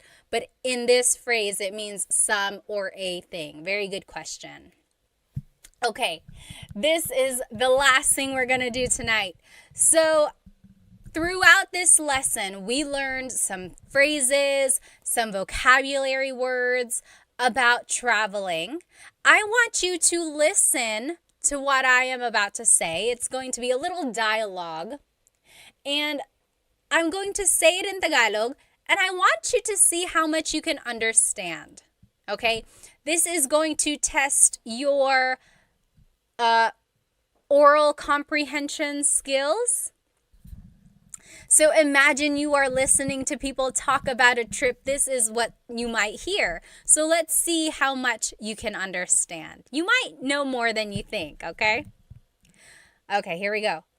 Magbabakasyon ako sa susunod na linggo. Kasama ko ang asawa ko, ang mga anak ko, at ang pinsan ko. Pupunta kami sa Disney World. Mag-eeroplano kami. Aalis kami sa linggo at babalik kami sa susunod na Sabado. Ikaw, kailan ka magbabakasyon? What do you think? I'll say it one more time, okay? So, again, if you're just joining us, I am saying a little dialogue here. And then I want you to see how much you can understand, okay? So it's a little oral comprehension, okay? Oh, Jay, well, thank you so much for the gift on YouTube. Maraming salamat. EJM said, thanks for my lesson before I start my shift. Have a good shift, EJM. I hope it goes well. Alrighty, here it goes again. Magbabakasyon ako sa susunod na linggo. Kasama ko ang asawa ko, ang mga anak ko, at ang pinsan ko. Pupunta kami sa Disney World. Mag-eeroplano kami. Aalis kami sa linggo at babalik kami sa susunod na Sabado. Ikaw, kailan ka magbabakasyon? Anyone have an idea of the translation of any of this? Feel free to write it in the comments. Let's see how much you can understand. Alrighty. Let's see.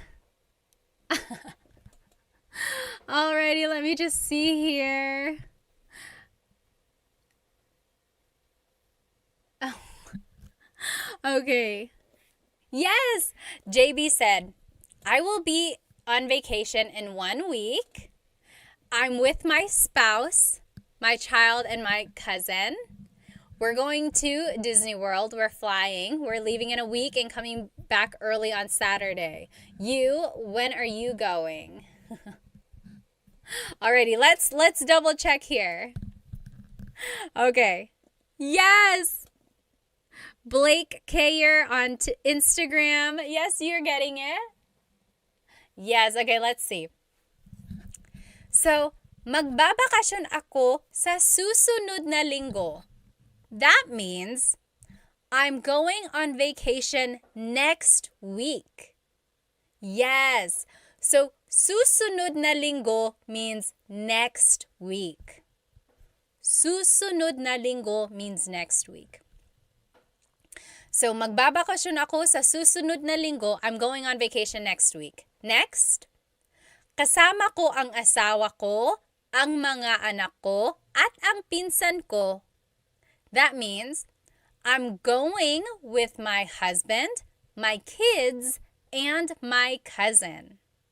So this word, kasama ko, again, is one of those phrases where it can mean the present tense or the future tense. I will be with my husband. Ang mga anak ko, that's plural, children. When you add the word mga, it makes something plural. So I will be with my children and my cousin. Ang pinsan ko, my cousin. Then the next phrase was, pupunta kami sa Disney World. We're going to Disney World. Mag-eeroplano kami. We're flying or we will fly. Aalis kami sa linggo. We are leaving on Sunday. So linggo can mean week or Sunday. Tricky, right? That's why I added it there. So aalis kami sa linggo. We're leaving on Sunday. At babalik kami sa susunod na Sabado. Babalik kami, we are coming back. Sa susunod. Susunod means next. So, sa susunod na Sabado means we will be back next Saturday. Or the following Saturday. And lastly, ikaw, kailan ka magbabakasyon? What about you? When are you going on vacation? Okay? Yes, so that is just an example. I'm not actually going to Disney World. That's just an example there. Do you see how we put together all of the vocabulary we learned, all of the phrases, and we are just kind of putting it in like the correct order to explain what we want to say, right?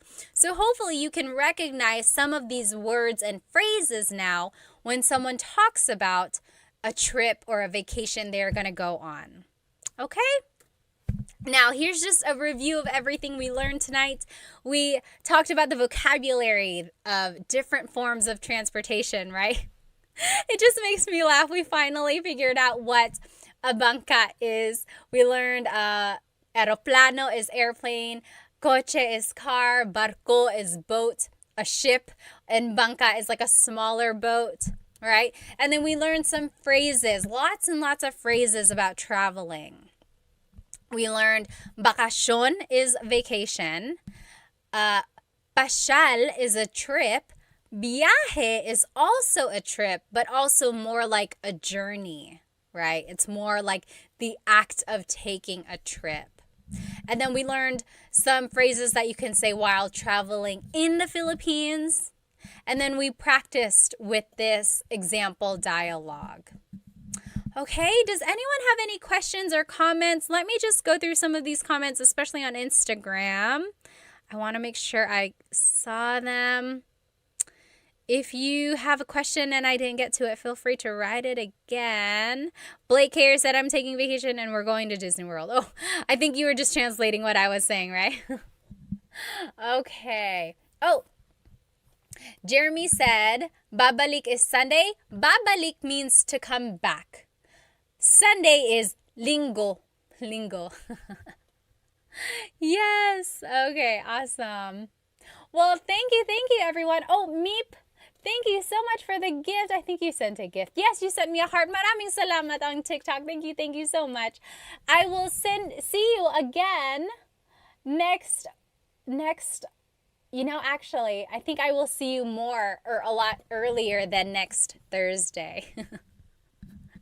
Okay, so I plan to go live a few more times next week, not just on Thursday, because I have a lot of lessons that I want to do again. I like to do these lessons more than once, just in case people weren't able to join the first time.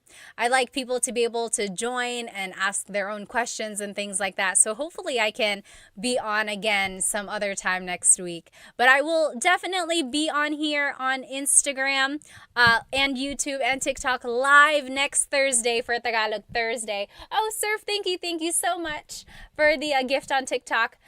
Someone on here, let's see, S asked, what is your Instagram? It's just Tagalog Time with Pat on all of the platforms. YouTube, TikTok, Facebook, and Instagram. Tagalog Time with Pat. Okay. Have a good rest of your day or evening. And I will see you next time. Maraming salamat. Paalam.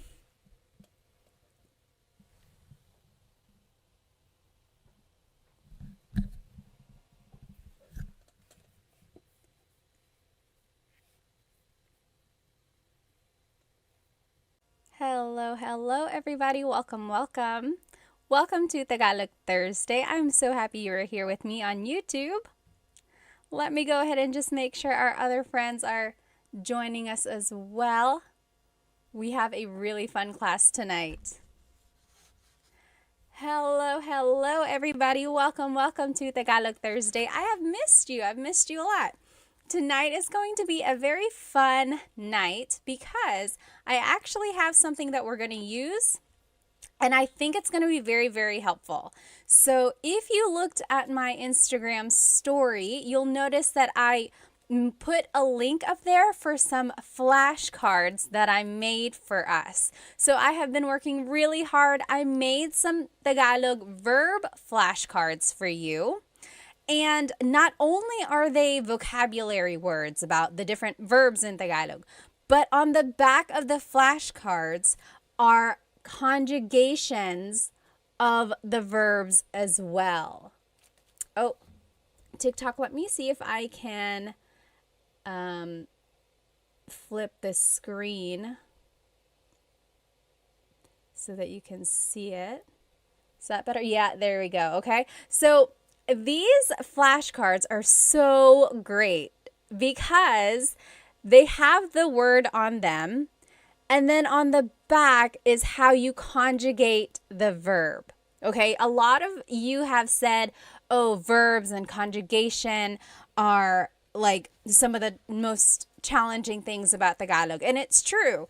And if you have watched my full length Tagalog lessons on YouTube, then you know that there are different types of verbs, and then there are different categories, different conjugation patterns, and everything like that. And one of the things that I said is the more verbs you learn, that's kind of how you will learn what group these verbs fall into, right? So it's just a matter of gaining more vocabulary, and getting these flashcards will help you with that. Again, tonight's Tagalog lesson is about Tagalog verbs, and we are going to be using these flashcards that I made for us that have the Tagalog verb on the front, and on the back is the conjugation. Conjugation means changing something into a different form. So these are the conjugations in the present tense, the past tense, the future tense, and then there's one more conjugation in there, or one more type of phrase. It's the command. You'll see how they are used when we go through them. Again, if you want to get your own copy of these flashcards that I made, the digital download is on my Stan store.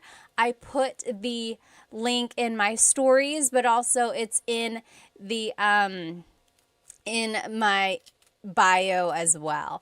Go ahead and write where you are currently watching from. Maybe tell me how old you are, and does anyone have a shout out? One time someone said, oh, it's my girlfriend's birthday. Can you say hi? If anyone has a special event, please let me know. Or is it just a fun night? No special event on your side, but just something to celebrate just being with me learning Tagalog. Let me go ahead and catch up on some of these comments. Okay, let me catch up on some of these comments on Instagram here. Major said, Ate Pat, gumagawa ako ng mabuti. You're doing something good. Are you trying to say you're doing well? You can say, mabuti ako, mabuti naman. What you said literally means I am doing something good. Like you are doing a good deed or something. Oh, Chunkin Deuces said, quick question. Is there a difference between learning Filipino versus Tagalog? Very, very good question. Does anyone know? I know the answer, but does anyone know the difference between Filipino and Tagalog? Think about it, write it in the comments, and let's see what everyone thinks. Hello, magandang araw, Vic said. Let's see. Hi, Ate. Kawabanga said. Miss Anna Adams said, kumusta ka, ate? Mabuti naman. Hi, Love and Lulu. All right, let's see here. Again, we're just waiting for everyone to join. Hello, hello. Oh, so many people. Let's see here. Rose from San Diego. Ronnie from LA. Royston from Singapore. I'm Heme from California. Brandon from Jacksonville, Florida. Hello, hello. Dilshan from New Zealand. Fritz from New Jersey. Hello, hello. Mabuhay Thursday. Hello, hello. Let me see. Oh, did someone have a shout out? I forgot. Earrings are fire. Team D Texas said, salamat. These are from Pick You Official. I think Pick You Official. Let's see. How about over here on TikTok? Captain says, I'm a Filipino. I'm all the way from LA, California. Hello, hello. Yes, exactly right. So Rocky's Barber. So the question was, Chunkin Deuces asked, what is the difference between Filipino and Tagalog? And over here on TikTok, Rockin' Barber said, Filipino incorporates the borrowed phrases and words. Exactly right. So Tagalog is a very old language. In fact, it's one of the oldest ones in the Philippines. There's like written by Bayin that's been found. It's just a very old language. And of course, the Philippines itself has had a lot of influence from so many countries, like Spain, of course, when they occupied it for 300 years. Then there was America and even Japan for a little while. And Chinese, because there were a lot of immigrants from southern China. So along with all of those different cultures, they incorporated a lot of those words into Tagalog. So much so that Tagalog itself kind of got mingled with all these languages. So they had to change it a little bit. And Filipino is the language that incorporates all of those different languages. For example, hikaw, the word hikaw is earring. That is a Chinese word, or it stems from the Chinese culture. But technically, there was at one point a true deep Tagalog word that was used before hikaw. And usually I love Tagalog, like deep Tagalog, because it's very literal. When you think of the word a chair in Tagalog is upuan. There are lots of different words for chair. Upuan is a word for chair. Like the verb upo means to sit, upuan means a place to sit. But also, a deep Tagalog word for chair is salumpuet. Salumpuet. So that's like true deep Tagalog. And it means, salo means to catch. Puet is your bottom. So salumpuet is something that is catching your bottom, right? Your chair. So that's the difference between Tagalog and Filipino. So yes, Filipino kind of incorporates all of those different borrowed words, as Rockin' Barber said, whereas Tagalog really is like the pure whatever it was before all of those influences. Although nowadays, Filipino, Tagalog, Filipino, they are used interchangeably and people will understand what you mean. But technically, there is a difference.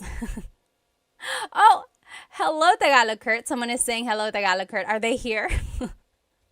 Anyway, again, thank you. Let's go ahead and get started. Tonight's lesson is going to be all about Tagalog verbs, okay?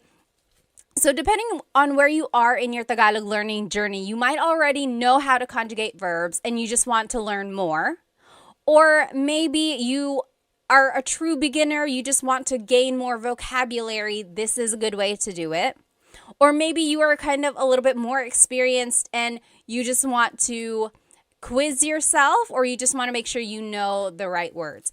We are going to be using these flashcards that I made for us. I'm so happy that I made these flashcards, you guys, because not only do they have the Tagalog word on the front, so this is a picture of a shower.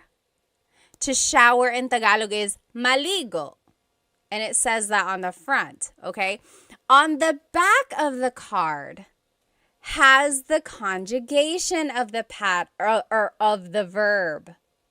Okay, so it's like there are different ways you can use these cards. One way is to cover the Tagalog word and then quiz yourself. Be like, okay, what is to shower? What is to shower? Then you're like, okay, it's maligo. Now, what if I want to say, I am taking a shower? What is it again? What is it again? Then you look on the back, you're like, oh, naliligo ako. Naliligo ako. Okay, so you can purchase your own copy of these flashcards in my Stan store. The link is in my IG stories right now, or the link to my Stan store is in my bio as well. I will note that when you purchase it, it is just a digital copy. So you're going to be purchasing the PDF form, and it's going to look like this, okay? It's just a PDF form, a document, And you will be responsible for cutting them out and putting it back to back if you want. And then I even went farther and put a lamination on them just to make it have that flashcard feel. Okay. But if you don't want to do all that, you could just print it out, maybe like put holes in it and put it in a 3-ring binder, or even just put a staple in it and call it a day. This is just a really good way to review, I think. Let me check over here on YouTube. Okay. Oh, Saul said, nakakatawa ka. I learned that yesterday from your Insta. Salamat. Nakakatawa ka rin. You're funny. All right. So let's just go over some basics about Tagalog verbs, okay? In Tagalog, there are 5 different types of verbs in Tagalog. Okay, let me find these cards here. I had organized them and now I'm just gonna find, here we go. So in Tagalog, there are mag verbs, meaning they start with mag. Mag is their prefix. There's mag verbs, then there's ma verbs, ma. They also start with ma, like matulog. Then there's verbs, Then there's in verbs, in. And then verbs, verbs. John Legacy on YouTube said, are you going to post those flashcards anywhere for us to download or purchase? Yes, they are already up on my Stan store. The link should be in my bio, and you will see it. It says new 100 Tagalog flashcards, so you should be able to purchase them there. Again, there are 5 different types of verbs in Tagalog. Mag, ma, in, and e verbs. Why is that important? Well, it's all going to determine the patterns that we use when we conjugate them. Okay? And if you need a review of how to conjugate these different types of verbs, you can watch the full-length Tagalog lesson on my YouTube channel. There's like present tense conjugation, past and future tense conjugation videos there. It will go step by step with lots and lots of practice. But we can also just learn them tonight, okay? I don't want you to get too bogged down about the patterns themselves, but I do want you to recognize that there is a pattern. Okay, you'll see. There's repeated syllables. There's certain affixes or prefixes or infixes. Okay, so I want you to just listen and see what we get. Okay, so let's just go through some of these verbs here. If you know the answer, write it in the comments. What is to clap in Tagalog? What is to clap in Tagalog? Do you know? What is to clap? Oh, thank you so much for all the gifts on TikTok. They are going so fast. FJMLV, thank you so much. And I think someone else up there, thank you. What is to clap in Tagalog? To clap, yes, Mr. Mark Tricks. So, palakpak or pumalakpak. Very good. Yes. Oh, Solman, thank you so much for the roses on TikTok. Maraming salamat. Thank you. So, pumalakpak or palakpak. So, technically, the root word here is palakpak. Palakpak. All verbs in Tagalog have a root, and then something is added to them to change the tense. For verbs, sometimes they are referred to as just the root, palakpak. sometimes they are referred to with the already in it. So if you said palakpak, that is correct. If you said pumalakpak, that is also correct. JB on YouTube said magclap. Yes and no. So I love mag verbs because you can always use mag as a way to turn an English word into a Tagalog verb. If you don't know a verb in Tagalog, turn it into a mag verb and conjugate it that way. So JB said magclap because they couldn't remember what to clap is. So, but technically it's palakpak or pumalakpak. Now let's take a look at how it's conjugated. Oh, Jess, thank you so much for the gift on TikTok. Maraming salamat. So if you want to say I am clapping, it would be pumapalakpak ako.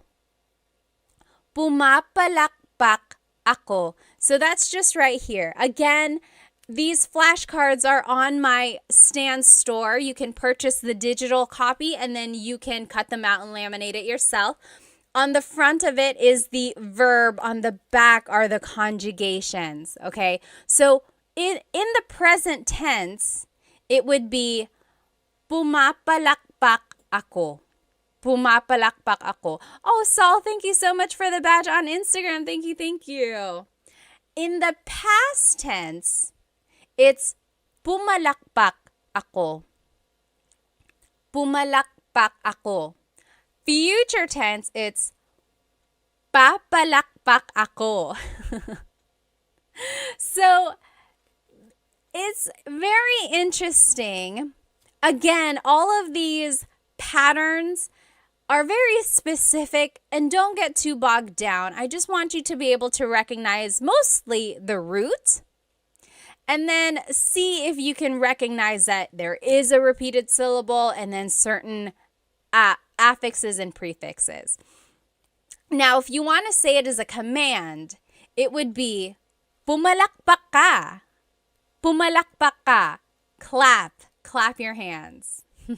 Okay? So pumalakpak means to clap or palakpak.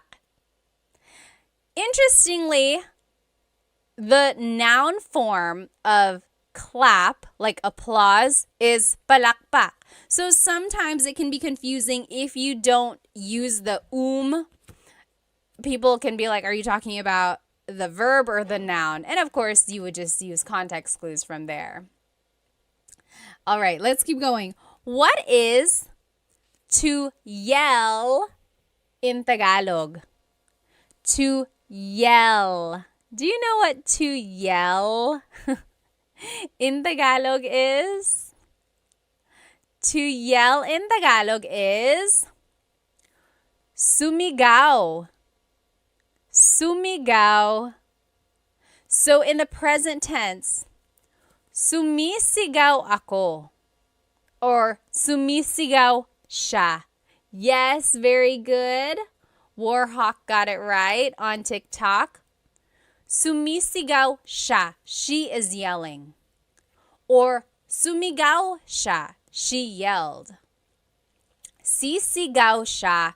She will yell. Okay, so sigaw or sumigaw means to yell. Sumigaw. Okay, what is our next verb here? What is to dance in Tagalog? What is to dance in Tagalog? To dance in Tagalog is... Oh, Christina, thank you so much for the rose on TikTok. Thank you. To dance is, sumayaw. Yes, very good. Leonardo on TikTok got it right. Jasmine, very close. Jasmine on Instagram said, masayaw. So that's another tricky thing there. It's like you might know the root, sayaw, but then you have to figure out, is it a ma verb, a mag verb, or an verb? Sayaw is an verb. So sumayaw means to dance. Again, on the back is the conjugation for your review if you do want to learn them. Sumasayaw ako, I am dancing. Sumasayaw ako. Sumayaw ako, I danced. Sasayaw ako, I will dance. And then as a command, it would be sumayaw ka, dance. Sumayaw ka. Dilshan said, isn't masaya happy? Yes, masaya means happy. Sumayaw is a little different from masaya. Okay? I guess we're in this stack of verbs. What is to cry in Tagalog? What is to cry in Tagalog? Oh, Cam said, where can I get the flashcards? You can download the flashcards from my Stan store. You can, when you download them, they will come as a PDF and you just print them out yourself. And you can cut them, laminate them like I did, front and back, or just print them, maybe put a staple or put holes in it and put it in a 3-ring binder. So however you want to use them, you're going to download it. It'll come like this. What is, yes, JB, you got it on YouTube. To cry is iyak, umiyak, umiyak. Very good, JB. Very good, very good. Umiyak means to cry. So in the present tense, umiiyak ako. Umiiyak ako. Past tense, umiyak ako. Umiyak ako. Future tense, iiyak ako. And then as a command, wag kang umiyak. Wag ka nang umiyak. Don't cry. Don't cry. Okay. So Dilshan said, diba means isn't it? Yeah. Means like right, correct? Or is it not? Yep, that's exactly right. Okay, next verb here on our list. What is to laugh in Tagalog? What is to laugh in Tagalog? To laugh. Yes, very good, Cam. Tumawa. Very good. So to laugh in Tagalog is tumawa. Tumawa. Very good. So tumatawa ako. I am laughing. Tumatawa ako. Or tumawa ako. I laughed. Tumawa ako. That's past tense. Tatawa ako. I will laugh. Tatawa ako. Or as a command, tumawa ka. Laugh. Tumawa ka. Okay? Here's another verb. What is to sing in Tagalog? To sing in Tagalog. You might have heard this if your family is into karaoke. People will always make you try to sing. Yes, Cam is exactly right. And Warhawk. Yes. Very good. Kumanta. Kumanta. Yes. Alpo Blit. Kumanta. Very good. JB said, once again, where do we download these cards po? It's in my Stan store. So the link should be in my bio, or if you just go to my profile, look for the Stan store link. Again, when you download it, it will be a PDF like this, and then you will print it yourself and turn them into flashcards, or you can just keep it like this, put it in a folder, things like that, okay? So, kumakanta ako, I am singing. Kumakanta ako. Kumanta ako, I sang. Kumanta ako. Kakanta ako. I will sing. Kakanta ako. And as a command, kumanta ka, kumanta ka. If you've ever gone karaokeing or if you've ever karaokeed with Filipinos, they have probably said that to you. Kumanta ka, sing, kumanta ka. They leave no one behind with the singing. What is everyone's go-to karaoke song, by the way? I like Crazy for You by Madonna. I like, what else do I like? I don't know. I'm not like an amazing singer or anything. Oh, what's that one song that I like? I'll have to think about it. Yes. Okay. Oh, you might have already seen it. What is to hug in Tagalog? To hug. Oh, Captain said All of Me by J.M. Guzman. Oh, I don't even know what song that is. I'll have to look that up. Hart said Whitney or Mariah Star Spangled Banner. Number 1, do they even have that version? And number 2, I need some evidence, please. Yes, very good, very good. Oh, Captain said rap songs by Andrew E. Do you know who Andrew E. is? Andrew E. is a popular rapper in the Philippines. I feel like he was a lot more popular in like the 90s or early 2000s, like just really, really fast Tagalog raps. Are you into Glock 9? Glock 9 and like Ruby Ibarra, of course, Phil Am. There are lots of newer. Oh, and Easy Miller, hello. Like a lot of newer rappers out there. Yes, very good, very good. Yakap or yakapin means to hug. Yakapin. So, yakap is the noun, a hug, yakap.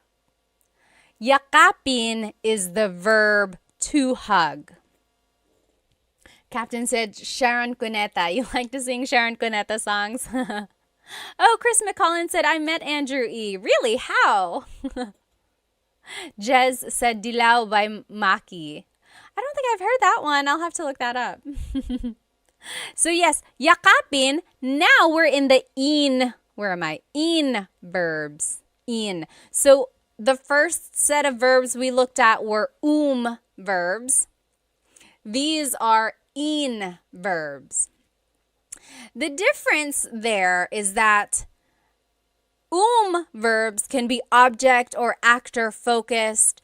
In verbs are usually object focused. Again, all of that is nitty gritty. If you do want to get into all that, be sure to watch my full length Tagalog lesson videos about present tense conjugation and future and past tense. Oh, Serrano said maybe this time. I love that song. I love that song. Ozzy Mandia said, hi, I just wanted to thank you for the lessons. I plan to visit the Philippines later this year. I'm pretty good at the language. Oh, at language, so I'm absorbing everything. Good, good. JB said, my way. Do you know what happens when you sing My Way in the Philippines? It doesn't always happen, but for a while, there was like really bad things happening whenever you sang My Way in the Philippines. It used to be like maybe like 10 years ago, for a while, when people sang My Way, they would get unalived. They wouldn't, I don't know what would happen. Like it would be so violent, and then yeah, so for a while there was just that thing where it was like, don't sing My Way, or it became a joke where it was like, oh, you're gonna sing My Way. So be careful with that song. Okay, yeah, so yakap or yakapin means to hug. In the future tense, it's, I'm just trying to think because I don't want to say it wrong. Yinayakap ko siya. I am hugging him. Yinayakap ko siya. Past tense, yinakap ko siya. Future tense, yayakapin ko siya. Okay? So, yakap is an in verb. As a command, maybe you can use this on your sweet, lovey, lovey loved one. Yakapin mo ako. Yakapin mo ako. That means hug me. Yakapin mo ako. I'll put it up here so you can see it. That's the command. Hug me. Yakapin mo ako. Try saying that to your honey tonight. I'm sure it'll make them super kilig. Yakapin mo ako. Okay? Someone put it or wrote a question up here.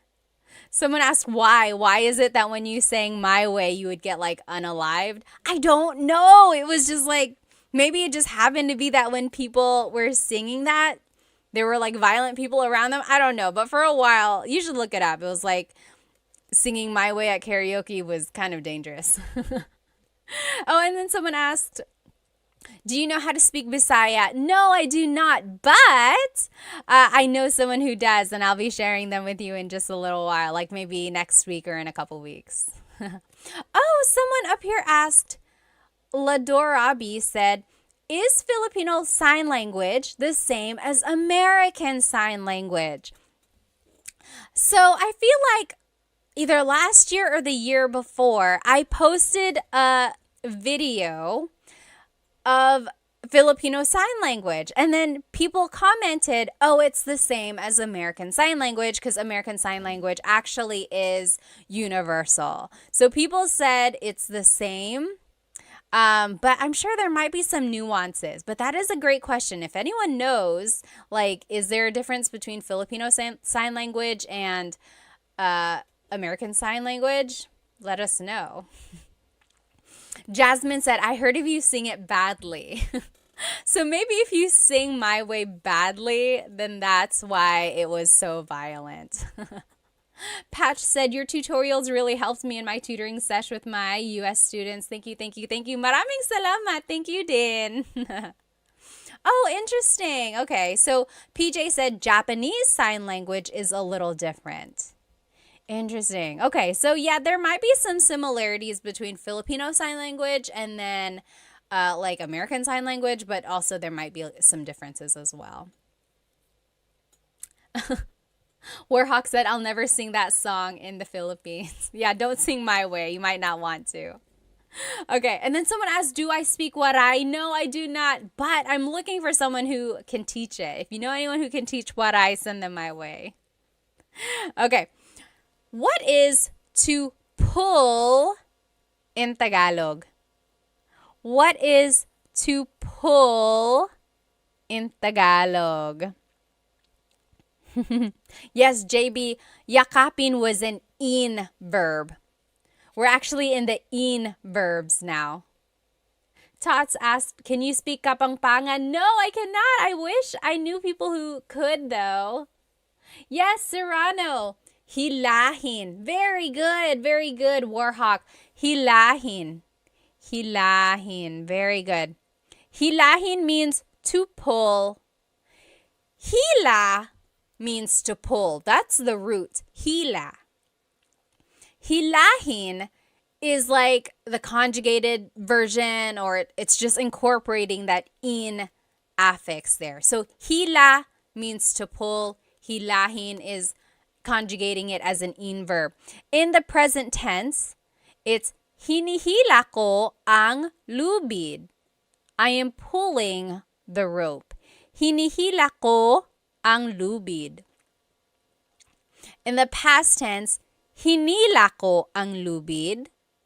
In the future tense, hihilahin ko ang lubid. As a command, it would be hilahin mo ang lubid. Okay, so again, I just want you to notice the root word. I want you to notice that there is a pattern. You don't have to like get into the nitty-gritty of all the exact patterns if you don't know them yet. But see if you can recognize like, oh, that sounds like it's present tense. That sounds like it's past, or that sounds like it's future. Okay. But more than anything, I do just want you to get the root word to be able to recognize that, oh, hila means to pull. Again, these cards, these flashcards are on my Stan store. You can purchase them When you buy them, though, remember that it's going to be the digital download, and it will come as a PDF. When you print them out, you can cut them, you can laminate them like I did, or you can just keep it like this in a folder and use it to study, okay? You said, can you send me that card? Someone said on TikTok. Just go ahead and get it from my Stan store. There are 100 verbs. 100! I found 100 verbs for you. But tonight we're only going to do maybe like 25 or 30. I went through and got some of the more common ones for us to learn. But there are 100 verbs. You gotta go get it. Oh my goodness, you gotta go get it. Okay. Now, what is to sweep in Tagalog? What is to sweep in Tagalog? Samurai said there are many Filipino shops and restaurants in our region in Oman. Oh, that's nice. Very good, Serrano. To sweep in Tagalog is walis. Oh, Serrano, you bring up a really, really good point. So in this card, I am showing it to you as an in verb. Walisin. Take a look at the conjugations.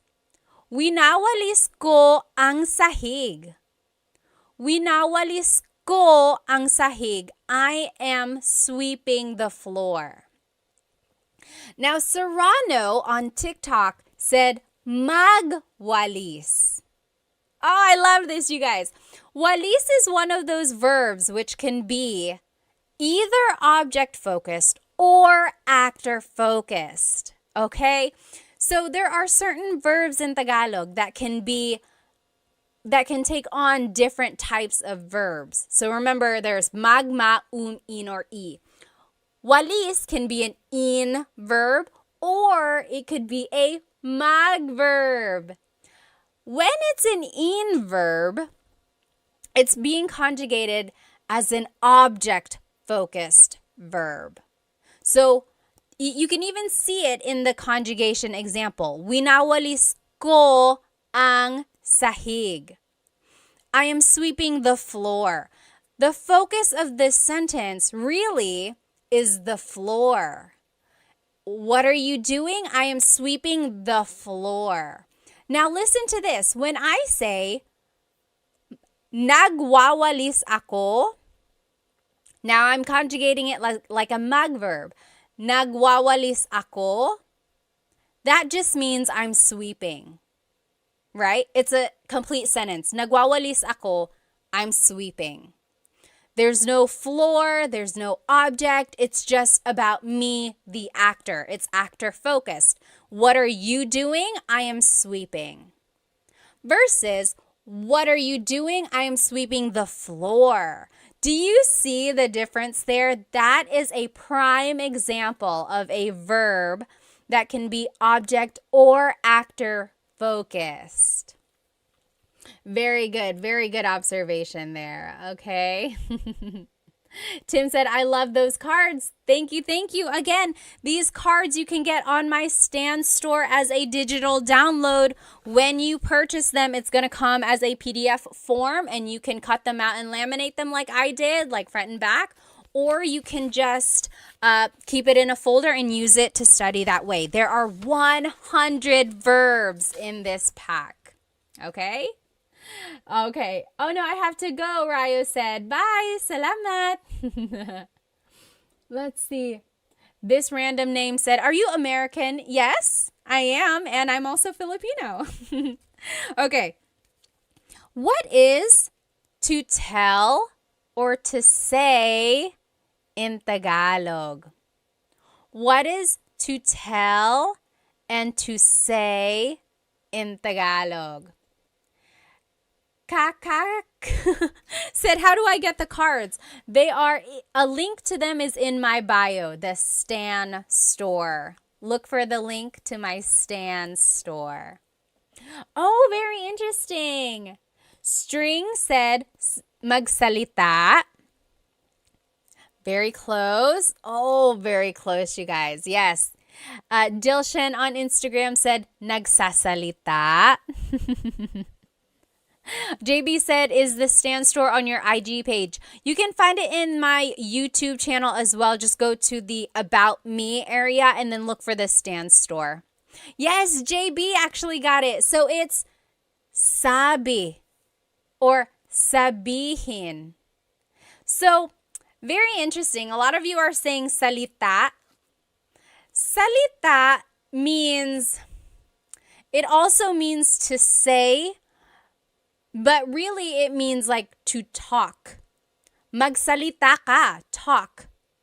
But also it can mean like say something. So salita and sabi are very similar. It's kind of like saying say, tell, talk, right? They're all kind of similar. Sabihin technically means to tell or to say. Very interesting. Oh, Yahia said, what is the best free app to learn Tagalog? Anyone know what is the best free app? I know of like this one app I made a video for. What is it? Turong Wika. Turong Wika. That means teaching a language. They teach Tagalog. I know other languages or other apps teach Tagalog as well. I just don't think they're free. Oh, Diego said, how do you say I don't know? How do you say I don't know in Tagalog? What do you think? Write it in the comments. That one is easy. There are a couple ways to say it actually. Oh, Mr. Crank said, is there an app that you would recommend to help learn Tagalog? Let's see. So the one I recommended earlier, Turong Wika, that one is a good one. Does Rosetta Stone have an app? I made a video for them. I know they have like an online profile, but I don't know if they have like exactly an app. Does anyone know? And then Ling is an app. I think they have Tagalog as well. Does Duolingo have Tagalog? Does anyone know? Oh, yes, very good. To answer Diego's question, how do you say I don't know? A lot of people on Instagram and TikTok are saying hindi ko alam. Hindi ko alam literally means I do not know. Hindi ko alam. Or an easy way to just say it is ewan, ewan, or ewan ko. Very good, okay? Yes, someone had some questions up here. Oh, Diego said, hi Pat, ako si Diego. Currently started your first video on Tagalog and I can't wait to learn more. Very good, very good. Okay. Let's keep going. So yes, sabi means to say or to tell. So take a look at the conjugations. Maybe that'll help you kind of determine or help you understand the difference between sabi and salita. So, sinasabi ko sa kanya.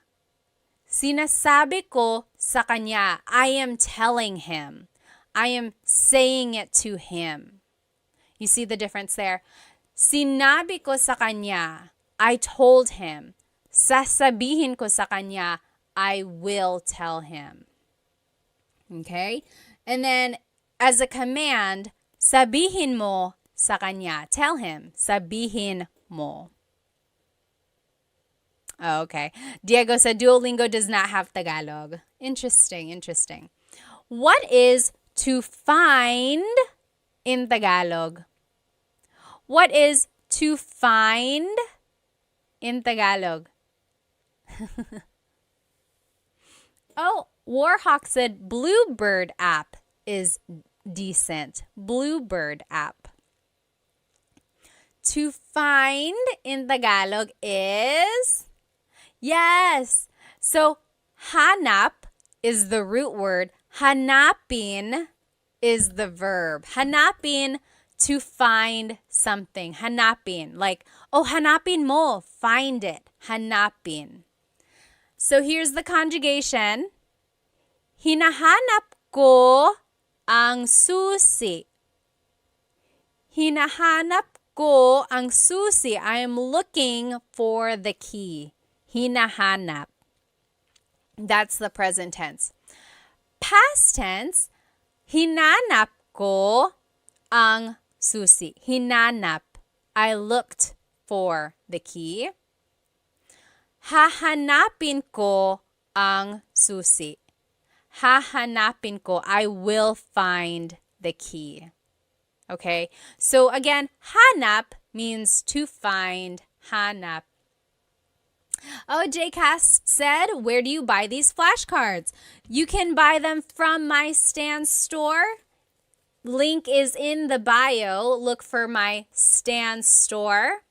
You will get the digital download. You will get the PDF form, and it looks like this. And then you can cut it, laminate it like I did, or you can just keep it like this, maybe put it in a folder or in a binder, and then use it to study like that. But I have 100 verbs for you. 100. Oh my goodness. I'm so happy for you guys that you have this resource. But we're only going over like 25 tonight. Oh, thank you so much. Sean said, I bought them. Salamat. Maraming salamat. Okay. What is to run in Tagalog? What is to run in Tagalog? Oh, Major said, Ate Pat, can you give me a Tagalog tongue twister? Ooh. Let's see. Let's see. There's so many. I don't want to say it wrong now. There's that one. It's like Mecánico ni Monica. Minicánico ni Monica. Minicánico ang... I don't even know what it is now. Someone write it in the comments. Minicánico ni Monico ang makina ni Monica. Minicánico ni Monico ang makina ni Monica. That means Mokino, the mechanic, fixed Monica's machine. Minicánico ni Monico ang makina ni Monica. Oh my goodness. And then there's so many more. Yes, so to run in Tagalog is very good. Blasian, you got it. La, Yesam, and JB, you got it. Tumakbo. Tumakbo. Yes, very good. Tumakbo. So takbo is the root word, takbo. Tumakbo is showing that it's an conjugation. Tumakbo. So if you want to conjugate it, tumatakbo ako. I am running. Tumatakbo ako. Or tumakbo ako. I ran. Tumakbo ako. Tatakbo ako. I will run. Tatakbo ako. Julie and Captain both just asked back to back, where can we get these cards? Yes, so these flashcards are on my Stan store, stan.store/Tagalog Time Pat, or you can just go look on my bio. Look for the link that says Stan Store, and it's going to be a digital copy. When you purchase it, it's going to look like this as a PDF, and then you will be able to cut it, put it together, laminate it like I did, or you can just keep it like this, keep it in a folder, and study it like that. But there are 100 cards, 100 verbs. Oh my goodness. Okay, what is to drink in Tagalog? What is to drink? Oh, Diego on YouTube said, when do I use mo? So mo is a possessive pronoun, and you use mo for certain verbs if it's an object-focused verb. Okay? So, it goes into all of that in my full-length Tagalog lesson, I think 3, present tense conjugation. Take a look at that. It will break down how to use mo in certain verbs. Yes, very good.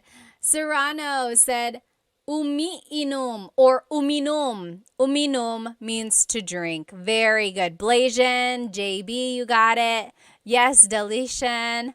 Uminom, to drink. Uminom. Very good. Now, as a conjugation or to conjugate it, umiinom ako, I am drinking. Umiinom ako. Or, uminom ako, I drank. Uminom ako. Iinom ako, I will drink. Iinom ako. Or, uminom ka, drink. Uminom ka. That's a command. Remember how I told you that some verbs can be object or actor focused. Inom is one of those verbs that can be both. So, uminom means, or it's focusing on the actor. I am drinking. Umiinom ako, I am drinking. But if you want to focus on the drink itself, you actually have to conjugate it as an in verb. So, iniinom ko ang kape. I am drinking the coffee. Iniinom ko ang kape. So, as an in verb, it's focusing on the object. As an verb, it's focusing on the actor. Very interesting. Only a few more will do here, guys, because it's getting kind of late. So here, what is to eat in Tagalog? What is to eat in Tagalog? Yes, Shalona McFarland said, where do we get these cards? These cards, again, are on my Stan store. I made them for you. They are the digital download. So go to my Stan store. The link should be in my bio. When you purchase them, you're going to get them as a PDF form. You're going to get it like this. And you can cut it and laminate it, or you can just keep it like this and study it like this. Keep it in a folder, put it in a 3-ring binder, whatever you want. Or you can cut it out and laminate it like I did. Very good. So, very good. Kain. Kain. Kumain means to eat. Kumain. Yes, Blasian said, pwede bang magtanong? Can I please ask? Why does it change to ininom? Like in the conjugation, iinom as the future tense, that's just the pattern that it is. You have to repeat the first syllable. Or, like, are you asking why does it become an in verb when it's an object-focused verb?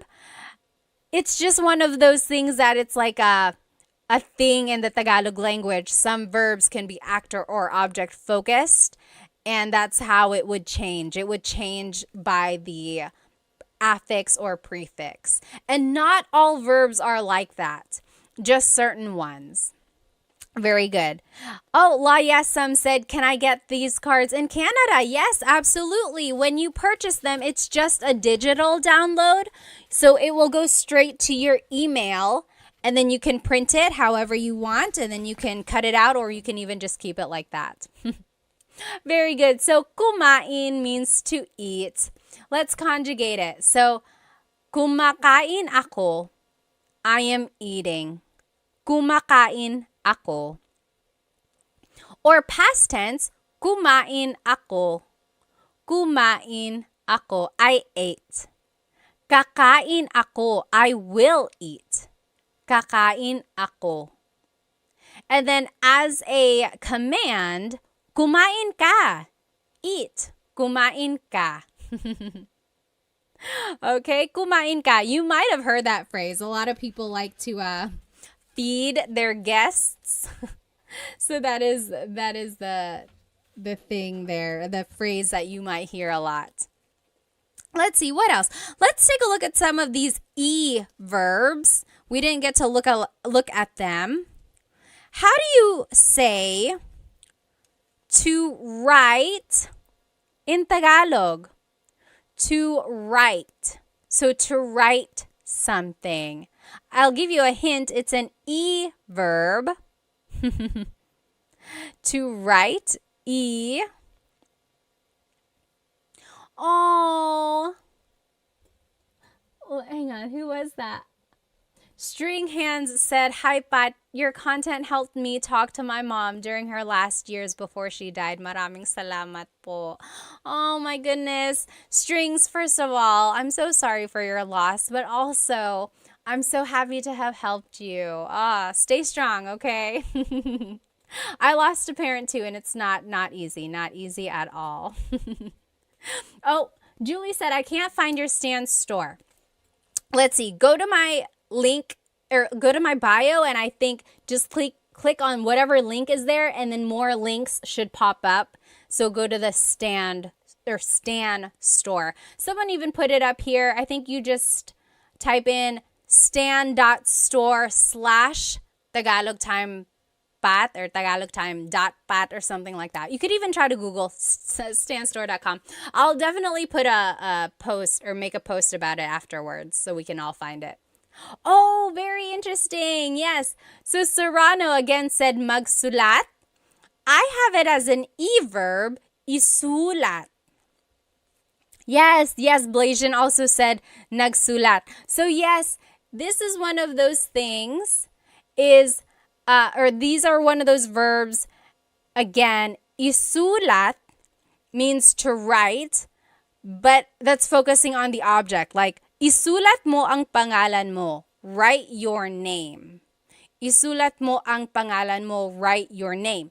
But magsulat just means writing. Like, nagsusulat ako, I am writing. Oh, someone on TikTok said it's only showing the coffee, buy me a coffee. Oh, yeah.